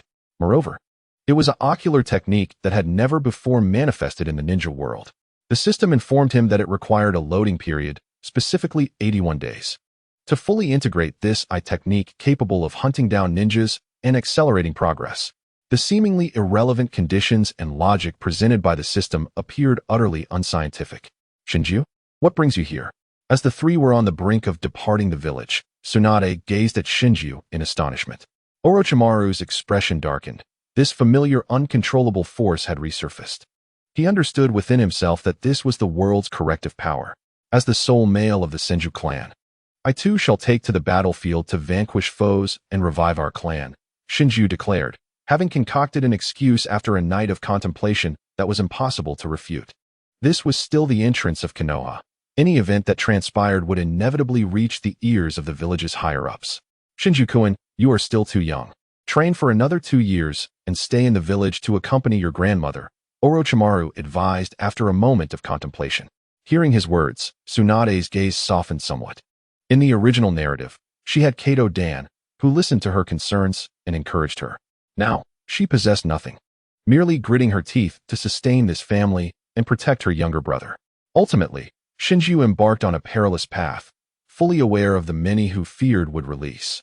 Without the Senju clan as a protective shield, both foes and allies sought his life, whether for research on wood release or to eliminate potential threats. Numerous individuals were destined to employ underhanded tactics. Along the way, Tsunade regarded Shinju, who was clinging to Orochimaru, with a complex expression, while Jiraiya's gaze remained fixated on her. Orochimaru occasionally sipped from his flask. As the young clan leader of the Senju, although you have become a solitary commander, remember that a general should not charge headlong into battle, but rather remain in the rear to command. Recalling the original narrative, Shinju turned back to Orochimaru and smiled, resolutely leaping onto a branch to pursue ahead. What followed was a cacophony of explosions piercing the sky. When they next appeared, Shinju had been entirely gutted. Thus, he spoke these words, acknowledging that if Shinju were to distance himself, it would mean courting death. Orochimaru remained the captain for this mission, now accompanied by several more subordinates. "You 6, advance at full speed and ascertain the situation at the front lines. He instructed the 6 individuals behind him in a hushed tone, exuding a commanding presence. However, one of the ninjas protested, "But, Lord Orochimaru, our mission is to protect you at all costs." Recalling the orders given by the Hokage to monitor him, the ninja's expression soured. "This is a military command. Do you intend to defy it?" Orochimaru's chilling gaze fell upon the reluctant ninja, suggesting that any dissent would lead to disciplinary action. The ninja felt a shiver at Orochimaru's frosty demeanor, aware that they were no longer in Konoha. Orochimaru's orders were military commands that they could not disobey. "Very well, Lord Orochimaru, we shall proceed at full speed," the ninja conceded, fearing for his life. Orochimaru's frosty countenance soon melted away as he patted the ninja's shoulder. "Good brother, go ahead and ascertain the situation ahead. I hope you understand this is for the greater good." Orochimaru smiled gently, signaling for them to depart. The 6 left, and Orochimaru cast a meaningful smile towards the rear. Tsunade felt a strange unease at this side of Orochimaru that she had never witnessed before. Jiraiya remained silent, while Shinju looked up to Orochimaru, hoping to glean something beneficial from him. The quartet traveled leisurely along the road, displaying no urgency despite the battles raging ahead. They ate and drank as they pleased, traveling for an hour before resting for half an hour, and at night they would camp in place. At this pace, it would take them 10 days to half a month to reach the front lines. Had they not been moving at a brisk pace, it could have taken them 1 to 2 months. However, just 3 days later, they encountered numerous signs of explosions and blood along their path, indicating that small skirmishes had occurred in the area recently. It was not until they spotted a ninja headband that Orochimaru sensed that one of the ninjas he had sent ahead had met with misfortune. They boldly approached the front lines, with Shinju in their midst, whose value far outweighed the risks of raiding supplies. Observing this scene, Orochimaru remained unfazed, suspecting that this underhanded ploy was a scheme concocted by the rather unscrupulous Danzo. After closing his eyes to sense the surroundings, he found no ambush awaiting them. Thus, he ambled forward, taking care not to move too swiftly lest they encounter traps. While they might escape unscathed, Shinju could very well meet with an untimely demise. Such was the randomness of fate, akin to the arrival of the Grim Reaper. Having narrowly avoided one calamity, a myriad of crises would soon follow, leading to unforeseen deaths. Chapter 72. The Country of Rain confronts the Country of Iron half a month later. After casually dispatching 2 waves of assassination attempts, the group finally reached the front lines. "Orochimaru, you've arrived," Kakashi Hatake exclaimed, stepping out of the tent to greet him upon learning of his arrival. Kakashi now held considerable power, commanding the situation on this front line, barring 2 old relics. "Indeed, I have come, Kakashi-kun," Orochimaru expressed, feeling a sense of joy at their reunion, undeterred by the passage of time. "Come, let us sit in my tent and share a meal." Ignoring Tsunade, Jiraiya, and Shinju, Kakashi led Orochimaru into his tent. The remaining 3 exchanged glances. "Oh, you should come in as well," Kakashi suddenly remembered, turning back to extend the invitation. "How could we impose?" Jiraiya stepped forward, smiling amiably. "Ah, my apologies, you're right. My tent is not for just anyone. Please, find a place to set up camp," Kakashi responded instinctively. Orochimaru felt a pang of exasperation at the exchange. The dialogue was utterly absurd. Noticing Jiraiya's slight awkwardness, Kakashi seemed to recall something. "Orochimaru, your companion still possesses such thin skin," he quipped, addressing Orochimaru before turning to Jiraiya, whose smile had frozen. The atmosphere grew markedly uncomfortable. "What is the current situation? You seem to be quite at ease," Orochimaru inquired softly once they settled down. His curiosity piqued. "Don't mention it. I thought the Country of Rain had grown bold enough to strike all at once, but they merely took their frustrations out on the Country of Iron. Meanwhile, our Konoha feels somewhat idle," Kakashi replied, shaking his head softly. "That can't be right. With such a brazen attitude, how could they falter?" Orochimaru furrowed his brow, perplexed. "The issue lies with the Country of Rain. It appears too small, with scarce resources. Envious of its neighboring nations, namely ours, they engage in conflict merely to expand their territory without considering their own capacity," Kakashi elaborated. Orochimaru found himself struggling to comprehend the chaos of this conflict, uncertain of how it had escalated. However, he knew that the 3 ninjas from Konoha would inevitably confront Hanzo in an encounter. The specifics eluded him, Yet he was aware that Kakashi's moniker, the White Fang of Konoha, would gain renown during this battle. Scorpion's parents were to be taken down by Kakashi, while Dan and Shinju would also meet their fates. Chio would face off against Hanzo, as Tsunade would confront him as well. Contemplating this, Orochimaru shook his head. These matters are of merely referential value. One must exercise caution. Considering the proximity of the land of wind to our own, we are blessed with fertile lands, while they are plagued by sandstorms. It is possible they may strike at us. Orochimaru murmured, offering a word of caution to his friend, Shikamaru. Rest assured, I have been prepared for this, Shikamaru replied softly. As he reflected on their lengthy conversation, he realized it was rather impolite not to have poured a cup of tea for Orochimaru. Thus, he scratched his head and poured a cup from the teapot, presenting it to Orochimaru before passing the kettle to Jiraiya, signaling for them to serve themselves. Orochimaru accepted the tea and took a gentle sip. Shikamaru, in the presence of strangers, exhibited exceptional decorum and politeness, but with Orochimaru, he shed his facade, revealing his true self. Days gradually settled into a tranquil routine. The land of fire consistently preached peace and showed no inclination to strike first. Even in victory, this conflict would yield little benefit. They were inherently the defenders, thus refraining from initiating an attack. Meanwhile, upon observing Konoha's poised demeanor, Tsunade also maintained its stance. As the saying goes, staying motionless is akin to a turtle. The enemy remains still, so do we. The Rain Village, noticing the inaction of both Tsunade and Konoha, quietly intensified its efforts, preparing to resolve matters with the Land of Iron. Thus, the war currently advanced toward the Iron Country's territory. The warriors of the Iron Country, upon hearing the name of Hanzo the Salamander, turned to flee. Hanzo, witnessing this scene, felt a flicker of joy within. It seemed that better times were approaching. His greatest ambition extended beyond the immediate. He aimed to elevate the Rain Village to the status of the sixth great hidden village. Now, seeing the Iron Country's warriors so cowardly, it appeared that the recent battle had instilled fear in these self-proclaimed warriors. Just as he was about to command the pursuit of these fleeing sheep, he noticed a lone man still standing, sword in hand, blocking their path. You are quite brave, young man. What is your name? Hanzo inquired softly, intrigued by the courage of the young man before him. Name unchanged, I am Mitsuba. Come at me. Let me witness your strength. What gives you the audacity to stand before me? Mitsuba replied, unwavering. Without a hint of emotion, Hanzo spoke through his mask. One hand wields a scythe, the other a chain. Upon hearing this, Mitsuba wasted no time. He swiftly advanced with his sword towards Hanzo. Despite Mitsuba's commendable bravery, his abilities were rather mediocre.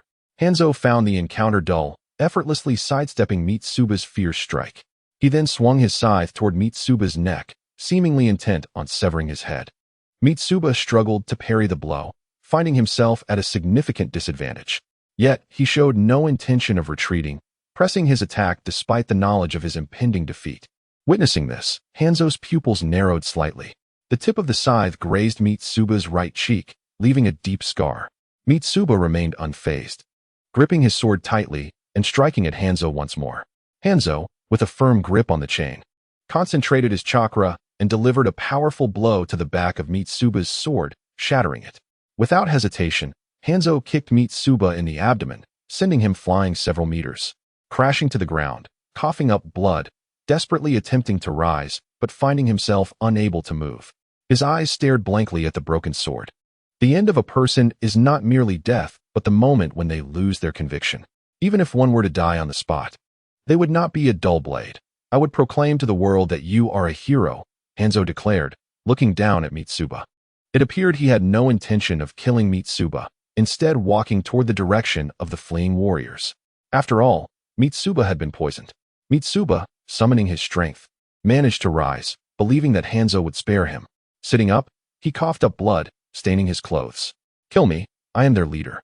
If you slay me, you shall claim victory in this battle, Mitsuba exclaimed with fervor, coughing blood to avoid choking. Upon hearing Mitsuba's words, Hanzo's expression softened slightly. He paused and tossed a porcelain vial to Mitsuba. You have been poisoned by my scythe. This contains the antidote, he said before turning to leave. The Land of Iron was taken care of. Soon, he would need to win 2 more battles, and then the territory of the Rain Country would expand significantly.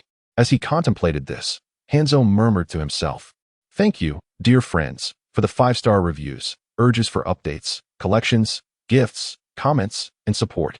I wish you all sweet dreams. Chapter 73. The Exhaustion of Frost. The fool is myself. How are the people of Konoha faring? In a large encampment at the Sunagakure front line, a handsome man with a hint of softness in his demeanor quietly asked. He was the father of Scorpion, Chiyo's son, a character without a name in the original work. However, he was currently the supreme commander of the Sunagakure forces on the front lines. Beside him sat a gentle and beautiful woman, while several men with their faces covered in white cloth sat below. The white cloth served to shield them from the relentless sandstorms of the desert. My lord. Konoha remained silent, seemingly uninterested in joining the conflict. A pale-skinned man spoke softly. That is nonsense. Konoha harbors ambitions. Our territory once had forests, but they have been seized by Konoha, forcing us to endure endless sandstorms daily. A dark-skinned man interjected hastily. Frost regarded his quarreling subordinates with a sense of helplessness. He had lost count of how many times their disputes had arisen. It seemed as though the black and white factions were born to clash. Frost. Scorpion is still waiting for us at home. We must hasten our pace. Konoha is vast and powerful. There is no benefit in continuing this fight. The rain country is pressing hard, and we cannot afford to consume our meager resources in this empty camp. After hearing his wife's words, Frost fell silent, his brow furrowed. As a ninja of Sunagakure, he witnessed the suffering of his village daily under the harsh winds. He genuinely wished to effect change. If he returned empty-handed, he would have no face left to show. Very well, I will consult with everyone thoroughly. You should return and rest, Frost said softly, caressing his wife's cheek. Before long, the previously quiet camp was abuzz once more. Frost raised his hand, and the chatter ceased. The rain country had yet to act, focusing solely on attacking the land of iron. Given the small size of the rain country and the limited number of ninjas in the rain village, it would be a struggle to conquer the iron country. This conflict was likely to produce more noise than substance. And we were not here to camp with our nation's scant supplies. Thus, I have decided to outmaneuver Konoha and drive away this wolf. Then seize the battlefield to absorb the rain country. Seeing everyone awaiting his words, Frost articulated the thoughts he had mulled over for half a day. Upon finishing, the tent fell silent, a hush enveloping the crowd. But can we truly contend with Konoha? In the last battle, so many of us surrounded them, yet we lost. A timid voice broke the silence, heightening the fear among the gathered. Those who had previously been eager to engage now fell into a state of caution. If you are so afraid of death, why did you come to the front lines? Do you not yearn for a better environment for your descendants? If this is the extent of your cowardice, we may as well retreat like turtles. This desolate land is rife with dust storms, and our sustenance is entirely dependent on purchasing from others, dragging down our nation's economy, offering our resources to those who do not appreciate them. The voice of Frost rose several decibels, attempting to invigorate his companions. Yet, is the land of rain not a small territory? Surely, they must covet the vastness of our wind country. Thus, our presence here is not entirely without purpose. At that moment, another voice emerged, shattering Frost's illusions. Observing the villagers' fear of Konoha, Frost felt a sense of helplessness. His gaze drifted towards the overhead lights, momentarily lost in thought. The visage of Konoha's ninjas loomed over them like a nightmare, memories flashing through his mind. A child's face appeared, Sakura. A surge of strength seemed to flood his heart, clarifying his thoughts. He began to ponder what exactly his comrades feared. Understanding their fears was crucial to dispelling the terror that gripped them. After a brief moment, a name surfaced in his mind, Senju Hashirama. Upon hearing this name, Frost's thoughts became chaotic, akin to a muddled mess. Observing the scene below, akin to a marketplace, where his loyal followers debated, Frost felt a headache brewing. Suddenly, it dawned on him. Wasn't Hashirama already deceased? Why fear the dead? Perhaps it is more accurate to say both Hashirama and Tobarama have passed. What are you afraid of? Do you not recall the news we received recently? As Frost considered this, a pivotal thought struck him. What news? Silence enveloped the group for a moment until someone broke it. You come to battle and do not even check the intelligence? Frost sighed, lamenting the incompetence of his comrades. The wind and sand must have muddled their minds. The atmosphere fell silent once more, with each person exchanging glances. Frost sighed deeply. The land of whirlpools has perished. The village hidden in the clouds has dispatched troops to dance upon the borders of Konoha. Here, we still have a front line. Moreover, the Senju clan, whom you fear, has also been annihilated. Perhaps your subconscious fear has led you to believe that Konoha is beyond our reach, hence disregarding this news. But it is indeed true. Do you still find Konoha terrifying? Moreover, our objective is merely to drive them away and push the front line into the land of rain. Frost felt a sense of resignation as he grasped this key point. Ultimately, he was not the Wind Shadow. These individuals were not truly foolish. They simply lacked his trust and the necessary reputation. Therefore, they sought only to fulfill the Wind Shadow's orders, feigning ignorance about everything else. Upon realizing this, Frost understood that the true fool was himself, naive and blindsided by the dust storms, failing to see the cunning nature of his companions. His heart was tumultuous. How does one lead a group of reluctant and seasoned warriors? As Chapter 74 unfolded, the emergence of Nagato, that man, became evident. Just as Frost articulated his thoughts clearly, someone could no longer maintain their facade. They too were devoted to the people of Sunagakure. However, the Wind Shadow had merely tasked them with guarding the borders. If we were to act, and Konoha's forces were provoked, we would become the scapegoats. A man in his 40s spoke softly, articulating what many wished to express, but dared not. Seeing someone finally drop their act brought a sigh of relief to Frost. I previously mentioned that Konoha is not to be feared, especially now that they have lost the powerful ally of the Land of Whirlpools and the formidable Senju clan. Furthermore, the Uchiha clan has not made an appearance. Only a few from the Hyuga clan are present. We have no reason to fear. We merely need to. Enough. Stop speaking and directly inform the Wind Shadow. Your reasoning is sound. However, we too have our constraints. Although you are the Wind Shadow's appointed commander, if you defy the Wind Shadow's orders, you must still consult him. Just as Frost prepared to persuade his comrades further, a voice interrupted. He hesitated, contemplating that he should not press them too hard. Besides, the Wind Shadow's orders would not take long to arrive. The resolution rested upon the Wind Shadow's decision. With that thought, he ceased speaking. Very well, I shall compose a letter to convey the Wind Shadow's message. Prepare yourselves for battle at a moment's notice. Orochimaru. It has been a while since we sparred. Shall we practice? Orochimaru sat cross-legged within the tent when Shikamaru entered, initiating the conversation. A flicker of interest ignited within Orochimaru, but he quickly regained his composure. After all, Shikamaru was now one of the commanders. If he were to act recklessly, jeopardizing military operations and facing reproach from the villagers, it could lead to dire consequences. Contemplating this, Orochimaru felt a chill in his heart. His friend's resolve seemed lacking. No, we shall not fight. What nonsense is this? We are amidst a battlefield. Orochimaru spoke with a hint of irritation. Hearing his words, Shikamaru's disappointment was palpable as he shook his head. Ah, how dull. I feel as though I am rusting. Shikamaru complained. Have a sip of sake, but do not overindulge. Remember to moderate your intake using chakra to counteract the effects. Orochimaru tossed a gourd of liquor to Shikamaru, speaking softly. Instinctively, Shikamaru caught the gourd, staring at it with trepidation. Ah, ninjas are not supposed to drink on missions. Especially now, during a large-scale military operation. Are you trying to endanger me?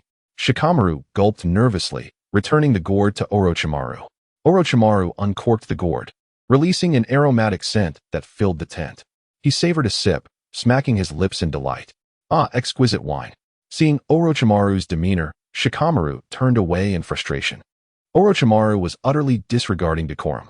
After Shikamaru departed, Orochimaru's expression tightened once more.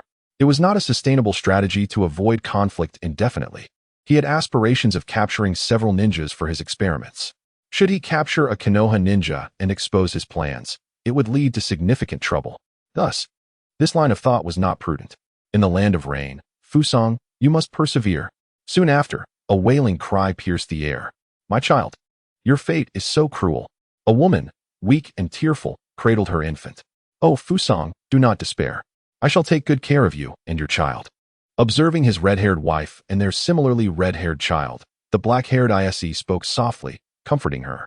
Ise was a physician from the land of rain. Having met Fusang 2 years prior during an outing, they fell in love at first sight and quickly became inseparable.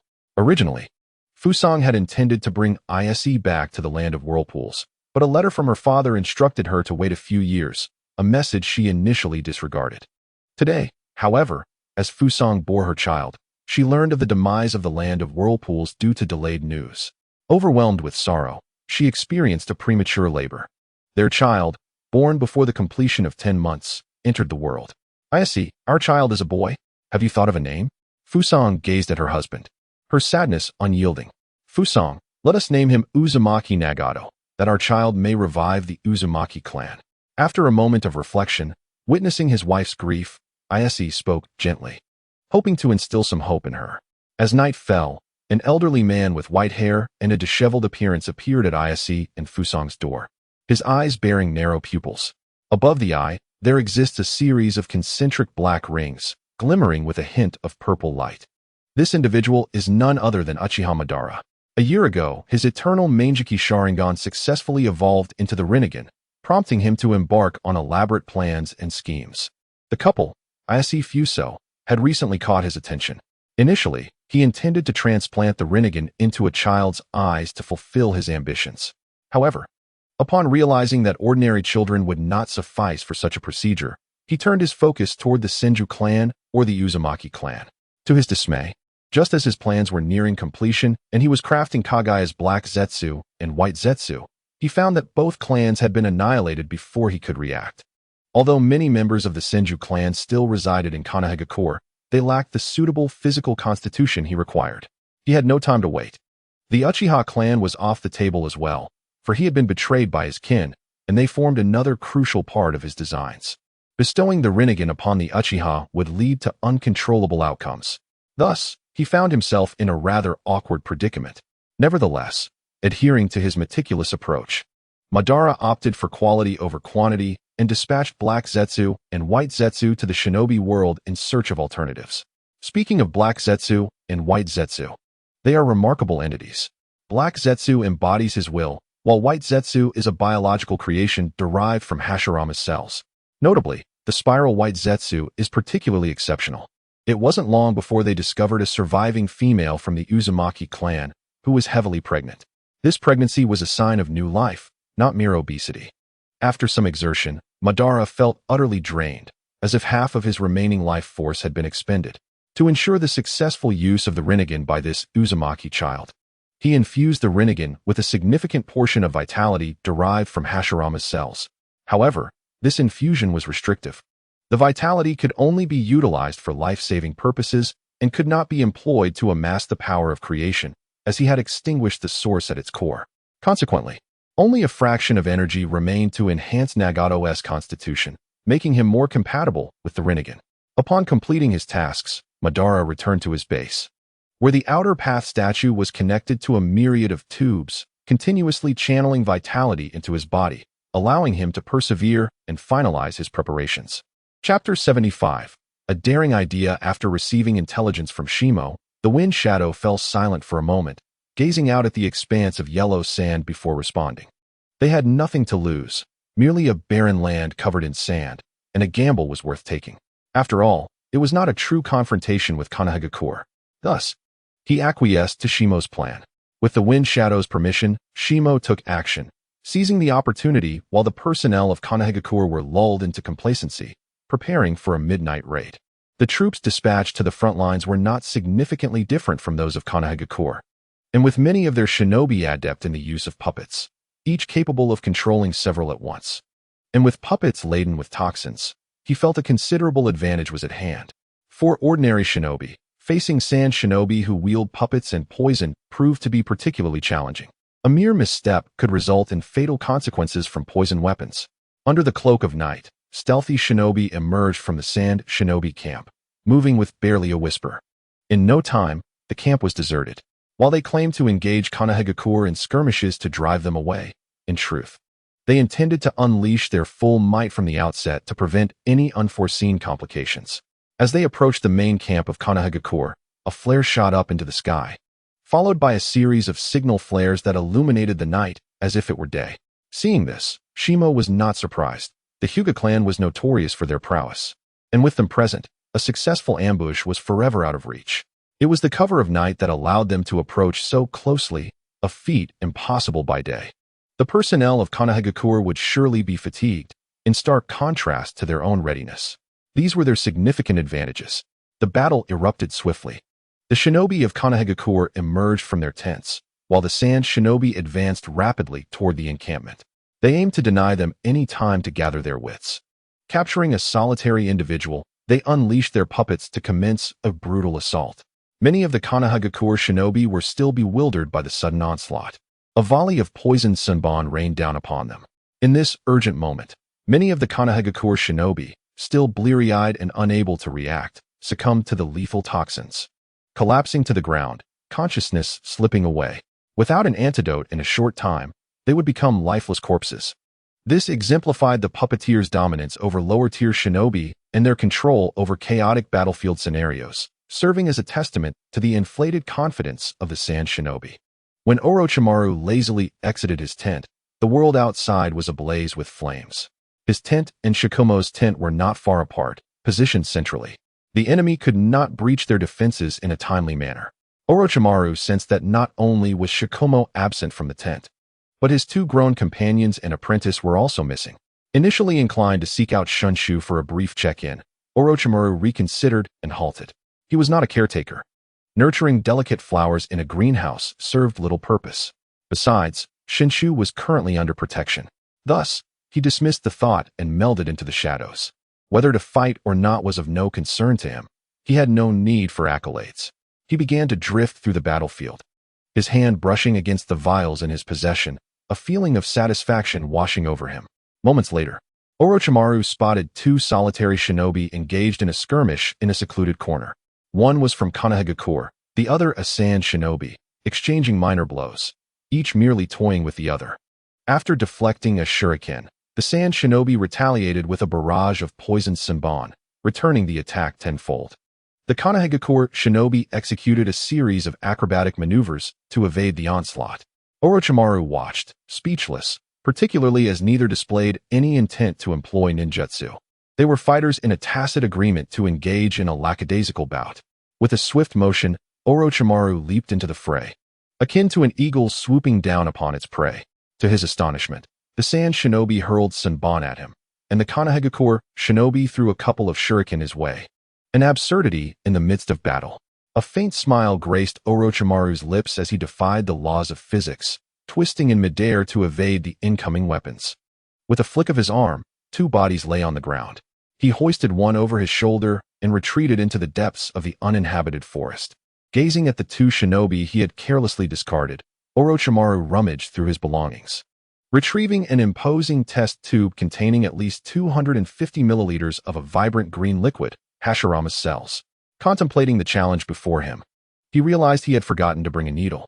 Moreover, this substantial amount could potentially be administered to tens of thousands. After some deliberation, Orochimaru devised a plan. From his ninja tool pouch, he extracted a shuriken, carefully puncturing the vein of the sand shinobi. Then, using the other end of the shuriken, he manipulated the contents of the test tube. With precision, he inserted the thicker end, laden with the green liquid, into the shinobi's bloodstream, and without pause, he switched to another shuriken, coating it with the green substance. Directly inserting the cells of the Konoha ninja into the body, he carefully sealed the test tube, then moved swiftly, climbing a tree, observing quietly the reactions of the two below. He was primarily interested in Orochimaru's intent to ascertain the purity of the cells extracted from Hashirama. After all, Madara had merely bitten off a piece of Hashirama's flesh, while Obito possessed half a body composed of white zetsu, a creation of Kaguya, whose operational principles were straightforward yet challenging to master. He had no desire to gamble with his own life and was, at present, focused on developing wood release. If he could grasp the principles of Ashura's chakra, combined with Indra's chakra, the Rinnegan would be laid bare before him like a vivid revelation. There is no need for the host to be overly concerned. By merely gathering the Senju, Uchiha, Uzumaki, Shikatsumiyaku, and Hyuga bloodlines, this system can assist you in transforming into a complete Otsutsuki chakra form of wood release, which is simply a combination of water and earth chakra attributes, coalescing to form a bloodline limit. Detecting Orochimaru's thoughts, the system's voice unexpectedly echoed in his mind. Hearing this, Orochimaru rolled his eyes and retorted, "Could you assist me in manifesting the Manjiki Sharingan first before discussing such matters? You are quite unreliable." Suddenly, Orochimaru glanced at the two unfortunate souls nearby, who were beginning to turn an alarming shade of green, as if adorned with a multitude of green hats. Soon, Their bodies became a gruesome tableau, two wooden forms sprouting from the ninjas' bodies as they rapidly withered, nutrients being siphoned away by the wood release. In no time, they were reduced to mere skeletons. Orochimaru fell into deep contemplation, marveling at the rapidity with which Hashirama's cells had eradicated and assimilated the cells within them. With a slight hand gesture, flames erupted from the trees. What if I were to steal Madara's corpse later? Wouldn't that yield a veritable cosmos? After taking a few steps, ready to continue his hunt for prey, a bold idea struck him. Previously, he had been solely focused on studying Hashirama's cells due to their possession of wood release and Ashura's chakra, neglecting the fact that Madara also possessed the Rinnegan, along with Indra's chakra, the brother of Ashura. Stopping in his tracks, he stroked his chin, a smile gradually spreading across his lips. What a marvelous thought. Chapter 76. Speculations. The cacophony of battle continued unabated. Orochimaru made his way towards the medical unit, preparing to procure some needles and syringes. He noted that despite having diluted Hashirama's cells, their concentration remained excessively high. The physical constitution of these individuals was too weak, lacking compatibility with Hashirama's cells. Orochimaru pondered whether the compatibility with Hashirama was connected to one's chakra attributes, as wood release required both water and earth. After all, if a person lacked these attributes, it seemed unlikely for them to manifest such abilities. The cells of Hashirama could assimilate the entire body, but without devouring the host. Achieving the same vitality and properties as Hashirama's cells would be deemed a success. With these thoughts swirling in his mind, Orochimaru resolved to find a few more unfortunate souls to further validate his hypotheses. Upon returning with the syringes, he experimented on two more hapless victims, discovering that no matter how minuscule the amount of Hashirama's cells he injected, they could not withstand the effects. After surveying the battlefield, he found that the actual number of fatalities was not particularly high, with most casualties being Nin and Genin.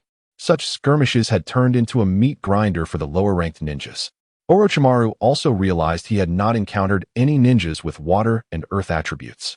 Even if such individuals existed, there was no guarantee they would utilize ninjutsu.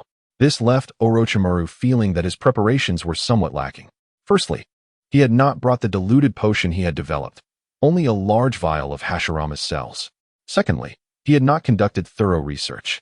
Unbeknownst to him, Orochimaru had begun to enjoy the thrill of research, the continuous cycle of encountering problems and resolving them, a sensation that brought him considerable satisfaction. The seemingly large-scale battle, after a few hours of minor skirmishes, came to an unexpected halt. What had initially appeared to be a fierce conflict transformed into a tacit training exercise, as both sides realized the futility of inflicting severe damage on one another. The commanders on both sides, aware of the lurking threat from Amigakure and the other three major hidden villages, chose to temper their attacks, knowing that any significant casualties would likely provoke intervention. Amidst the chaos, Hanzo received news of the ongoing conflict, his expression darkening as he sensed the glory of their minor victories slipping away. The primary goal of this battle had been to showcase their strength, to reveal their fangs in their quest to become the sixth hidden village. While this was indeed a valid aim, he had no intention of personally intervening. Compared to Sunagakure and Konoha, their numbers and prowess appeared insufficient. Orochimaru sat within his tent, occasionally sipping on a drink, his vision slightly blurred. Not long after, Tsunade entered, her fingers gesturing animatedly as she hopped in, still relishing the thrill of battle, with traces of blood staining her attire. Following her was a somewhat pale-faced Jiraiya, clearly exhausted from the day's exertions. The two seemed to have had quite the eventful day. Observing Tsunade's exuberance, Orochimaru gently remarked, "So, my dear pupil, how many foes have you dispatched?" "I took down 3 Genin and 6 Nin," Tsunade replied, her voice laced with excitement. Seeing Tsunade's delight, Orochimaru felt a warmth in his heart as she affectionately ruffled her hair, aware that this period had been particularly stifling for her. Jiraiya, noticing that Orochimaru had not offered him any drink, poured himself a glass of water. "What brings you all here?" Orochimaru inquired, casting a glance of appreciation at Tsunade. Tsunade ignored him, treating him as though he were merely a figment of the air. "We didn't see you on the battlefield, so we thought we'd check in," Jiraiya said, running a hand through his disheveled white hair. "Is something the matter? Are you unwell?" "Not at all. I simply find this all rather dull. Killing and fighting. We are no longer the weak tools who must obey orders," Orochimaru replied softly. He often disregarded Sarutobi's commands, allowing the unique connection he shared with Shikamaru to afford him a certain level of autonomy. Of course, should a crisis arise, he would step up, for the nature of the situation would be different then. In the meantime, during these minor skirmishes, he preferred not to be questioned. If Shikamaru were to assign him other tasks, that would suffice to keep others at bay. Chapter 77. Everything seems to have changed. Yet nothing has just a glance at others sends chills down their spines. As I pondered the essence of Ju's chakra, I recalled my past life and the information I had unintentionally encountered about him. I was unaware of the nature of Ju's abilities. After Jiraiya and Tsunade departed, Orochimaru, with a gentle smile gracing his lips, inquired softly, "In the past, I used chakra test paper and discovered that he possesses 3 attributes: earth, lightning, and water." Ju, a petite figure at 1 meter 40, seemed rather endearing as he scratched his head. Orochimaru, initially indifferent, brightened at Ju's revelation and sat up slightly. "Good boy. Splendid indeed. Look at you, still stained with blood. Hurry and wash it off," he said with genuine concern. "Frost, we have waged war against Konoha for a year now, and yet they remain unyielding. This has cost us a fortune, not only in hidden weapons, but also in poisons and explosive tags, further exacerbating the plight of our already impoverished village. Throughout this year, Sunagakure has engaged in over a dozen wars, suffering casualties of nearly 10%, with a dozen genin lost." Upon hearing his subordinate's words, Frost's expression soured. After so long, there had been no opportunity, and he felt a sense of helplessness. Both sides were seasoned ninjas. Without a significant disparity in strength, how could there be any major casualties? Konoha, overflowing with wealth, seemed capable of enduring on the front lines for eternity, a rather absurd notion. During this year, Orochimaru had also identified several ninjas with water and earth attributes and conducted experiments. Remarkably, he observed a promising trend. Individuals with these attributes exhibited greater compatibility with Hashirama's cells. Furthermore, within Orochimaru's perception, these cells were rapidly enhancing the water and earth chakra, transforming it towards a specific direction. Of course, it was also possible that these ninjas were simply too weak, unable to withstand the overwhelming power of the wood release and Hashirama's cells. "My lord, our spy has reported that supplies, including food from the Land of Fire, are once again being transported to the front lines. This supply alone could sustain them for at least 3 years, one of the subordinates relayed. Frost's furrowed brow deepened. How on earth were they supposed to fight? In war, it is all about manpower, resources, and weaponry. Essentially, it is a contest of foundations. Gather 500 elite warriors. I will personally lead the charge to intercept them," he declared after a moment's contemplation, his eyes gleaming with determination. Clearly, he was prepared to take a risk and fight to the bitter end. He had come to understand the strengths of both sides and, after a year, he had nearly deciphered Konoha's strategies. He felt a 60% confidence in his success. Should he succeed, he would achieve glory, and the battlefield would witness a significant turning point. However, failure would mean the end of his existence as Frost of the Red Sand. As Frost awaited the gathering of ninjas, he prepared to depart when his wife, clad in battle attire, appeared before him. "Return home. I will come back," Frost whispered, his words succinct, fearing to waste time. He gazed tenderly at her, gently caressing her cheek, his eyes filled with infinite reminiscence. "No, we shall go together," she replied, resolute.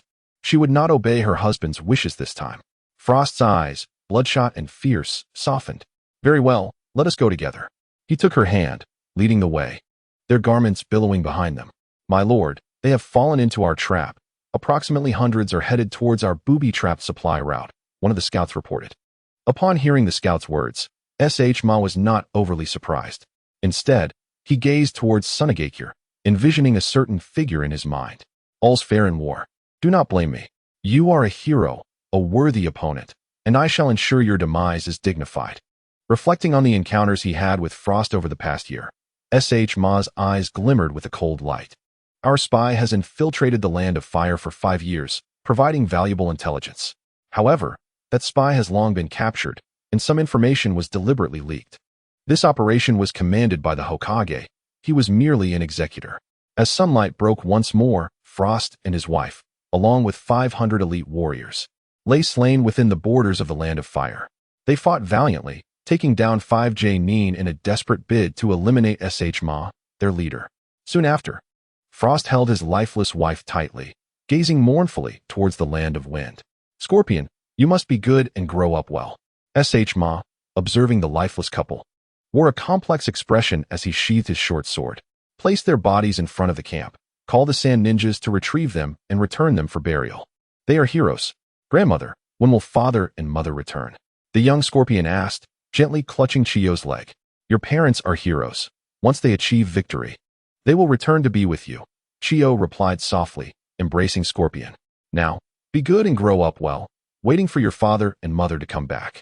As she gazed at the sleeping Scorpion in her arms, Chiyo's expression softened. Suddenly, she felt an overwhelming sense of sorrow, her eyes reddening. She gently laid Scorpion in the cradle, covering him with a blanket, then stepped outside, gazing towards the battlefield. Frost, you must return safely. Scorpion is still so small. And I have grown old. The families shattered by war are countless, and even those in high positions are not exempt. Only the indifferent may find solace. Chapter 78. Chiyo goes to the front lines. A day later, in the Kazekage's office, Chiyo held a piece of intelligence and a letter in her trembling hands. She hesitantly grasped the intelligence, her hands quaking uncontrollably, her body succumbing to a tremor. Tears welled in her eyes, and the thin paper slowly slipped from her grasp. Before his mission, Frost had pinned a letter to her, which she clutched as if it were her child. It dawned on her that sorrow is often silent. Tears dripped onto the ground as she uttered not a word, her gaze vacant, resembling a mere specter as she exited the Kazekage's office. Witnessing Chiyo, who appeared to have aged a decade in an instant, the Kazekage felt a sharp pang in his heart. He shared a bond with Frost, and the image of Scorpion surfaced in his mind. Frost, you and your wife have departed just like that. How will Chiyo and Scorpion survive? The Kazekage clenched his jaw, veins bulging on his forehead as he reached for a piece of paper, intending to draft a decree for total war against Konoha. However, halfway through, a gust of wind swept through, flinging open the doors and windows. Defeated, he sank into his chair, recalling the consequences of a full-scale war. The villagers, already suffering, would only face further despair. His eyes reddened, his face contorted with rage as he struggled to suppress his emotions. Ultimately, reason prevailed. He seized the partially written decree and tore it to shreds, sweeping the contents off his desk.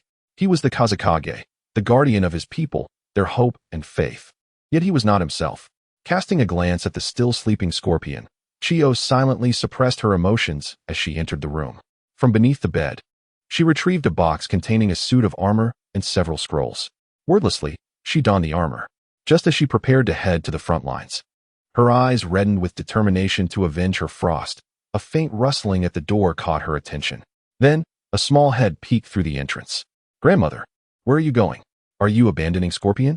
Upon seeing Chiyo in her battle attire, the young Scorpion questioned. The Scorpion timidly spoke up, a hint of grievance evident in her voice. The fierce expression on Chiyo's face softened as she slowly turned her head, forcing a smile. Good Scorpion. Grandmother is going to the front lines to help your father fight the villains. This grieving mother, who had lost both her son and daughter-in-law, had neither the time nor the opportunity to mourn. Then, Grandmother, do return swiftly. Scorpion is afraid. Chiyo crouched down, intending to pat Scorpion's head, but instead embraced her tightly. My dear Scorpion, Scorpion is still so young. Are you certain you wish to go to the front lines? Feng inquired gently, observing Chiyo. Papers lay scattered across the ground, unattended. Take good care of Scorpion for me. I must avenge my Shuang. Chiyo fell silent and, after speaking, turned to leave. Has the highest commander of the Sand Ninja village perished? Ha! Prepare the entire army. Let us first consume the ninja forces of the sand.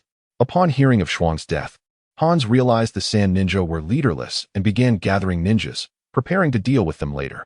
Soon, only Konoha would remain, that tough bone to chew. Why provoke the people of Konoha? So many fine young men have perished. Inside the Sand Ninja camp, a group of individuals was disheartened. Suddenly, one began to complain. Indeed, Konoha has been on the defensive all along. Why do we keep provoking them, attacking time and time again? Aside from losing our lives, what have we gained? The camp echoed with voices pointing fingers at Shuang. This is human nature. When victory is at hand, they curry favor and boast. When trouble strikes, they complain and blame. As they spoke, they failed to consider that walls have ears. Chiyo, having entered, overheard their conversation. As a high-ranking official, she had only to slightly display her identity to gain entry into the camp. What followed was a scene of utter devastation. This silver-haired figure, Chiyo, was in a foul mood, and they had unwittingly collided with her ire. Upon learning of Shuang's death, the Rain Ninja village wasted no time in rallying their forces to attack the Sand Ninja. Thus, Konoha found a momentary peace. This conflict dragged on for several months. Initially, Chiyo had intended to seize the momentum and eliminate Hans, the obstacle in her path for vengeance. However, upon engaging, she suffered a significant setback. Hans proved to be a formidable adversary, akin to a living poison. Consequently, Chiyo set aside her fervor for revenge and began to focus on studying Hans's toxins. Crafting poisons was relatively simple. It required only a touch of lethal substances, combined with measures to prevent antidote creation, along with a bit of carelessness, all stirred together. Besides her exceptional skills in puppetry, Chiyo was also adept in medical arts. She swiftly deciphered a type of toxin Hans had concocted, sometimes in mere hours, while occasionally it took her 10 days or even half a month. Realizing he had encountered a true master, Hans became increasingly determined, altering his tactics each time, yet invariably, Chiyo managed to unravel them. This left Hans feeling quite uncomfortable. His most potent weapon, the toxic blowfish, was rendered ineffective against an antidote expert. Old puppet mistress, your son is dead, and yet you linger here? What purpose does this serve? On the battlefield, witnessing his toxins fail, Hans resorted to verbal assaults. I'm done playing. I've grown weary. Initially, this was somewhat engaging, like a teacher presenting problems for Chiyo to solve. Yet, as my toxins were consistently countered, the challenge diminished, leading to my discontent. Old man with the breathing tube, I advise you not to meddle. I have already identified your flaws. Although your toxins are formidable, the blowfish requires 5 minutes to activate. If you do not retreat soon, do not blame me for my lack of courtesy. Thus, both sides began to withdraw. Although Chiyo spoke lightly, she felt a subtle relief upon seeing Hans retreat. No matter her prowess, she was but one individual, and this was the front lines. Resources were limited. Should a multitude fall ill, even if she knew how to cure them, she would be constrained by insufficient supplies and time. Hans, too, found Chiyo's arrogance infuriating, his teeth grinding in frustration. However, considering her quest for vengeance against Konoha, he pondered the futility of engaging her. If he could resolve this, it would enhance his reputation. If not, it would be a fruitless endeavor. Yet, as he contemplated, a troubling thought emerged. The Sand Ninja possessed antidote knowledge, while Konoha did not. If he were to vanquish the most powerful of the 5 great nations, the Hidden Leaf, wouldn't his fame soar? As this notion settled in his mind, he became contemplative. This war had dragged on for nearly 2 years. Such a prolonged stalemate seemed unreasonable. Had the minor Sand Ninja not learned from their previous defeat? Now they were embroiled in conflict with the Rain Ninja again? Recalling his clever stratagem that had led to the demise of their youthful commander, he fell into deep thought. At that moment, a figure suddenly entered the office. Lord Hokage, this is a message from the leader of the Rain Ninja, Hans. Sarutobi Hiruzen furrowed his brow, contemplating the timing of such a delivery. He waved for his umbu to open the envelope and check for poison. Cautiously, the umbu opened the letter and, finding it free of toxins, carefully handed it to Hiruzen. Hiruzen received the letter, placing it on his desk, casually beginning to read. This minor Rain Ninja village dares to simultaneously challenge both the Sand and Konoha? He anticipated it would be some trivial scheme, perhaps a temporary alliance against the Sand. However, upon reading the letter, he erupted in fury. It was, in fact, a declaration of war. The letter stated, having long admired Konoha's unmatched strength, the Rain Ninja village wishes to test its mettle. Furthermore, if not, we recognize the Rain country as the 6th great nation and the Rain village as the 6th hidden village. As Hiruzen's anger gradually subsided, he contemplated the feasibility of this situation. If it were possible to avoid a major conflict, he would prefer not to engage in battle. The Uchiha clan still required further preparation. He coveted their power, contemplating whether to recruit them or eliminate this threat. Meanwhile, the Hyuga clan seemed to hold him in high regard as Hokage, yet he remained somewhat unsatisfied. What he desired was their submission. In truth, he was reluctant to engage in warfare, wishing instead to address internal matters first, just as Hiruzen was about to acquiesce. Realizing that his consent would hold little weight as other nations would not heed his words, another war report arrived. The Sand Ninja were once again advancing toward Konoha, inciting Hiruzen's ire. How dare they? Konoha has remained within its territory, merely defending itself. Now they attack us. This is intolerable. Thus, he began drafting a response, preparing to acquiesce to the Rain Ninja's demands while planning to decimate the Sand Ninja. Just then, a knock echoed at the door. Moments later, Hiruzen glanced at the intelligence report. He chuckled suddenly. The Cloud Ninja have been frolicking on my borders for years. Are they finally retreating? He then picked up the parchment, ready to convey new orders, and summoned the leaders of the various clans to prepare for reinforcements. If the tiger does not roar, do you take me for a sickly cat? Hiruzen tore up Hansa's letter, resolutely preparing for a two-front war. It seems that there is no commander on one side, which poses quite a challenge. Sarutobi paused mid-command, ink blotting the paper with two small spots. He began to ponder over which individuals from Konoha possessed military genius. Oh, my 3 apprentices should be ready by now.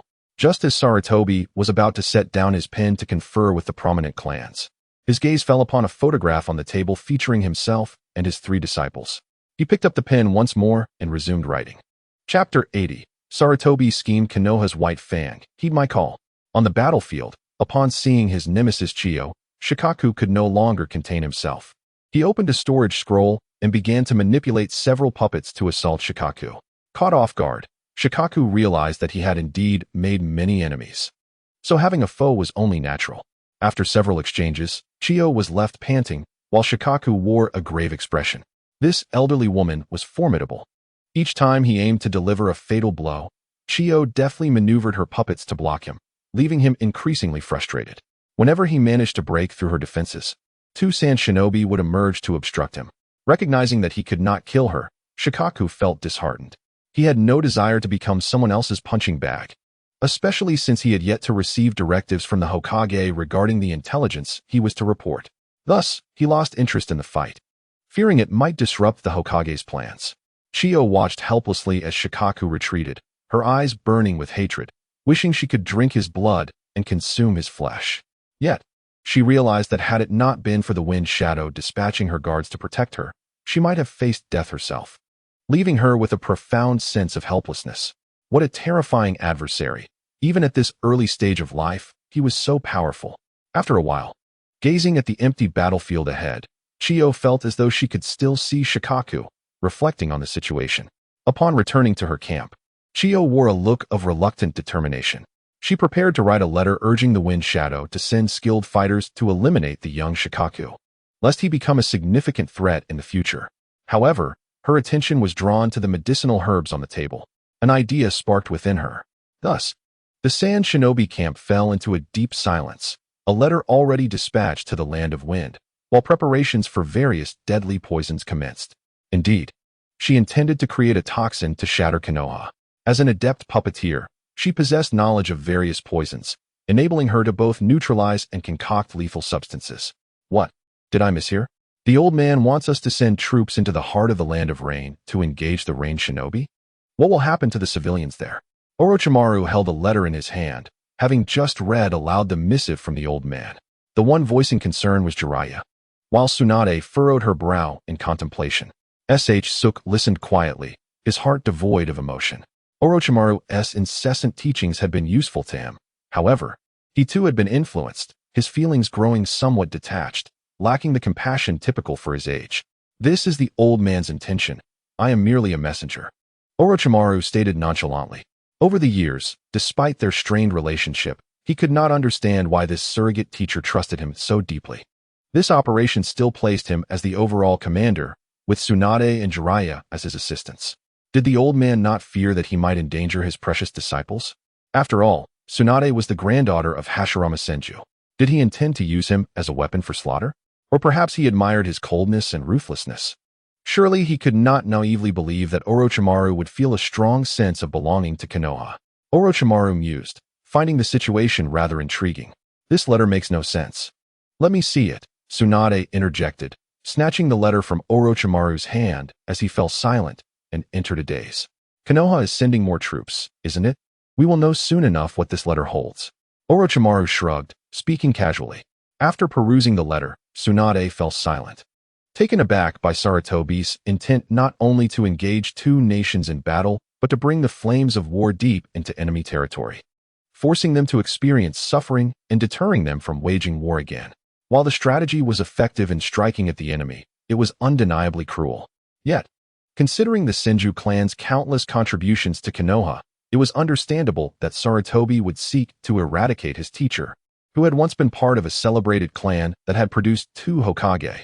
Months later, a contingent of over 1,000 reinforcements finally arrived at the camp, having come alongside supplies, thus arriving later than expected. The past few months had been relatively quiet. Chiyo continued her research on poisons, while Hans, upon learning that Konoha had accepted his challenge, felt a sense of foreboding. Thus, he unusually refrained from causing trouble, patiently awaiting the arrival of Konoha's forces, indicating his serious regard for them. However, just as Konoha's forces approached, a dire piece of news reached him. Their already impoverished nation had become further burdened by the war he had instigated. More critically, the land of rain and the land of wind were similarly situated. The land of wind suffered from perpetual drought, its barren landscape plagued by sandstorms. However, its vast territory allowed for metal extraction, providing a means to acquire funds and food. In stark contrast, the land of rain was prone to flooding, making it nearly impossible to sustain crops. Furthermore, it lacked any significant economic resources, rendering the prospect of a protracted war exceedingly grim, a stark contrast to the predicament of the land of wind. The demand for food and finances had escalated due to the conflict. Many able-bodied men had joined the war effort, performing menial tasks, which led to an economic standstill. Additionally, the war had caused many to flee the nation, and since the land of fire was a major grain producer, their enmity towards it forced them to seek food from other countries at exorbitant prices. The national treasury was on the verge of collapse. This was far from good news. Hans felt a chill in his heart, sensing that the battle was likely doomed. His ambitions were crumbling. Yet, he refused to concede defeat. To surrender now would render the struggles of the land of rain a mockery. Chapter 81. Jiraiya's Struggle, Orochimaru's Sardonic Mockery, and the final redemption as Hans anxiously awaited developments. Half a month later, the forces of Konoha finally mobilized. They advanced with the ferocity of a thunderstorm, launching simultaneous assaults on both fronts. Previously, they had only defended their territory, never stepping outside the land of fire. Now they emerged divided into 2 paths, akin to a tiger descending a mountain. This astonished Hans greatly. As the battle commenced, forces of similar numbers began to clash. Various ninjutsu filled the skies. Observing the relentless advance of Konoha's ninjas, Hans felt no joy. He had received word that Konoha's reinforcements were far more numerous than appeared on the battlefield.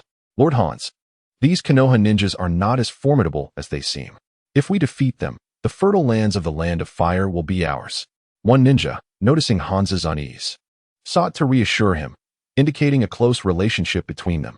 The land of Konoha is not to be trifled with. Hans suddenly recalled that with so many reinforcements from Konoha, the battlefield should not be limited to just this many. Where could the rest be?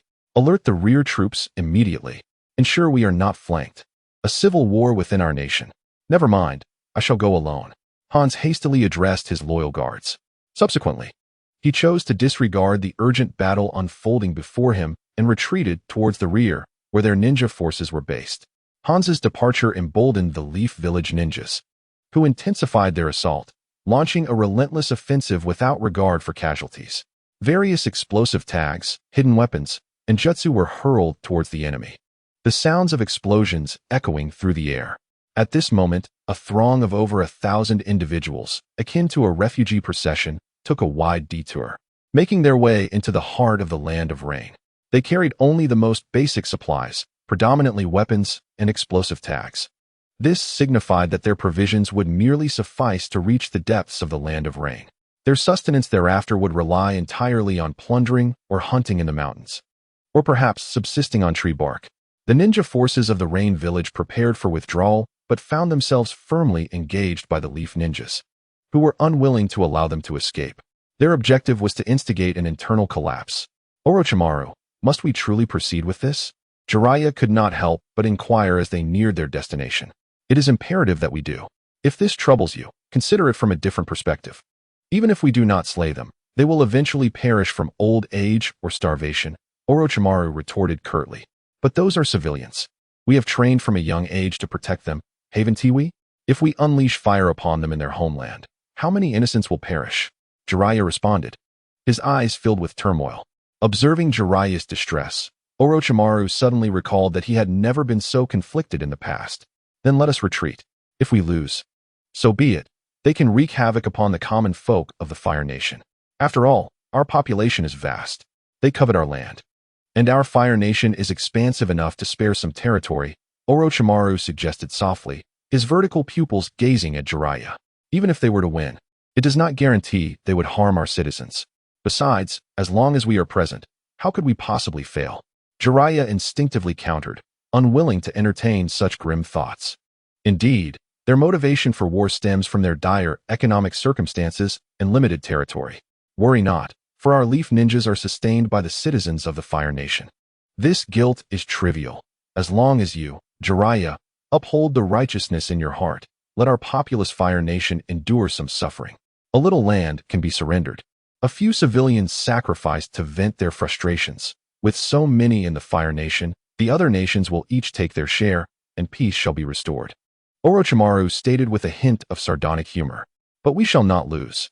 We must not lose. If they fail in their attack, that suffices, Jiraiya insisted, deliberately feigning ignorance to Orochimaru's sarcasm. You are correct. They attack us without provocation. Our comrades have perished defending our nation, scavenging the resources of our own citizens to maintain our defenses. You, Jiraiya, are magnanimous enough to defeat them and drive them back. What of the fallen ninjas? Will you resurrect them? Will you care for their families? Do you believe war is merely a game that can be halted at will? Orochimaru remarked, his irritation evident as he observed Jiraiya's turmoil. Jiraiya, if you cannot bear this, you may leave. Your absence or presence makes little difference, Orochimaru said softly. Regarding the still indecisive Jiraiya, he was unperturbed. If necessary, he could always take on a few more apprentices. Yet, Jiraiya seemed poised to speak again. Witnessing Jiraiya's profound empathy for the weak, Orochimaru fell silent, realizing that his earlier sarcasm had perhaps gone too far. The situation was too reminiscent of his own past. Originally, upon crossing into the ninja world, he had desired only to live joyfully, to experience the wonders of this alternate realm, and to grow stronger. He had envisioned this world as a survival game, a playful existence. Yet, fate had thrust him into the role of Orochimaru. He was forced to mimic Orochimaru's demeanor and speech, for Orochimaru existed under the watchful eyes of the elite. Even the slightest misstep could lead to his downfall. Having finally gained some strength, he believed he could begin to reclaim his true self. However, his research into the knowledge within his mind had drawn the attention of Danzo.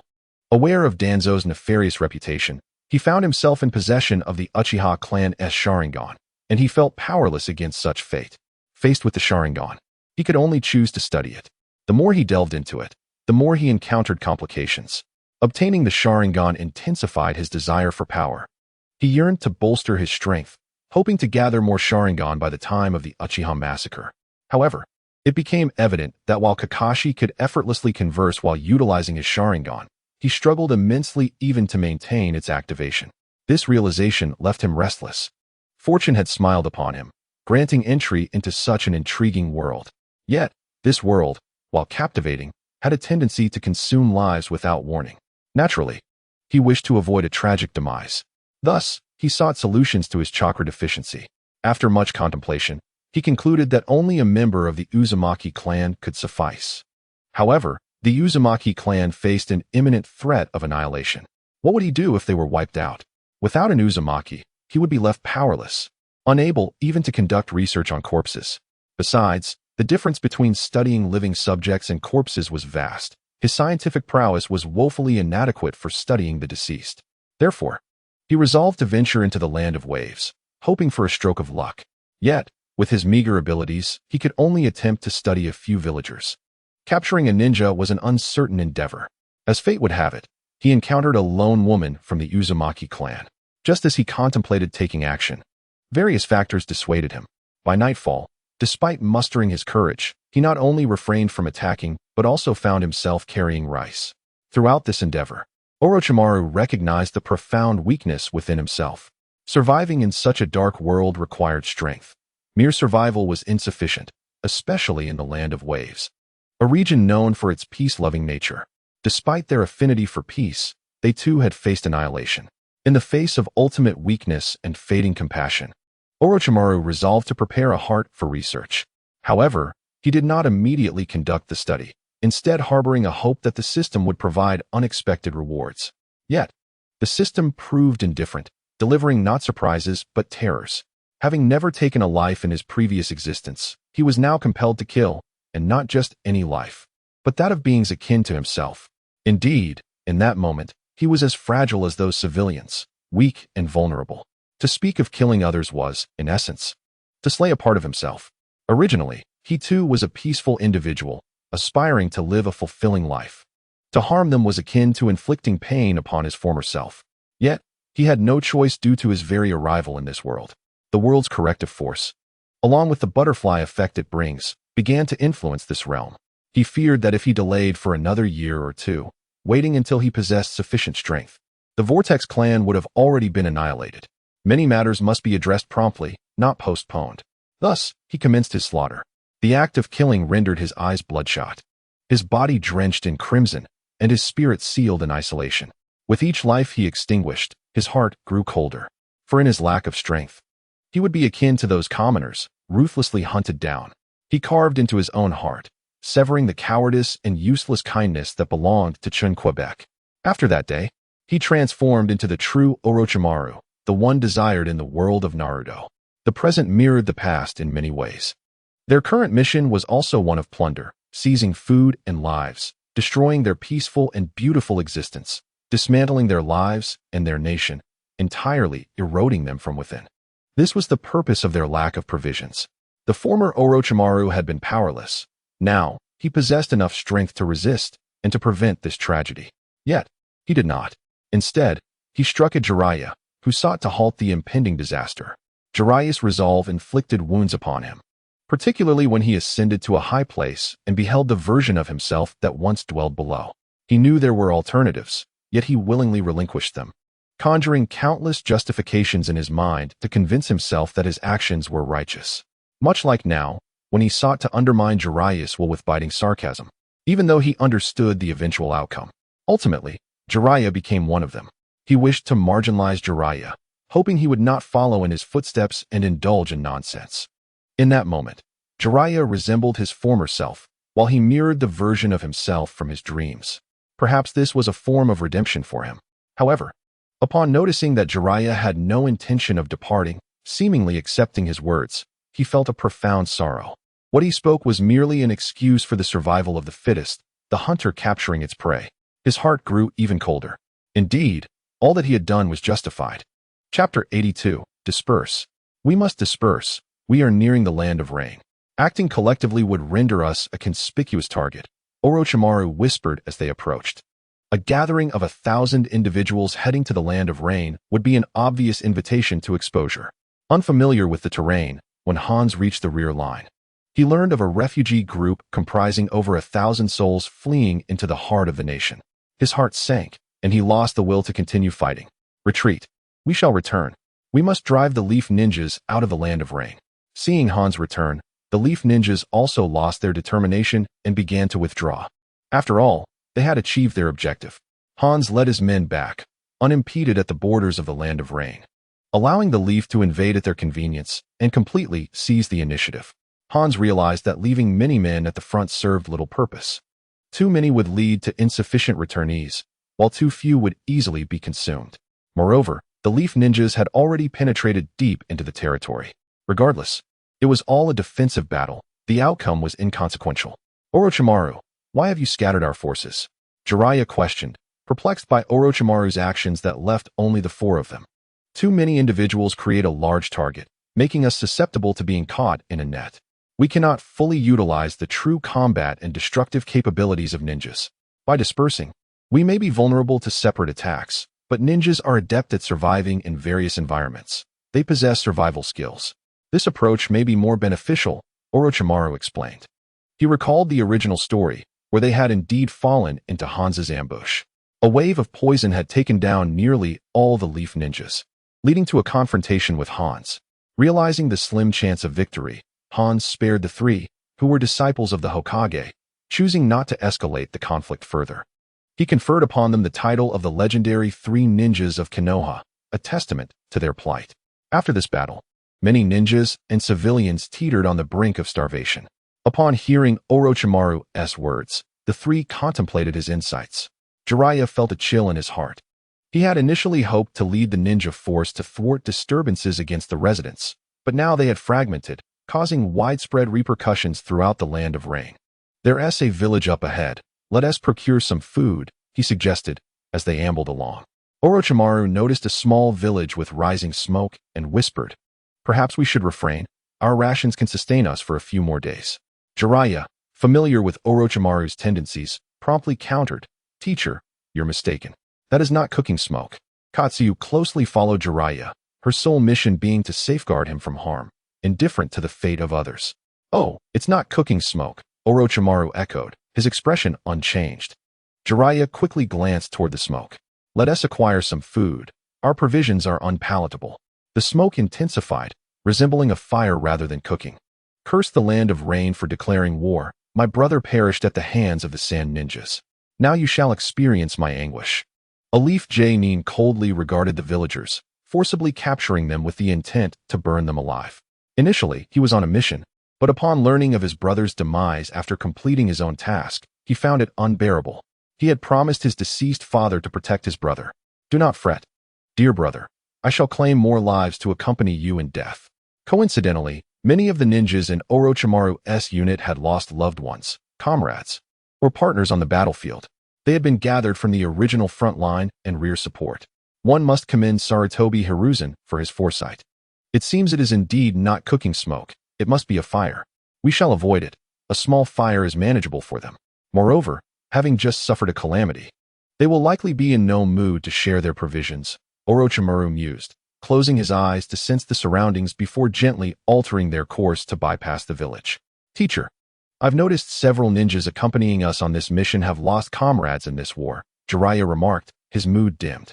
Ju suddenly interjected, eager to share his hypothesis for Orochimaru's analysis. This was part of Orochimaru's teaching, to encourage him to identify and contemplate issues. Orochimaru gazed ahead, his pupils narrowed. "Your deductions are astute. Many of those entering the land of rain have indeed lost companions and family during this conflict, and several possess a cold-blooded nature. This is the crux of our plan. Sending individuals who have never experienced suffering or Navi ninjas would only result in needless sacrifices and fail to dismantle the internal structure of the land of rain. This war would spiral endlessly, with countless lives lost. Therefore, Ju, remember, when facing an enemy, one must be ruthless in their destruction, dismantling them and eliminating them. The preservation of one's own life is of paramount importance. Do you understand?" Orochimaru gently addressed Moku, utilizing the natural surroundings as a teaching tool. After all, Moku possessed the attributes of water and earth. If his conjecture proved correct, he might indeed be able to mass-produce wood-release techniques. Pondering this, Orochimaru paused, suddenly reminded of Tsunade. It seemed she wielded the elements of fire, earth, water, and yang. Perhaps he should show her more concern. If successful, she could become an exceptional ally. Chapter 83. Encountering Hanzo days later. Upon learning of the shamelessness of the Leaf Village ninjas, Hanzo was instantly infuriated. It turned out that the ninjas from Konoha were not merely intruding upon their territory. Their initial strike was one of utter devastation. The residents of the Rain Country had been managing to make do, but with the Konoha ninjas invading, their lives were thrown into turmoil, leaving the populace in despair. They found themselves utterly helpless. After capturing and eliminating a few isolated ninjas, Hanzo had no choice but to divide his forces, mirroring Konoha's tactics to fend off their assaults. The Rain Country was engulfed in chaos. Hanzo had just received intelligence that the commanders of the Konoha ninjas were the three disciples of Sarutobi Hiruzen, Orochimaru, Jiraiya, and Tsunade, along with the prince of the now-extinct Senju clan. Hearing this, Hanzo furrowed his brow and demanded to know the exact whereabouts of these young brats. After a moment's contemplation, he issued his orders. After some time, a ninja returned. "Lord Hanzo, the captured ninja has been tortured to death without revealing any information." He stated that they split up just before entering the Rain Country, and Orochimaru was supervising from the rear. Their specific advance route remains unknown. Hanzo's face concealed beneath his mask, darkened. He resolved to alter their combat strategy, opting to encircle the enemy and eliminate them all at once. The current approach was far too sluggish. Additionally, he decided to capture more prisoners to interrogate and ascertain the number of intruders. Each ninja posed a catastrophic threat to the residents of the Rain Country. Days later, a ninja appeared before Orochimaru. Unfazed, Orochimaru inquired, "What brings you here? Why have you retreated to the rear? Are you preparing to desert?" He looked down from his elevated position at the kneeling ninja, his slit pupils coldly fixed upon him. "No, Lord Orochimaru. The Rain Village ninjas have changed their combat strategy. They seem to be planning a significant operation. I specifically waited here for your arrival." "Oh, a grand operation? How intriguing," Orochimaru replied, a smile playing at the corners of his mouth. The following day, Orochimaru's amusement faded. He suddenly recognized the gravity of the situation. Over 100 ninjas had gathered around him. "How did you invade the Rain Country? Why, after so many days, are we still here?" Observing nearly 1/9 of his forces assembled, Orochimaru's expression soured. It was clear these ninjas had not immediately advanced into the heart of the Rain Country, but had been hunting residents along the periphery, only to be gradually pushed back by the Rain Village ninjas. Though irritated by their foolishness, Orochimaru felt a slight relief knowing that many clever individuals had managed to evade capture. While he held no strong opinions on the outcome of this war and sought no glorious achievements, a catastrophic defeat would be an unbearable embarrassment. After some time, Orochimaru halted abruptly. This battle was unavoidable. The infrared sensors detected the heat signatures of numerous figures. Yet, before he could command his subordinates to disperse, a wave of purple mist swiftly enveloped them. "Hold your breath. This purple mist is toxic," Orochimaru cautioned softly. "Indeed, where did this natural fog come from? Laced with such a hue? Who knew it would resemble something out of a fairy tale?" Unfortunately, the warning came too late, as the mist spread rapidly, affecting many ninjas. Over half of them collapsed instantly, while others, unable to hold their breath any longer, succumbed before escaping the poisonous cloud. Watching his comrades fall, Orochimaru felt a pang of frustration. He cautiously inhaled and quickly attempted to neutralize the toxins with chakra. After all, he couldn't hold his breath indefinitely. In the original tale, the trio had engaged in battle. If they merely held their breath, they wouldn't last long. Upon testing, Orochimaru identified the problem. Utilizing chakra to counter the toxins consumed an enormous amount of energy. No wonder the three had struggled so fiercely. "Come forth, Hanzo. Those you could incapacitate are already down. Those you cannot will never fall."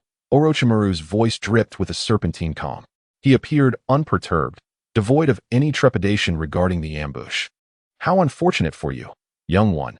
You may not live to see your potential realized," Hanzo declared, revealing himself atop a massive salamander. "Jiraiya, Tsunade, take Moku and retreat. He is too young to endure this." As Orochimaru prepared to advance, he noticed Moku's flushed face, struggling to hold his breath.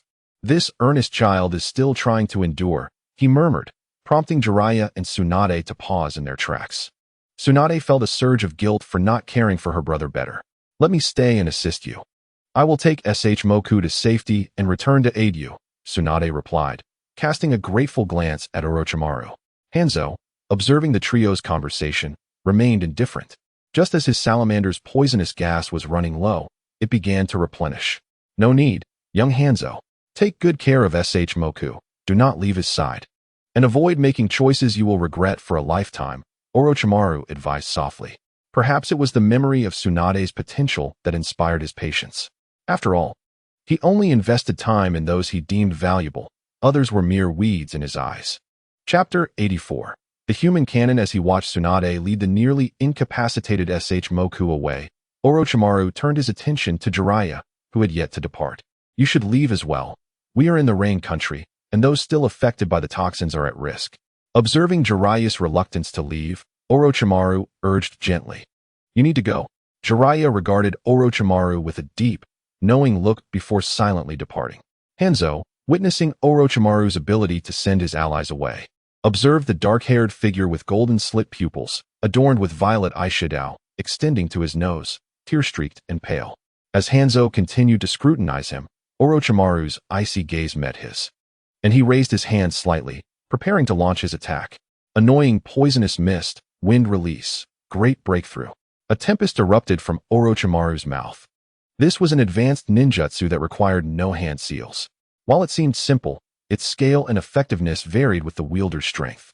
When executed by a skilled ninja, the wind could uproot ancient trees. Orochimaru's application unleashed a storm capable of sweeping away all in its path. The purple mist dissipated rapidly. Orochimaru's target was not Hanzo, but rather the toxic fog and surrounding obstacles. Seeing Orochimaru's burgeoning power, Hanzo sprang into action, employing the body flicker technique in an attempt to deliver a swift, decisive blow to the audacious Orochimaru. As for the reason behind using a scythe and swordsmanship, who can say? Orochimaru watched as Hans approached with the swiftness of a gale, moving so rapidly that even his keen perception could only catch a glimpse of an afterimage, resembling a sudden shift in space. This showcased Hans's mastery of the body flicker technique. Observing Hans drawing nearer, with eyes akin to a hawk fixated on its prey, Orochimaru remained unfazed. Shadow of the Serpent. This was a high-level ninjutsu, capable of instantly summoning multiple large snakes, each tasked with intimidation, restraint, and capture. Several snakes burst forth from Orochimaru's hands, charging toward the advancing Hans. Being his summoned creatures, they possessed greater strength and intelligence than typical snakes. However, Hans swiftly evaded and severed the snakes he summoned. Clearly, the unexpected nature of this jutsu startled him, prompting a reflexive alteration in his attack trajectory. Noticing Hans' momentary distraction, Orochimaru's slitted eyes narrowed slightly. He struck the ground. Serpent of Evil Coil, a massive serpent, summoned through Orochimaru's conjuration, surged toward Hans. Its powerful impact forcing Hans upward despite his attempts to block with chakra and scythe. Witnessing this scene, Orochimaru clapped his hands on the ground. Exploding serpent wrists. Several colossal serpents were summoned, ascending skyward, their gaping mouths poised to engulf Hans. Yet, Hans remained unperturbed, slicing at the giant serpent with his scythe. Orochimaru, witnessing this, channeled chakra, causing the giant serpent to explode. A deafening blast erupted, its power eclipsing that of explosive tags. Orochimaru, inspired by the techniques he had previously seen, adeptly replicated them, aided by his ability to summon serpentine creatures. Though there were several more formidable techniques he could not replicate and had no desire to attempt. This was a product of his idleness, seeking to bolster his offensive capabilities. Feeling the rejuvenation of his chakra after unleashing a barrage of ninjutsu, Orochimaru reflected on the absence of techniques that demanded greater consumption. Now, releasing ninjutsu no longer drained his energy, which was quite absurd. As his thoughts returned, he observed the smoke from the explosion dissipating, revealing Hans standing on the ground, his attire somewhat disheveled and torn. This sight evoked a sense of admiration in Orochimaru. Indeed, Hans was a demigod of the ninja world. Under his esteemed reputation, it was evident that Orochimaru's series of attacks had failed to inflict any harm, leaving him somewhat dissatisfied. You, young one, possess commendable skills for your age, yet you remain too weak. Ultimately, these are merely the playthings of a child. Hans rose to his feet, while the salamander, unbeknownst to him, burrowed into the ground. Upon hearing Hans's words, Orochimaru's pupils tightened slightly, then a faint smile graced his lips. You truly are adept at feigning strength. Are you well rested, old man? Observing Hans's intent to engage in idle chatter, Orochimaru spoke softly. Heh, age has not dulled my vigor. I am quite well. Hans flicked his chains dismissively. At your age, it would be wise to retire and enjoy the tranquility of life. What is the purpose of endless bloodshed? Orochimaru formed a hand seal and softly declared. In an instant, 5 copies of himself appeared. This was the shadow clone technique, with each clone imbued with immense chakra. Old man, I'm coming for you. Do not perish. If you do, the land of rain will suffer greatly. Orochimaru unleashed verbal interference and psychological suggestion upon Hans. The shadow clones did not hesitate. Flame and wind, consume all. 2 clones unleashed wind and fire techniques simultaneously, assaulting Hans. Hans, who had just been conversing with Orochimaru as if they were old friends, now found himself confronted by a sudden attack. Confusion clouded his thoughts. Yet, upon witnessing the formidable fire and wind techniques from mere shadow clones, a wave of heat enveloped him, evaporating moisture from his body. He quickly retreated. With a mental nudge, the salamander erupted from the ground, releasing a cloud of toxic mist. This was an enhanced version of its paralyzing toxin. Even Hans, who boasted immunity to toxins, could not remain in such a lethal environment for long. Unlike the illusory clones he imagined, these shadow clones brimmed with abundant chakra, resisting the poison. Hans's eyes widened with disbelief. "Youngster, how can your chakra be so abundant?" Orochimaru offered no reply, focusing instead on neutralizing the elusive salamander before addressing Hans. Chapter 85. The fiery explosive flame array. The Rasengan in Orochimaru's hand quickly took form. The remaining two shadow clones sat cross-legged, rapidly gathering natural energy to eventually return to the original. "Old man, come join the fun." Orochimaru observed the ineffective wind and fire combination ninjutsu and ceased its execution. The two shadow clones began forming seals slowly. Hans, uncertain of their intentions, felt an urgent pressure. The young one was astonishingly formidable. "Old man, do not lose focus, otherwise you may find yourself here indefinitely. Moreover, as a ninja, one should simply execute ninjutsu. Wielding a scythe in one hand and chains in the other makes you resemble a farmer. How much land do you till in a year?" As the distance between them diminished, Orochimaru felt a spark of inspiration. The seemingly innocuous Rasengan in his hand rapidly expanded, while distracting Hans with his words. He noted Hans's increasing trepidation as the large Rasengan grew. Hans, calculating his options, realized he had forgotten about Orochimaru's body flicker technique. It must have already been prepared. "Youngster, your ninjutsu appears impressive, but it is unlikely to strike anyone. Who would be foolish enough to stand as your target?" Hans maintained an expression of indifference. "Who knows?" The colossal Rasengan was now complete. Chakra surged to his feet, dramatically increasing his speed. Hans could distinctly see the icy determination in Orochimaru's eyes, his expression unperturbed. He scrutinized Orochimaru carefully, a mocking smile gracing his features as he made a hand gesture. In an instant, he transformed into an afterimage, vanishing from sight. To an ordinary observer, it seemed as though he had disappeared in an instant. Orochimaru's serpent-like eyes narrowed slightly. He raised his left hand, forming a seal, and vanished from his position, pursuing the afterimage. Hans sensed Orochimaru using the body flicker technique to close the distance, a sense of dread washing over him. Suddenly, a flash of realization struck him, and a glimmer of fear appeared in his eyes. He halted, witnessing the colossal Rasengan hurtling toward him. Instinctively, he gathered chakra throughout his body, rapidly bringing his scythe to defend himself. The Rasengan collided with the scythe. Because Hans failed to make physical contact with the Rasengan, an overwhelming force surged through him, rendering him incapable of maintaining his grip on the scythe. Only the chain in his left hand remained firm. Thud! The scythe slipped from Hans' grasp, crashing into him with tremendous force. Blood spewed forth as he was sent flying several meters, a crimson mist trailing through the air. Orochimaru noted that Hans did not fully withstand the blow, causing him some annoyance. The centipede may die, but it does not perish easily. It would be challenging to strike such a seasoned ninja again. As Hans landed, a trace of crimson adorned his lips as he suppressed the torrent of blood surging toward his throat. However, there was no trace of panic upon his countenance. Instead, he gazed at Orochimaru with a shadowed expression, a cold smirk gracing his lips.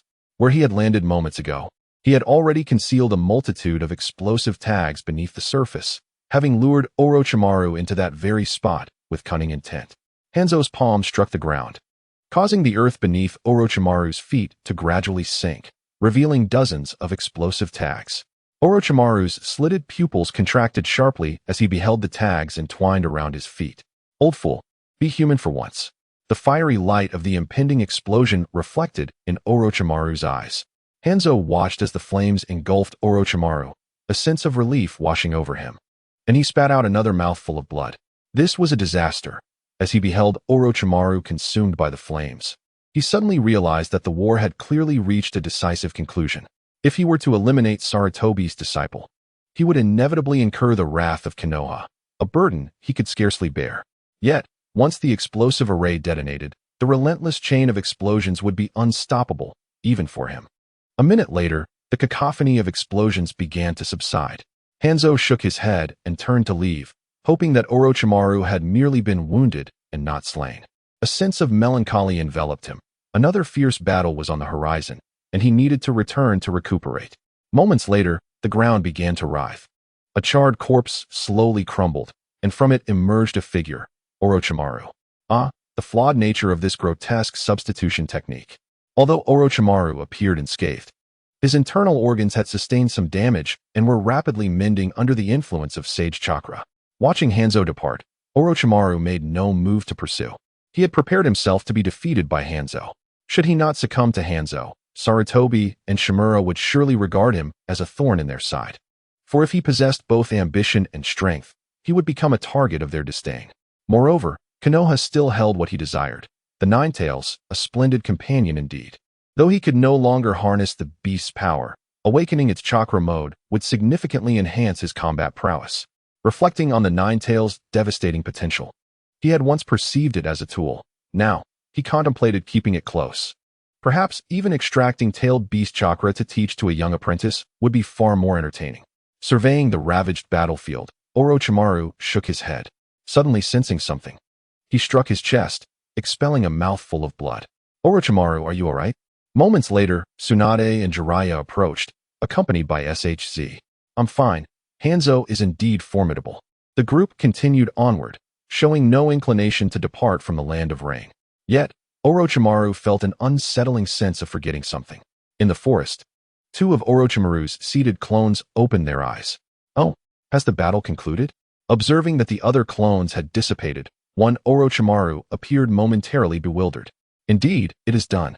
All my efforts to refine natural chakra seem wasted. With that, he transformed into smoke.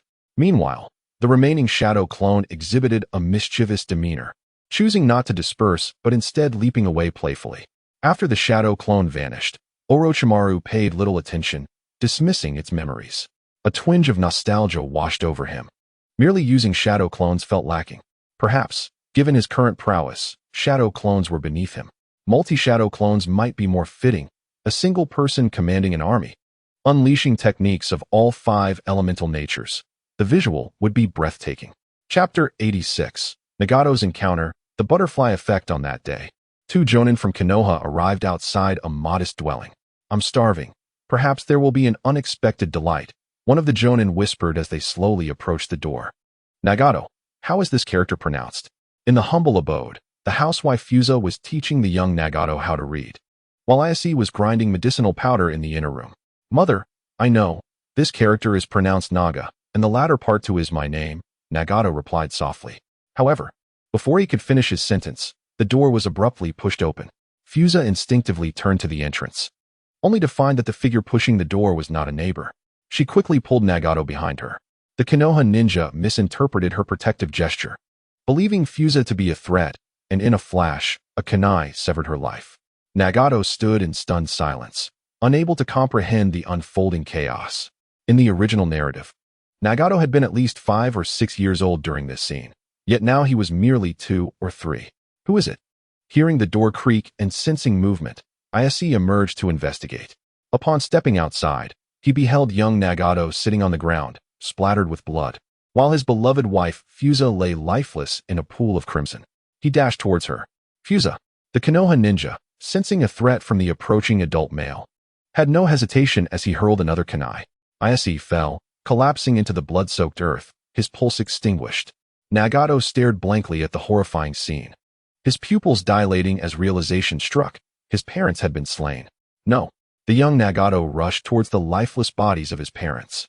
The Konoha jonin, retrieving another kunai from his pouch, approached the bereaved child, the cold gleam of metal evident. I shall send you to join your parents. The ninja's shoes crunched upon the bloodied ground as he stood silently behind Nagato, seemingly granting the child a moment of sorrow. His companion merely observed with a cold gaze. Weeds that sprout anew in spring shall not be uprooted, lamented the grieving Nagato. His small form collapsed in his mother's embrace. Mother, please don't leave me. He was oblivious to the approaching threat. After a moment's tremor, he comprehended that his parents would never awaken again. Nagato rose, his eyes blazing with fury as he confronted the Konoha ninja. Why did you kill them? His innocent voice echoed through the room. Hearing Nagato's words and witnessing his expression, the Konoha jonin swiftly thrust the kunai downward. Nagato's clear gaze reflected the malevolence etched upon the jonin's face. As the kunai drew nearer, Nagato's clear eyes transformed rapidly, patterns swirling within their depths. A formidable repulsion erupted from Nagato, shattering the room into splinters of wood. as both Konoha Jonin were hurled backward, lifeless, their innards reduced to dust. Oblivious to the external chaos, Nagato succumbed to unconsciousness as the power of the Rinnegan surged forth. In a concealed cavern, an elderly man stared into the distance, lost in thought. Upon closer inspection, the aged figure, nearing the end of his days, lacked eyeballs, connected to several tubes. His eye sockets were hollow. Though he bore the presence of white Zetsu behind him, they were devoid of Sharingan. Perhaps he deemed his current state devoid of necessity for vision, relying instead on sensory perception. So soon has the protective mechanism of the Rinnegan been triggered?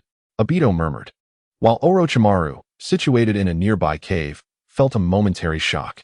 This sinister, chilling chakra, the Rinnegan? Orochimaru murmured, recalling that in the original story, the trio faced Hans, and Nagato along with Konan should have been nearby, trailing behind them. Suddenly, he remembered the original narrative. At this point, he was still unaware that the butterfly effect had thoroughly disrupted this timeline. Nagato was merely a toddler, around 2 or 3 years old, whereas in the original, he was 5 or 6 when the Rinnegan awakened. He would later be found by Konan, and they would wander together. The trio nearly fell victim to kunai rigged with explosive tags, which led to their discovery. Jiraiya remained there, having taught them for 3 years, but regrettably, he had only imparted a few ninjutsu techniques and the ineffectual virtue of kindness without instilling the mindset befitting their strength. With their naive hearts, they were captured by Danzo and Hans, leading to Yahiko's death and Nagato's legs being severed by an explosive array. Realizing the butterfly effect, Orochimaru exited the cave. Heading towards Nagato's direction, he assumed that due to the butterfly effect, Nagato and his companions had not ventured this way or encountered them to take them as their mentor. Little did he know that the butterfly effect had accelerated the plot by several years. As Orochimaru stepped out of the cave, he spotted Jiraiya, who was kindling a fire not far off, alongside Tsunade and Shizune, who promptly rose to their feet. "What's wrong, Orochimaru? You look gravely injured. Where are you going?" Jiraiya inquired, his expression tinged with concern as he gazed at Orochimaru's retreating figure. "Oh, I just need some fresh air. Please wait for me here," Orochimaru replied, his tone flat and enigmatic. "Let us go together. I'm feeling stifled too," Jiraiya insisted, standing up with the intention of accompanying Orochimaru. He had grown weary of constraints. Chapter 87. Jiraiya's confusion with Orochimaru's swiftness. It was not long before he arrived at a desolate area where a small child lay in the center. Orochimaru gazed at the 2 or 3-year-old child, momentarily bewildered. Were it not for the child's crimson hair, he might have thought he was mistaken. This was somewhat absurd. The discrepancy was too vast. "Poor child, Jiraiya, just end this little one's suffering," Orochimaru stated blandly, attempting to pass the burden onto Jiraiya. There were too many calculations tied to Nagato, and he wished to avoid this complication. He was curious to see what Kagaya was like. If he were to take Nagato as a disciple, coupled with his potential for explosive growth, no one would be able to touch him when Madara was gone. So, it was better to leave some surprises. This was Nagato's fate. As for Konan, she should not have to suffer alongside these naive children. The key was that Konan could continually produce explosive tags, making her a significant asset. Wouldn't wealth follow? It was far superior to Jiraiya's attempts at writing romantic dramas, which had garnered him little fortune while he often exploited Naruto. Unbeknownst to Orochimaru, his shadow clone had rescued a young girl. "Uncle Orochimaru, do you have any candy left?" Konan, still just 3 or 4 years old, asked in a sweet voice. Moments earlier, Orochimaru's clone had saved her from human traffickers who captured orphans to sell. Although Orochimaru's clone had not intervened, Konan would have likely escaped using her own cleverness. Little Konan, I don't have any right now, but I'll find some for you, okay?" Orochimaru's clone replied with a smile.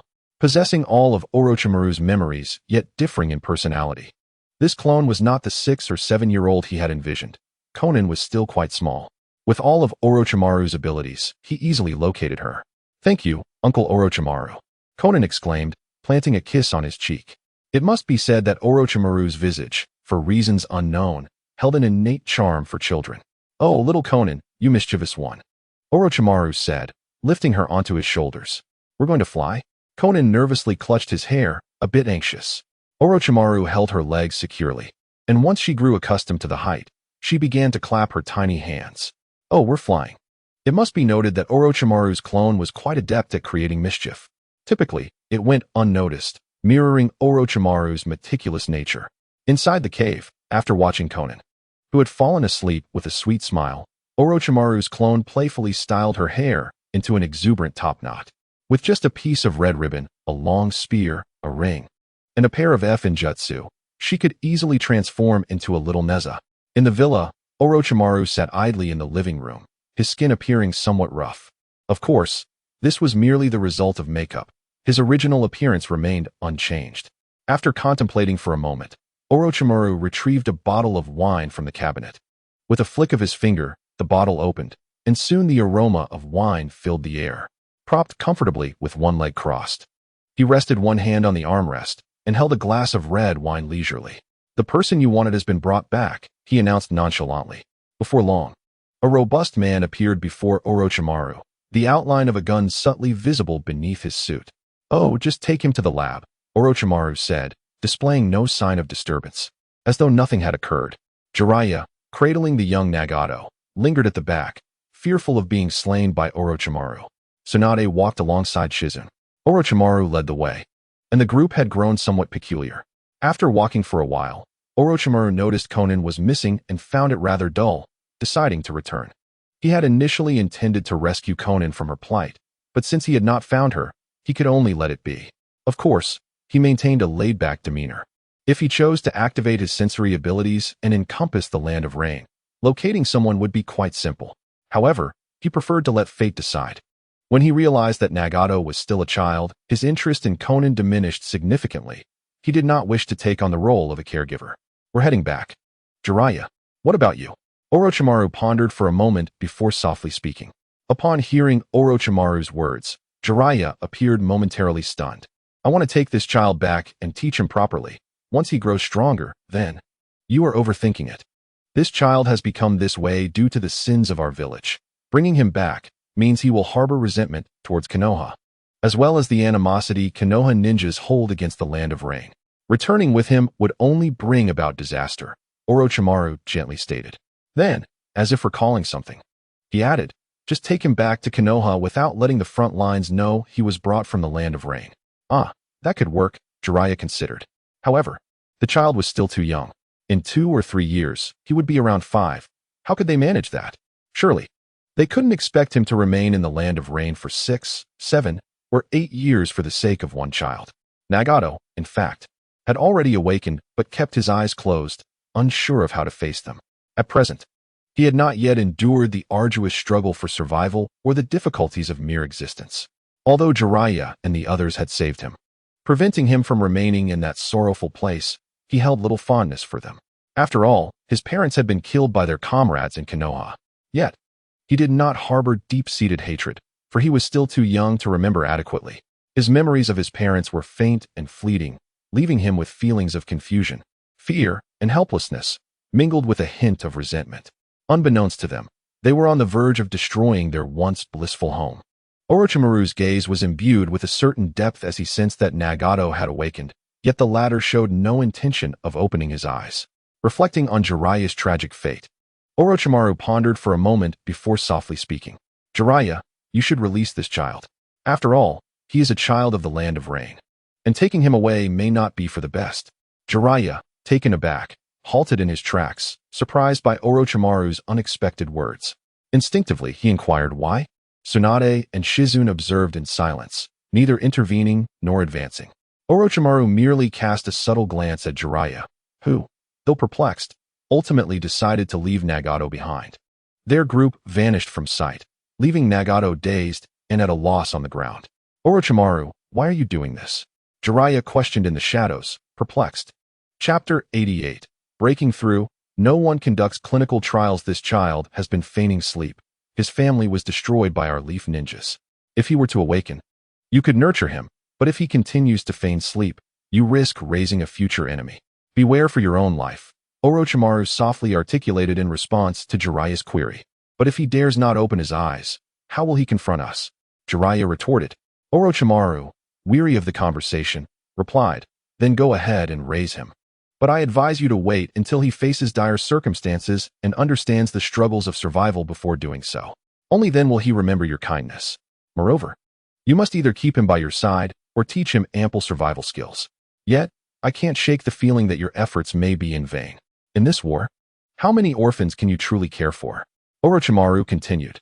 Regardless, Nagato, even without Jiraiya's guidance, will be fine. Someone will look after him from the shadows. Orochimaru, you are too heartless. Perhaps you are right. All my efforts may indeed be futile. I merely wish to alleviate my own guilt, to find peace at night. Jiraiya earnestly stated while gazing at Orochimaru. The latter found intrigue in Jiraiya's expression, recognizing a rare determination in this typically laid-back individual. Then strive to become the fourth Hokage. In doing so, your kindness and innocence may radiate throughout the entire shinobi world, Orochimaru suggested. A whimsical thought crossed Orochimaru's mind. What if he could inspire this whimsical Jiraiya to aspire to become Hokage? I have no desire to be Hokage. What is the point? Freedom is far more appealing. Besides, I do not wish to become like that old man, Jiraiya declared, prepared to leave immediately. Orochimaru felt a sense of helplessness towards Jiraiya's stubbornness. The group resumed their journey, with Jiraiya cradling the bewildered Nagato, intending to head towards the Leaf Village. However, Orochimaru intervened, suggesting that Jiraiya should do more good deeds and perhaps encounter other orphans to bring along. Noting Jiraiya's single-mindedness, Orochimaru proposed, I estimate you will eventually meet Yahiko and Konan. It is fate that binds you as teacher and student. Consider it a chance to save Konan's life. Jiraiya, recognizing the rare compassion in Orochimaru, agreed. It seemed he would assume the role of a caretaker for at least 5 years, though he wondered if this man, known for his carefree nature, could endure the commitment or if he would abandon them after a mere 3 years, knowing full well that Nagato was the destined child he sought. Indeed, Nagato was also a child of destiny, capable of altering the landscape of the shinobi world. Meanwhile, Uncle Orochimaru, I wish to hear a story, came the voice of Konan, who was hugging his leg while Orochimaru's shadow clone grilled fish. The clone gently pinched her cheek and asked, What story do you wish to hear, Konan? I want to hear the tale of Wu Zetian and the Ruthless Emperor, she replied. As Orochimaru released several shadow clones, an abundance of chakra flowed from him. This particular clone, if not engaged in battle or suffering significant damage, could endure for 4 to 5 years, which was quite remarkable. Orochimaru chose not to concern himself with the underlings of the Land of Rain and hurriedly returned to the front lines to assist Suigetsu in dealing with Chiyo. He recalled that Chiyo's poisons were neutralized by Tsunade. As anticipated, upon Tsunade's return, within a month, Chiyo began her assault on Konoha armed with her formidable poisons. Initially, she wreaked havoc, causing the Leaf Ninjas to retreat in disarray, hurling chakra, hidden weapons, and explosive tags without hesitation. Chiyo had no intention of engaging in a direct confrontation, as pursuing them would significantly increase the casualty rate. Instead, she opted to toy with them, confident that no one could neutralize her toxins. She was dismayed when a young girl managed to do so swiftly. Upon her next inspection of the Leaf's defenses, she found the poison ninjas lively and vigorous once more, which infuriated her. Thus, a ceasefire ensued for over a month as Chiyo delved into researching new poisons. Orochimaru, too, was not idle. He had remained on the battlefield to confront Hanzo and search for Konan. With his mind now at ease, he began collecting experimental materials to research new innovations, specifically, a means to halt the injection of Hashirama's cells should it prove unsuccessful. When the time came for testing, Tsunade would be the subject of his experiments, bestowing upon her a gift of creation. While he could have tested it now, the success rate seemed promising at around 40 to 50%. If Tsunade could master the Ein seal to produce the 100 healing seal, the success rate might increase by an additional 10%, factoring in her heritage as a descendant of Hashirama with his genetic cells. However, he felt a pang of nostalgia for his original, versatile test subject, the one with exceptional physique and the implanted Sharingan arm, utilized by Danzo. Time passed swiftly, and 3 years slipped by unnoticed. Orochimaru lost track of how long he had been in the shinobi world, as trivial matters transformed into mere data in his mind. Chiyo was dubbed the poison matriarch on the battlefield for her relentless creation of toxins, while Tsunade earned the title Tsunade of the Miraculous Hands, revered by frontline ninjas. Orochimaru hesitated to dilute Hashirama's cells further, estimating that the diluted version could yield a 70% success rate. Should they endure, the outcome would be a wood release far superior to the original, without the excessive chakra consumption. Perhaps it was due to his status as a traveler with a divine perspective that many challenges became manageable. With these thoughts in mind, Orochimaru suddenly recalled that even a version stronger than the original could still be somewhat lacking. After all, without this enhancement, Tsunade's comprehensive abilities could still reach levels beyond that of a Kage, approaching the realm of the Super Kage. Moreover, he had yet to devise an advanced version. Even after acquiring a semi-finished wood release, he sought to enhance its power or fulfill its true potential. When contemplating this advanced version, Orochimaru suddenly remembered that he had yet to learn a luxurious form of sage arts. Thus, the time for Orochimaru grew increasingly urgent. Although he no longer needed to hasten the process of reanimating corpses, numerous tasks awaited his attention, were it not for the overwhelming strength of wood release, which could grant him a residence amidst the trees at any moment. He would not have devoted himself so ardently to his prolonged research. Chapter 88. The emergence of wood release. When Orochimaru stealthily reappeared in the land of rice, words failed to express his sentiments. The 17 young members of the Senju clan he had rescued were now nearly in their 20s. Aware of the conflict between Konoha and the Land of Rain, they understood that Orochimaru was aiding the young clan leader in his training and had been diligently practicing in the mountains. During hunts, they would hide from outsiders, adorned in animal skins, resembling wild men. This was the reason for Orochimaru's ineffable feelings. Orochimaru-sama, you have returned. Where is the young clan leader? The once leading boy had now matured. The Senju and Uchiha clans shared remarkably robust genes, particularly in terms of combat prowess. He was still honing his skills on the battlefield. A rare opportunity indeed. Orochimaru spoke softly, sensing the abundant chakra within these 17 youths, 10 of whom had already reached the rank of J-nin, leaving him somewhat disinclined to use them for experimentation. Come here, all of you, Orochimaru instructed gently. After a moment's reflection, he inquired, which of you have not yet attained J-nin status? 7 somewhat ashamed youths stepped forward from the group. Orochimaru-sama, he revealed a test tube from his robe. This is an agent I intercepted from that old thief Danzo. It contains the cells of the first Hokage, Senju Hashirama. I have conducted some research, and this agent may grant you a 4 or 5-layered chance of awakening wood release. Would you care to try? Orochimaru showed little interest in their chakra attributes. In his view, after all these years, possessing the Senju's physique and not reaching J-nin was utterly inadequate. Their existence seemed almost futile. It would be better to gamble. He mused. How despicable it is to even desecrate the remains of Lord Hashirama. The Senju members began to express their indignation. All right, you 7, do you wish to try? The risks are great, and failure could mean death. Yet it is a chance for the glory of the Senju clan to once again illuminate this land. Without attempting, your lack of talent may render you inconsequential, Orochimaru stated plainly, unfazed by their grievances. Hearing his words, the 10 J-nin began to stir with eagerness. Please wait. I will conduct further research and experiments before you try. The current agent is too weak for you, he advised, observing the fervent youths. Orochimaru retrieved a syringe and several needles. 5 minutes later, the first individual erupted beneath his watchful gaze, transforming into a tree. Orochimaru remained unperturbed, while the Senju youths displayed expressions of profound sorrow. He changed the needle and injected the second individual, reducing the dosage slightly. 7 minutes later, another erupted. Seeing their longtime companion perish before them, the remaining Senju members were engulfed in complex emotions. As Orochimaru approached the third, the others spoke up. Orochimaru-sama, please inject us all at once. We fear not death, but watching our friends perish before our eyes while we stand idly by is unbearable. Can you grant us a swift end? The 10 J-nin, unable to bear witness, felt their own inadequacies as they had reached J-nin. While their clan members remained at the Ch-nin level, the allure of wielding the same techniques as Lord Hashirama was undeniably compelling. Had the Senju clan not faced annihilation, even a mere 10% chance would have inspired countless members to attempt the experiment. After a moment of contemplation, Orochimaru had initially intended to dispose of the 7 inept youths, utilizing what little potential they had left. Even if this version of wood release proved slightly superior to mere greening, he would still seek another agent to test if he could elevate their wood release further. If it could only achieve greening, he would find it wholly unsatisfactory. Yet, upon hearing their words, Orochimaru recognized their resolve.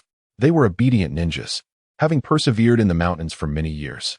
With a subtle shift in his mindset, he decided to grant them a sliver of hope.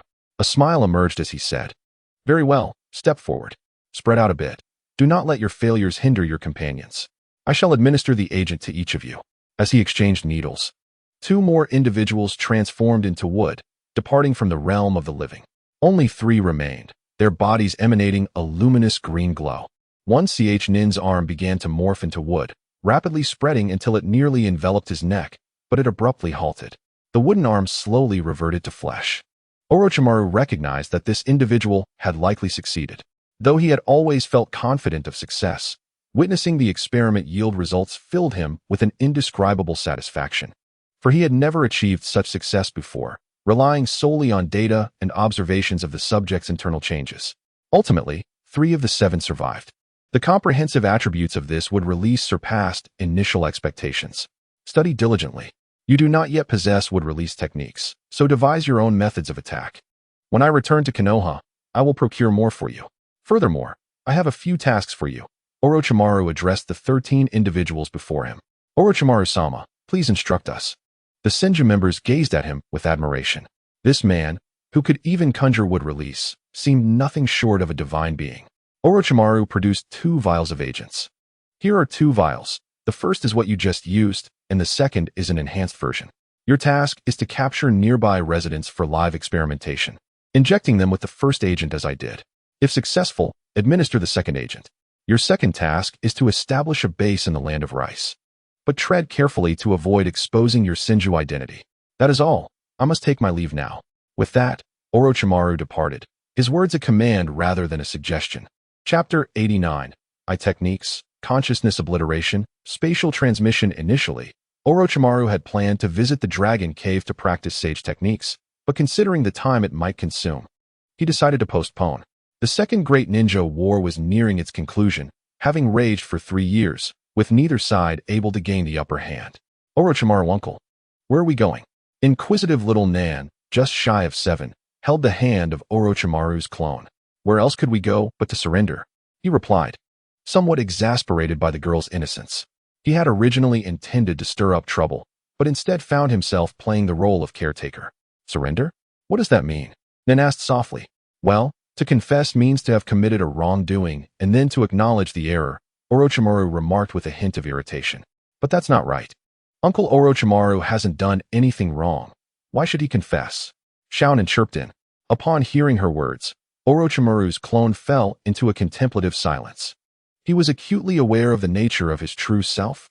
Entrusting Shaonan to him would inevitably lead to her exploitation. Yet, he also understood her original fate. Being with Nagato and the others would only bring her greater suffering. Ultimately, he found himself in a state of inner conflict. However, having encountered troublesome ninjas a few times, he had no choice but to act, depleting his chakra to the brink of exhaustion. At that moment, the true Orochimaru was perched upon a tree. Orochimaru, why are you following me? Asked a man from the Hyuga clan, his back turned. Yet he accurately called out Orochimaru's name. Orochimaru gazed at this elusive Hyuga, who had strayed far from the camp, feeling a surge of temptation. The Byakugan was indeed a precious asset, and with the war nearing its conclusion, it was rare to see the Hyuga clan members let their guard down. Without a second thought, Orochimaru trailed behind him, harboring sinister intentions. I merely wish to converse with you. He softly alighted onto the ground. What is it? I recall we are not acquainted. Is there anything that cannot be discussed at the camp? The Hyuga man exhibited little suspicion. He could hardly fathom that Orochimaru harbored ulterior motives. Although Orochimaru had not actively participated in the war, he was still a disciple of the Hokage and was not expected to betray his comrades. Orochimaru smiled subtly, his steps light. Indeed, there are significant matters to discuss regarding your current mission. At this, he paused. The Hyuga Sj instinctively glanced at Orochimaru, whose pupils rapidly transformed into a crimson hue, revealing 3 tomos swirling within a golden vertical slit. In an instant, it morphed into a golden cross, resembling an eye with 2 golden vertical pupils intersecting. In that moment, consciousness faded. The expression of the Hyuga J-nin shifted to one of terror.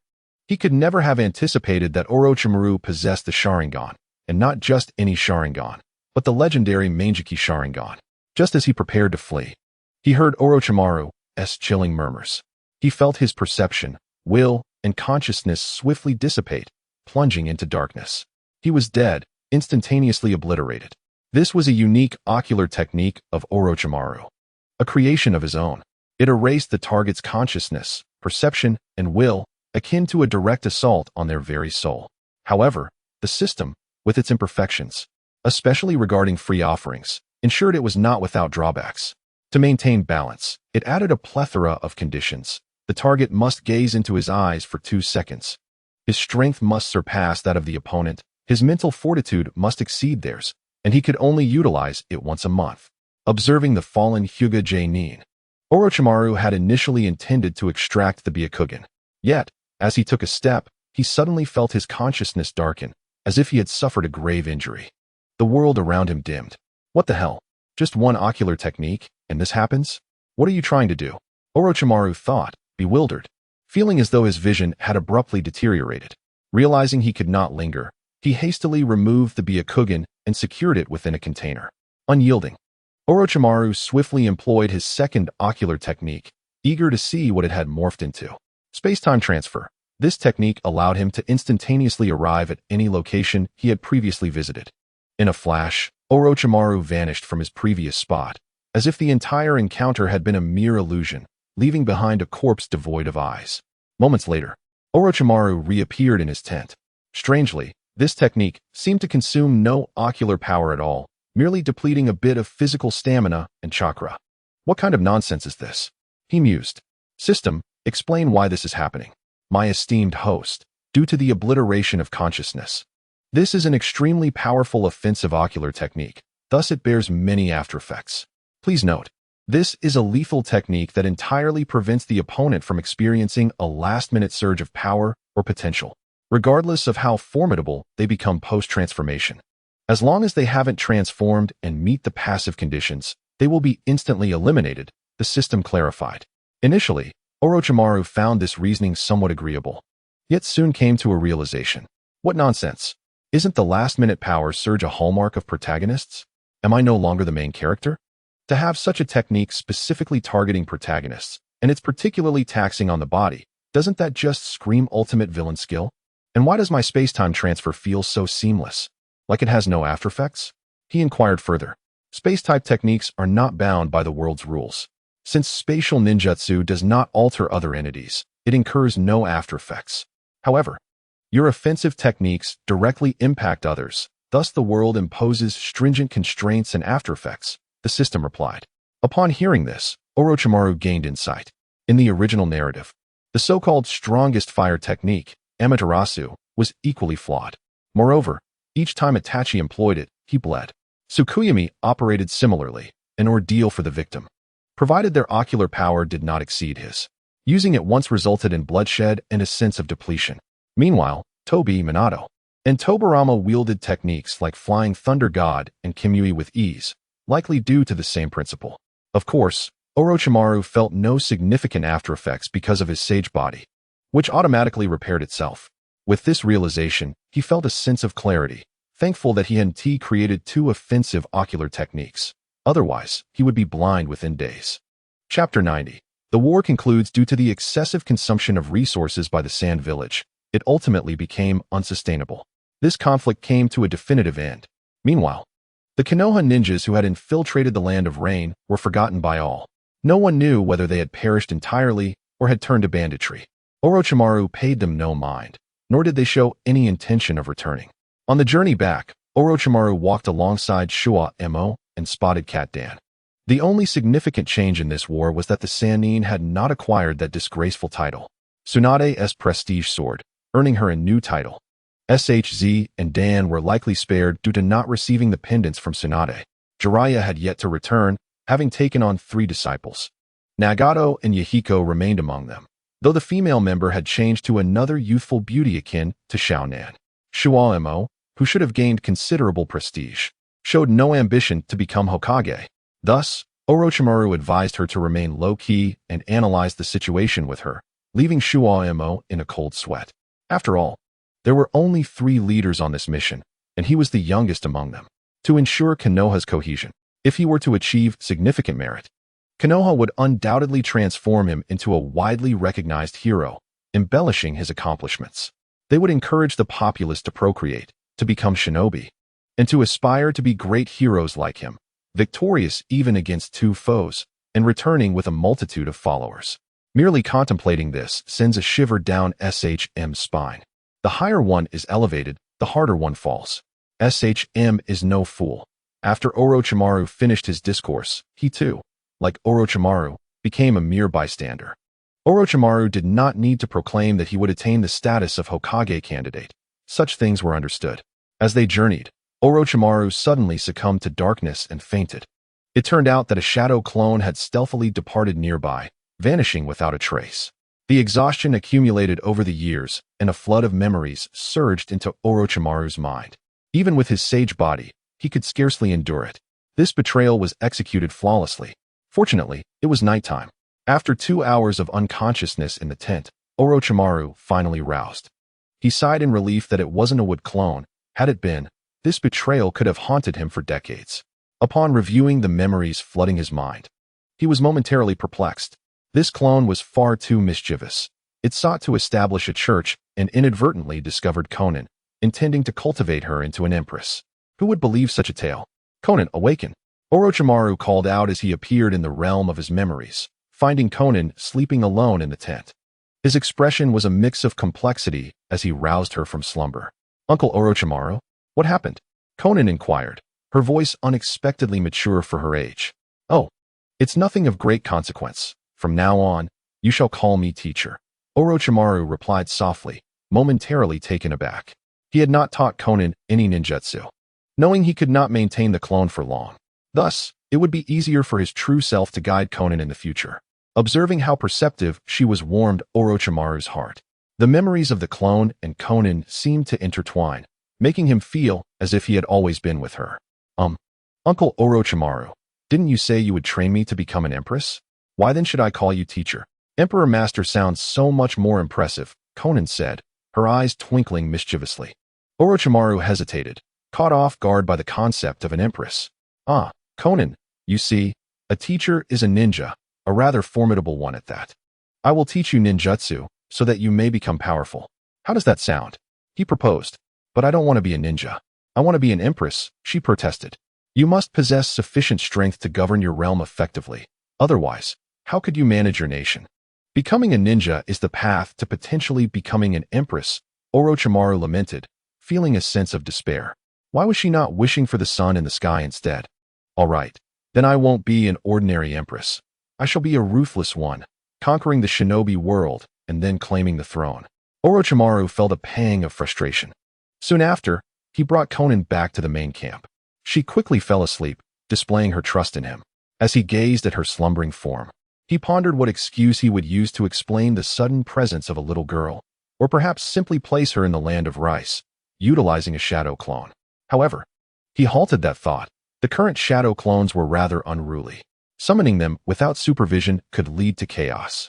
Yet, he recalled the sincerity of the Senju children. Perhaps sending a shadow clone to oversee matters would not be a bad idea. While musing, he felt a tug at his heart. It was better to keep Konan close, fearing what unpredictable behaviors the clone might exhibit. No, with his potent ocular techniques, if the clone acted recklessly, it could lead to turmoil in the shinobi world. Suddenly, he recalled his latest abilities and frowned, quickly coming to a resolution. After all, it was merely a shadow clone. Thus, he conjured a clone that had absorbed a significant portion of his essence. Observing the clone before him, serious and attentive, Orochimaru spoke curtly, enough of the charade. You are aware of my intentions. Go to the land of rice and establish a base. Understood, my true self. I never anticipated you would allow me freedom. You truly are remarkable, the shadow clone replied with enthusiasm. You are me, so what do I have to fear? Orochimaru retorted, exasperated. Be off with you. Consider this a reprieve. Stop incessantly cursing me in your thoughts. Chapter 91. Brief Fatigue. Eternal Motivation, you have returned. Well done. Hiruzen Sarutobi said softly from the Hokage's office. Konan was settled into Orochimaru's home, a feat easily accomplished given his identity and power, something ordinary people could not achieve. Yet, he suddenly realized his once satisfactory ninjutsu had become somewhat flawed. He discovered his space ninjutsu, while sharp, could not transport others, and the distance of teleportation correlated with chakra consumption. Orochimaru remained silent as Tsunade cast her gaze downward. After leaving the Hokage's office, Orochimaru had no intention of returning home. Instead, he wandered through Konoha. As he strolled, he encountered a school. Having graduated upon arriving in this world, he had yet to see this legendary institution. After a moment's contemplation, he entered. Contrary to his expectations of being halted by staff, he boldly walked through the school unimpeded. How old was Minato now? He seemed to have graduated at 10, while Jiraiya was still teaching in the land of rain. Should he lend Jiraiya a hand to ease his burdens? Orochimaru mused. Training such a prodigious ninja would indeed be fascinating, especially since he happened to possess the Rasengan. Clearly, it was destiny. Lost in thought, he began to sense his surroundings. Moments later, he halted. This Kushina Uzumaki was quite extraordinary. It was no wonder she had been selected to come to Konoha, he mused in surprise before turning to leave. Deciding to observe after their graduation. In the Hokage's office, Hiruzen Sarutobi pondered, Orochimaru, after all these years of warfare, have you awakened? After expressing his condolences to all the elite shinobi involved in the recent battle, he sat alone in the office, smoking. Orochimaru had always been a source of concern for him. He wished to cultivate him as a successor, but felt an inexplicable sense of unease after numerous events. A rift had formed between them, one that could not be easily mended. Alas, they are not on the same path. Now that the war has concluded, it is time to address the Hyuga clan, ensuring the Uchiha learn from the past and do not repeat their mistakes.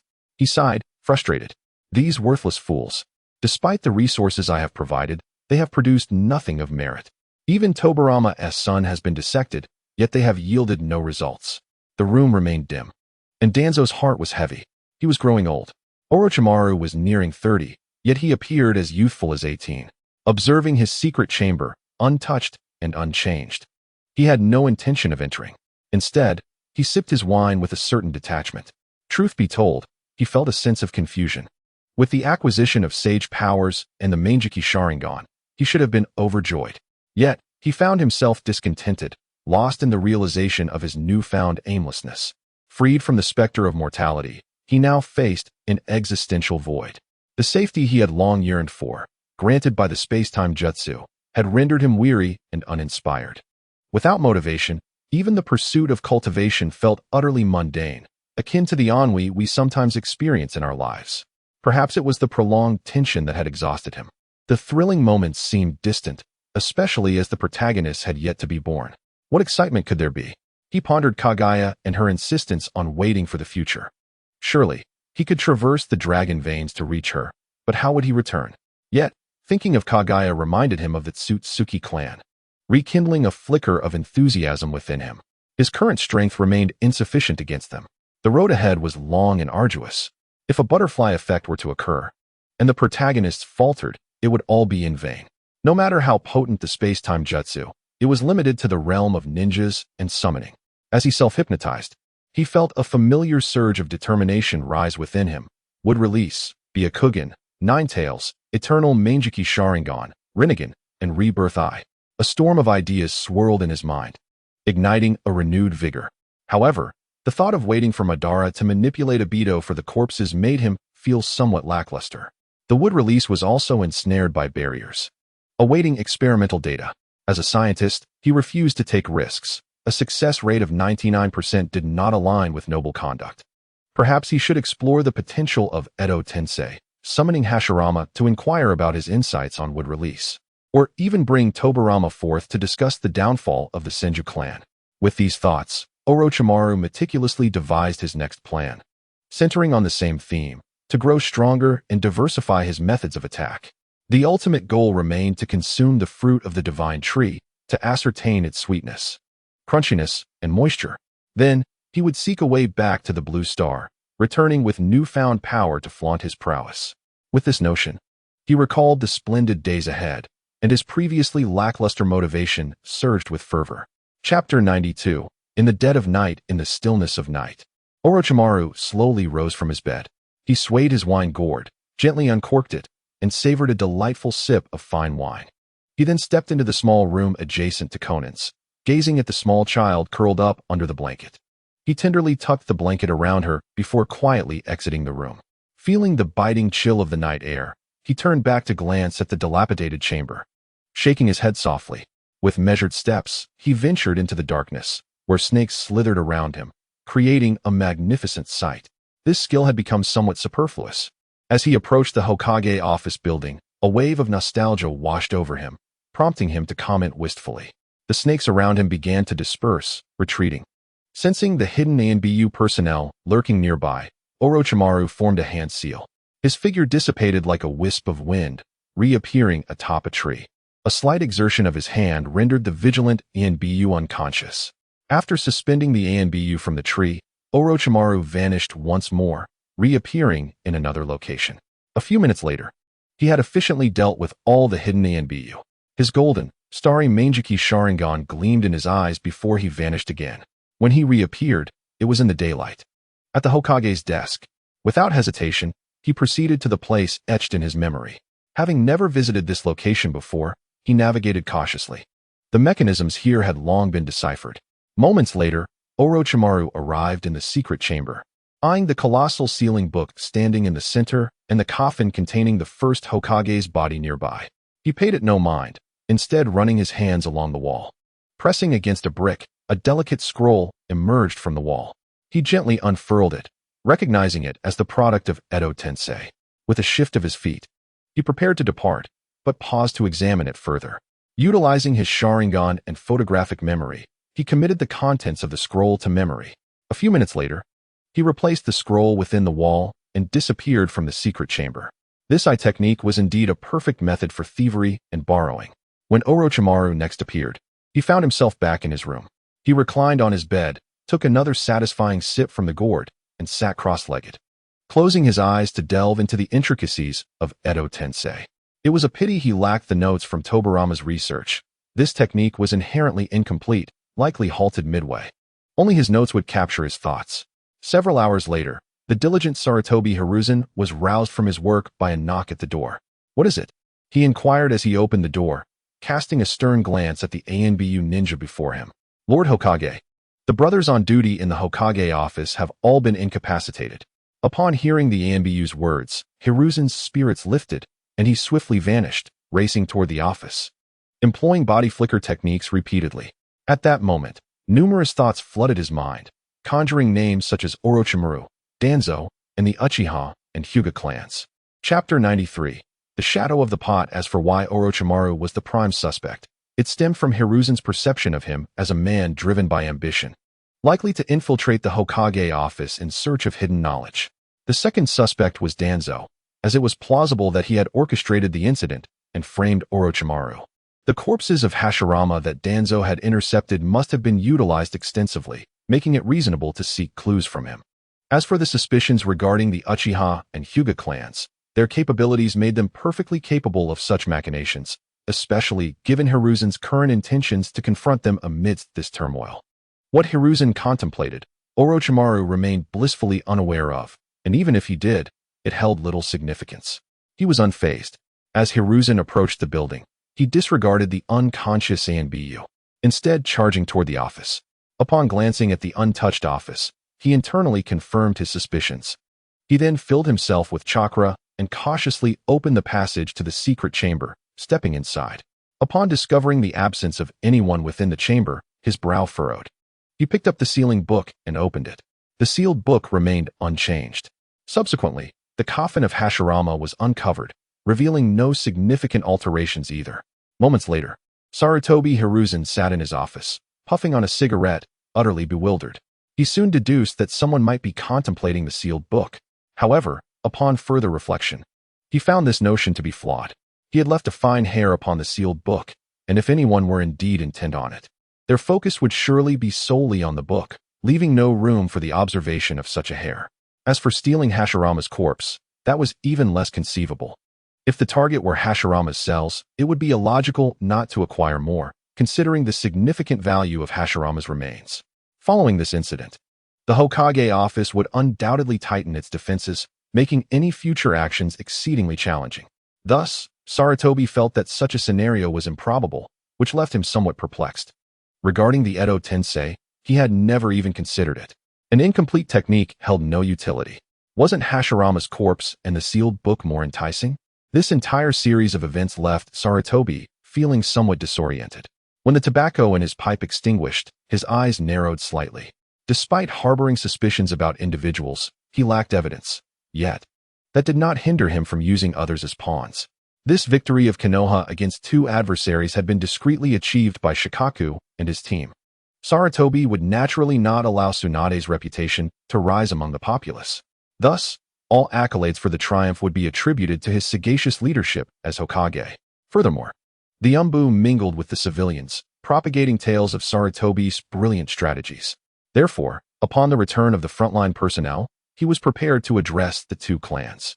On one hand, with external threats eliminated, internal conflicts could be resolved. Otherwise, internal strife amidst external dangers was utterly futile. On the other hand, with the return of the frontline personnel, Konoha was no longer vulnerable, alleviating fears of desperate measures. At worst, disobedient individuals could be dealt with decisively. What's going on with Sarutobi? Does he not sleep at this late hour? What does he want from me? Upon hearing his subordinate's words, Danzo expressed his displeasure. It was already difficult for him to find rest at night. After finally drifting into slumber, he was disturbed by Sarutobi's interference. It was hardly a comforting situation. I heard the Hokage's office was breached, and the Umbu were all knocked unconscious, his subordinate reported softly. Huh, excellent work. Danzo instinctively responded, but felt something amiss afterward. He had no intention of plotting against Sarutobi, who dared to act so audaciously. What had been lost? Danzo inquired quietly.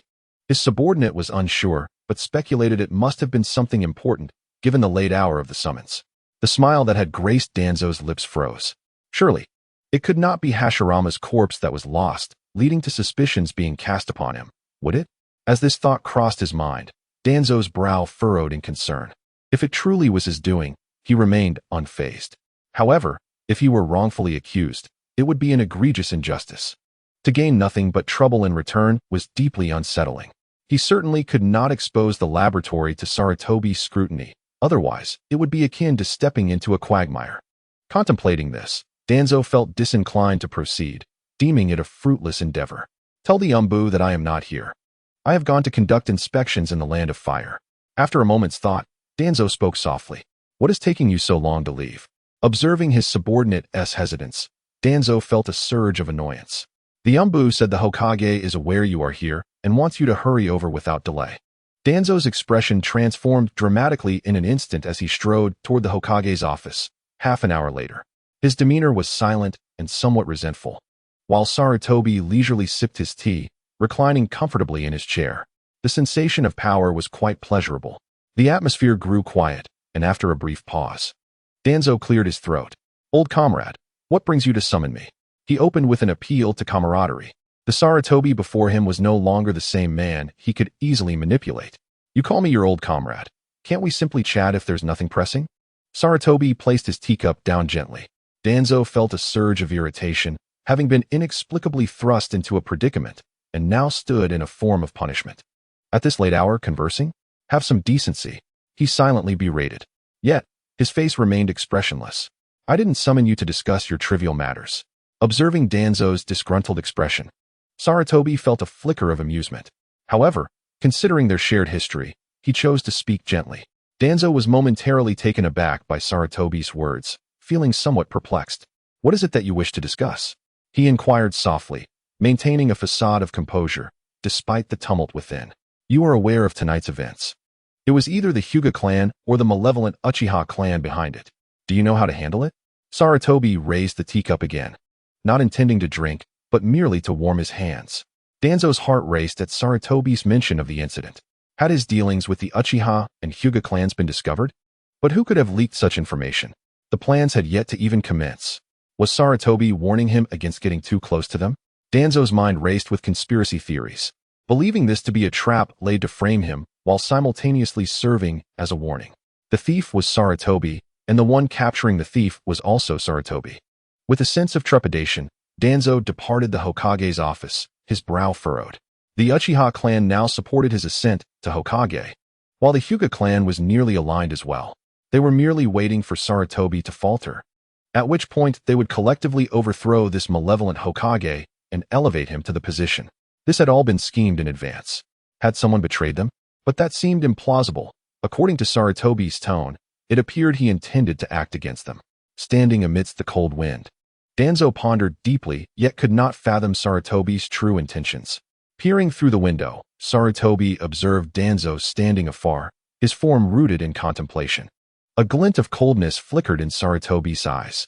Konoha was now within his complete grasp, and soon, retirement would beckon for his dear comrade, Danzo, sparing him from undue toil.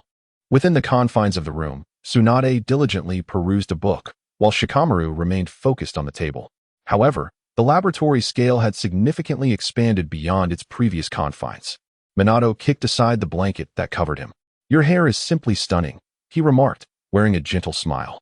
Meanwhile, Orochimaru's shadow clone engaged in a card game with a young member of the Senju clan, while 3 others diligently crafted wood to prepare for the construction of a base the following day. Jiraiya, on the other hand, held a slightly crumpled piece of paper, thoroughly studying its contents. Strange phrases such as "white sister is so white," "enchanting," and "muddy" occasionally surfaced, accompanied by a somewhat lewd smile. Nagato quietly gazed at the ceiling. Not having succumbed to slumber, he adeptly caught the foot of Yahiko that had been thrown onto him. Orochimaru sat with his eyes closed, immersed in the research of the information in his mind.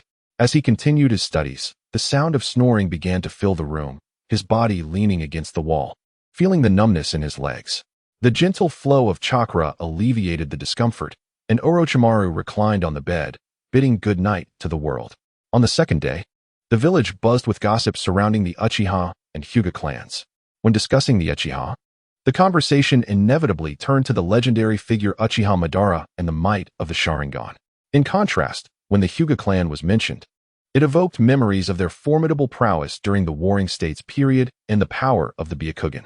Meanwhile, Orochimaru showed no intention of venturing outside, merely sending a shadow clone to fetch 2 bowls of ramen, which he shared with Konan. Her talents were commendable. She quickly grasped the chakra extraction technique and was diligently continuing her studies. Half a month swiftly passed, during which the village had initially been filled with tales of the illustrious histories of both clans, celebrated for their greatness and well known among households. However, the narrative began to shift, and negative news about Uchiha Madara circulated, who had been seen alongside the first Hokage in the village's founding, basking in glory. While the villagers admired the 2 clans, they dared not greet them, instead casting looks of reverence. This led the clans to swell with pride, feeling superior as if they possessed an extra nostril. Yet today, rumors emerged that Uchiha Madara, who once helped establish the village with the esteemed first Hokage, had attempted to lead his people in the destruction of Konoha. It was said that the first Hokage had sacrificed his life to protect the innocent villagers. A few years prior, the great first Hokage's kin had heroically perished to save Konoha's allies, while the Uchiha and Hyuga clans remained indifferent, as if wishing for the demise of the first Hokage's lineage. During the recent wars against the Rain and Wind countries, not a single Uchiha went to battle, and only a handful from the Hyuga clan joined the fray. Had they participated, many of Konoha's nurtured ninjas would not have met their tragic fates. These individuals were the protectors of Konoha. In an instant, public sentiment shifted drastically. Villagers' gazes, once filled with admiration and respect for the 2 clans, twisted into disdain and contempt. This was merely the beginning. Numerous individuals began to surface with accusations. They alleged that Uchiha members, abusing their status as security personnel, committed acts of lewdness against the elderly. Whispers circulated about the Hyuga clan's similarly unsavory behavior, casting lecherous eyes upon the young daughters of villagers. The Uchiha and Hyuga clans became akin to pariahs in the eyes of the people. Before the clans could respond, news broke of an incident at the Hokage building from half a month prior.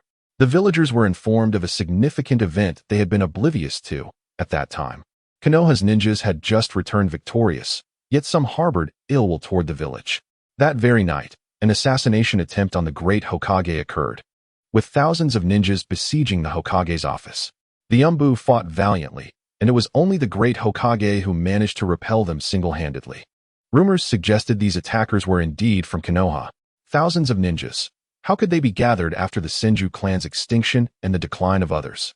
As a more shocking revelation emerged, the villagers initially averted their eyes from the 2 clans, now fleeing from their infamous reputations. Some outraged villagers, incensed by the actions of these clans, began to hurl rotten eggs in protest. Who is spreading these rumors? They demanded. Given the proud nature of both clans, they often distanced themselves from common folk, fearing contamination by their misfortunes. Unaware of the unfolding events, their status shifted from that of veneration to revulsion, culminating in the throwing of eggs. This was intolerable. They swiftly incarcerated the outraged youths, discovering through inquiry the extent of the clan's misdeeds. As villagers surrounded the Hokage building, they called for justice, demanding the downfall of the corrupt Uchiha and Hyuga clans. Family members, I have just learned of your plight. I will rescue those captured immediately. I assure you, not a single hair on their heads will be harmed. Furthermore, I shall ensure that those who abuse their power and commit wrongdoing face severe punishment. Rest assured, Sarutobi Hiruzen proclaimed from a platform, his voice resonating with authority.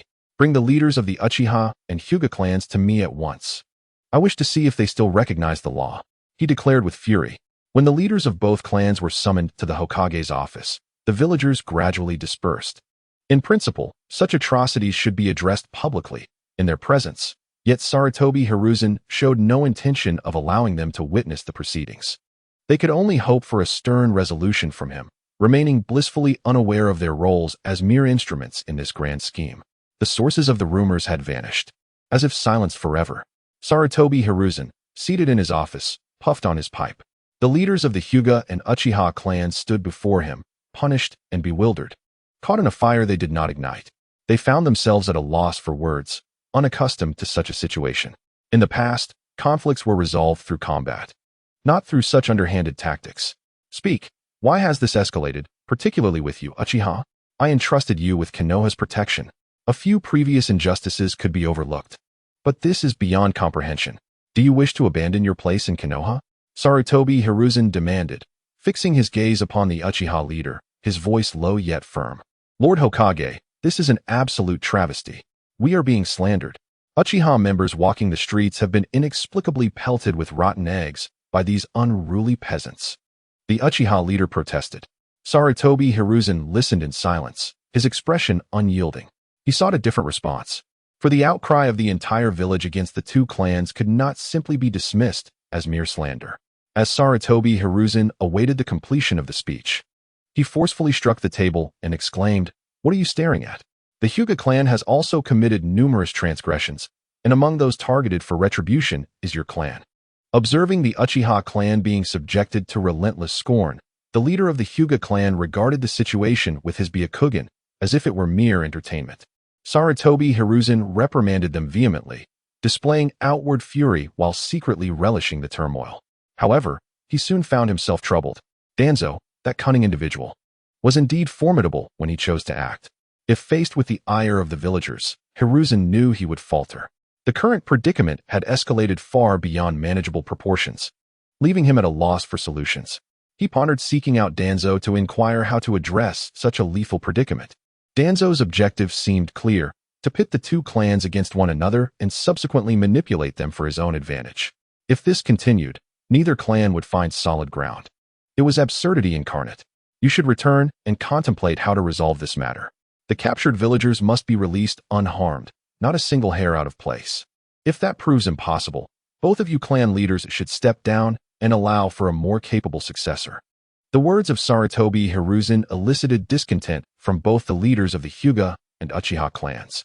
When had they ever been so openly admonished? Yet, considering the gravity of the situation, they held their tongues. Ultimately, they had failed to manage the situation promptly, to contain the rumors. Furthermore, their emotional ties to Konoha made them reluctant to exacerbate the embarrassment. The most perplexing aspect was the sheer absurdity of the events. Particularly, the image of thousands of shinobi from both clans assaulting the Hokage's office, only to be thwarted by Hiruzen alone, was both amusing and strange. Why such bizarre rumors circulated was a mystery, and it seemed impossible that the old Sarutobi could be entirely blameless. However, they could not fathom anyone so foolish as to employ such overt schemes. Were it not for Hiruzen, they would not have considered anyone possessing such influence to target them. Their only confusion lay with this incident. They had no idea whether their own clansmen were involved in disreputable acts. After all, it was entirely possible for a rogue element to tarnish their clan's reputation without their knowledge. It was conceivable that younger members might have engaged in unsavory behavior, perhaps coerced or enticed. Previously, they had endured the ire of the two clans in silence. Now, their suppressed emotions had reached a breaking point. As the clan leaders departed, Sarutobi Hiruzen rubbed his furrowed brow, attempting to ease the tension. He called for Danzo, realizing the seriousness of the situation. Danzo had employed a most insidious tactic and appeared to revel in the chaos that ensued. It was evident he sought to position Hiruzen as an adversary to both clans, or to manipulate them for his own ends, which would lead to a loss of public support for Hiruzen. Without the people's trust, his tenure as Hokage would swiftly come to an end, as the position was contingent upon nominations followed by popular vote, particularly in times of peace. This was clearly a scheme to undermine his authority. Thanks to all my dear friends for the gifts. Your support is invaluable, and I appreciate your encouragement for updates and collections. Chapter 97. The escalation of events. Are they seeking me again? Just tell them I'm in seclusion. Danzo expressed his irritation at his root subordinates kneeling before him. What a farce. A strategist should not be the one to resolve their own deceptions.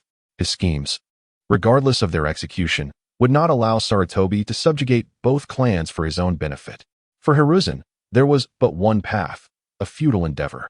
As Danzo perceived it, there were two choices: either completely sever ties with both clans to preserve public trust, or attempt to coerce them into submission while sacrificing that very trust. Another possibility existed: to shift the blame onto foreign shinobi, claiming that spies had infiltrated Konoha, inciting unrest and attempting to pit the villagers against each other. Such a maneuver could foster goodwill from both clans, but it would necessitate someone to bear the responsibility for the infiltration, such as the negligence of the security forces. The assault on the Hokage building could be easily explained as a result of a unique shadow clone technique. With such convoluted reasoning, the matter would be largely resolved, sparing the common folk from harm. Nevertheless, utilizing public opinion again would prove exceedingly challenging. With this in mind, Danzo closed the door, disinterested in further discourse. His objectives had been accomplished, and he had painstakingly cultivated relations with the two major clans. He would not allow Sarutobi to reap the rewards so easily. That would be utter nonsense. Upon hearing of Danzo's retreat into seclusion, Sarutobi's eyes gleamed with cold resolve. He felt the stirrings of lethal intent. It was bewildering how, from their initial struggles against the powerful clans, his erstwhile ally had transformed into his greatest obstacle. With Danzo's cunning, he realized that this ally posed a greater threat than the Uchiha or Hyuga clans, especially with the multitude of rude operatives at his disposal. The thought chilled him to the core, as if a sharp blade hovered above him. "Master, I have successfully extracted the chakra," Orochimaru stated, seated at the table, engrossed in his research. Suddenly, the door swung open, and Konan rushed in to embrace him, her voice sweet and affectionate. Orochimaru, momentarily lost in his studies, instinctively reached for his sword. However, upon recognizing Konan's voice, he halted. Thankfully, the memories of his shadow clones prevented a potentially disastrous misunderstanding. "Konan dear, come and test this chakra paper. I wish to ascertain your chakra affinity," Orochimaru said, handing her a piece of chakra test paper for her to channel her chakra into. Though chakra paper was a rare commodity, it was of little consequence given his status. Moments later, he observed the paper with a complex expression. Konan's affinities were wind, water, and earth, another potential wielder of wood release. Yet, he held a greater preference for her to develop paper jutsu, capable of creating explosive tags, which would yield substantial wealth. With her abilities, Konan would not need to engage in combat directly, thus shielding her from the shadows of the ninja world. Paper jutsu was indeed advantageous. Though not a bloodline limit, it was a secret technique that not only allowed the creation of explosive tags, but could also be used for playful endeavors. Unbeknownst to him, Orochimaru had inadvertently become a protector for another. Contemplating this, he felt a mix of emotions. Had the circumstances been different, had he not been privy to so much knowledge, had Sarutobi not been so unreliable, he could have lived a carefree life. As he considered this, Orochimaru decided to wait a little longer. He had yet to fully harness wood release, and his sage mode had not achieved a 100% success rate. Once perfected, he would arrange for Konan to undergo a training regimen. After all, wielding a sword versus being unarmed were two entirely different matters. Konan's role was crucial, as she was responsible for creating explosive tags. Without his protection, should she perish, the complexities of resurrection would be daunting. Yes, let us take our time. Focus on refining your chakra first. I shall refrain from teaching you ninjutsu for now. Here lies a stack of paper, a thoughtful gift, knowing your fondness for origami. When weary from training, it serves as a delightful pastime. Orochimaru unfurled a scroll, revealing a towering stack of paper. The art of paper ninjutsu, a secret technique, was indeed a creation of Conan's origami endeavors. When the captured villagers were released, it was evident that many bore injuries, having clearly endured torture. Meanwhile, Hiruzen Sarutobi hesitated to address the matters concerning the two clans, as the hopeful villagers anxiously gazed toward the Hokage's office, their eyes fixed on him, yearning for news.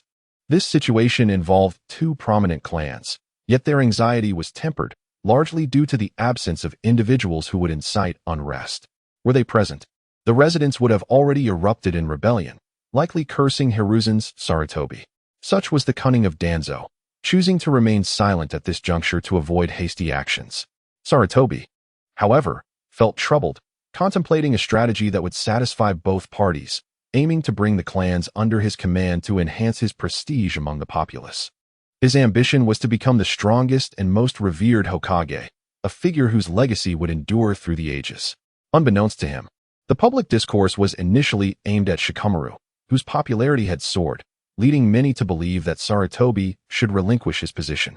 This was a consequence of his failure to navigate the delicate balance of promoting heroes while allowing room for others. Perhaps Danzo had a hand in this as well. As Shikamaru's reputation began to eclipse even that of the Hokage, a single mission's failure, compounded by the influence of both Shikamaru and Danzo, left the politically naive Shikamaru unable to withstand the pressure. His elevation had been too steep, leading to a devastating fall. Regardless of his choices, whether to abandon the mission to save a teammate or to continue, leaving them behind, he would face backlash. The only way to avoid this fate would have been to eliminate his teammates, a task he could not bring himself to undertake. Days later, the astute villagers began to perceive the unusual nature of the situation. Why had the esteemed third Hokage not yet taken action? Their patience was waning. Whispers began to circulate. Could it be that the Hokage hesitated due to the formidable nature of the opposing clan? Initially, such murmurs were swiftly silenced by fervent villagers. Yet voices of the persecuted began to emerge, unable to be stifled. These were not the machinations of ill intent, but the genuine outcries of those who had suffered. They had previously sought redress, only to be met with indifference and further hardship. In the Hokage's office, a haze of smoke hung in the air, and he felt a profound sense of isolation. He was not oblivious to the murmurs around him. With a heavy draw on his pipe, he slammed it down on the table, summoning the leaders of the Uchiha and Hyuga clans to inquire if they had devised a strategy. Sarutobi contemplated whether to strip the Uchiha clan's security privileges, making it appear as though he had dealt decisively with them. Yet, he recognized that this would seem like a dismissal of the Uchiha, ultimately benefiting them. Shaking his head, Sarutobi understood that such a grand plan could not be abandoned midway. Frustrated by the apparent silence of the clan leaders before him, he questioned whether they were aware of the villagers' gazes upon them. "Ah, Hokage-sama, you must take charge," exclaimed the Uchiha leader, lamenting the perceived injustices against their clan, while the Hyuga leader remained silent, contemplating their predicament. Sarutobi, unyielding, placed the blame squarely upon them, demanding to know how such rumors had spiraled out of control. "Do you truly believe I am unaware of the attack on the office? One possesses Byakugan, while the other heads the Leaf Village's security. Surely you cannot be oblivious to the state of the village." The Uchiha leader began to speak again, but faltered, realizing the futility of further argument. The Hyuga leader stared at the floor, resigned to whatever fate awaited them. Clearly, they had discussed escape plans in recent days. Sarutobi instinctively felt the urge to suggest they step down from their leadership roles, but the words faltered on his lips. Understanding the allure of power, how could they willingly relinquish their positions? Investigate quietly. Determine how many have suffered at your hands. Whether through money or coercion, ensure they retract their statements. Should they prove obstinate, remember, assassination serves as a warning. You must draft a report and thoroughly investigate this matter. As for me, I will contemplate our next steps. Recognizing that the time was not yet ripe for action, Sarutobi opted to maintain stability, aware that Danzo did not share his vision, and his ambitions had become perilously exposed. What he had hoped would be a bold maneuver had instead left him bruised and battered. Danzo seemed to comprehend him all too well, constantly scheming against him. Sarutobi, weary and intent on enacting reform to restore order to the village, sought to ensure his voice and presence resonated throughout the Leaf. The will of fire burned brightly within him. When he could no longer walk, He would pass the Hokage mantle to a trustworthy successor, one who shared his ideals. Days later, the whispers faded. Some voices vanished, while others, having accepted bribes, recanted their statements, claiming they had been coerced by those with ulterior motives to spread falsehoods. Sarutobi took to the stage, addressing the villagers. "My dear friends, I have always valued your opinions. I have summoned the Uchiha and Hyuga clans to remind them that they are part of our village, having lived in Konoha as long as we have. I have carefully reviewed the events that transpired." He paused, allowing his words to sink in, perhaps knowing that someone might be documenting this moment for posterity. "Consider this. Is it not peculiar that, after our recent victory, such turmoil arises? Could it be that other villages, envious of Konoha's strength, conspire against us?" The villagers listened intently as Sarutobi continued. "Upon investigation, I discovered that many of those spreading rumors are recent arrivals to our village. They are spies from other lands, exploiting our compassion to sow discord. Thus, I apprehended a few individuals and, throughout the night, inquired about their affairs. To my astonishment, they had concealed poison within their teeth. They understood that I, Sarutobi Hiruzen, though not exceptionally clever, was not foolish either. Having captured them, it was inevitable that they would reveal their secrets, leading them to commit suicide by poison. Consequently, many of those who spread malicious rumors have vanished, while some fled under the cover of night. The notion of thousands of ninjas attacking my Hokage building is utterly preposterous. I am not as formidable as I once was in my youth. I have grown old. They wish to exploit your admiration for me to propagate such rumors. The reason I refrained from addressing this matter is that I am laying a long line to catch a big fish, aiming to apprehend these spies and traitors, thus restoring our home to a state of cleanliness and happiness," Sarutobi Hiruzen remarked with a benevolent expression. "However, Lord Hokage, the Uchiha clan and the Hyuga clan do, at times, behave excessively." A sudden voice interjected. Sarutobi Hiruzen narrowed his eyes. "You there, speak up. Let us clarify our discourse." The villager who shouted was momentarily marked by a fleeting pattern of the Sharingan, indicating he was from the Uchiha clan. Having manipulated a civilian for show to lend credence to his words, the civilian was seized by a ninja and brought to the stage. "Very well, my fellow. You may speak," Sarutobi Hiruzen said kindly. The civilian bowed his head, then raised it to declare, "Lord Hokage believes us residents to be foolish and easily deceived. We still think he is trying to fool us. The Uchiha often resort to murder and arson. These are things I have witnessed firsthand," the villager exclaimed. The audience gazed at this courageous civilian with admiration, while Sarutobi Hiruzen maintained a warm smile. "Young man, have you finished speaking? Beware, falsehoods attract retribution," he warned. "Lord Hokage, please answer my question. Why do you not take action against their clans?" The youth pressed. Sarutobi Hiruzen remained silent and instead addressed the audience. "Families, do you not also agree with his words?" Observing the silence from the crowd, a glimmer of coldness flickered in Sarutobi Hiruzen's eyes. "Do you know how I earn my title of Doctor of Ninjutsu? I possess a technique that compels people to speak. A technique that ensures you will answer whatever I inquire," Sarutobi Hiruzen stated enigmatically. "Stop deceiving us. My father is a ninja, and I have never heard of such a technique. Is it through this technique that you can discern my honesty?" Sarutobi Hiruzen smiled faintly, gazing at the villagers who were intently observing. He formed two hand signs, and a gentle breeze swept through. The villagers' pupils became dull and vacant. "Now I will ask, and you shall answer," Sarutobi Hiruzen spoke softly. "Sarutobi, ask whatever you wish," came the reply. Sarutobi Hiruzen's brow furrowed slightly. "Which nation do you hail from? And what is your identity?" he inquired gently. "I am from the land of wind. Naturally, I am the spy you mentioned. Otherwise, why would I show you such respect instead of wanting to devour your flesh and drink your blood?" The man boldly responded. An uproar erupted among the audience. Had it not been for Sarutobi Hiruzen's technique, they might have believed this spy's words and harbored doubts about the Hokage. "Kill him. Lord Hokage, execute this spy. It is intolerable." The villagers, feeling humiliated by the spy's deception, shouted in anger. Sarutobi Hiruzen felt a surge of joy. This matter had reached its conclusion. The youth's gaze cleared, yet a fleeting hint of the Sharingan remained in his eyes. "You possess such a technique," the man exclaimed, feigning rage, as black blood seeped from his lips, a concealed poison pouch. Chapter 99. Inspiration. With the incident concluded, some rejoiced while others despaired. Only a select few comprehended the true nature of the events, namely those who had accepted bribes. Some villagers, believing Sarutobi Hiruzen would support them, failed to see the following sunrise, dealt with as spies.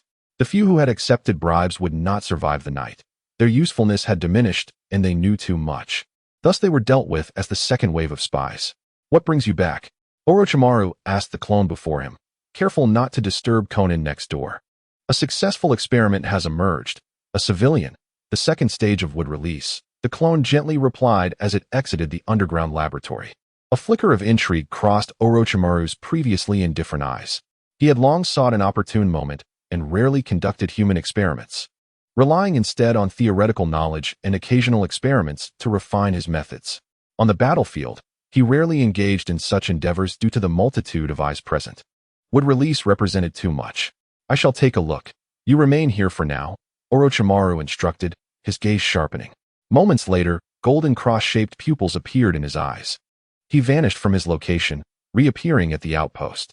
Upon seeing the wooden structure now risen from the ground, Orochimaru felt a wave of nostalgia.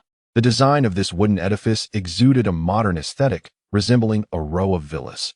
He did not disturb the young men diligently repairing the structure, but made his way directly to his destination. Observing a villager before him, Orochimaru felt a twinge of confusion. "What is the situation here?" he inquired gently of a member of the Senju clan, as he noticed a young man lying on the ground. "He is not trained in chakra. While the experiment was successful, the individual has perished," the Senju clan member stated honestly. Orochimaru discerned the issue. The young man appeared emaciated, suggesting that while the first stage of wood release had succeeded, the absence of chakra had drained his life force.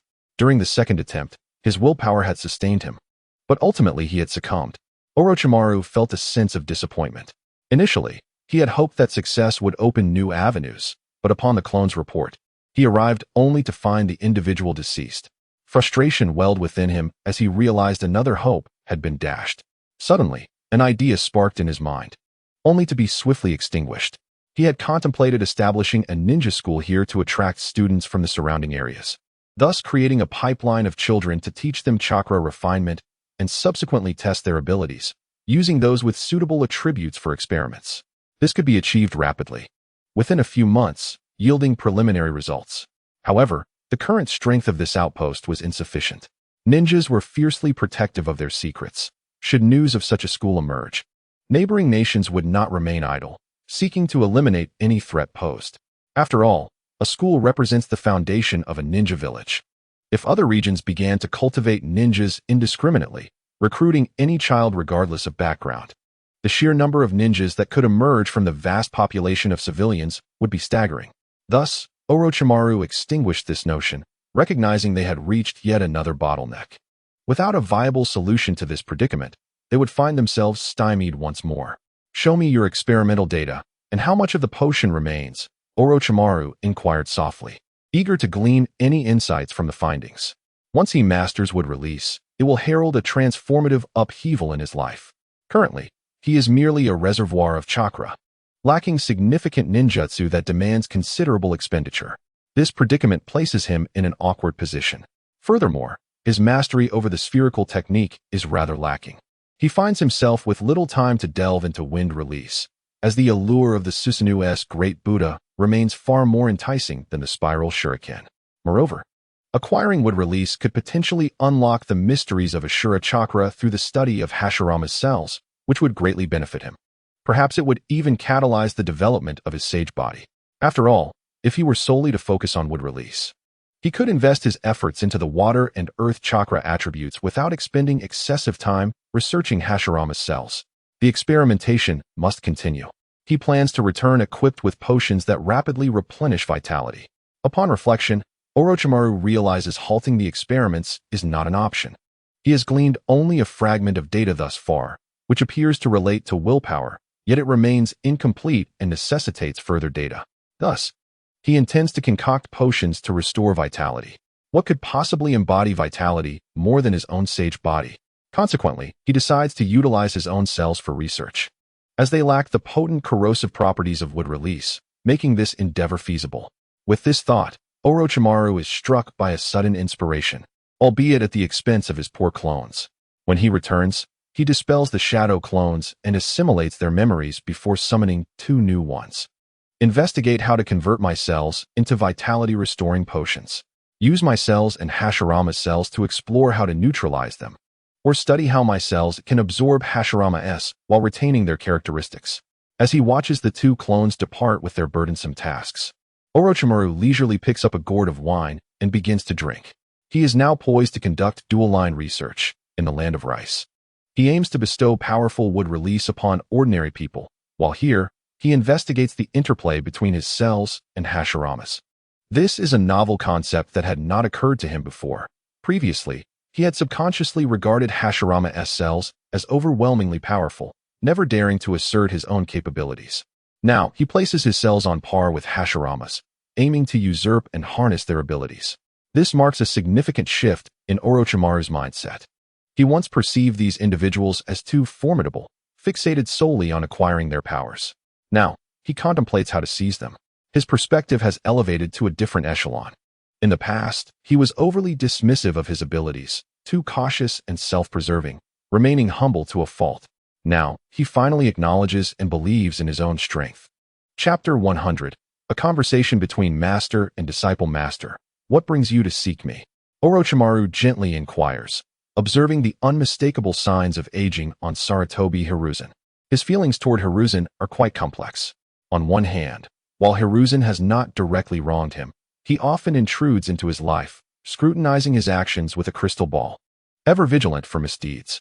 Moreover, Hiruzen possesses a profound cunning that makes Orochimaru reluctant to engage too deeply with him. Disciple, shall we dine together?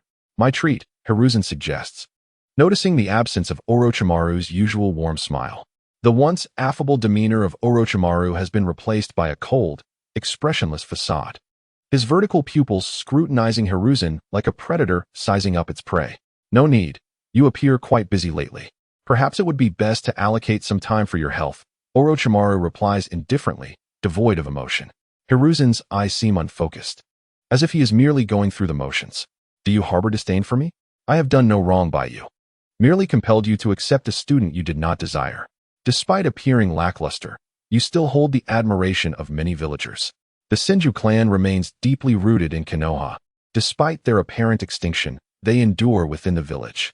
Hiruzen speaks softly, as though seeking solace in sharing his thoughts. Disdain is perhaps too strong a word. Rather, I am not fond of your methods, Orochimaru states, gazing deeply at Hiruzen, his tone imbued with a hint of sincerity. Truth often stings, but it is beneficial. The harshest words often carry the most truth, while sweet words are frequently the tools of deceitful tongues. What is wrong with my methods, disciple?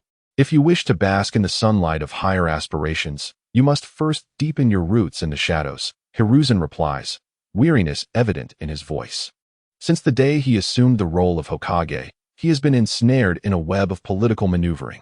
He could have lived under the sun, but his obsession with power bred a deep-seated paranoia, leading him to perceive others through a lens of darkness.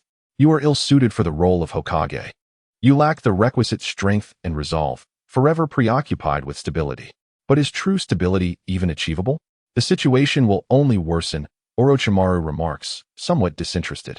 Disciple, you fail to grasp the complexities involved. It is my overprotectiveness that shields you. You have yet to witness their true faces. In the light, they may appear virtuous, but in the shadows, they are beasts devoid of humanity, Hiruzen explains calmly.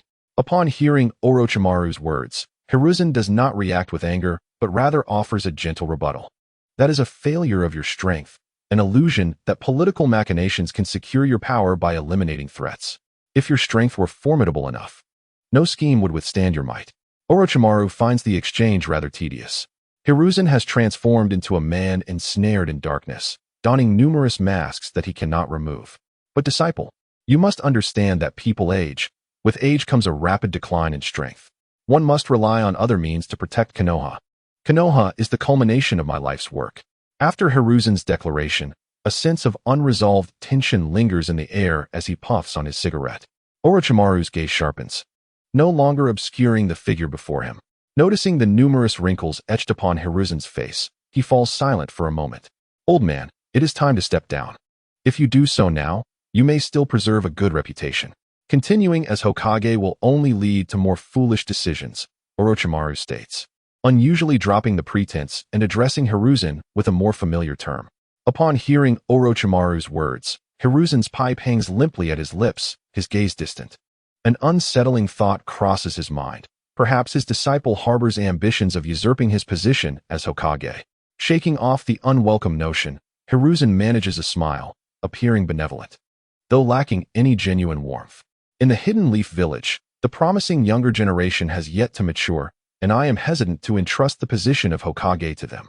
Fearing their reckless behavior, I yearn to retire and indulge in fishing and gardening, remarked Sarutobi Hiruzen with a smile. However, his expression soon faltered as he cast a knowing glance at Orochimaru, then inquired, Orochimaru, do you aspire to become Hokage? If that is your desire, I shall pave the way for you to succeed me. Orochimaru, upon hearing Hiruzen's words, felt somewhat disinterested. He was acutely aware that this mentor was deliberately testing him, probing whether he harbored ambitions to seize the Hokage title. Orochimaru could not fathom why one would be so enamored with the role of a village leader. To him, the title of Hokage was merely an object of trivial value. With a hint of disdain, he replied, "It is not an act. I genuinely have no interest in such matters. True ambition lies in unifying the ninja world, not in presiding over a mere village." The absurdity of so many people tearing at each other's throats over the position of a village chief is laughable. If I had traversed back to the Warring States period, I would have easily subdued the 5 great nations along with Madara and Hashirama, leading to a single nation of peace. Once unified, any subsequent conflicts would merely manifest as internal strife, far more peaceful than the current ninja world. As the narrative unfolds, Hiruzen found himself momentarily confused by Orochimaru's words, struggling to discern their truth. He was increasingly convinced that everyone around him seemed intent on usurping his Hokage position, even as Orochimaru feigned indifference. Despite the tumult within, Hiruzen maintained an outward composure, appearing as if nothing had transpired. Observing the increasingly enigmatic Hiruzen, Orochimaru felt a sense of exasperation.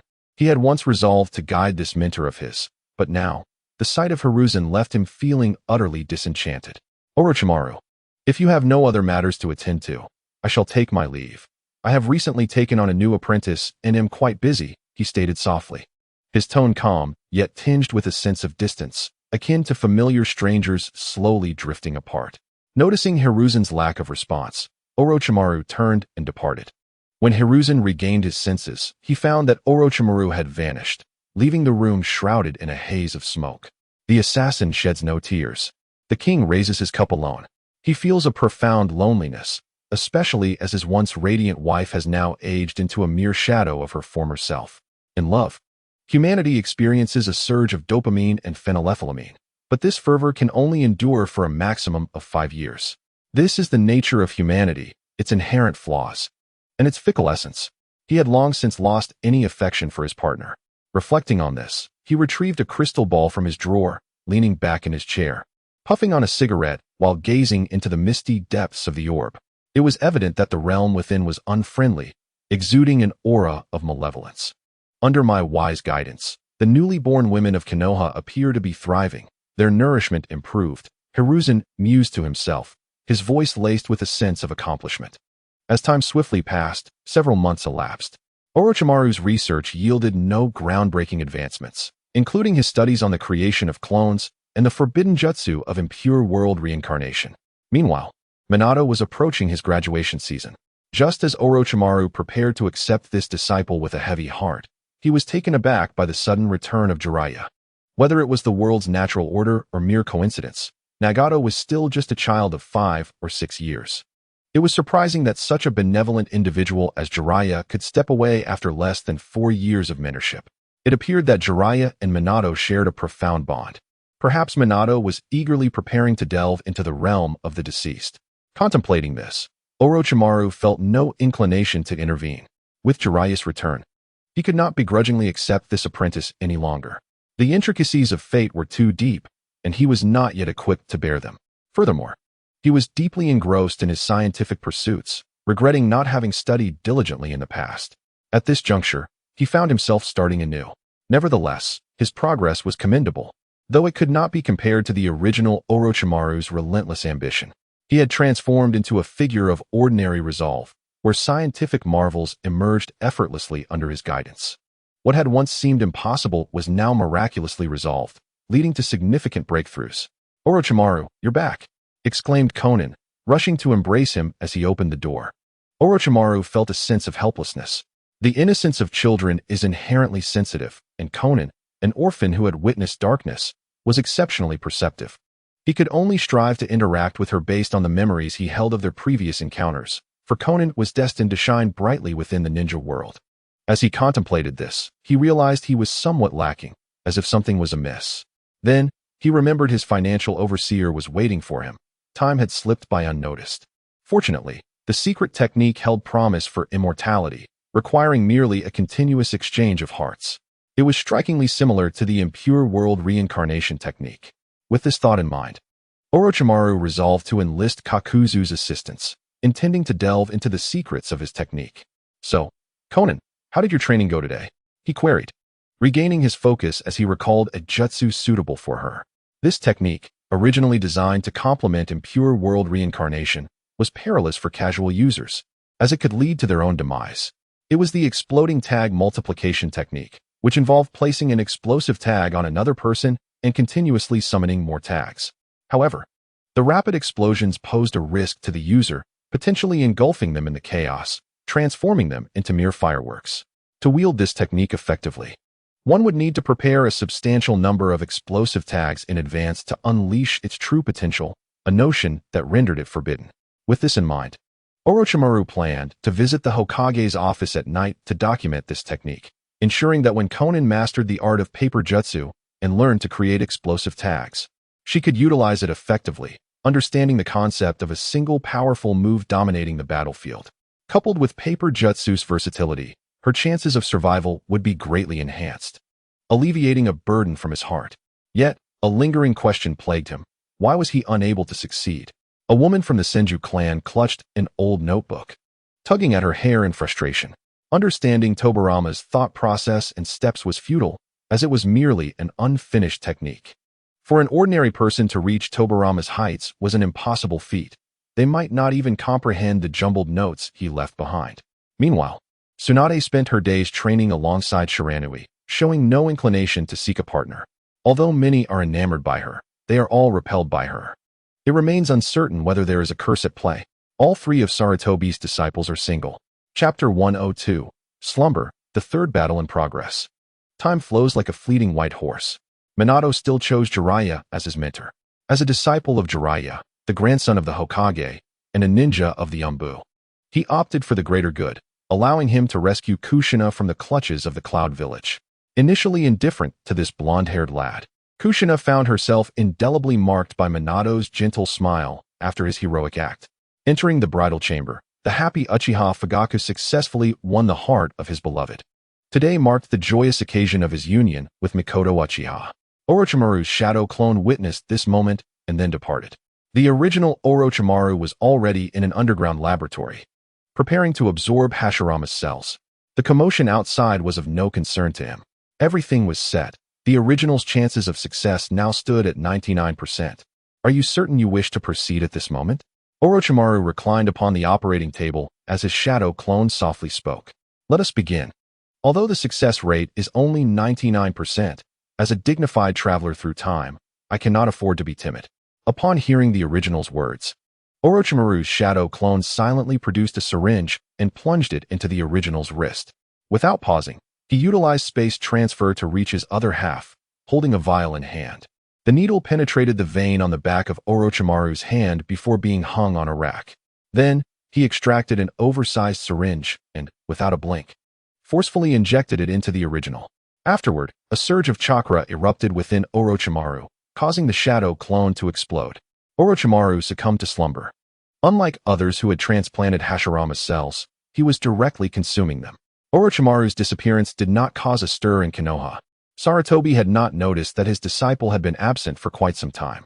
Recently, the Cloud Village had grown ambitious, advocating for military expansion, while the third Kazekage seemed to have vanished. The shinobi world was once again engulfed in turmoil. The catalyst for this upheaval was a child named Sasori, whose parents were slain by the Leaf's White Fang during the Second Shinobi World War. Naturally, Sasori sought vengeance. In the original narrative, he killed the strongest third Kazekage to vent his wrath over the death of the White Fang. Now, feeling inadequately powerful for revenge, he murdered the third Kazekage and absconded with his corpse, intending to craft a formidable puppet for retribution. Following the third Kazekage's disappearance, Sunagakure mobilized its entire village to search for him, yet to no avail, leaving them in a state of disarray. This frantic search not only depleted Sunagakure's defensive forces, but also alerted the other four nations of the Kazekage's vanishing. At this moment, the militaristic Land of Lightning seized the opportunity. The Cloud Village launched a swift assault on Sunagakure, plunging it into chaos while simultaneously declaring war on the Land of Fire and the Land of Earth. At this juncture, a man named Rashi emerged. Utilizing the magnet release sand technique he learned from the third Kazekage, he began to resist the Cloud Village's invasion and protect his village. As the invasion of Sunagakure intensified, the Wagakure began to mobilize. However, they were met with fierce resistance from the current Raikage, and Karabi, who wreaked havoc upon them with their formidable techniques. The Awagakure ninjas were utterly overwhelmed. Yet, this only ignited the ire of Awagakure, prompting a full-scale counterattack. 10,000 ninjas surrounded the Cloud Village forces. In a bid to cover his comrades' retreat, the third Raikage single-handedly faced off against a staggering 10,000 ninjas from the Land of Earth. Fighting valiantly to divert the enemy and buy time for his companions to escape, he persevered for 3 days and nights before ultimately succumbing to exhaustion. Minato rose to prominence during this battle, and Awagakure, having recognized its strength after vanquishing the third Raikage, set its sights on the bountiful Konoha, launching a surprise attack on the village. The Land of Water also stirred restlessly. Ultimately, 4 of the 7 ninja swordsmen fell, while 3 managed to escape, solidifying Might Guy's legendary status. Several skirmishes from this battle spilled into the Land of Fire. Sarutobi Hiruzen, due to several miscalculations, suffered significant losses among his ninjas and was summoned for a discussion by the daimyo.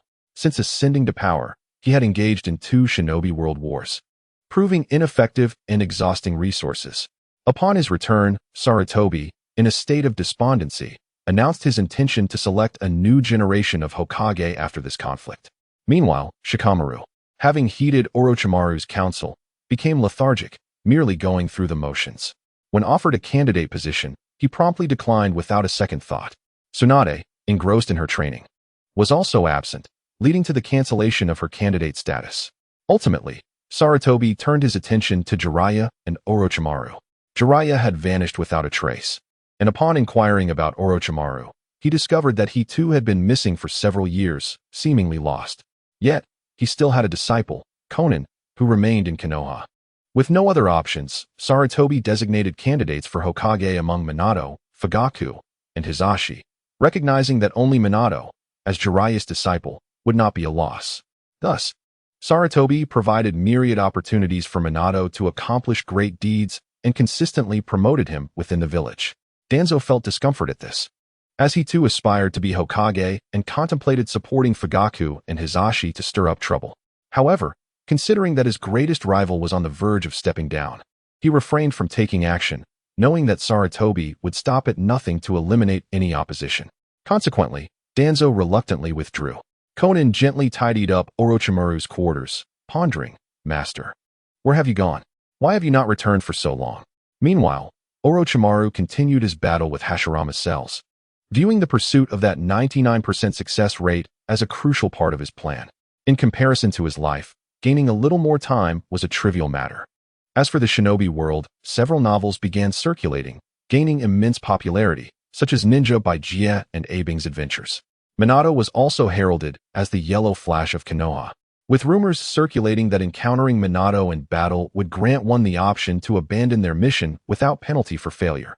Speculations arose regarding the origins of Minato's Flying Thunder God technique, with conjectures pointing to either his connection to Jiraiya or a deal struck with Sarutobi. After all, Minato had not possessed this technique when faced with the ninjas of the Land of Lightning, as it required refinement and mastery. Jiraiya had also sought out Orochimaru, obtaining his consent to teach Minato the Rasengan. Chapter 103, The Torchbearer, Orochimaru. Mito-sama, what is it that you require of me? The newly adult Kushina was summoned by Mito. Follow me. Half an hour later, they arrived at an uncharted location.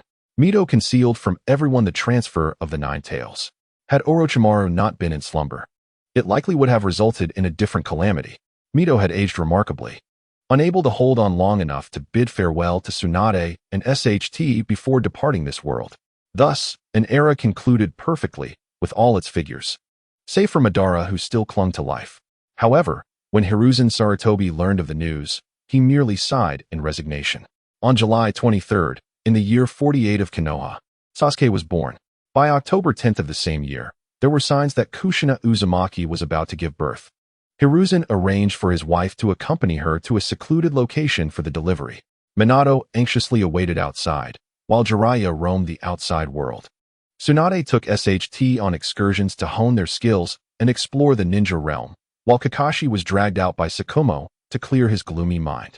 Konoha had become somewhat of a hollow shell. In a high-tech underground facility on Blue Star, Orochimaru was taking a brief nap. He had intended to observe the solar eclipse and the changes it might bring to Blue Star. However, the changes were not opportunities. The sun and moon had yet to appear. Above Blue Star, vegetation withered. The land was shrouded in ice and snow, with temperatures plummeting to several hundred degrees below zero. Humanity had retreated underground, where the government had long been preparing by secretly constructing various subterranean facilities. At that moment, a meteor streaked across the surface. Orochimaru, in the underground facility, felt a fleeting darkness before losing consciousness. Upon awakening, a voice resonated in his mind. Bearer of the flame, I am the System Management Bureau. The resources of Blue Star have been depleted, triggering the evolution program. Please traverse the myriad worlds to plunder the primal forces of existence and evolve Blue Star. Will you accept this arduous task, or will you decline? Orochimaru sat up, bewildered. Familiar with novels, he recognized what a system entailed. Without further thought, he mentally replied, I accept. After his response, he awaited the voice in his mind. Detection of the bearer of the flames, intent successful. Binding initiated. An unknown error has occurred. Error code 444 detected. Please traverse the ninja realm, eliminate the interloper Chen Que, and reclaim the source of the system, the mysterious system. Upon completion of this task, you may commence the path of world evolution. Do you wish to continue or abandon this mission? Orochimaru paused, then comprehension dawned upon him. A smirk crept onto his lips, and his gaze sharpened. This has become intriguing. Let us proceed. He licked his lips with anticipation and spoke to the entity in his mind. A flash of light enveloped him, and he vanished from his location. When he reappeared, he found himself in the ninja realm, inhaling the fresh air. It had been far too long since he last saw the sun. Chen Que, are you prepared? Orochimaru savored the air before softly speaking. He touched his face, and his skin swiftly shed, revealing another visage. I wonder how functional my body is. Let me see the extent of your capabilities, Chen Quebec, Orochimaru mused. Though he showed no intention of acting immediately, night fell as expected. With Chen Que's absence, Obito found himself ensnared in schemes and was currently engaged in battle with Minato. The Nine Tails wreaked havoc indiscriminately. The system detected a significant chakra fluctuation in Konoha, offering two choices. First, approach the source of the chakra fluctuation for the system to capture it and exchange it for an infinite chakra body. Second, directly sacrifice oneself to attain the Nine Tails immortality, gaining infinite lifespan and the ability to resurrect after a few years post-mortem. Originally lethargic and ready to rest, Orochimaru's interest piqued at the system's words. Without hesitation, he swiftly approached Konoha, guided by the system's map, and was surprisingly close. Half an hour later, he whispered, let the sacrifice commence. Show me your true power. Immortality and infinite lifespan sound delightful, while infinite chakra pales in comparison. He gazed at the rampaging Nine Tails in the distance. The sacrifice was successful. Congratulations, bearer of the flame. You have acquired the current world's version of immortality and an unending lifespan. This effect is only valid in the current world. Its efficacy will diminish in other realms, contingent upon their rules. A wondrous sensation coursed through Orochimaru's body as dark energy surged forth, followed by a refreshing clarity, leaving him feeling euphoric. Chapter 104, Complete Edition. Minato, engaged in battle with Obito while distractedly monitoring the Nine Tails, was taken aback as the beast suddenly vanished from his sight. This was utterly absurd. A phantom of red chakra coalesced, drawing in the scattered chakra of the Nine Tails, which surged back into Kushina Uzumaki. Meanwhile, a group of monks in Konoha, preparing to collect the Nine Tails chakra, found themselves bewildered by the turn of events. Kushina, once pallid and on the brink of death, felt her vitality restore a hint of color. Confused, she glanced toward the confinement of the Nine Tails, only to see the once fearsome creature transformed into a small infant. Nine Tails, what has happened to you? Why so adorable? And why return after escaping? Kushina inquired, puzzled. Scared me to death. I was ensnared by treachery and caught in an illusion. Suddenly, a powerful force of plunder overwhelmed me, stripping away my chakra. In a panic, I severed my connection with that overwhelming chakra source, barely preserving my life. What manner of being could exist in the ninja realm? The Nine Tails expressed its fear. Kushina gazed at the diminutive Nine Tails, her eyes sparkling with delight. So cute. Can you regain your strength? Seeing it reduced to such a size, she felt it unnecessary to confine it any longer. Perhaps it could be let out to play. What are you thinking? I am a being from ancient times, capable of absorbing the essence of heaven and earth to regain my former might. Do you truly believe it is that simple? The Nine Tails retorted, its pride evident as it turned away from Kushina. Meanwhile, Orochimaru caught sight of a phantom escaping and gathering red chakra, but paid little heed. He had achieved what he sought. Obito, sensing the sudden shift, felt a pang of anxiety and retreated. Seeing Obito flee, Minato initially considered pursuit, but quickly teleported back to Kushina's side. Upon witnessing his wife's pale countenance, panic surged within him. Kushina, please don't die, Minato exclaimed as he lunged towards her. Cough, cough. Are you trying to kill me? I just managed to catch my breath, and you nearly sent me off. Kushina, in a weakened state, rolled her eyes at Minato. I thought I was done for just now. After a lengthy moment in Minato's embrace, Kushina expressed her lingering fear. What transpired? Why is the Nine Tails so weak? Did it use the life-saving measures I left within it? A figure adorned with horns, Otsutsuki Kenshiki, pondered in confusion. He had intended to investigate further, but upon realizing his own demise, he ceased his inquiries, returning to a state of tranquility. However, the gaze was fixated on the ninja world. It appeared that the essence was flawed, and abilities seemed to be compromised. Orochimaru, ensconced within a cave, inquired of the system residing in his mind. Indeed, Harbinger, due to the absence of the essence, the sacrificial process did not entirely convert. Furthermore, the will of this world has recently manifested resistance, hence the emergence of these issues. Once you complete the system, you may endeavor to seize the essence of this world. Additionally, there exists a relatively powerful planet nearby that you may consume, allowing Blue Star to directly possess the chakra and heritage of these two worlds. Chapter 105. The Moment of Confrontation. Warning, warning. Chen Que is currently absorbing Hashirama cells and is nearing completion. As consciousness drifts into slumber, alarms resound within his mind. Yet the dormant Orochimaru remains oblivious. Days later, Chen Que slowly opens his eyes and sits up, sensing an unsettling dissonance within his limbs. He clenches his fists, reacquainting himself with his own body, realizing that years of immobility have rendered him somewhat numb. Warning, warning, the monotonous alarms blare once more. System, what is amiss? Chen Que inquires, puzzled. An evil entity has descended upon the ninja world, possessing a system. Please eliminate this individual and destroy the system. Completion of this task will grant the ability to return to Blue Star and traverse the myriad worlds. The system's voice resonates in Chen Ke's mind. An evil entity? Possessing a system? Truth be told, Orochimaru felt somewhat bewildered upon hearing the system's message. What is their strength? Where are they located now? Chen Que softly queries, as he begins to recall the entirety of wood-release techniques. At that moment, Orochimaru leisurely makes his way to the land of rice. The system alerts him, indicating a fortuitous opportunity exists here. What opportunity is there? Orochimaru softly asks, observing the diminutive nation.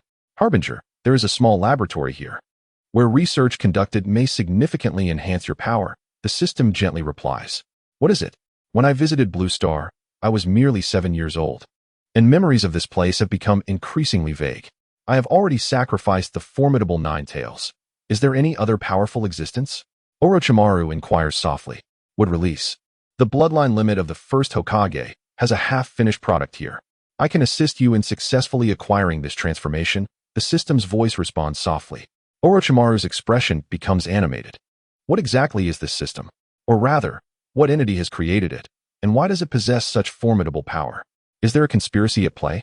Upon contemplating this, Orochimaru halts, burying the thoughts deep within his heart, for he has experienced the consequences of his thoughts being too turbulent, as they can be sensed by the system. While a calm demeanor goes unnoticed, this is a rule of the mechanism. Both systems are at the same level. The system's magnetic fields will cause interference, and we cannot perceive each other's specific locations or the abilities of each other's hosts. It is advisable for the host to strengthen themselves as soon as possible. The system's voice echoes in Chen Ke's mind, causing his expression to become animated. In a flash, he appears in the room. However, upon arrival, a figure swiftly rushes toward him. Orochimaru is momentarily taken aback, but soon relaxes. "Master, you have finally returned. I missed you so much." Without waiting for a response, the graceful Shaonin envelopes him in a warm embrace, tears of joy streaming down her face. Stunned, Orochimaru gently strokes Shaonin's head. "Silly child, I have returned," Chen Que softly assures. Then, the master and disciple share a meal together. In the land of rice, Orochimaru's figure emerges deep within the mountains, holding a vial of reagent. Enough for about 10 doses. This is the completed version of the second stage of wood release. Complete wood release has been acquired. Harbinger, you may go to Takige here to obtain the hero's water, which will amplify your chakra tenfold. The system can negate side effects such as lifespan reduction. Alternatively, you may return to Konoha to seize the Book of Seals, which will automatically teach you all the ninjutsu inscribed within, including wood release. Before Orochimaru could sense the changes within his body, the system's voice resounded once more, outlining his forthcoming path. It is evident that the system is unaware that Chen Que is in Konoha. Let us go to Konoha. The last time I covertly acquired the Nine Tails, I did not take the time to properly observe my homeland. Moreover, even if my current Nin level chakra increases tenfold, without ninjutsu, I remain an empty shell. Orochimaru muses softly, setting off toward the land of fire. In the dragon cave, the white serpent sage gazes at the transforming Xiaobai with a glimmer of joy in her eyes. As long as the transformation succeeds, Xiaobai will possess the qualifications to evolve into a dragon. However, she harbors a sense of foreboding, sensing that a significant upheaval is imminent in the ninja world. Orochimaru has not visited the sacred land for several years, and she feels a twinge of concern. Unlike Gamamaru, he lacks the ability to glimpse into the future. Yet she possesses an exceptionally unique and formidable sixth sense. System, since a crisis has emerged, reveal your true capabilities. Stop hiding. If I were to lose, you would accompany me to the grave. Chen Que cheerfully smiles at Xiao Nin while enjoying a meal, mentally pressing the system for its power. Truth be told, his ocular techniques allow him to teleport freely within the ninja world, as long as his adversary lacks the ability to eliminate him instantly. Everything else pales in comparison. How evil could it truly be? The host may seek the dragon vein sealed by Minato to provide me with sufficient energy. With enough energy, I can conjure anything within the ninja world from thin air. Moments later, the system within Chen Ke's mind finally ceases its pretense of dormancy. Considering the completeness of its functions, it begins to exert its power. Chapter 106. The Boundless Pursuit of Science. Scientist Orochimaru. The fusion of science and ninjutsu as Chen Que ventures into the land of wind with Xiao Nin in search of the dragon vein. A figure appears at his home, Orochimaru. It seems, Chen Que, you have quite the fondness for my room. After all these years, this little abode remains intact. Orochimaru observes meticulously, inspecting every corner of the room. He then opens the door to Chen Ke's dwelling. Is this what I look like now? Orochimaru muses, holding a photograph and gazing intently at his own visage, his fingertip tracing the features of the man in the picture. Moments later, he spreads his fingers and sweeps from his forehead downward. His face astonishingly transforms into his original appearance. This is a product of his fusion of technology and ninjutsu, enabling him to alter his appearance at will. It seems. Chen Que, you are not in Konoha. Allow me to surprise you, Orochimaru declares as he steps through the door and strides toward the Hokage building from memory. As he walks, he observes his surroundings, occasionally nodding in acknowledgement to passing ninjas. Soon, he arrives at the Hokage building, where an intriguing drama unfolds. Several elders are pressuring Minato to resign as Hokage due to the aftermath of Kushina giving birth to Naruto, which caused the Nine Tails to escape. Even though Minato promptly transferred the Nine Tails away, many families suffered calamity, resulting in this being deemed a significant incident, one for which the Hokage bears responsibility. I understand. I will take responsibility and resign, Minato ponders, recognizing that the calamity indeed arose from the birth of his son, leading him to refrain from further argument. Furthermore, he yearns to spend quality time with Kushina and Naruto. The role of Hokage holds little appeal, inundated with countless responsibilities that starkly contrast with his initial aspirations. Had he known that being Hokage entailed such burdens, he would have chosen differently. Orochimaru-sama has arrived. As Sarutobi Hiruzen outwardly wore a mask of sorrow, inwardly he was bursting with joy, while Danzo's icy demeanor concealed a fervent heart. The other advisors were preoccupied with deciding whom to support for the position of the new Hokage, hoping to expand their own power further. Sarutobi furrowed his brow, puzzled by the sudden appearance of his long-lost disciple. Did he harbor ambitions of becoming Hokage himself? A chill crept into his heart, filled with ominous intent. Orochimaru slowly entered the office, astonished by the number of people present. Given that this was the Hokage building, he refrained from using his sensing abilities. Orochimaru-senpai. It has been a long time, Minato greeted, clad in the Hokage's robes. He recalled the time Jiraiya had taken him to meet Orochimaru during his youth, where he learned the formidable non-hand-sealing technique, the Rasengan, which he wielded with great delight. Orochimaru found himself momentarily bewildered. His former teacher, Sarutobi, was no longer Hokage, appearing more like a frail old man. The odd assortment of elderly men around him diverged significantly from his memories. However, noticing they had not seen through his disguise, he smiled faintly. "May I take a look at the Book of Seals?" he inquired softly, intending to create chaos within the Hokage building.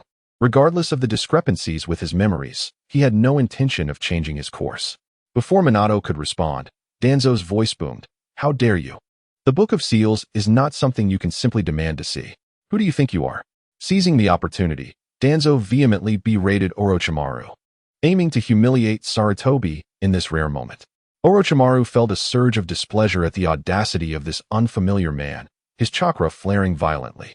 With a single hand, he formed a few swift seals, summoning a weapon of his own creation, a manifestation technique. He had thoroughly researched various weaponry, rendering him a veritable armory in human form. With a flick of his wrist, he directed the weapon toward Danzo, standing in the Hokage building he had breached with his chakra. He pulled the trigger, unleashing a hail of bullets. The room erupted in chaos, and blood spattered as Danzo collapsed, soon transforming into wood. Orochimaru remained unperturbed. "Do you know what you are doing?" Sarutobi's voice thundered, shocked by Orochimaru's audacity to strike. Minato, equally stunned, wondered how this revered elder of the village could suddenly resort to violence, employing such bewildering jutsu. Orochimaru formed seals once more. "Orochimaru, how dare you?"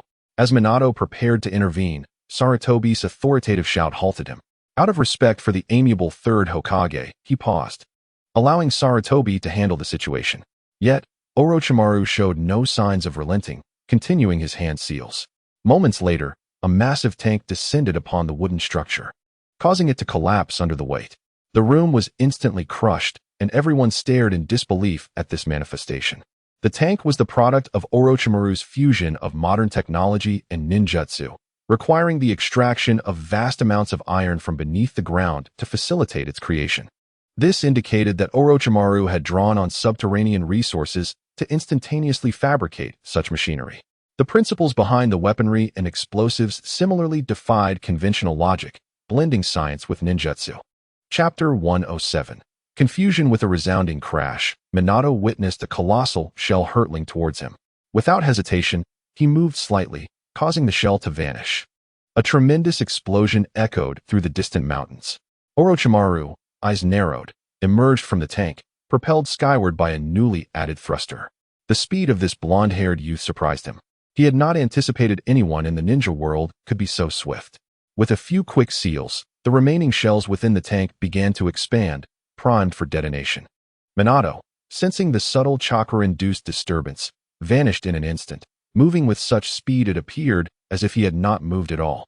A powerful explosion reverberated in the distance, felt even by those miles away. Orochimaru observed the diminutive figure of the blonde boy below, akin to an ant. Just moments ago, he had deployed small surveillance devices in the vicinity. Controlling the thruster beneath him, he vanished from sight. Minato watched Orochimaru depart, a whirlwind of conflicting emotions swirling within him. He had had the opportunity to place a flying thunder god mark on Orochimaru but had refrained, believing he could still manage the situation. He wanted to ascertain whether some misunderstanding lay at the heart of this conflict. To his surprise, Orochimaru showed no inclination to speak, simply turning away. He refrained from unleashing a catastrophic explosion in Konoha, fearing it would obliterate the Book of Seals. He was also wary that any miscalculation could lead to his own demise. Despite possessing such formidable jutsu, he sought to utilize the techniques of the ninja world, as the current methods were not particularly destructive and were limited by regulations, consuming excessive chakra. Moreover, using overly powerful techniques posed a risk of collateral damage to himself. If he could acquire the abilities of that blonde youth, Orochimaru mused, the allure of wood release began to fade. His own scientific innovations were far more advantageous. If he could obtain that powerful technique and amplify his chakra tenfold, he believed it would be the perfect fit for him. With that, Orochimaru departed, officially becoming a rogue ninja. News of his defection quickly spread through the black markets. A shocking turn of events indeed. If Chen Que were to learn of this, he would surely be speechless. Xiaonan, how is your mastery of the exploding tag multiplication technique coming along? Chen Que and Xiaonan ambled along their path leisurely. I've completely mastered it. This technique suits me perfectly. I even researched how to create my own exploding tags, making it all the more flawless. Xiaonan's excitement surged upon hearing Chen Ke's words. Contemplating the shifting tides of the ninja world, Chen Que produced a scroll from his pocket. This is the Flying Thunder God technique. You must study it diligently. It will grant you the ability to save your life and can be combined with the exploding tag multiplication technique, making you the most dazzling presence on the battlefield.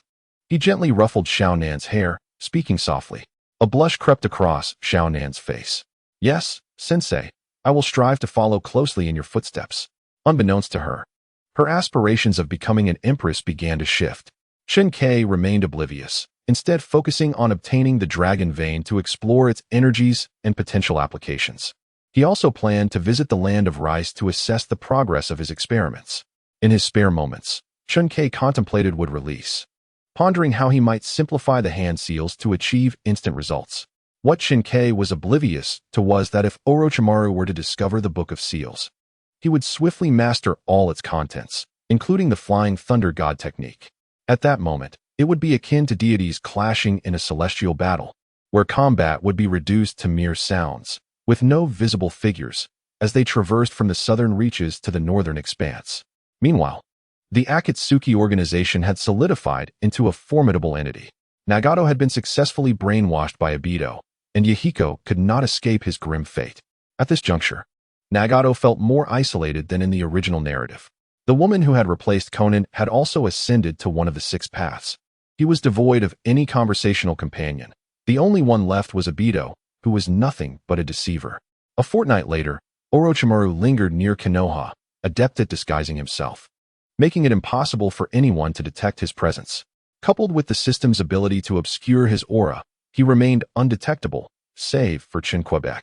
The two masters of the systems could sense each other's existence when within a certain proximity, drawn to one another yet repelled simultaneously. At that moment, Chen Que, accompanied by Conan, finally arrived near the dragon vein.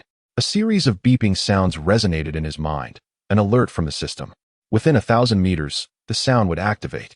However, since the dragon vein had been sealed, its location was submerged underground, making it somewhat complex for Chen Que to locate it. Shirzue, are you heading out on a mission again? Itachi gently inquired, observing his companion. Shirzue smiled sweetly, gazing at Itachi, who resembled a younger brother to her. Yes, I will return shortly.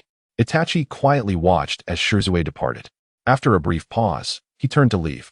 In the room, Itachi cradled the small figure of Sasuke, occasionally teasing him by placing his tiny fingers in Sasuke's mouth, finding it amusing. Uchiha Fugaku sat in the room, troubled. It had been a hard-won opportunity for their Uchiha clan, having allied with Minato as comrades, to finally witness a turning point, only for such events to unfold. Minato, burdened with grave responsibilities, needed to step down. The emergence of the Nine Tails, marked by the colossal pattern of the Sharingan in its eyes, plunged them into despair. This was the Uchiha clan's supreme eye, and the Nine Tails was under its control. They had become the target of various influential families. Moreover, the higher-ups had issued orders for them to relocate to the outskirts of the village, casting wary glances in their direction. Everything became increasingly obscure, as if the ninja world had been enveloped in a thick fog. Even Orochimaru had mysteriously betrayed the village. The intricacies of the situation were lost on everyone, yet a palpable sense of impending turmoil loomed. Chapter 108. The scheme begins. The transfer of Hokage officially took place. Contrary to the anticipated re-election of the Hokage, a letter from the daimyo arrived, directly appointing Sarutobi Hiruzen as the successor. The youth was deemed too impulsive. The old man was more reliable. This left all those with aspirations for the Hokage position bewildered, including Danzo, who had already devised his plans, not foreseeing this turn of events. The daimyo wielded considerable influence. During battles, provisions and resources were supplied by him, controlling vast amounts of wealth, food, and minerals. In a cave, Orochimaru observed through surveillance footage as the blonde-haired youth and his unassuming teacher transitioned the Hokage position, including the transfer of crucial items, such as the Book of Seals. He realized the location of the Book of Seals, which was a product of technology, not easily detectable like sensory ninjutsu. Consequently, the two powerful figures present had failed to notice the small spiders and insects lurking about. After watching the blonde youth depart, Orochimaru pondered but ultimately refrained from taking action. Planning to make a move later that night, please approach the Dragon Vein. This process will take approximately 3 to 5 days. Please be prepared, the system informed Chen Que. Finally, Chen Que discerned the location of the Dragon Vein. System, may I pose a question? He inquired, as he and Conan approached the sealed, dim Dragon Vein. Please proceed. The system replied. How powerful is this system? Can your existence transcend the current world's rules? Are there limitations on strength and capability? Chen Que recalled the system's assertion that anything from the ninja world could be conjured from thin air, prompting his inquiry. You are correct. In this world, we can attain only the pinnacle of its power, which is at most the level of the 6 paths Kagaya, who consumed the fruit, also remains within that power tier. This is the rule of the world and the system elucidated. Upon hearing this, Chen Que felt a sense of unease dissipate. If the opposing strength were too outrageous or derived from a higher realm, it would be absurd. If that were the case, what was the point of fighting? After all, it appeared that his system was confined to the ninja world. As night descended, Orochimaru transformed into an Umbu member, stealthily approaching one of his comrades. The heart of the Umbu was pierced by a kunai.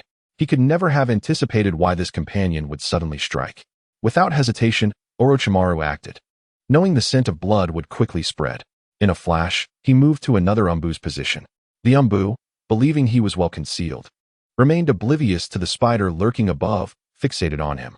The fortified defenses crumbled before such a skilled adversary, leaving only droplets of blood to nourish the trees. Orochimaru, now speckled with blood, advanced toward the Hokage building, adopting his original visage, which was now that of Chen Que moments later. Orochimaru felt a sense of satisfaction as he stood atop the Hokage building. Beneath him appeared a flying thunder god mark. He had mastered the flying thunder god technique, and the system had enhanced his sensory abilities. Orochimaru had left marks of the flying thunder god in 5 locations throughout Konoha, and his next intention was to inscribe the entire ninja world with these marks. Next came the hero's water. Soon, he would strive to render this face one that all would loathe. Chen Que Orochimaru spoke with a hint of complexity. After all, this was his body, and transforming back into his own likeness required the use of transformation techniques, a notion he found difficult to accept. Previously untrained in the flying thunder god technique, Orochimaru needed to mark all desired locations. Is this the hero's water? Days later, Orochimaru obtained the hero's water. He lifted an ancient vessel, gazing at the liquid within, pondering for a moment before consuming it in one gulp. Immediately, a rapid transformation occurred within him as his chakra surged exponentially. Chen Que, you must be supportive. Let me swiftly eliminate you and seize everything you hold dear, enabling me to save your world. Then, I can pursue the truth without a care.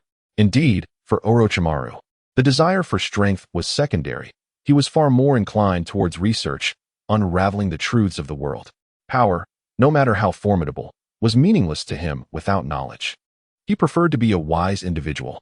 After a brief moment, Orochimaru revealed his face, ensuring that the people of Takigakure remembered it. He then set forth toward another nation, intent on transforming Chen Que into a despised rat, while he would embody the cat that hunts it, engaging in a game of cat and mouse. In the land of Earth, a lord cradled the lifeless body of a woman, casting a pained gaze at Orochimaru. Unfazed, Orochimaru continued his journey toward Awagakure. Unperturbed by the world's powerful figures he provoked, he understood that, at times, the influence of these lords was formidable. In a brief span, Orochimaru's name echoed throughout the ninja and mortal realms. The lords of various nations denounced the leaders of their respective villages, questioning the emergence of such a rogue ninja and the lack of action to eliminate him. Sarutobi Hiruzen, having recently assumed the mantle of Hokage, found himself inundated with scathing letters from the lords. Faced with this predicament, Hiruzen felt helpless. As the unsolved case of the Umbu's murder in the Hokage building loomed over him, now compounded by further chaos, he could only placate the lords for the time being. Upon learning of Hiruzen's intention to seek out the lords, Danzo was stirred and dispatched several ninjas to prepare for an assassination attempt. In the original narrative, Hiruzen aimed to discuss Minato's death and his succession as Hokage, only to be betrayed by Kakashi, whom Danzo had sent to assassinate him. This time, however, communication was direct, and Kakashi remained untainted by darkness.